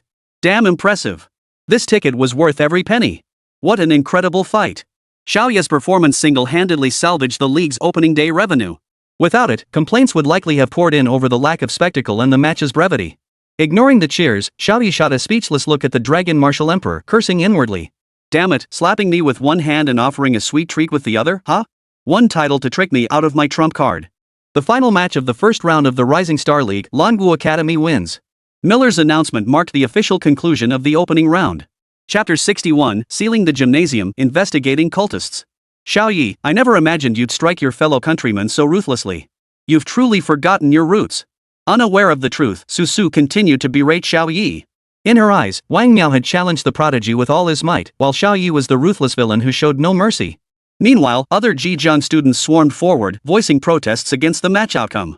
This isn't a match, it's a massacre. They shouted, and even the uninformed onlookers began to feel Xiao Ye had gone too far. Only the Zhejiang team leader remained silent. He had long recognized that Wang Miao's abilities were inflated, yet he had tacitly allowed it all to happen. As long as they secured a ranking, the students could do whatever it took. Besides, Wang Miao's physical examination showed no abnormalities, and if questioned, he could claim complete ignorance. Xiao Ye remained unmoved. It was precisely this cold-hearted display that became the sharpest weapon for Zhejiang's side to attack Xiao Ye. Everyone, look! Isn't the purpose of becoming a beast master to protect us citizens? Xiao Ye is blatantly bullying the weak. Su Su addressed the crowd, her eyes brimming with tears. In an instant, the onlookers shifted public opinion toward Zhejiang Academy, collectively deeming Xiao Ye utterly unscrupulous. The image of a fellow countryman stabbing another in the back was pinned on Xiao Ye. Fueled by unscrupulous media manipulation, negative news about him began spreading rapidly. Of course, a significant portion of the audience still believed Xiao Ye had done nothing wrong, and that he had truly delivered a visually stunning performance. If Xiao Ye had just instantly defeated Wang Miao, what would be the point of watching? Holy, are they genuinely dumb or just playing dumb? Zhong Kai rubbed his forehead with a wry smile, while Xia Yuchan and the others looked utterly speechless. Wang Miao's combat prowess just now rivaled the prodigies of the four great academies. Had Xiao Ye not played his trump card, the fight would likely have dragged on much longer. They sure know how to stir up emotions. Xiao Ye couldn't help but marvel at the Zhejiang Academy students. Xiao Ye, we don't want your compensation. We only want your apology. The moment Su Su uttered those words, Xiao Ye lost his composure. What the hell? You actually wanted this young master to compensate you at first? Well, that's pretty shameless. I wonder what the team leader thinks of this demand. Xiao Ye turned to the portly man, whose eyes darted nervously before he finally replied. Do what needs to be done. You beat someone like this, you owe an apology. We're being generous enough by not demanding compensation. The man's thick neck bobbed 3 times as he choked out the words talk about spouting nonsense without taking a breath. Maybe Su Su and the others are ignorant and don't understand what's going on, but as the team leader, you should know better, right? Xiao Ye stared straight at the obese man. Though there was a significant age gap between them, Xiao Ye's gaze was so piercing that the man began breaking out in cold sweat. This scene was also broadcast nationwide, and the ratings not only held steady but actually increased. Xiao Tianming, your son beat my son to this state. How do we resolve this? Having just witnessed her son beaten into a pig's head, Tian Xiaowan nearly fainted. Wearing a cheongsam stretched out of shape by her excess fat, she shuffled toward Xiao Tianming with elephant legs. You look more like a swallowing heaven elephant than your son. Could that swallowing heaven elephant be your offspring? To the woman's surprise, the usually honest and simple-minded Xiao Tianming unexpectedly snapped back at her for the first time. Hearing the commotion inside, the godmother and Kung Fu Rabbit rushed into the room, panting heavily. No one noticed why someone with a beast-taming constitution would sweat so profusely in such a short time.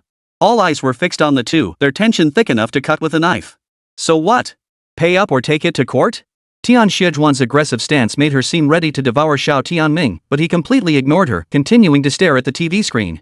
Only when she saw the 2 tamed beasts approaching did Tian Xiaowan rein in her aggression. These creatures were not ones she dared provoke. Especially Xiao Ye's beast. If pushed too far, it might sever its contract on the spot and kill her outright as a wild beast. Your son colluded with a cult. Xiao Ye merely refrained from calling him out on the spot out of respect for his father. Do you even know what kind of crime colluding with a cult is? Xiao Tianming's eyes, tinged with a hint of world weariness, fixed on Tian Xiaowan. Yet she remained convinced that was her son's true strength. Enough. Watch TV. Watch Dragon Martial Emperor. Xiao Tianming cranked the TV volume to maximum. On screen, the Dragon Martial Emperor personally stepped onto the stage, pried open Wang Miao's mouth, and extracted some debris from within. Though the match has concluded, the matters that truly need resolving won't end so quickly. Xiao Yan held up the foul-smelling medicinal residue for all to see, the camera zooming in on the substance. Do any of you know what this is? The audience murmured in confusion as they stared at the fragments, still emitting wisps of blood mist. What the hell is this? Pulled from Wang Miao's mouth. Could it be a tooth knocked out during the fight? No, I think it's just leftover steamed buns from Wang Miao. Observing the audience below debating the matter, Xiao Yan realized the importance of educating the public about cultists. By then, the obese leader's body was already trembling uncontrollably. Before Xiao Yan could say another word, he confessed everything. Honestly, who wouldn't be terrified of this thing? The Dragon Nation's laws are crystal clear. Colluding with cults means one word: death. Your Majesty. I thought this was merely some undetectable performance-enhancing drug, but it turns out to be a cult's elixir. Xiao Ye and Xiao Yan exchanged a knowing smile upon hearing this. Xiao Ye then chuckled and remarked, "Hold on, Emperor brother hasn't even identified this substance yet. How can you be so certain it's a cult's elixir?" The moment those words left his mouth, the fat man's face fell. He merely heard rumors about cults possessing such pills. With Xiao Ye's statement, he'd likely be damned even if he jumped into the Yellow River to wash himself clean. In truth, Xiao Ye was merely trying to intimidate him. Whether Wang Miao was truly guilty or not would be determined after a thorough investigation. However, Wang Miao's guilt was as good as sealed. Everyone, this is the Crimson Blood Pill, the most vicious cult currently active in Dragon Nation, the Blood Moon Cult. Its effects, as you've all witnessed, are undeniable. Yet its side effects are equally terrifying. Any user is inevitably enslaved by cultists, becoming their condemned prisoner, forced to serve their purposes. Hearing this, the entire audience felt a chill run down their spines. Who would have thought that beneath the seemingly harmonious and safe surface of Dragon Nation lurked such a sinister force? Moreover, users become bloodthirsty and brutal, harboring malice toward everyone around them. They gradually kill their loved ones and friends, until finally, they kill themselves. And what are the ingredients for this terrifying elixir? Emperor Langu demanded. The crowd exchanged glances before turning their eyes back to him. Its ingredients are precisely the blood of Dragon Nation's beast masters and the ashes of their tamed beasts. Chapter 62, Pre-Match Preparations. The revelation sent shockwaves through the entire hall. Now, do you still think the Dragon Nation's anti-cult campaign is unnecessary? In an instant, both on stage and off, even those watching on television, were filled with righteous indignation. They deserve death. They deserve death. Cultists deserve to die. Before the television, Xiao Tianming cast a cold gaze at Tian Xiaowan, a look of pity from a parent towards someone about to lose their child. Pack up Miao Miao's things. If we hurry to the capital now, we might still find her body intact. Xiao Tianming spoke the truth. After all, Wang Miao had just unleashed his ultimate move point blank. Taking the Crimson Blood Pill right in front of the Dragon Martial Emperor. If he didn't die, who would? Tian Shijuan's legs were nearly giving way. Supported by others, she walked out and booked a flight to the capital, departing in half an hour, hoping to see her son one last time. How could the Dragon Martial Emperor allow cultists to act with impunity? He had already sealed off all exits. Gazing at the audience below, Emperor Langu solemnly declared, "In that case, I shall show no mercy to those in the audience who have consumed the Crimson Blood Pill." The cultists watching the spectacle in the audience, including the scarred man, were startled by these words. The scarred man, sensing trouble, had rushed to the exit early only to find it heavily guarded. There was no way out. Moreover, with the competition at its most thrilling moment, no spectators were leaving the exits. Attempting to pass now would likely result in being pinned down immediately. With that, the Dragon Martial Emperor snapped his fingers. Coils of rope appeared around the men, binding them tightly before flinging them onto the stage. With a second snap, 5 of the 6 captured men collapsed, their breath gone. Only the scarred man remained, spitting blood from his mouth.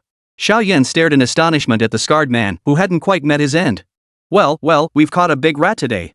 The reason he called it a big rat was because anyone who could withstand even a single snap of Xiao Yan's fingers must possess strength at least at the 5th rank of the riders. Xiao Yan lifted the scarred man's face, studying the mark with unexpected surprise. "It's actually you?" Xiao Ye froze. These two knew each other? Could this rough-looking scarred man be Xiao Ye from the shores of Daming Lake? Poof. Not killing you back then remains my lifelong regret. The scarred man snorted coldly before Xiao Yan snapped his neck. "Emperor brother, did this man have a grudge against you?" Seeing Xiao Yan looking somewhat flustered, Xiao Ye asked in confusion. Phew, just mistakes from my youth. Xiao Ye stifled a laugh upon hearing this. This seemed to be a rare moment of heaviness for Xiao Yan, so Xiao Ye didn't press further. One of the 12 zodiac signs of the blood moon cult, the snake, has been slain by me today. Xiao Yan displayed the slain serpent to the others, yet his mind was filled entirely with memories of his youth. He had been ambushed, with the serpent hot on his heels. At the last possible moment, a mysterious figure had swung a blade, saving Xiao Yan's life. Everyone, you may disperse. With that, the first round of the tournament officially concluded, a truly spectacular display. As Xiao Ye departed, he pleaded with the Dragon Martial Emperor to spare Wang Miao from immediate execution, requesting permission for his parents to see him one last time. When had any tournament ever witnessed the Dragon Martial Emperor personally intervene, let alone glimpse his divine form? Combined with Xiao Ye's battle, which could be described as special effects on full blast, today's event garnered extremely high praise. Holy crap, that was so satisfying. I'm definitely coming back tomorrow, it's bound to be even more spectacular. Damn it, I'm screwed. I bought a pass and sold the ticket for tomorrow, total loss. The buzz of discussion continued, but one thing was certain, this tournament was a resounding success in every respect. After the match concluded, Su Su and the others approached the Dragon Martial team's side awkwardly, lowering their heads as they came before Xiao Ye. Xiao Ye, we're sorry. We spoke out of turn. Su Su and the others felt embarrassed about the incident, realizing they'd overreacted, so they came over to apologize. Nah, no big deal. Why would I hold it against you? Xiao Ye shrugged indifferently, flashing his signature sunny smile at them. Seeing that Xiao Ye hadn't taken it to heart, everyone relaxed. Do any of you have anything valuable? Just give me that as compensation for emotional distress.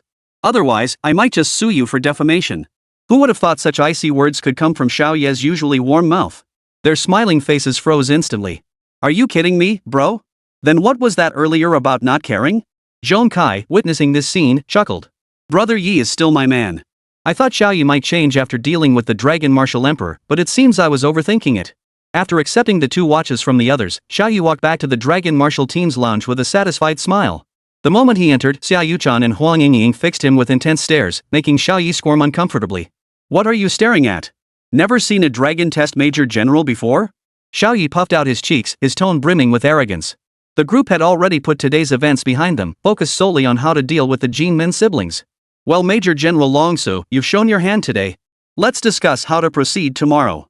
Xia Yuchan's tone carried a hint of sourness, but it was undeniably the pressing issue at hand. Xiao Ye, however, acted as if nothing had happened, sprawled on the sofa sipping his coke. No big deal. Who said I only had one trump card? Xiao Ye spoke the truth. If his abilities counted as cards, he could already play landlords. Seeing Xiao Ye's confident expression, the others found it hard to press further. Since Brother Yi says so, I'll trust him. Xia Yuchan still wore a look of disdain. She refused to believe Xiao Ye could be that powerful. Alright, enough fooling around. Let's get down to business. Xiao Ye gathered everyone around the dining table. The 4 sat in a circle, eating and chatting. Tomorrow, same plan as before. Zhong Kai is tough as nails, he'll go first to test the waters. Then Yingying will scout out their weaknesses. Xiao Ye stopped speaking at that point, leaving the final execution to himself and Xiao Ye.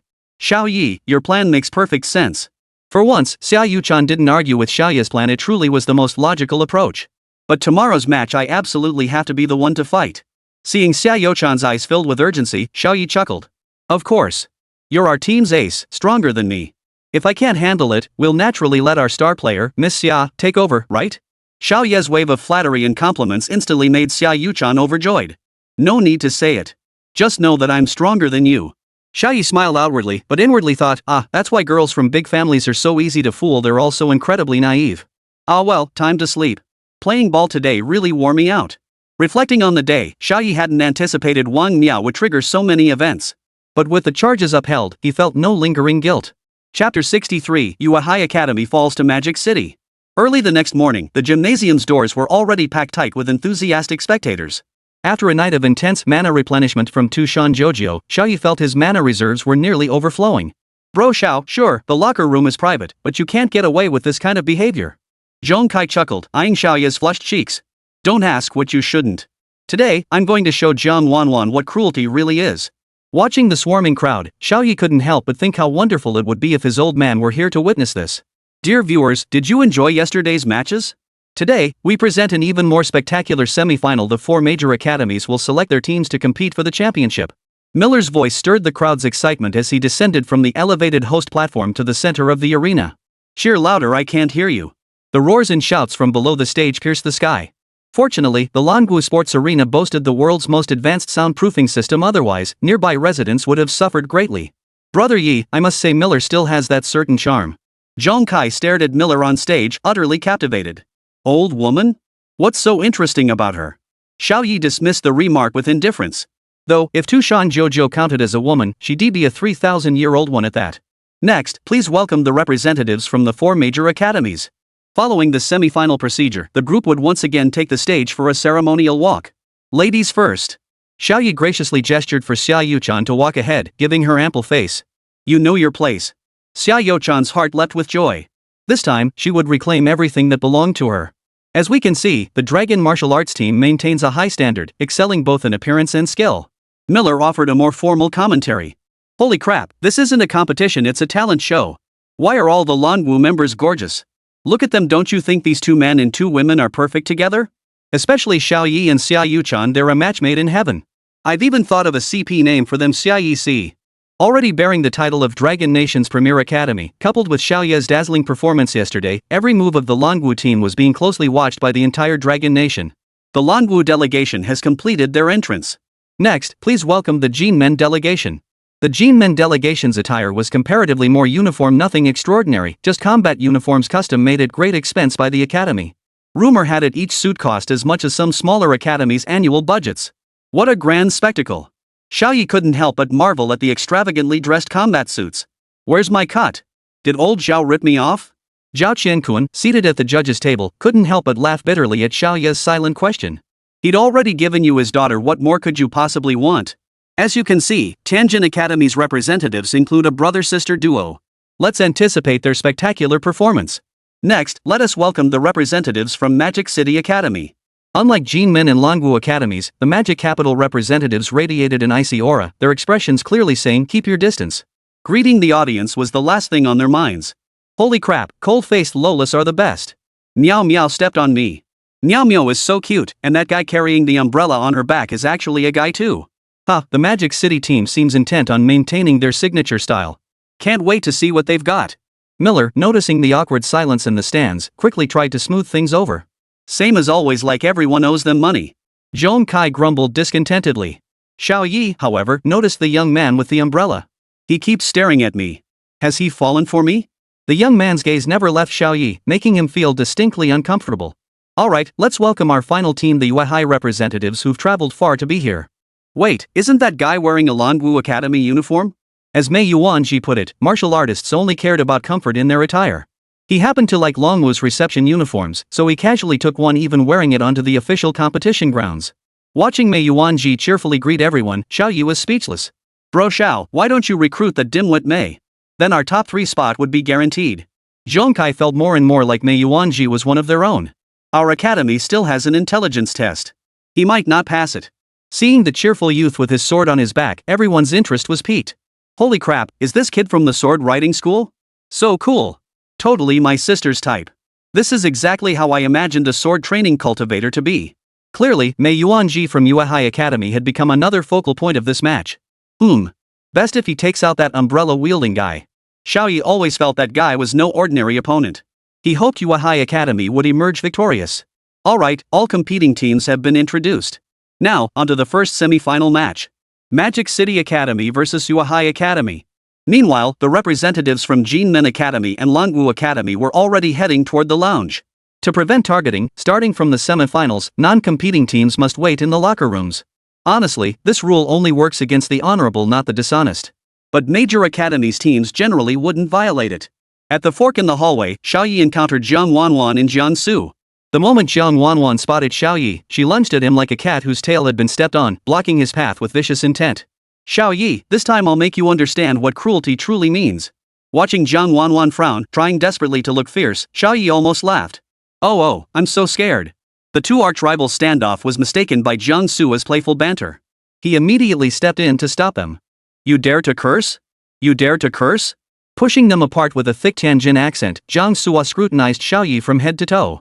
Though they were similar in height, Xiao Ye was a solid 1.8 meters tall, while Jiang Su, who boasted to his sister about being 1.8 meters, had a bit of exaggeration in his claim. So Jiang Su puffed out his chest, stood on tiptoes, and declared, You'll see how good I am on the court later.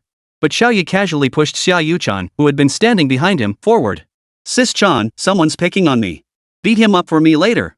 Ever the prideful one, Xiao Yu-chan nodded in agreement before being yanked back into the locker room by Xiao Ye. What if the opposing team possessed abilities to probe their hidden cards and deliberately stalled for time? After an unknown amount of time, the announcement came, Yue High Academy falls to Magic Capital Academy in a narrow defeat. Upon hearing the announcement, Xiao Ye burst out the door, only to see Mei Yuanji, battered and disheveled. Chapter 64, The opposing Beastmaster is warming up. Mei Yuanji's Longwu Academy uniform was torn beyond recognition. Upon closer inspection, purple ink had been used to scrawl countless tiny characters spelling out Coward Academy all over it. Damn it, are they insulting Longwu or Yue High? Xiao Ye's anger flared at the sight of the densely packed characters. Brother Yi, I've lost. You guys have to win now. Mei Yuanji seemed oblivious to the graffiti on his uniform, repeatedly warning Xiao Ye to be wary of the umbrella-carrying youth. Don't worry. Once I take down Tianjin Academy, Shanghai Academy won't get away either. Hearing this, Mei Yuanji patted Xiao Ye's shoulder and hobbled into the lounge with his cane. Xiao Ye continued toward the competition entrance. After taking just a few steps, he unexpectedly ran into Wang Miaomio and her group. Wang Miaomio had recalled her two henchmen. Her face was bruised and swollen, and she looked anything but relaxed. Well, you took down that guy in the Longwu uniform without breaking a sweat, huh? Wang Miaomio curled her lips, glaring maliciously at Xiao Ye. Seeing him ignore her, she continued. Longwu is nothing but a bunch of pushovers, Xiao Ye, you'd better make it to the finals. Wang Miaomio suddenly leaned in close, glaring up at Xiao Ye. Xiao Ye casually tore off a band-aid from Wang Miaomio's face, revealing a distinct sword scar across her cheek. Looks like your victory wasn't so easy after all, you've got a scar now. No worries, tomorrow Big Brother will give you another slash. Ouch. Xiao Ye's move caused Wang Miaomio, who had been gritting her teeth in pain, to lose her composure. Furious, she screamed curses at him. Xiao Ye, you bastard. Tomorrow, you're dead meat.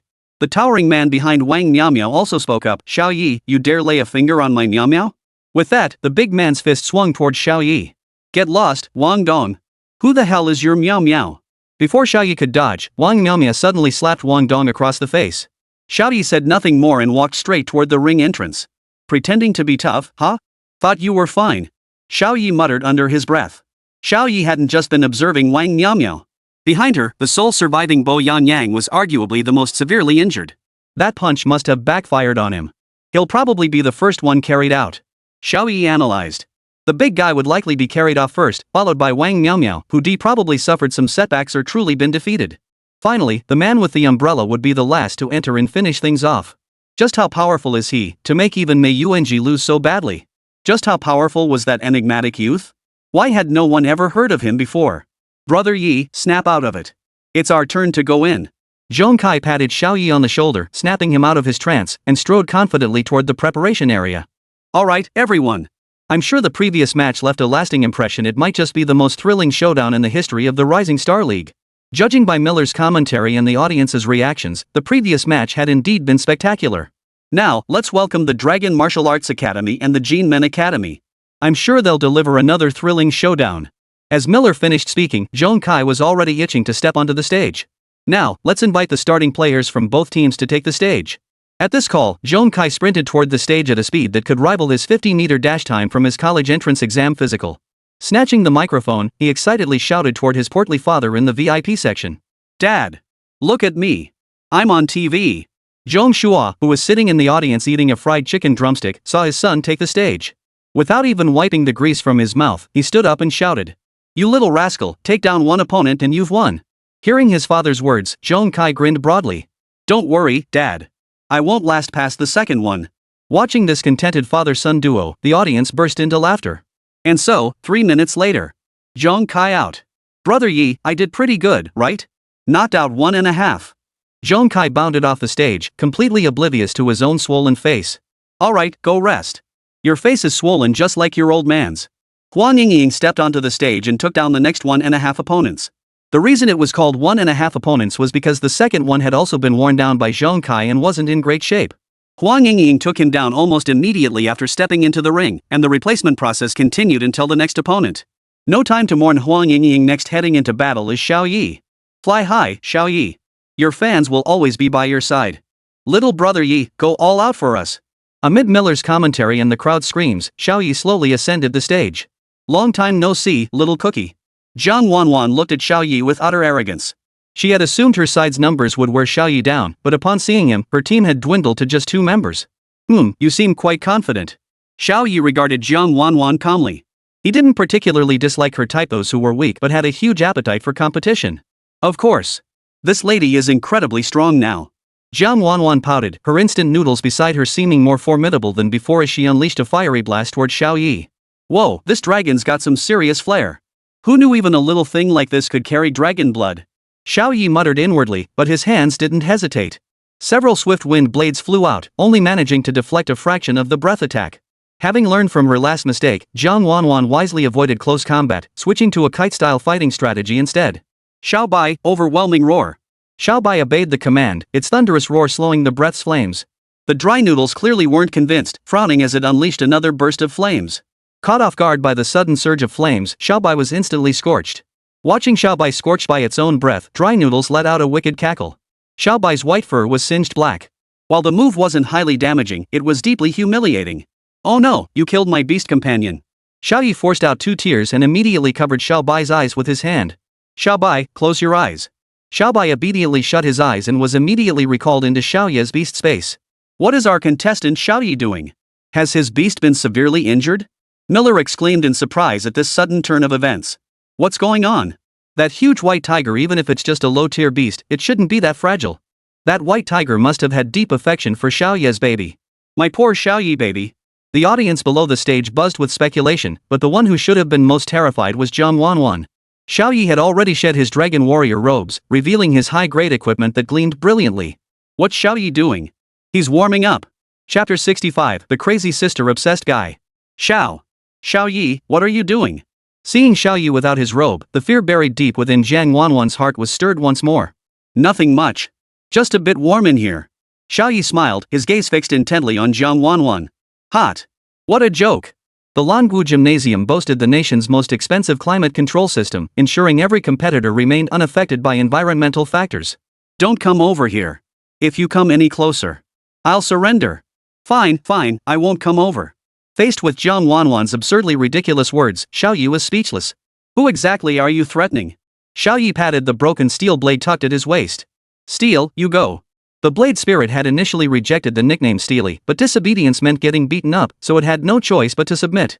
Xiao Ye remained rooted to the spot, yet the blade at his waist shot forward, plunging straight into the instant noodle's surface. Dry noodles, return. Jiang Wanwan summoned crispy noodles back, activating her beast armament. Good heavens. Beast armament requires over 80% synchronization to activate, and Jiang Wanwan has activated a weapon-type beast armament. Amid Miller's gasps, the dragon rock spear materialized in Jiang Wanwan's hands. Holding the dragon rock spear, with those 2 buns on her head, Jiang Wanwan looked just like the little Neza from her imagination. Xiao Ye, you forced my hand. Jiang Wanwan radiated overwhelming aura, as if the person before them today was no longer the same Jiang Wanwan who had been pinned to the ground and pummeled by Xiao Ye that day. With that, Jiang Wanwan charged straight toward the broken steel. Yet the very next second, she was utterly flabbergasted by her own decision. The dragon rock spear was effortlessly deflected by broken steel, sending a sharp pain through her palm. She nearly flung the spear away in the shock. Seeing Jiang Wanwan's stunned expression, Xiao Ye shrugged helplessly. I didn't even move, and I didn't expect you couldn't even handle my blade. It wasn't just Jiang Wanyan who was dumbfounded, the spectators in the stands were equally stunned. Are you kidding me? Xiao Ye actually wields a sword too, and he's this powerful? Even though Jiang Wanwan is adorable, I'm still rooting for my bro Xiao Ye. Jiang Wanwan refused to give up. Gripping her dragon rock spear tightly, she charged toward the broken steel thorns once more. If she were facing the ordinary Xiao Ye from Zhangtai, she might still have a chance. But this was Xiao Ye after his magic replenishment with Tushan Jojo. His sword power had surged dramatically, especially for the skills he wielded now. If he wanted, he could even unleash a rapid-fire barrage of wind water blades to give Jiang Wanyan a thorough beating. We can see contestant Jiang Wanwan currently locked in combat with Xiao Ye, exchanging sword strikes back and forth. Miller was at a loss for words, unsure how to describe this situation. Watch as Jiang Wanwan and Duan Gang become entangled in combat, with Wanwan seemingly at a disadvantage. Xiao Ye actually had another trick up his sleeve. Xia Yuchan looked even more shocked than the Jin Men Academy side. In the previous match, Mei Yuanji had impressed everyone with his sword slash. Everyone thought he would be the only player using sword control in this tournament, but unexpectedly, Xiao Ye also used it in the next match. Xiao Ye, that's enough. Jiang Wanwan shot Xiao Ye a look brimming with resentment. Yet, with Duangong closing in once more, she had no choice but to grit her teeth and brace for another clash. The outcome of this battle was already decided, yet Jiang Wanwan's stubborn nature refused to let her back down. Are you quitting? If you don't, you won't even qualify for the semifinals. Xiao Ye's words were clear: if you don't back down now, I'll have to take matters into my own hands. By then, broken bones would be the least of your injuries. Your brother alone won't be able to take down you. I surrender. Though Jiang Wanwan seethed with resentment, she had no choice but to concede. Before leaving, she spat out a threat: my brother will avenge me. When she needed him, he was her big brother. When she didn't, he reverted to being her little brother. Below the stage, Jiang Su watched his sister shed tears, his heart aching unbearably. He immediately leaped onto the platform. Xiao, how dare you treat my sister like this? Xiao Ye before him was unscathed. Behind the dragon guard stood Xiao Yuchan. Even if Jiang Su could defeat Xiao Ye, he would never get past Xiao Yuchan. Not to mention, the question of who was stronger between Xiao Ye and Xiao Yuchan remained unresolved. Xiao Ye found Jiang Su's words utterly baffling. What was this nonsense about being worthy or unworthy? Ever since my sister visited Longwu last time, she's been going on and on about Xiao Ye non-stop. It's all because you little fox spirit, stole my sister's heart. Seeing Xiao Ye didn't respond, Jiang Su felt vindicated and pressed on. Soul stealing is my godmother's specialty. I never learned that trick. Xiao Ye answered with deadpan seriousness. Xiao Tianming, who was watching the match, spit out the water he'd just taken a sip of. Xiao Ye, you bastard. You stole my sister's soul. Jiang Su ignored Xiao Ye, instead muttering something under his breath. As he listened, Xiao Ye noticed a shadowy figure gradually coalescing behind Jiang Su. Its appearance eerily resembled the divine form of the Dragon Martial Emperor. The phantom's movements slowly became visible to the naked eye. It wore an official's hat and ancient robes, busily writing with a brush. Holy crap, what the hell is that? Xiao Ye wasn't exactly terrified or anything, it was purely that this thing looked perfect for showing off. Good heavens! What kind of beast is this? Miller exclaimed in astonishment. This time, it wasn't for dramatic effect, he genuinely had never seen a beastmaster of this kind before. That's a spirit contract. Lu Yan gazed at the ancient apparition behind Jiang Su and sighed inwardly. No wonder Huang Fengru was so brazen. Contract spirits were arguably the rarest type of beastmaster creature in Dragon Nation. Unlike ordinary beasts, contract spirits were mostly the spirits of the deceased, often transformed from the souls of human geniuses. If I'm not mistaken, the covenant spirit behind Jiang Su is none other than the poet Ghost Li He. This piece of information came from nowhere, yet it proved immensely helpful to Xiao Ye. The poetic Ghost Li He? Is this the same Li He I know? Xiao Ye thought to himself. Damn, if that's the case, then Li He really had it rough, dying only to be forced to write the rhyming verses Jiang Su kept chanting. As he pondered this, Xiao Ye even thought he glimpsed a hint of resignation in Li He's expression. But it was understandable. This world seemed to have suffered a severe cultural rupture, leaving barely a fraction of those verses intact. Just as Xiao Ye was about to probe the spirit's true nature, he suddenly found himself pinned to the spot, unable to move. What is this? Golden chains appeared on Xiao Ye's body, binding him tightly. I told you before, anyone who bullies my sister must die. Gazing at the immobilized Xiao Ye, Jiang Su's laughter rang out with unrestrained arrogance as he strolled toward him. Chapter 66, The Contract Spirit Turns Traitor, the nation stunned. Oh my god, is Xiao Ye going down here? Please don't let that happen, I bet 5 million happy beans on him. The audience erupted in murmurs at the sight. Sis Chan, get ready to go on stage. Xiao Ye might not make it. Huang Yingying stared blankly at the screen, a bitter taste in her mouth. No matter how much friction they had in daily life, it was ultimately just a contest of skill. If Xiao Ye truly lost, the dragon martial arts side would suffer a severe blow. He won't. Xiao Yuchan fixed her gaze on the screen, her voice unwavering. On the stage, facing Jiang Su advancing step by step toward him, Xiao Ye's first instinct was to use the ultimate clarity illusion shattering technique. But as expected, what controlled him now was not an illusion. Steel severer, strike. The blade spirit exhaled in relief, at least he hadn't called him Steely this time. Steelbreaker drew, expecting to sever the chains only to find itself bound by them, unable to break free. See? You're getting impatient again. Jiang Su remarked calmly. My words become law can conceptually bind you. Don't even think about escaping. Jiang Su now stood less than 3 meters from Xiao Ye. If he reached out and raised Xiao Ye's hand, it would mean Xiao Ye had surrendered. Why can you imprison me with just 2 sentences? Xiao Ye felt it was downright unfair, unaware that words become law could impose the thoughts embedded within the verses onto the target. Jiang Wanyan's thoughts toward Xiao Ye were notoriously intense, rendering him utterly immobilized. Xiao Ye now faced 2 choices. One involved deploying his ultimate trump card, Butterfly Shadow Illusion. The other. Dark clouds pressed down upon the city, threatening to crush it. Armor gleams like golden scales in the sunlight. Just as everyone expected him to unleash some hidden power, Xiao Ye suddenly recited a line of poetry. Just as Xiao Ye had anticipated, this tactic proved effective. The chains binding him visibly loosened. The bugle call fills the autumn sky, the frontier's crimson glow freezes the night purple. Hearing Xiao Ye's verses, Jiangsu paused in surprise before clapping in admiration. What a poem, what a poem! In the Dragon Kingdom, where cultural continuity had been severed, where could one ever hear such moving poetry? By now, the restraints on Xiao Ye were little more than a formality, they retained only the appearance of chains, no longer binding him in any real sense. I envy your talent. Xiao Ye glanced at Li He standing behind Jiangsu. Li He's eyes were practically glazed over, as if he regretted being bound by Jiangsu's contract. Half a red banner flutters by the Yi River, frost heavy, drums cold, no sound arises. As Xiao Ye uttered these lines, the entire audience was utterly captivated. At that moment, the entire dragon nation thought of its soldiers fighting far away at the border. Many were moved to tears on the spot. Though Jiangsu stood but a step away from Xiao Ye, he did not advance further. What a masterpiece! Brother Yi, I'm begging you just one more line. Jiangsu's plea echoed the sentiments of everyone present. To repay your golden platform favor, I'll wield the jade dragon sword and die for you.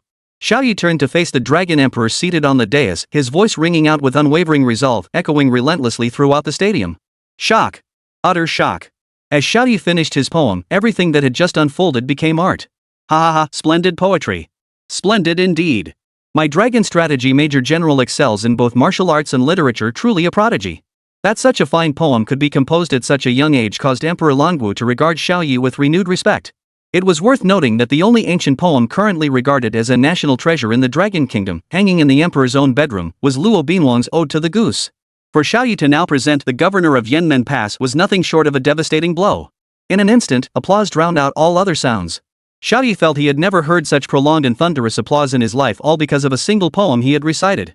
Jiang Sua, too, was utterly captivated by the poetry, unable to pull himself away. When he finally snapped back to reality and realized his immediate task was to help Xiao Ye dismount the stage, he was stunned to discover. How the hell did I get bound by my own spirit companion? With Jiangsu's startled exclamation, the crowd's attention snapped back to the competition. To everyone's utter astonishment, the chains that should have been tightly wrapped around Xiao Ye suddenly materialized on Jiangsu himself. Holy, how did Jiangsu put those chains on himself? Compared to Xiao Ye, I'd say our Xiao Ye is way more badass. The audience below the stage was stunned. The spirit bond had actually bound its own master. While spirit pets possess their own consciousness, such a master-obsessed farce had never occurred before. Xiao Ye, what the hell is going on? Did you steal my spirit beast? Jiangsu, trapped in the restraints, shouted angrily, his face flushed with rage. To be honest, Xiao Ye hadn't anticipated this outcome either. But one thing was certain, Li He had clearly fallen for him. I don't know how it happened either, but I do know you're about to lose. Xiao Ye casually lifted Jiangsu's hand. This match I won. Xiao Ye chuckled, then calmly stepped down from the stage. Let us congratulate Longwu Academy and look forward to their spectacular performance in the finals the day after tomorrow. Who will ultimately claim the championship? Will it be the consistently steady Longwu Academy or the exceptionally brilliant Magic Capital Academy? Let's wait and see. With Miller's closing remarks, the semifinal match officially concluded. Though Jiangsu had lost, he conceded gracefully. Instead of rushing back to his own team, he followed Xiao Ye over to the Dragon Martial Arts delegation. Just as Zhong Kai moved to greet Xiao Ye, he suddenly noticed Jiangsu trailing behind him and hurriedly warned. Brother Yi, that guy behind you's a sore loser. He's trying to sneak up on you. Xiao Ye slammed on the brakes and spun around, nearly kissing Jiangsu, who was right behind him. Holy, where'd this come from? Xiao Ye pushed with all his might, nearly sending Jiangsu flying 2 miles away. Why the hell is it you? Jiangsu climbed to his feet, brushing dust off his buttocks, still grinning. Bro Xiao, you're my big bro now. I can rest easy knowing my sister's in your hands. Jiangsu hooked his arm through Xiao Ye's, grinning with such obsequiousness. Spit it out already. Your sister's flat as a pancake, I'm not interested. Jiangsu suppressed his rising anger. He thought sacrificing his sister would secure Xiao Ye's loyalty, but it seemed he'd have to activate Plan B. Jiangsu pulled his phone from his pocket and flashed his payment balance.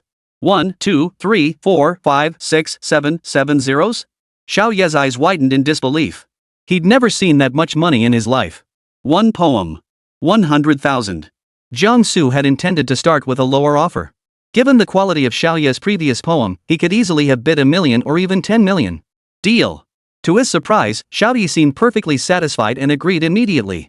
It was a win-win situation. Jiangsu could enhance his own abilities with the poem, while Xiao Ye could acquire his most coveted horse, Mane. Jiangsu, aren't you ashamed? Unable to bear the sight any longer, Jiang Wanwan grabbed Jiangsu's ear and yanked him forcefully out of the Longwu team's area. She didn't forget to add, Xiao Ye, one day, I will surpass you. Aha, right, Miss Jiang is the best. You'll definitely surpass me. Xiao Ye grinned dumbly, parroting Zhang Wanwan's words without a hint of skepticism. Chapter 67, The Complete Evolution of the Rookie. Watching Xiao Ye in this state, Xiao Yuchan had no doubt that if the money was right, this kid would throw a match.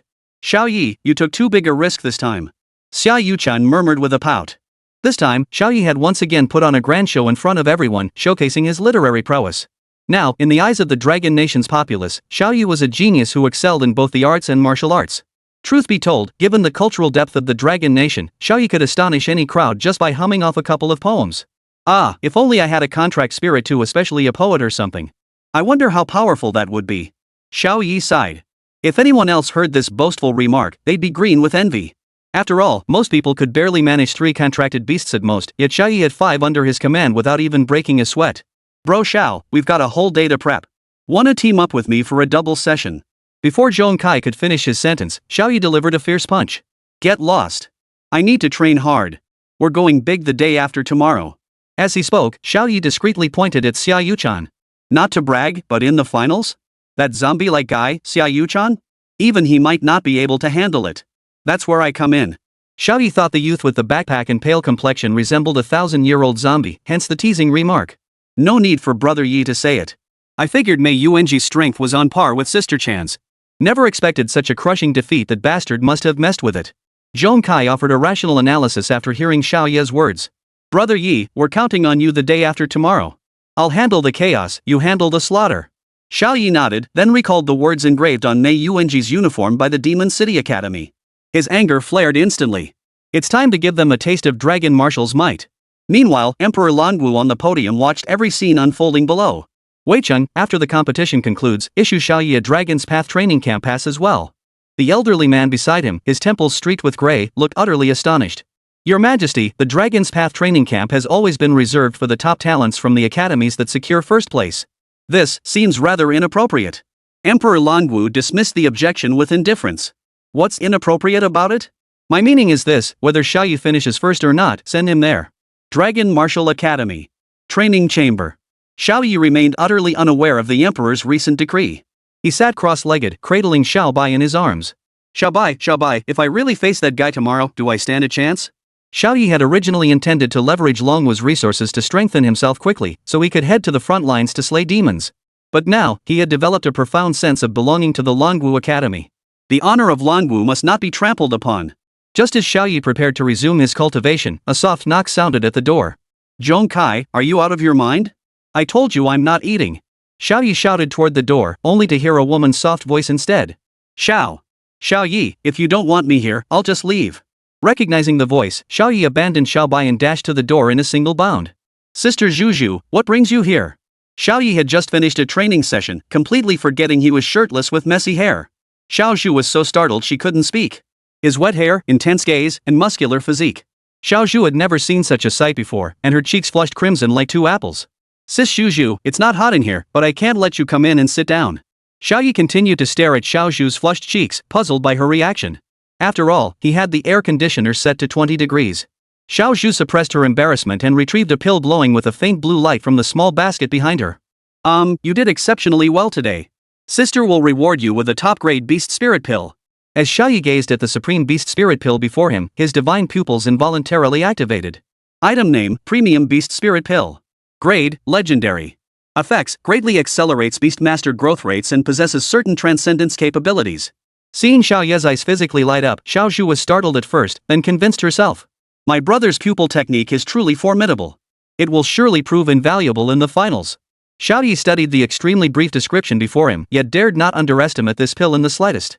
After all, the less extravagantly a pill was described, the less powerful its effects tended to be. Sis, this pill is far too precious. I truly can't accept it. Xiao Ye immediately played hard to get. This was a gift from my brother when I turned 18. Since Fu Bao clearly doesn't need it, I'll give it to you instead. Hearing that Fu Bao didn't need it, Xiao Ye nearly lost his composure on the spot. That damn panda really didn't need it much, fully grown and still so tiny. Well, then I'll take it, little brother. After exchanging a few polite words, Xiao Zhu hurriedly left. Once Xiao Zhu was gone, Xiao Ye slammed the door shut and grinned at Xiao Bai. Xiao Bai, you want to become a great white tiger too, right? For the first time, Xiao Ye saw terror in the expression of a beast tamer. Xiao Ye grabbed Xiao Bai, pried open its mouth, and precisely fed the pill into its stomach. After swallowing the pill, Xiao Bai began to grow and shrink unpredictably, one moment enormous, the next reduced to the size of a cub. A powerful and overwhelming force of beast-taming energy spread throughout its body, a completely new sensation Xiao Bai had never experienced before. Watching Xiao Bai's utterly blissed-out expression, Xiao Ye began to suspect the creature might be an imposter disguised as a human. How could it possibly display such vivid emotions? Hey, Xiao Bai, wipe that blissful look off your face. You're giving me the Happy Valley effect. After an unknown amount of time, Xiao Ye could clearly see numerous pale blue crystalline protrusions emerging from Xiao Bai's neck down to his ribs, enveloping his chest cavity. His already substantial frame grew significantly larger. If not for Xiao Bai's ability to shrink, Xiao Ye couldn't imagine how he'd ever get him through the door. The jet-black stripes contrasted elegantly against his snow-white coat, exuding an air of nobility. Xiao Bai's gaze was piercingly sharp, and the sacred white tiger mark between his brows radiated supreme dignity. At this moment, Xiao Bai had completely shattered everyone's preconceived notions of the white tiger, even becoming an entirely new species. Xiao Bai, you look like royalty now. Xiao Ye couldn't help but marvel. This subtle sense of pressure was something he had only ever encountered in the presence of the Dragon Martial Emperor. Ding! Congratulations, host! Your Beastmaster White Tiger has advanced to its perfect form. The system notification rang out, filling Xiao Ye with delight. Finally, the perfect form. No more being held back by that jerk Xiao. Everyone thought it unreasonable for a first-tier Beastmaster's mount to reach its complete form, but if everything were logical, would geniuses still be called geniuses? Chapter 68, Soaring Together with Xiao. Though the finals were still a day away, the Rising Star League had already become the hottest topic of discussion. Who will emerge victorious? Dragon Martial Academy or Magic Capital Academy? Xiao-chan's power analysis, is she really the Beastmaster Uzi? Complete analysis of Xiao Ye's current hidden cards. Wang Nyamia's Lolita fashion collection. Female players figure showcase. Xiao Ye scoffed at these frivolous figure showcases and clicked straight in. Ahem, Xiao Bai, you know I only clicked to report it. Xiao Bai grinned mischievously at Xiao Ye, looking sharper than ever. In every street and alley, in every village and hamlet, the hottest topic was no longer what to eat for lunch, but who you were rooting for in the Rising Star League. The only one no one discussed was the young man with the umbrella. As the ultimate internet surfer, Xiao Ye had already started searching for keywords related to that youth. But strangely, no matter what he searched, nothing came up. Is some invisible hand controlling the information? Xiao Ye was skeptical. Could that guy be the son of the Dragon Martial Emperor? Probably not. If he were, he wouldn't bother entering this competition. Xiao Ye had heard that those so-called second-generation science had all gone abroad for study tours. Just as Xiao Ye enlarged the photos to begin his appraisal, a shout from downstairs, loud as a megaphone, snapped him back to reality. Xiao Ye! Get out here for training! Xiao Ye was annoyed that someone had interrupted his leisurely moment. He walked to the balcony and saw it was Xiao-chan. Whoa, this chick's never been this proactive, can't be good news. Xiao Ye retorted. Too busy with work to chat. 100,000 yuan. Xiao-chan smiled from below. But then again, I'd personally love to find a partner for intensive training. Xiao Ye, overcome with excitement, leaped straight down from the upper floor. Luckily, Black Rose was there, otherwise, Xiao Ye might have met his maker. Holy, did you guys see that? The guy from the dorm next door jumped off the building. That's Xiao Ye, isn't it? Looks like even geniuses have their troubles. Rest in peace. Xiao Ye had landed safely, but unexpectedly, someone had secretly filmed him and uploaded the footage online, where it went viral. Within minutes, a sensational story rocked the nation, propelled to the top headlines. Languo Academy's Xiao Ye commits suicide by jumping off building due to unbearable pressure. Countless comments of rest in peace flooded the comments section. Just as Xiao Ye and Xiao-chan reached the school gate, his phone exploded with ringtones. Love me, Bart Frey. Xiao Ye impatiently pulled out his phone, only to be confronted by Zhong Kai's huge face. Bro Xiao, you're not dead? Xiao Ye was dumbfounded. He was perfectly alive, why was he being cursed to death? What the hell are you talking about? If I were dead, wouldn't this be a call from the afterlife? Xiao Ye was getting annoyed. He'd just hung up one call when he saw countless condolence messages from different people. This is annoying. Just pretend I'm dead. Xiao Ye flipped his phone to airplane mode and then looked at Xiao-chan with a sly grin. Sis-chan, what's the plan for taking this little guy out today? Whatever it is, I'll make sure you're thoroughly entertained. Watching Xiao Ye's manic antics, Xiao-chan couldn't help but worry about his mental state. Don't ask. We'll talk when we get there. Xiao-chan's Maybach was parked right at the school entrance. Xiao Ye followed her footsteps into the vehicle. Hee, first time riding in such a luxurious car. Xiao Ye looked left and right, convinced the car was indeed extravagant, truly befitting the Xia family's prestige. Unfortunately, this scene was captured by someone and leaked as negative news, such as Xiao Ye resurrected, suspected to be under Xiao-chan's maintenance.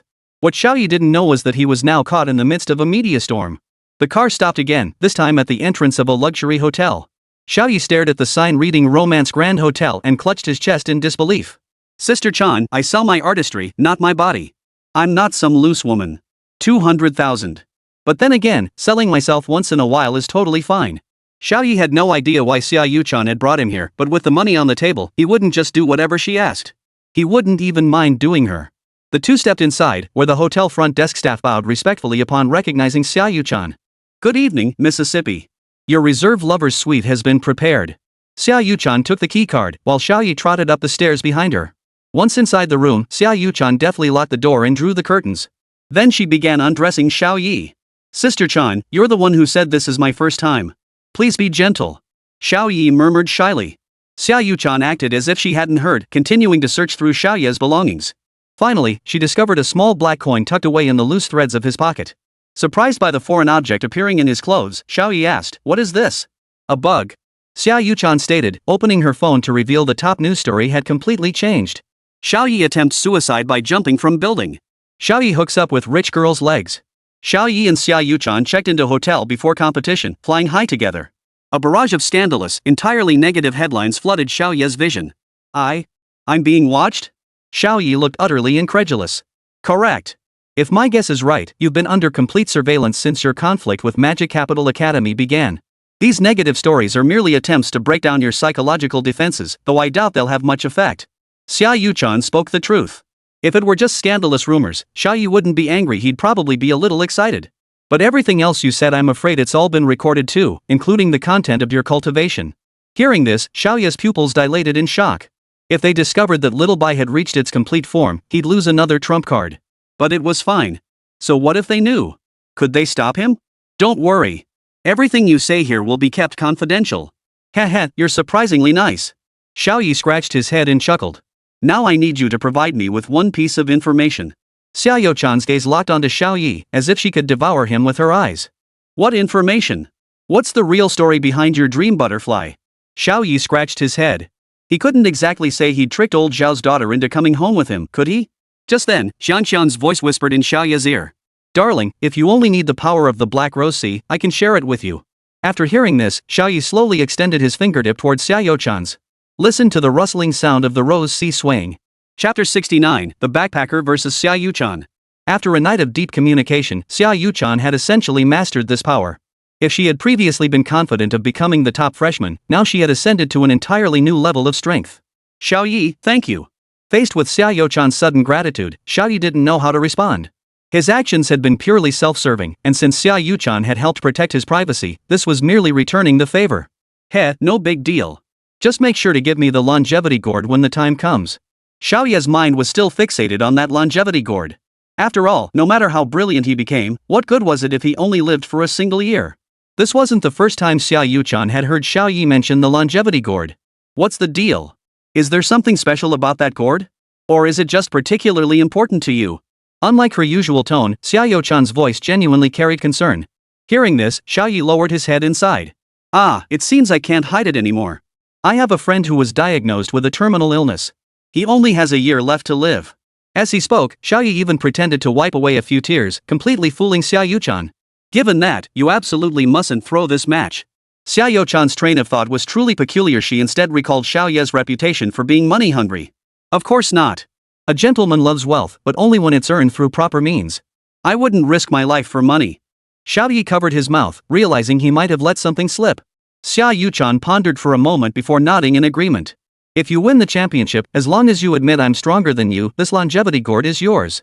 Xiao Ye perked up at the prospect. What do you mean admit? You are stronger than me anyway. Sister Chan is the strongest. As long as he could get the longevity gourd, what was dignity? The two arrived at the Dragon Martial Arts Arena together, where the audience's gazes upon them were nothing short of spectacular. After all, gossip about genius beast tamers was bound to be more entertaining. See? I told you so. They definitely spent the night together yesterday. Sigh, my dreams are shattered. Xiao Ye is actually that kind of person. Cut the awkward bashing, this is called academic exchange. Faced with these baseless malicious speculations, Xiao Ye could only say, spin whatever lies you want. If I lose my cool, I'll admit defeat. Today is the finals, so the organizers have specially added many temporary seats for the audience. Let's welcome the two teams competing in the finals of our Rising Star League. Miller's familiar voice echoed once more. First, welcome our Magic City Academy team to the stage. Magic City, whoever they face, they crush. Go Wang Meow Meow. The Woof Woof squad always has your back. The Magic City team was even smaller than Lanwu. The tournament rules allowed a maximum of 5 players, yet they fielded only 3, a testament to their absolute confidence in their strength. Xiao Ye then turned his attention to the youth with the backpack. He's trouble. Serious trouble. We really need to hand this over to Xiao-Yu-chan. Alright, next up, let's welcome the Kyoto representatives, the host team from Lanwu Academy. Lanwu, a den of hidden dragons and crouching tigers. Xiao Ye, reigns supreme tonight. Ice Phoenix dances, White Tiger soars. Compared to the Demon City Academy, the cheers for Dragon Martial Academy were clearly louder. Bro Xiao, feeling the pressure? Zhong Kai jogged over, slung his arm around Xiao Ye's shoulder, and grinned mischievously. What are you talking about? How could I possibly be nervous? Clearly, the two were chatting across channels. Enough talk. Just watch the show. Xiao Ye's eyes remained fixed on the youth with the umbrella. This new Star League tournament was arguably the most watched competition, with viewership even surpassing the annual Beastmaster rank exams. Consequently, the lineup of spectators was exceptionally prestigious. The Dragon Martial Emperor's personal attendance throughout the entire tournament was proof of its prestige. Additionally, the top 3 guilds of Dragon Martial Beast Masters were in attendance, along with numerous business tycoons and retired generals. Alright, moving on to the starting position selection for both teams. Following Miller's announcement, the Demon City team wasted no time in fielding their umbrella-backed youth. Alright, Magic City Academy has chosen to deploy their ace card directly 100 Soul Summoner, Lichanga. With that, the umbrella-backed man strode onto the stage, his gaze locking once more with Xiao Ye's. As if to say, what? Afraid to step up? Xiao Ye found the man deeply unsettling, but he wasn't about to back down from the fight. Sis Lu, I'll go. Xiao-Yu-chan believed that, compared to Xiao Ye, her abilities hadn't been fully studied by the opponent yet. After a moment's thought, Lu Yan nodded. Know your limits. Make sure you stay safe. Though Lu Yan hadn't witnessed the opponent's abilities firsthand, descriptions from others made it clear that Guy was formidable. Xiao-Yu-chan nodded firmly. Anyone who could make Xiao Ye hesitate couldn't possibly be weak.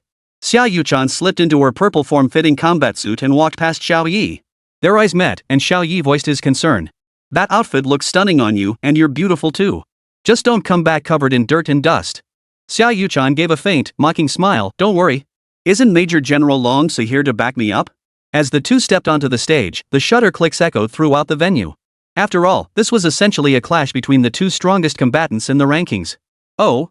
This is truly unexpected. Lanwu has brought out their ultimate weapon right off the bat. Miller's voice carried a hint of astonishment. Who would have thought both sides would deploy their strongest fighters as starters?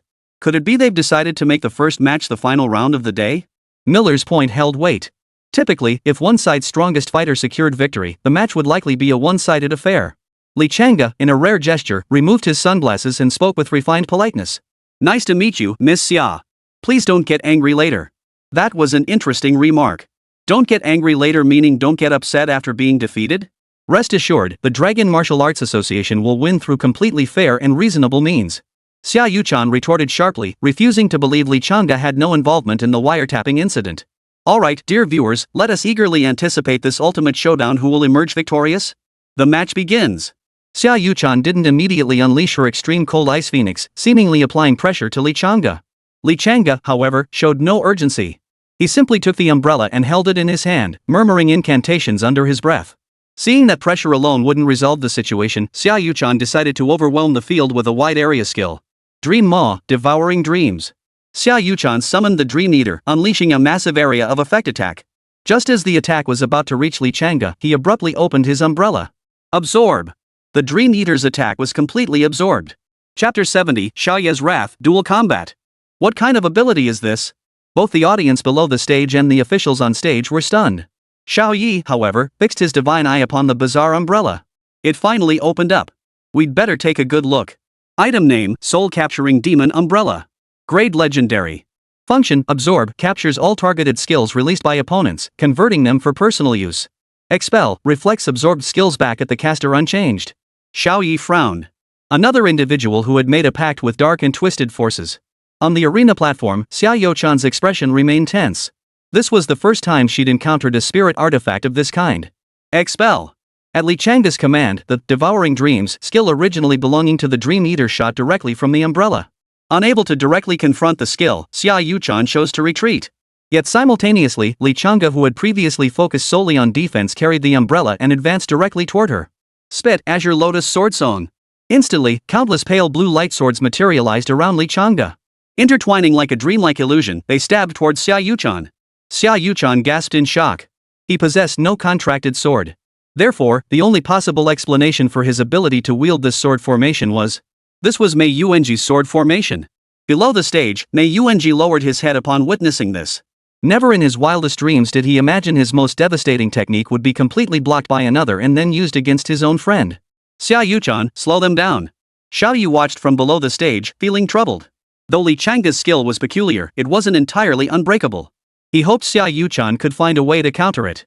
Dream-binding butterfly no, black rose. Release, sea of roses. Seeing Xiao Ye unresponsive, Xiao Ye remotely took control of her account, commanding Xiao Ye dreaming butterfly to unleash Rose Sea. A sea of flowers only slows movement, it's not a targeted skill aimed specifically at you. Surely you can't block this one, right? Sure enough, Li Chang'e frowned slightly as the stage was once again blanketed in black roses. Poof. A prodigy indeed. To grasp countermeasures against the demon umbrella so swiftly. Li Chang'e had to admit Xiao Ye's maneuver showed genuine skill.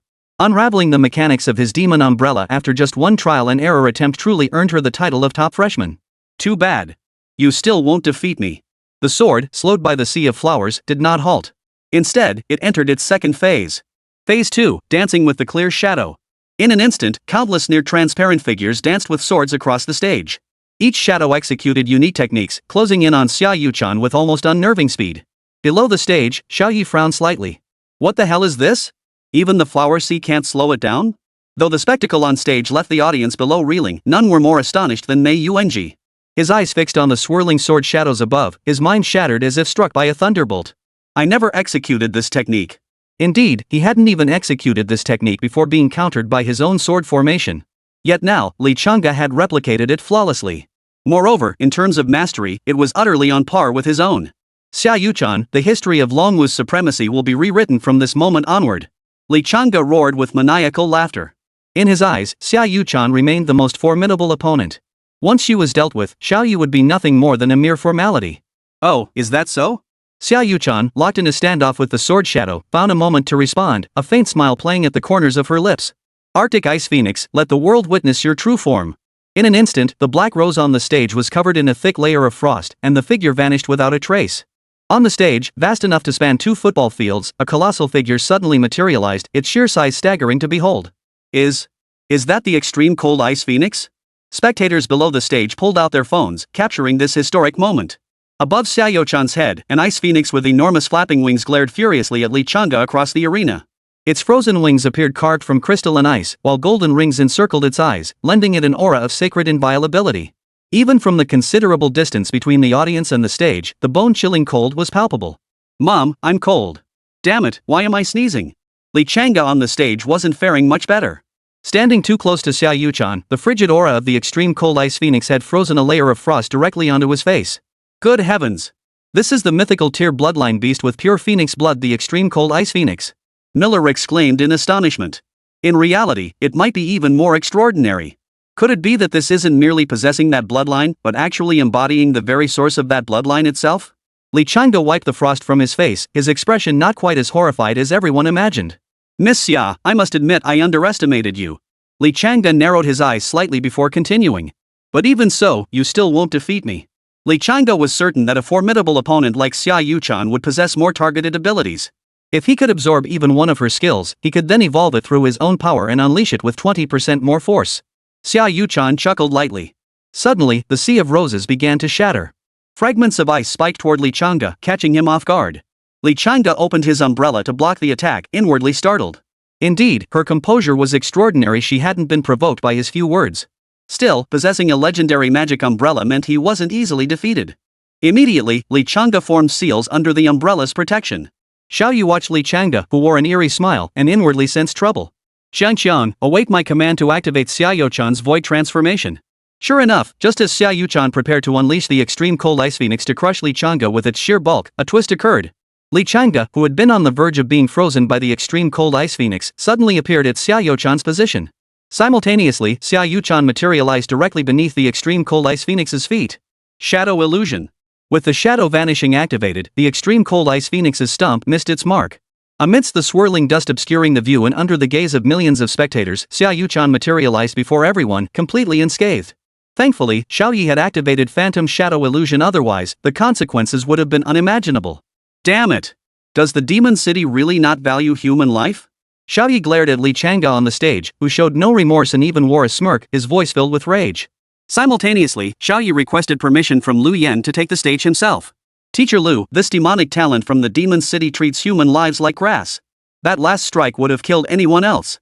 After a moment of deep thought, Lu Yen pressed the third button in front of her. Langu initiates the final showdown, doubles match. Chapter 71, Summer Night CP goes wild, Dragon Martial Arts claims victory. A murmur rippled through the crowd, both on and off the stage. What?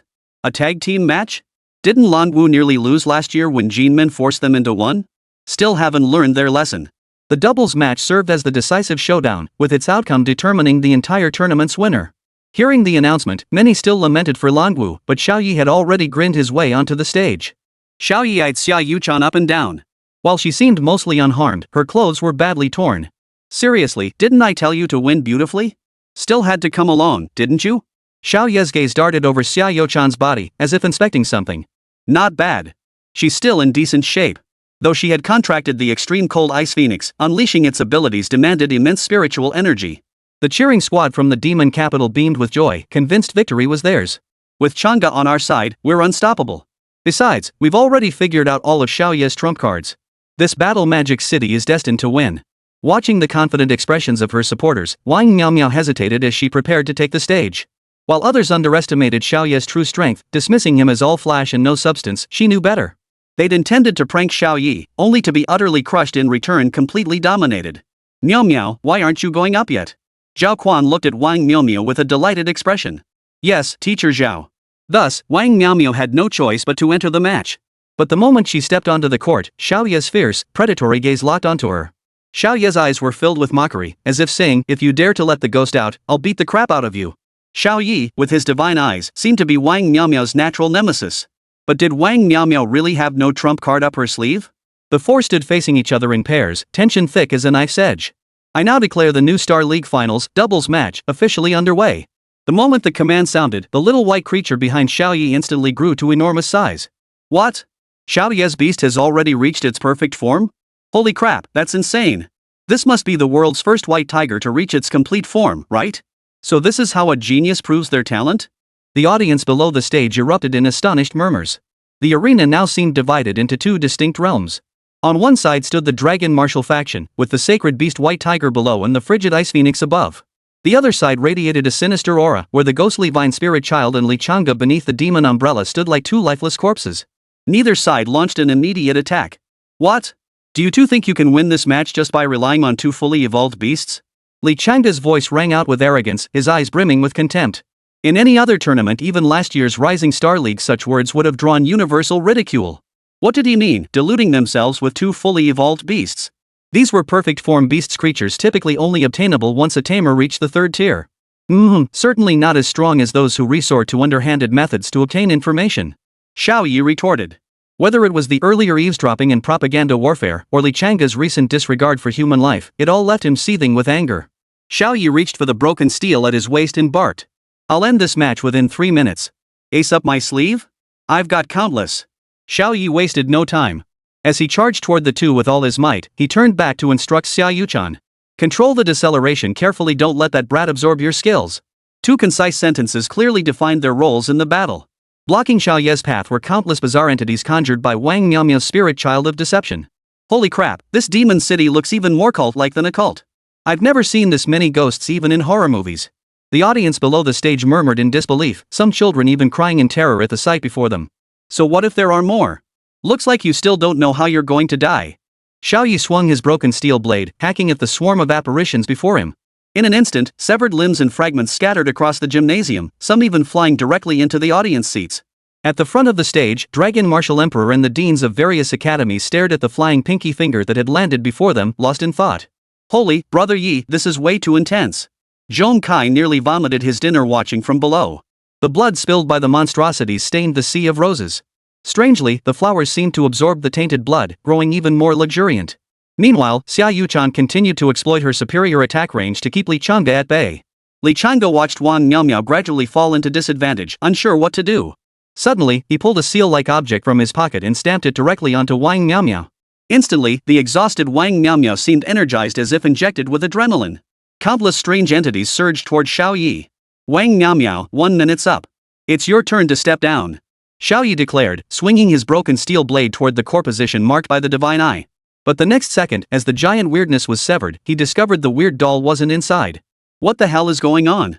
Before Xiao Ye could register his shock, Wang Miaomiao's pupils turned pitch black as she charged toward him, her expression utterly blank. Sigh, who gave you the confidence to dare get close to me? Xiao Ye immediately unleashed a punch. Empowered by the Sky-Shattering Fist technique, Xiao Ye's punch carried immense force. Unfortunately for him, Wang Miaomiao moved with blinding speed. The punch meant for her stomach struck her chest instead.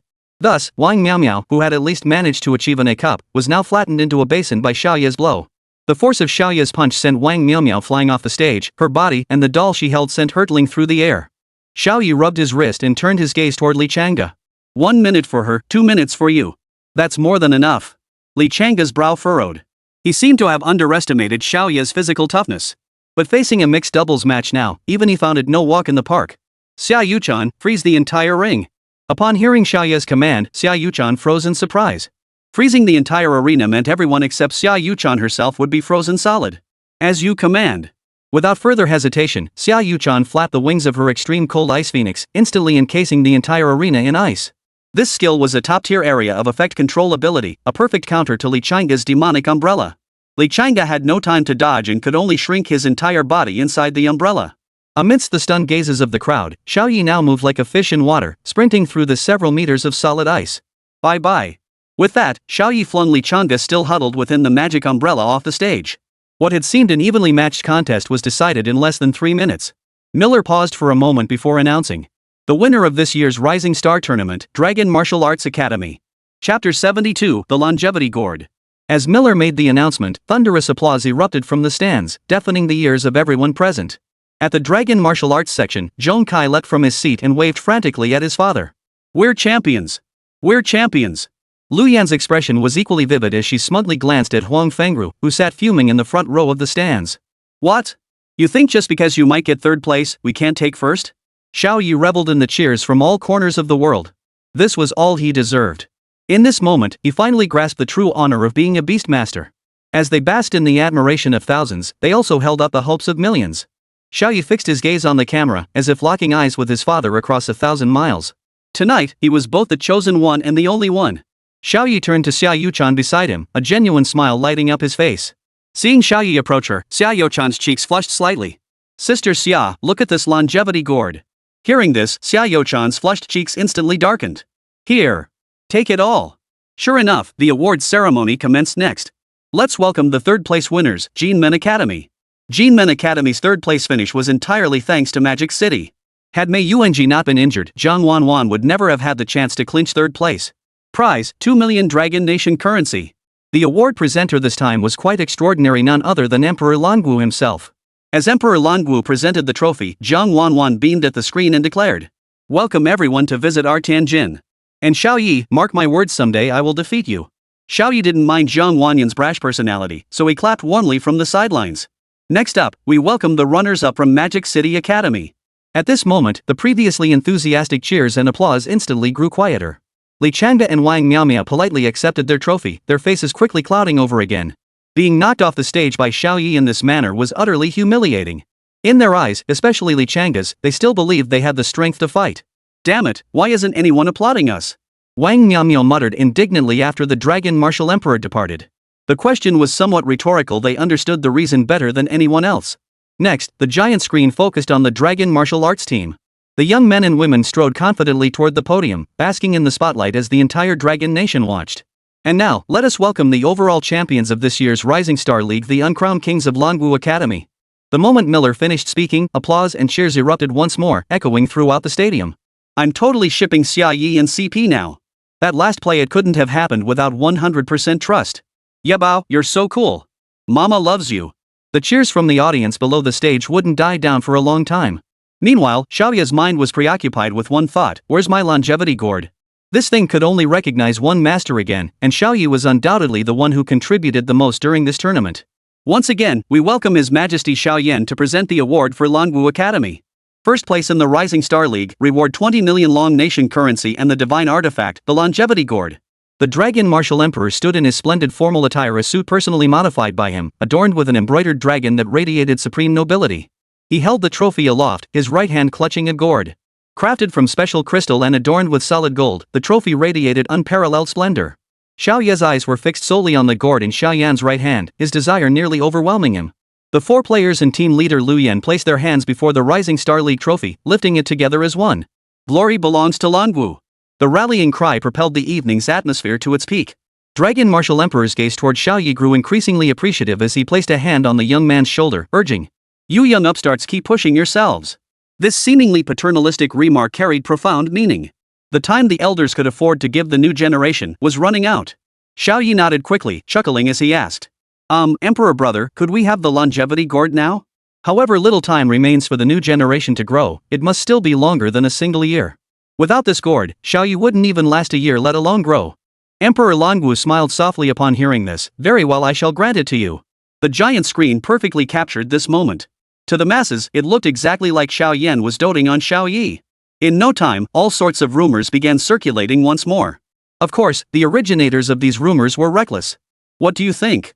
Could Xiao Ye be Xiao Yan's biological son? They both share the Xiao surname, he's this sudden dark horse, and they look so familiar. Don't say it, but you're actually onto something. Watching this unfold on the TV screen, Xiao Tianming's eyes flashed with an imperceptible glint of anger. Uncle Tianming, Xiao Ye has really made something of himself. Look, he's got a great relationship with the current emperor. Heir Dan's eyes sparkled. Xiao Ye, whom he'd watched grow up since childhood, had truly made something of himself. Xiao Tianming said nothing, merely offering a mechanical smile. Meanwhile, under the spotlight, Xiao Ye cradled the longevity gourd to his chest. Xiao Ye jogged briskly toward the lounge. Xiao Ye, what are your thoughts on Magic City Academy's conduct during this tournament? Sneaky and underhanded. Xiao Ye, do you think your current strength is the strongest? You guys can rank yourselves. I'll be even more outrageous than you imagine. Xiao, do you think you'll pass the rank assessment in 2 weeks? Of course. At that moment, Xiao Ye's image as the arrogant powerhouse was deeply etched into the hearts of the Dragon Nation's populace. After answering, Xiao Ye slammed the door to the lounge shut. Ugh, answering these questions is a complete waste of life. Xiao Ye cradled his life-sustaining artifact, eagerly dripping a single drop of his vital essence into it. Ding! System is matching you for master recognition. Bonding complete. At that moment, the jade gourd, radiating an emerald glow, flew directly into Xiao Ye's heart. Xiao Ye hurriedly looked down at his chest, where a jade-green gourd mark now stood etched upon his left side. Sigh, at 18, I've gone straight from being a tattooed street kid to a full-fledged gangster. System, channel all the Beastmaster's lifespan into me. Host command received. Lifespan infusion in progress. Xiao Ye waited with gleeful anticipation, wondering if he'd end up with 100 or 80 years. The result was indeed a pleasant surprise. Follow completed. Remaining Beastmaster lifespan, 0 years. What about my remaining lifespan? Xiao Ye asked curiously. Remaining lifespan, 3 years. Chapter 73, Dragon's Path Training Camp Pass. What the hell? Say that again? Xiao Ye thought he must have misheard. How could his lifespan have increased by 2 years? Remaining lifespan, 3 years. Xiao Ye felt his world crumbling. What the hell? After Jiao and he had worked so hard to secure over 2,000 years of Beastmaster lifespan, you just swapped it for 2 measly years? System, tell me the truth, did you take a kickback? Xiao Ye was deeply suspicious. This system was probably pulling some shady deals behind his back. Immediately, the system's prompt sounded. Rest assured, all benefits of this system originate from the host. Naturally, it would never do anything to harm the host. Xiao Ye's heart sank. So he really had traded over 2,000 years for just 2 years of life? Fine. Is this how you want to play it? Xiao Ye had heard rumors that this longevity gourd played favorites, but he never imagined it would demand such an exorbitant price. Then tell me, what must I do next to extend my lifespan again? Though his current lifespan was no longer that pitiful one, it still felt practically the same to Xiao Ye. The life-nurturing gourd did tailor the methods for gaining longevity based on its host's circumstances. For instance, if you were a Tier 3 Beastmaster, the beasts you slayed had to be Tier 4 or higher Transcendent tier, or they wouldn't count toward your tally. Xiao Ye dared not voice his anger, fearing that any further words might get him blocked by the gourd.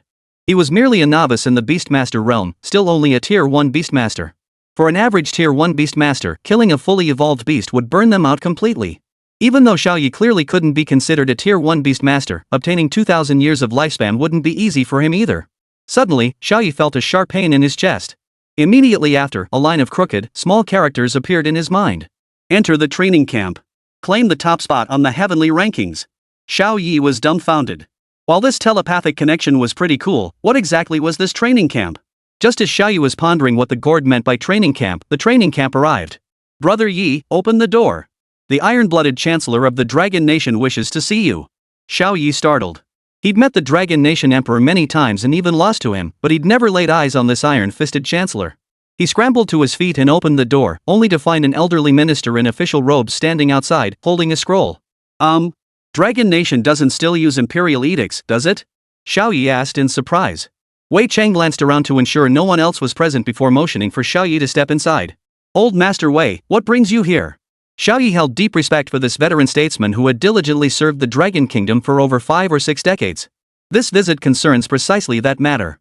Wei Chang said, handing the scroll to Xiao Ye. Holding the heavy scroll, Xiao Ye asked in confusion. Old Wei, what is this? In truth, Xiao Ye had already guessed its purpose, but he sought confirmation. This is the pass for the Dragon's Path training camp. Xiao Ye had never heard of this training camp before and looked at Wei Chang with a puzzled expression. Master Wei, what is this used for? Wei Chang nodded slightly before explaining to Xiao Ye. You can think of it as the University of Universities for the elite among the new generation. At this, Xiao Ye's interest was piqued. The University of Universities? How does that differ from Longwu? Until now, Xiao Ye's understanding of universities had been limited to the 4 great academies. He'd never heard of such a training camp. University students, even at Longwu, vary greatly in quality. I'm sure you've experienced this firsthand. Xiao Ye nodded slightly, having gradually come to realize that academic credentials could only filter out the academically weak, but were utterly useless against moral scum. But the Dragon's Path training camp? Its members are geniuses among geniuses, each one a prodigy of extraordinary talent. At this point, a hint of golden light flashed in Wei Chang's eyes. Even my granddaughter only barely scraped the surface of the Longxing training camp 3 years ago. Though it was a close call, Xiao Ye could still sense Wei Chang's pride through his expression. If it's that difficult to get in, it must offer tremendous growth opportunities, right? Xiao Ye was essentially doing his homework in advance after all. Surviving meant completing the Gourds mission. Xiao Ye had previously known nothing about this training camp, let alone the so-called heavenly rankings. Hearing Xiao Ye's question, Wei Chang nodded vigorously. Of course there are benefits. Take my granddaughter, she's only 23 this year, yet she's already a 5th-tier master. Xiao Ye listened, finding it almost unbelievable. What did a 5th rank master even mean? It meant she was qualified to serve as an instructor at the 4 great academies. And Wei Chang's granddaughter had reached that level at just 23. How incredibly powerful must she be? Is it really that extraordinary? I'm only a 1st-tier master. Could I still get in? Xiao Ye's words were both praise for Wei Chang's granddaughter and an expression of his own doubts. Of course you can. Your talent ranks among the top tier even within his training camp. Xiao Ye finally relaxed, having feared those others had already advanced several tiers before even entering the camp. Xiao Ye thought to himself, thank goodness. If I, a cheat with a system, ended up cultivating slower than others, wouldn't that be embarrassing? Old Wei, may I ask what exactly is this heavenly list? Wei Chang froze upon hearing this. In their earlier conversation, Wei Chang had assumed Xiao Ye knew nothing about it, but now it turned out he was actually familiar with the heavenly rankings. The heavenly list? It's a ranking compiled by the Dragon Nation for beast masters under the age of 30, used to categorize their strength. Actually, there's not just the heavenly list. There's also an earthly list, which ranks you youngsters under 20. Xiao Ye's innate craving for rankings surfaced once more, prompting him to ask. So, am I on the earth rankings? Xiao Ye reasoned that even the strongest among those under 20 couldn't be that extraordinary, right? Wei Chang pulled out the earth list and began searching. Finally, at the 13th position, he spotted Xiao Ye's name. You're ranked 13th. But don't be discouraged, most of those ahead of you are from the training camp. Xiao Ye was stunned by this revelation. So, among those under 20, 12 others were stronger than his current self? And get this, the top spot on this Earth rankings list is even renowned on the Heaven rankings. So, are you taking this pass or not?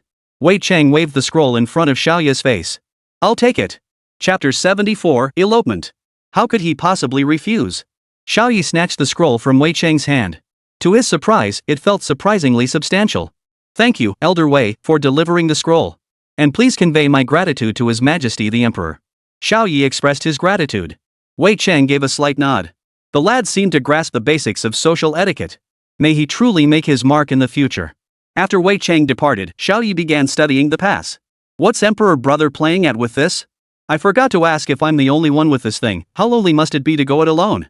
In his excitement, Xiao Ye had indeed forgotten to ask how many others had received this pass. Xiao Ye had already entered the Earth rankings based solely on his performances in this tournament, and his position was quite high. Sigh, I wonder where I'd rank in that training camp if I knew my true strength.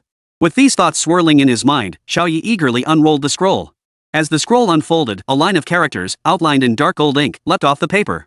Outstanding new recruits of exceptional talent and virtue, Xiao Ye, Xiao. Reading the words, Xiao Ye tapped his head. Well, at least I've got someone to keep me company. Though Xiao seemed a bit fierce at times, she was dependable when it mattered. Xiao Ye continued reading. Upon receiving this scroll, proceed to the heart of Central Plains within 7 days. No exceptions. Xiao Ye was baffled. What did the heart of Central Plains even mean? His mind frantically searched for any information about Central Plains, but came up empty. Could it be receiving this pass alone isn't enough? I still need to find the exact location of the training camp? Xiao Ye clearly hadn't encountered this kind of situation before, so he found it somewhat novel. It was much like the college entrance exams. The process of printing admission tickets alone already weeded out a significant number of candidates. Every year, there were those who forgot to bring their admission tickets, ID cards, or other required documents. Sigh, are they testing us already? Xiao Ye felt a surge of urgency. He'd only received this pass today, and the training camp was in 3 days? Where exactly is this Zhengzhou? Could it be the Central Plains? Never mind. Since Xiao Yuchan received hers too, maybe I should go ask her? Xiao Ye rose to find Xiao Yuchan. After all, the Xiao family's connections and influence were among the most formidable in the capital.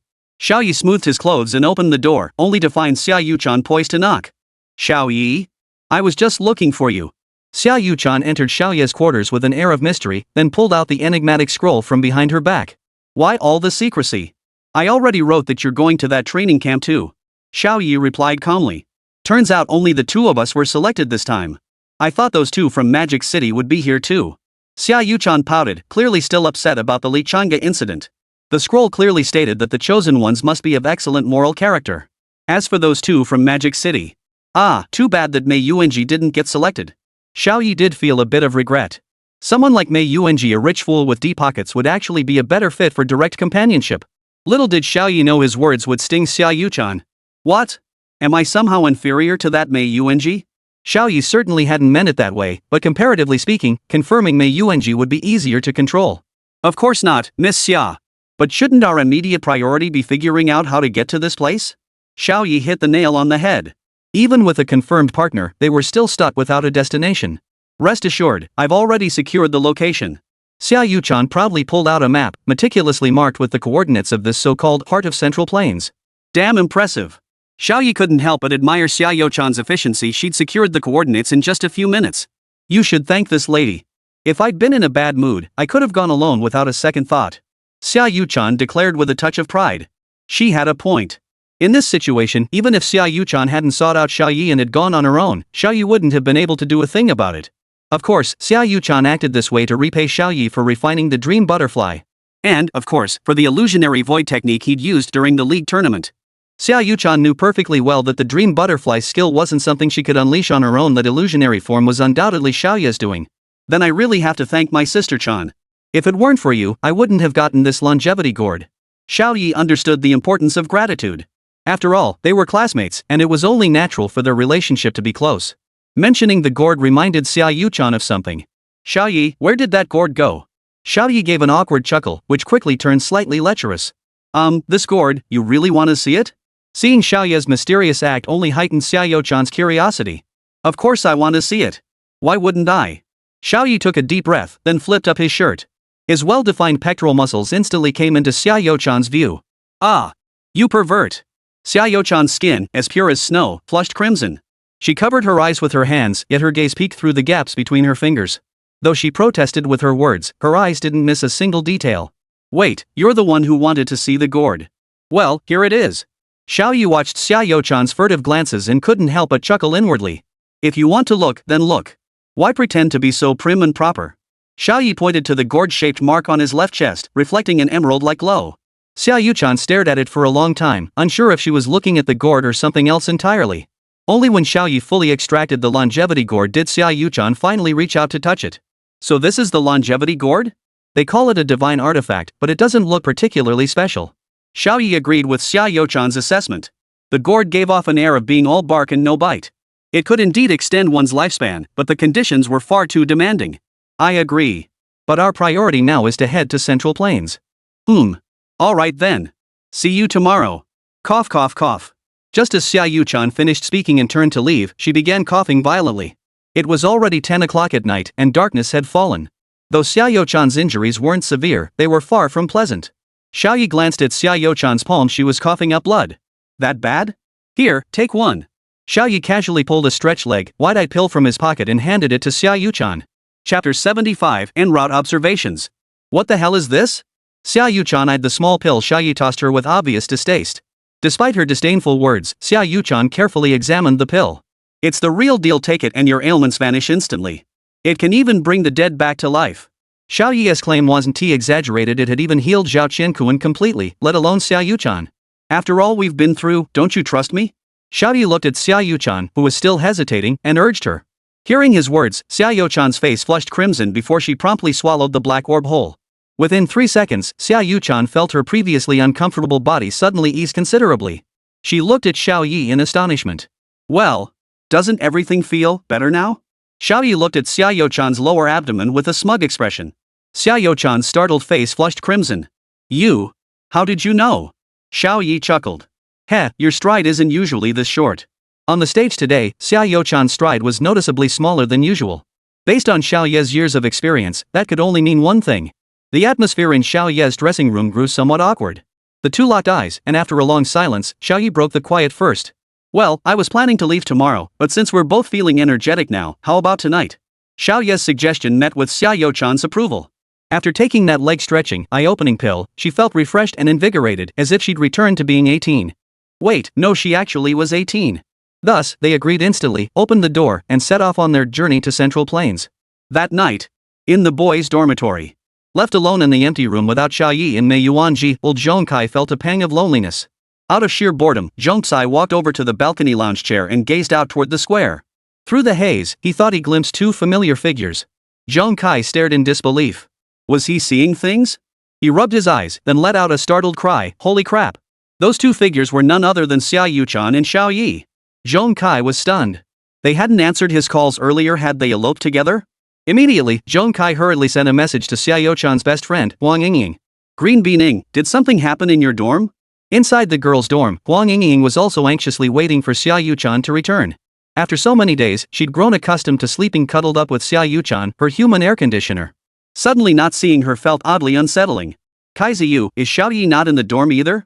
This news instantly perked Zhong Kai right up. Alright, it was confirmed now. Had the top two students in their year eloped? Thus, the two chatted for a long time, while discussions on the Langu forum also raged on. Shocking. Top two students meet secretly after match, elope under the moonlit night. Summer night CP is real. Click me for HD runaway pics. For a time, the two, who were already highly talked about, managed to keep the buzz going.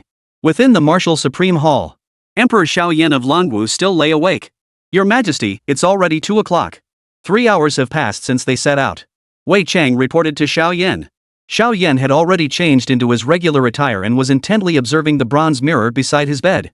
Cheng Shu, do you think this is too risky? Wei Chang first bowed respectfully before offering his opinion. Traditionally, students have been escorted to Zhongzhou by the Imperial Dragon Guard. Yet your Majesty has set a precedent this time, and the journey is indeed fraught with peril. Wei Chang spoke the truth. While the distance between the capital and Zhongzhou was not great, the perils along the route were incalculable. Although the Dragon Kingdom was currently the most fully restored nation, it could only guarantee safety within its towns and cities. Even places like Chuyang village, where Xiao Ye grew up, were occasionally plagued by demonic beast incursions. Xiao Yan nodded. This arrangement was indeed somewhat inadequate. If it comes to that, I shall simply go and rescue them myself. He genuinely cherished Xiao Ye and his companion beyond measure. Coupled with their truly rare talents, he paid them exceptional attention. Along this journey, beyond the threats of wild demon beasts, the greater dangers came from bandits and cultists lurking between cities. Xiao Ye's group, traveling at night, believed they were sufficiently concealed and mounted the frigid ice phoenix. Sister Chan, this wind resistance is amazing. Sitting here, I could almost fall asleep. Of course, their sense of concealment was nothing but wishful thinking. They had barely soared above the capital city when everyone who saw the explosive news began pulling out their phones to search for them. Sure enough, their photos were snapped by countless onlookers. Of course, Xiao Ye and his companion couldn't be bothered with such trivialities. Their immediate priority was to locate the central plains. Miss Xia, where exactly is this central state you keep mentioning? Having followed Xiao Ye for quite some time, Xiao Ye hadn't even glanced at a map, such was his trust in her. Seeing Xiao Ye's curiosity, Xiao Ye could only share what she knew. Well, you see, the heart of Zhengzhou is just a general region. Whether we can actually find that training camp is another matter entirely. Xiao Ye was speechless. So even if they reached that place, there was no guarantee they could actually get in? Ugh, I should have just called Wei Lao's granddaughter. She could have shared her location, that would have been so much easier. Enough. Keep talking and I'll toss you straight down there. Xiao Ye snapped impatiently. After all, this extreme cold ice phoenix was no ordinary beast to ride. While the flight experience was exhilarating, Xiao Ye fuel reserves were struggling to keep up. With their current taming power, they might have reached the threshold of third-tier tamers, but they were still far from truly mastering a beast of this caliber. If not for the pills Xiao Ye had given her, Xiao Ye would have collapsed from exhaustion long ago. Sure enough, by the time they reached the border between Jin and Yu provinces, Xiao Ye was so exhausted she had to recall the extreme cold ice phoenix. I can't go on. If we keep flying, I'll collapse before we even reach our destination. Xiao Ye valued her life too much to foolishly exhaust all her spirit power. If she did, wouldn't she soon become completely dependent on Xiao Ye for everything? If bandits or troublemakers appeared, she'd be in real trouble. The pair landed at the edge of a forest, hesitating to enter. Xiao Ye, are you sure this is the way? Xiao Ye hesitated. Xiao Ye pulled out the map again and began checking it with Xiao Ye. We started from here 3 hours ago and have already reached this point. Cutting through the jungle would save us nearly a day's travel. Hearing Xiao Ye words and realizing the urgency indicated by the scroll's timeline, Xiao Ye resolved to push through. Alright then, let's follow my sister Chan's lead. Let's go. Chapter 76, Jungle Escape. And so, the two plunged headlong into the untouched jungle. Lao Chan, do you think there might be monsters in this forest? Like big bad wolves or something? Xiao Ye acted all nervous and scared. Xiao Ye rolled her eyes at him. Even 10 or 100 big bad wolves wouldn't be enough for you to fight. Spill it, did you spot something?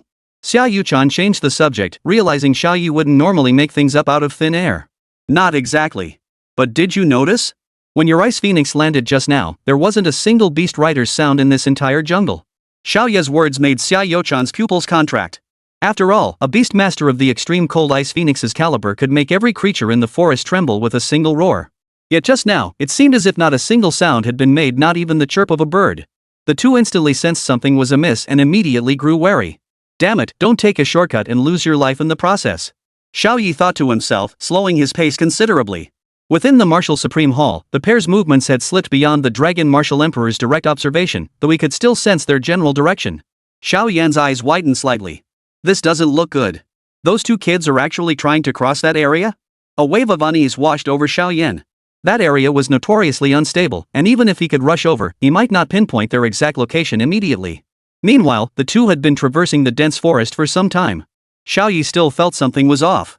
It was strange how utterly quiet this place was, so quiet that he could distinctly hear both their breaths. Maybe we should turn back? Xiao Ye was starting to get cold feet. Something was definitely off here, and this off was borderline absurd. It was well known that the Dragon Nation's defense strategy centered on concentrating its populace within heavily fortified cities protected by steel walls. Consequently, the countryside became a haven for countless demonic beasts. In a forest this vast, the demon beast density should easily reach 70%. Yet after walking for hours, they hadn't encountered a single one. It was indeed strange. We've come this far already. At this pace, we'll be approaching Zhengzhou in less than 5 hours. Xiao Ye couldn't help but feel a pang of regret. Though this place felt eerily off, the fact they hadn't encountered a single demon beast after walking so long surely meant it was safe. Lao Chan, does the map mention the name of this place? After all this time, Xiao Ye hadn't even asked Xiao Ye what this place was called. Only now did Xiao Ye realize this, but the map marked Zhengzhou didn't specify the name of this place. Ah, never mind. I'll look it up on my phone. Xiao Ye pulled out his phone, only to discover there was no signal here. No signal meant they were relatively far from the Dragon Nation's legitimate forces. They might truly encounter something strange. Just as the two were pondering this, Xiao Ye suddenly felt something trip him from beneath his feet, nearly causing him to stumble. Damn it! What the hell is this, tripping me up? Xiao Ye cursed loudly, initially assuming it was some kind of weasel. But when the two looked closely, they were stunned. It wasn't a weasel at all, it was a human head. Though half skeletonized, the clinging scraps of flesh still sent a chill down their spines. The stench of rotting flesh made both Xiao Ye and his companion retch. Holy, a fresh corpse. Xiao Ye was horrified not because he'd never killed before, but this was genuinely unsettling. He'd always reduced his victims to blood and water, or rather, turned them into spring mud, leaving no trace of pollution. Xiao Ye, I think I'm gonna puke. Xiao Yuchan, having never witnessed such a scene, immediately vomited. While helping Xiao Yuchan vomit, Xiao Ye scanned the surroundings. Clearly, a single severed head couldn't be the only clue here. There had to be more. Lao Chan, don't tell me we're really going down here. At first, Xiao Yuchan thought Xiao Ye's repeated use of Lao Chan was an attempt to be friendly, but the more she heard it, the more it sounded like he was brain dead. She rinsed the debris from her mouth and steadied her nerves before saying, "Let's hurry up and get out of here." Xiao Ye, however, showed no urgency. He strolled leisurely toward a nearby spot and picked up a similarly skeletal limb. Holy crap, there's an arm here too. Though Xiao Ye acted dramatically, he kept a watchful eye on the surroundings. Clearly, this person had been dead for some time, but not too long ago. Xiao Ye leaned his nose close to the skull. Brother Skull, debts must be repaid to their rightful owners. This has absolutely nothing to do with us. He then grabbed Xiao Yuchan's arm, ready to leave. Through his divine eye vision, Xiao Ye had spotted a group of people closing in on their location. Xiao Yuchan winced at the pain of being yanked, but she had no choice but to comply. Though Xiao Ye usually seemed unreliable, he proved utterly dependable in critical moments. Xiao Ye, are we in trouble? Xiao Yuchan asked uneasily. Not sure, but there's definitely a group heading our way. Xiao Ye dared not linger, for he had no idea of their opponent's strength. If a 5th or 6th tier ruler suddenly appeared, the two of them would be finished. Sure enough, shortly after they departed, a group of people sped toward the direction of the white bones. The difference was that these dozen or so figures clad in tattered cloth garments were chasing someone. Sure enough, ahead of them, a white-haired old man and a young woman were being pursued. Help! Someone, help me! The woman wailed loudly, her escape route oddly heading straight toward Xiao Ye and his companion. Young lady, there's no point in running. We've already killed your short-lived husband. What good will struggling do now? The leader of the pursuers sneered lewdly, his intense lust seemingly impossible to conceal. Even as he pursued, his mind seemed already lost in fantasies of what would happen once he caught the young woman. You might get away, but what about your old father? The henchman behind him sneered arrogantly. Every word they spoke was heard clearly by Xiao Ye and his companion. Xiao Ye, it seems they're chasing those two. Should we go save them? Xiao Yuchan's heart softened upon hearing the woman's cries for help. Xiao Ye dismissed the concern, continuing to drag Xiao Yuchan away. Amitabha Buddha better than me. No matter which sect you belong to, uttering such words would likely earn you a beating. Xiao Ye couldn't care less who died, as long as it wasn't him. Strangely, the voice seemed to draw nearer. This puzzled Xiao Ye, who promptly wrapped himself in vines and vanished into the forest. Damn it, how can running away make me go faster? Let me see what's going on. Chapter 77, The one who kills you is Li Changda. Enveloped by Black Rose's arms, the two vanished into the forest. Xiao Yuchan gasped in surprise before quickly closing her mouth. Don't speak. Let's observe first. If things look off, we'll leave immediately. With Black Rose's protection, Xiao Ye was confident they could leave safely. Sure enough, the group only tracked them to the last known location before halting their pursuit. The pursued elderly man and young woman, tears streaming down their faces, looked at the large group with pleading expressions. Please, I'll stay here, let my father go. The woman wept like a rain-soaked pear blossom, her already delicate features making it hard for any man not to be moved. Beside her, the gray-haired old man murmured, My dear daughter, it's all my fault. I should never have let you marry that Li lad. It turned out the woman had married a young man from another village. Perhaps taking this shortcut during the wedding procession had led them to be ambushed and killed by these bandits. Listening to their back and forth, Xiao Ye felt a chill run down his spine. Even if that's how it happened, it couldn't have taken days for this to unfold. The groom's flesh is already rotting. This raised a doubt, so Xiao Ye and his companion decided to watch on. As if hearing Xiao Ye's thoughts, the group began explaining why the body had decomposed. The woman wailed tearfully, Wah, my poor perfect match. He hadn't even married me yet before you killed him.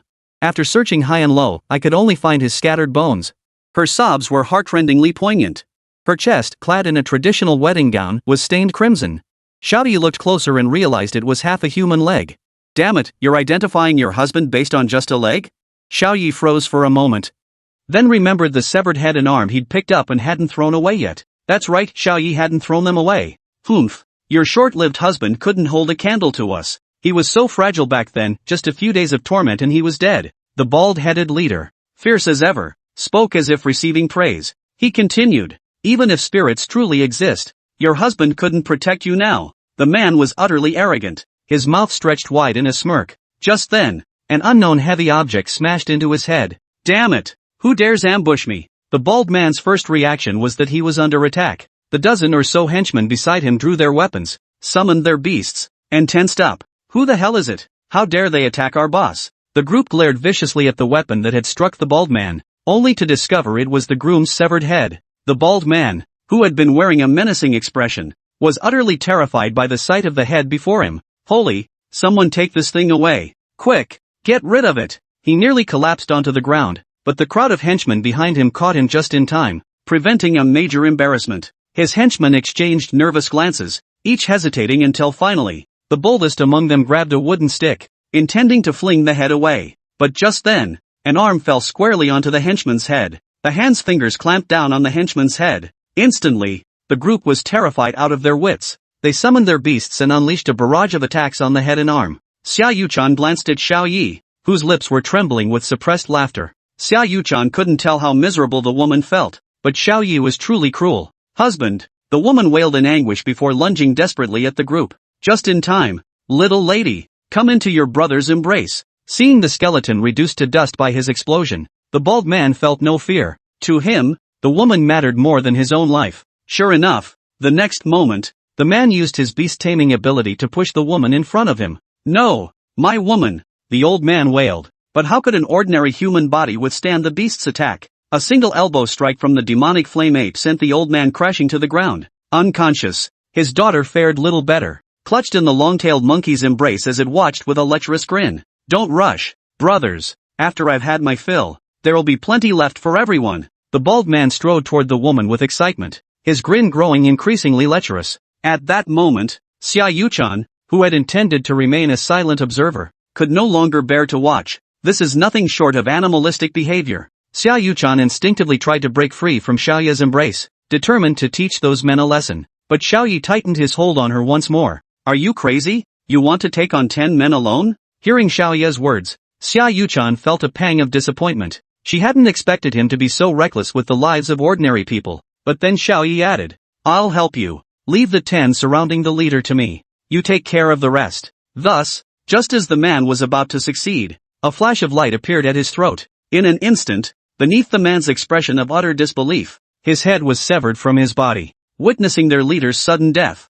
the others froze in shock before summoning their beasts to resist. Who's there? Stop hiding. What are you afraid to show yourself? These underlings were all around second-tier beast masters, perhaps considered prodigies in others' eyes, but Xiao Ye clearly looked down on them. To Steelbreaker, these men who had only contracted ordinary bloodline beasts were not even worth using as sharpening stones. Sure enough, within moments, the group that had numbered nearly 30 men and their beasts was reduced to scattered corpses and broken limbs. Those who stubbornly resisted or attempted to flee were swiftly apprehended by Xiao Ye and Xiao Ye, who surrounded them. Master, spare our lives. We didn't mean to do this. It was all him. He ordered us to do it, threatening to slaughter our entire families otherwise. They pointed at the bald man's shiny, reflective head, yet made no mention of the crimes they themselves had committed. Xiao Ye nodded, his gaze softening as he looked at them. Very well. Whoever cooperates most will be spared. At these words, the men clung to this lifeline like drowning men, their eyes fixed intently on Xiao Ye.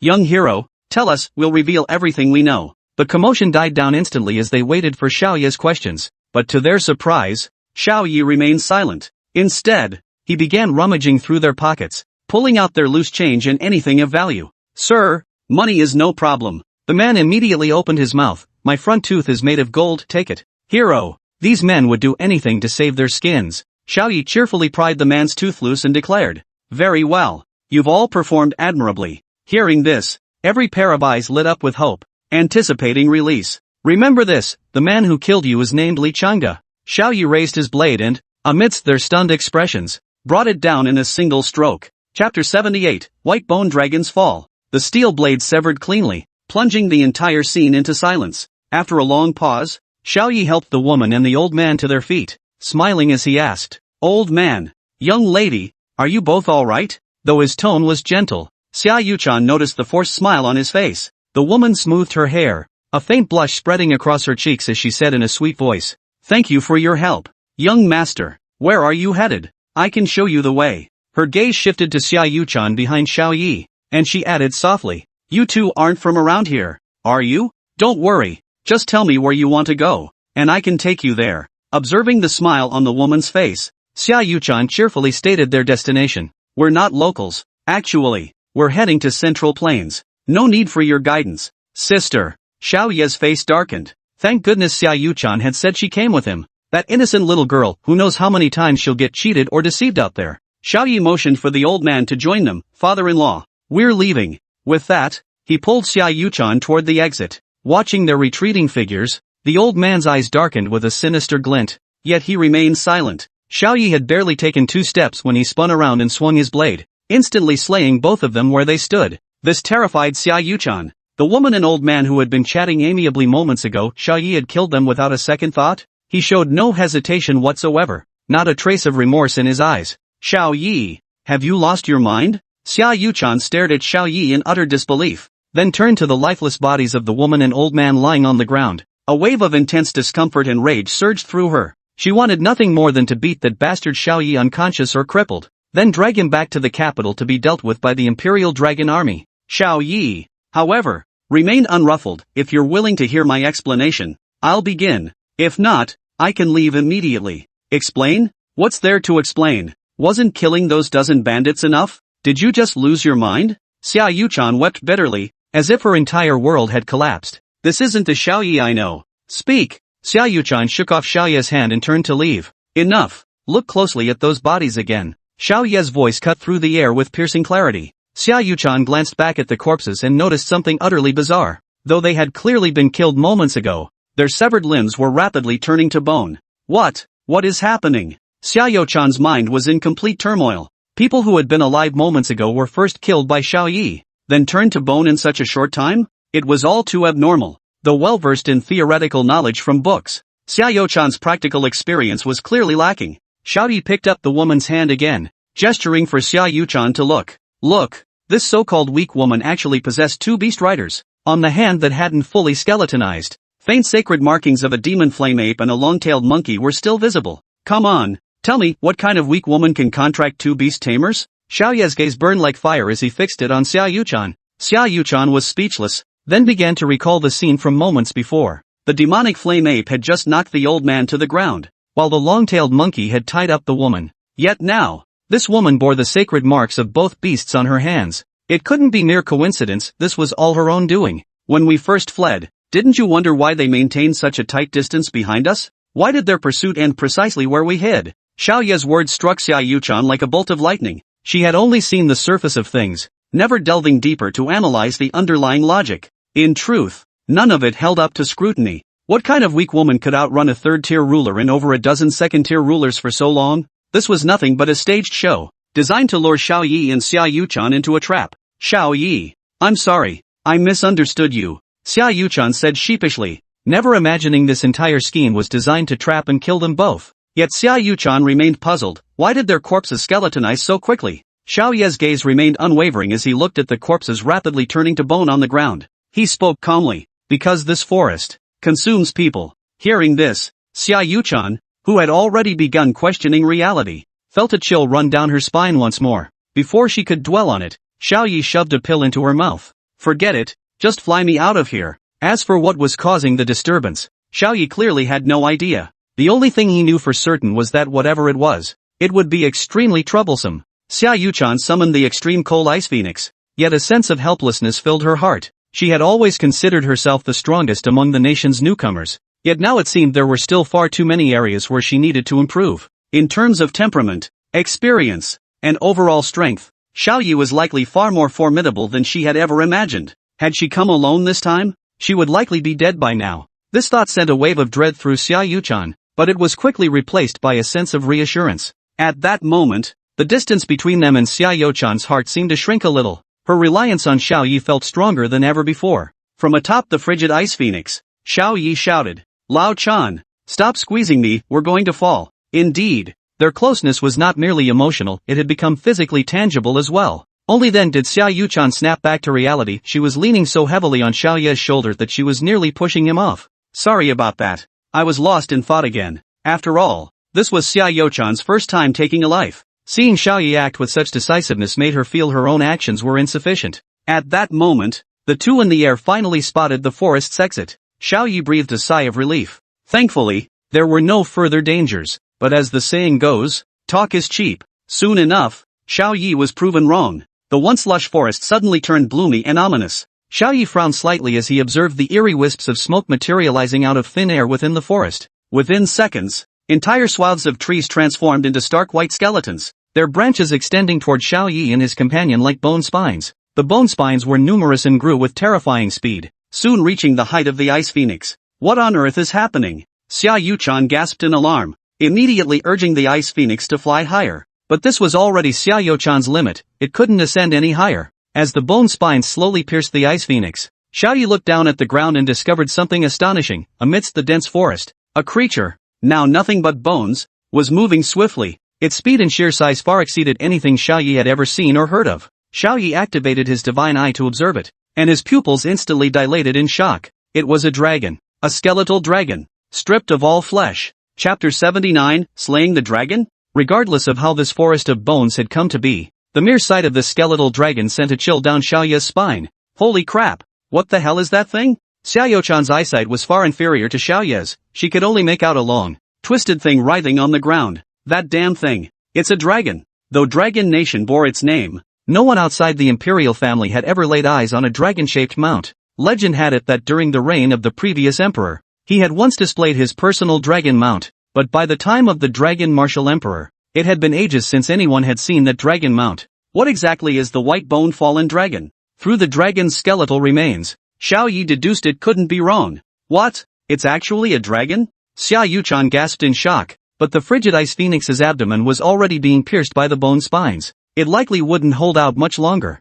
Xiao Ye had only ever seen dragons in books and films, but weren't dragons supposed to soar through the skies? What the hell was this creature crawling on the ground? Within the Martial Supreme Hall, the bronze mirror now displayed only the approximate coordinates of Xiao Ye and Xiao Yuchan. Xiao Yan studied their location, his brow furrowing slightly. Why haven't those two youngsters emerged yet? Their location was no longer far from Central Plains. Yet why had Xiao Ye and the others suddenly slowed down? Xiao Yan chose not to intervene, as the scroll could monitor their vital signs. For now, they remained unharmed. Above the bone forest, the frigid ice phoenix let out mournful cries. The bone shards that had pierced it split into even more tiny spikes, ravaging its once sturdy body until it was on the verge of plummeting down. Xiao Ye frowned. Even if the extreme cold ice phoenix was about to fly out of the forest's airspace at its current speed, its body had reached its limit. Xiao Ye hurriedly retrieved the last leg stretching, eye-glaring pill from his robe. This one had been reserved for himself, but with no other choice, he fed it to the extreme cold ice phoenix. Xiao Ye carefully placed the pill into the ice phoenix's mouth and resolved to use the power of the black rose to escape. His gaze fixed firmly on Xiao Yuchan, he declared, "The moment we leave this place, we must immediately recall the extreme cold ice phoenix." Xiao Yuchan clearly didn't grasp Xiao Ye's meaning, yet she nodded in unwavering trust. To achieve prolonged flight, Black Rose must reveal its true form. This was also the first time Xiao Ye had truly revealed his trump card in front of an outsider. "Qianqian, let's go." Xiao Ye grabbed the bewildered Xiao Yuchan by the arm. Behind them, Qianqian's magnificent wings flapped, carrying the pair toward the exit. Xiao Yuchan stared in astonishment at the elegant girl with butterfly wings, yet a faint sense of familiarity stirred within her. "Are you the dream butterfly?" Qianqian offered no reply, only a friendly smile. Faced with this bizarre scene, even she dared not take it lightly. Black Rose moved with blinding speed, her agile footwork effortlessly dodging each bone spike. Though they were nearly out of the forest, Xiao Ye's expression remained tense, for this so-called bone forest was likely summoned by the white bone fallen dragon itself. The true enemy they must confront was that eerie white bone fallen dragon. Sure enough, even though Black Rose moved like a ghost, the bone spines seemed to have eyes. They relentlessly stabbed toward Xiao Ye and Black Rose, even beginning to anticipate Black Rose's movements. "Something's wrong. If this keeps up, even if we manage to break out of this forest, we'll likely have to fight that fallen dragon." Though the fallen dragon possessed neither flesh nor eyes, it relentlessly tracked the pair with uncanny precision. After some time, the bone spines seemed to gain intelligence, positioning themselves to block Black Rose's path ahead. Suddenly, a cage woven from white bones instantly enveloped everyone within. Xiao Ye held his breath and focused, activating butterfly shadow illusion. The two humans and one beast, who had been on the verge of being trapped within the cage and becoming the fallen dragon's meal, pierced straight through the bone spikes and fled forward. This maneuver clearly caught the fallen dragon off guard, disrupting its offensive rhythm. At the same moment, Xiao Yuchan gasped in shock. Sure enough, it's that move again. She now confirmed that the technique used in the league match had indeed been activated by Xiao Ye. Xiao Ye's expression was far from relaxed. After exhausting the butterfly shadow illusion, his remaining power was dwindling. He sighed helplessly to Xiao Yuchan beside him. "Lao Chan, you've really screwed me over this time. defeated before victory is even in sight. Xiao Ye sighed in resignation. Though they had escaped the forest, the white bone dragon pendant was still pursuing them at breakneck speed, closing in rapidly. Xiao Yuchan looked at Xiao Ye, his face strained with exhaustion, and realized both their spiritual power and physical strength had reached their absolute limits. Xiao Ye, I'm sorry. A flicker of guilt crossed her eyes, but the immediate task at hand was to fight this fallen dragon to the death. Both knew that unless they killed this fallen dragon, they would never leave this place alive today. Xiao Ye spun abruptly, summoning Xiao Bai. Xiao Bai, draw the bone dragon's attention. I'll handle the damage. Xiao Bai instantly transformed into its complete form, fully aware of the battle's gravity. This might very well be the final battle for both himself and his master. Xiao Yuchan summoned the extreme cold ice phoenix once more.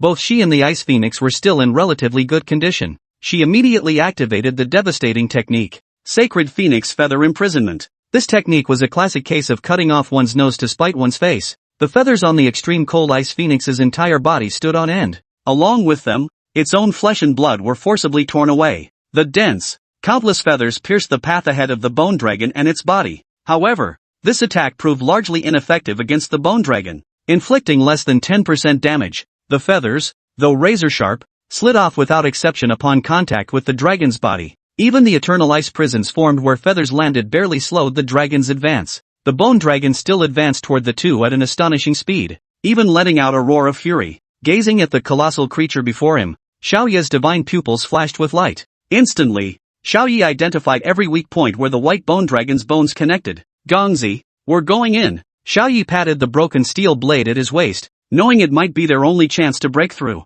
Just as the bone dragon opened its gaping maw to swallow them whole, Xiao Bai, who had been lying in wait nearby, charged forward with a sudden impact, violently knocking the bone dragon's massive head to the side. Faced with this golden opportunity, Xiao Ye wouldn't let it slip. He drew broken steel and slashed with blinding speed at the still stiffened junction between the dragon's head and body. In an instant, the bone dragon, which had been emitting terrifying screams, lost all life, its neck snapping cleanly. Xiao Ye's right hand trembled, the force of that strike had shattered his knuckles. Thankfully, the outcome was favorable. Just as Xiao Ye turned to leave this place of danger, a faint, eerie light flickered within the bone dragon's once black eye sockets behind him. Chapter 80, Ascension to Godhood, the End. Faced with this sudden turn of events, Xiao Ye gave a helpless smile. He had poured every ounce of strength into that attack, yet to the bone dragon, it felt like nothing more than a mere tickle. Had he even energized the bone dragon? An overwhelming sense of helplessness washed over Xiao Ye. What he had thought was the beginning of his rise had unexpectedly ended. Very well, very well. Xiao Ye's eyes betrayed utter resignation. She signaled Xiao Yuchan to flee, then turned to face the colossal beast. Miss Xia, you've done more than enough for me. I hold no blame against you for this. Xiao Ye paused, turning to look at Xiao Yuchan, who was now sobbing uncontrollably. You absolutely cannot die. If a child dies, their parents would be heartbroken, wouldn't they? Xiao Ye had much more she wished to say, but time would not permit it. Qianqian, take her away. From now on, she is your master. With that, the purple specter behind Xiao Ye, a symbol of the Black Rose's protection, shifted to stand behind Xiao Yuchan and carried her away. Xiao Ye turned his gaze back to the eerie bone dragon before him. Strangely, a hint of surprise flickered in the dragon's ghostly eyes. What's that, old-timer? You think this young master's pretty formidable now? Ha! Xiao Ye gasped for breath, his strength now at its last gasp. Perhaps in the eyes of this bone dragon, even a strong crossbow was nothing. The bone dragon didn't immediately turn its gaze toward Xiao Ye,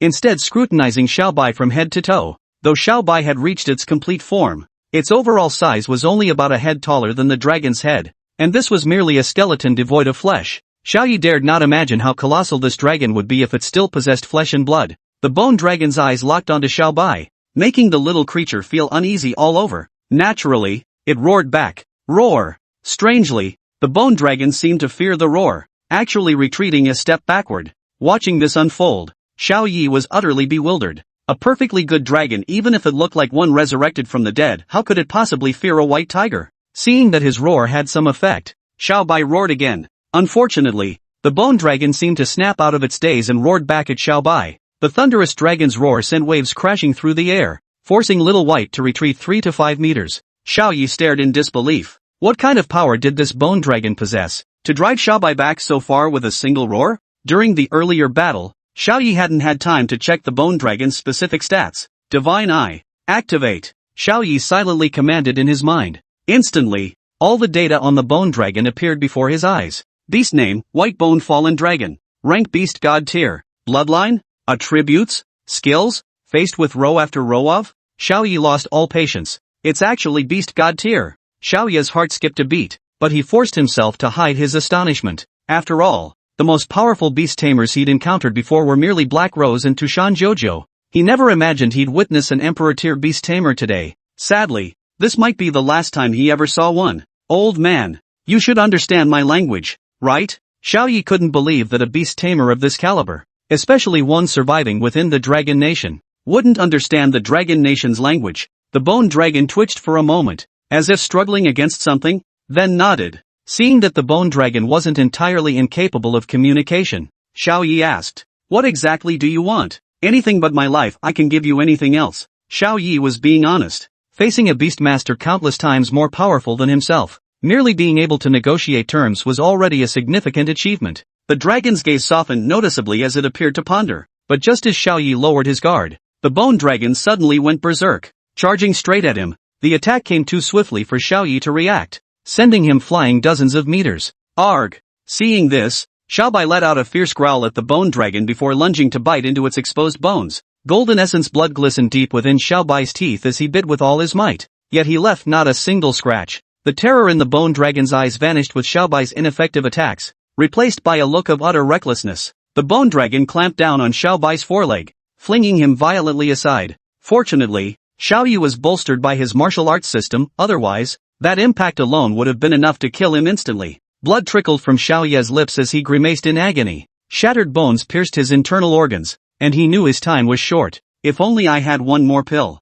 Xia Yuchan must be far away by now. Xiao Ye's vision gradually darkened. He struggled to stay upright, but could only see the bone dragon swimming toward him. Ha ha, I'm about to be eaten. Xiao Ye's heart burned with resentment. He was only 18, so much time, so many opportunities to grow, yet his life was ending here. Adrenaline surged, numbing the pain, but the steadily darkening vision spoke volumes. Xiao Ye could no longer hold himself up, finally collapsing onto the ground. His vision went completely dark as he closed his eyes. Am I dead? Xiao Ye felt his consciousness still existed, yet he could no longer control his body. Ding! Host is still alive. The system's long forgotten. Ethereal voice echoed in Xiao Ye's ears. Ha ha, so you'll be joining me in heaven after all. Xiao Ye dismissed it as mere consolation from the system. I've exhausted my beast-taming lifespan, and my own lifespan is down to just 3 years. I'll give it all to you while I'm still barely alive. Xiao Ye had long suspected his lifespan might hold value for the system, hence his offer. Ding! It wishes to make a deal with you, one where you stand to gain without risk. The system's ethereal voice chimed again. The it referred to must be the entity within the visualization diagram. Me? What could I possibly have that it would want? Of course, he only wants your remaining 3 years of life. What's the reward? You will transform into a dragon. Hearing this, Xiao Ye felt as though he had regained control of his body, especially at the base of his spine, where he sensed a peculiar warmth. Transaction complete. Wishing you luck. The system prompt sounded again, this time. It was a forced transaction. Xiao Ye smiled bitterly. It seemed his time to die hadn't come yet. Dragon Bone activated for host. Dragon Bone? What on earth was that? Xiao Ye had never heard of such a thing, yet he felt a powerful force surge through him like a warm current. A divine light flared in Xiao Ye's pupils. In that moment, it seemed as though some other existence was once again pushing him out of his physical form. Under the radiance of his divine eyes, Xiao Ye stepped into the air, gazing down with contempt at the fallen dragon below. You crawling worm! You are unworthy to call yourself a dragon. Now possessing the full might of the turbid Nine, Xiao Ye's single strike shattered the fallen dragon's skeletal form into dust. Though bone dust drifted through the air, Xiao Ye felt little joy. He had now fused with the turbid Nine, and gradually, he could no longer distinguish whether he was Xiao Ye or the candle dragon from the classic of mountains and seas. The only certainty was this: he had ascended to godhood. The end.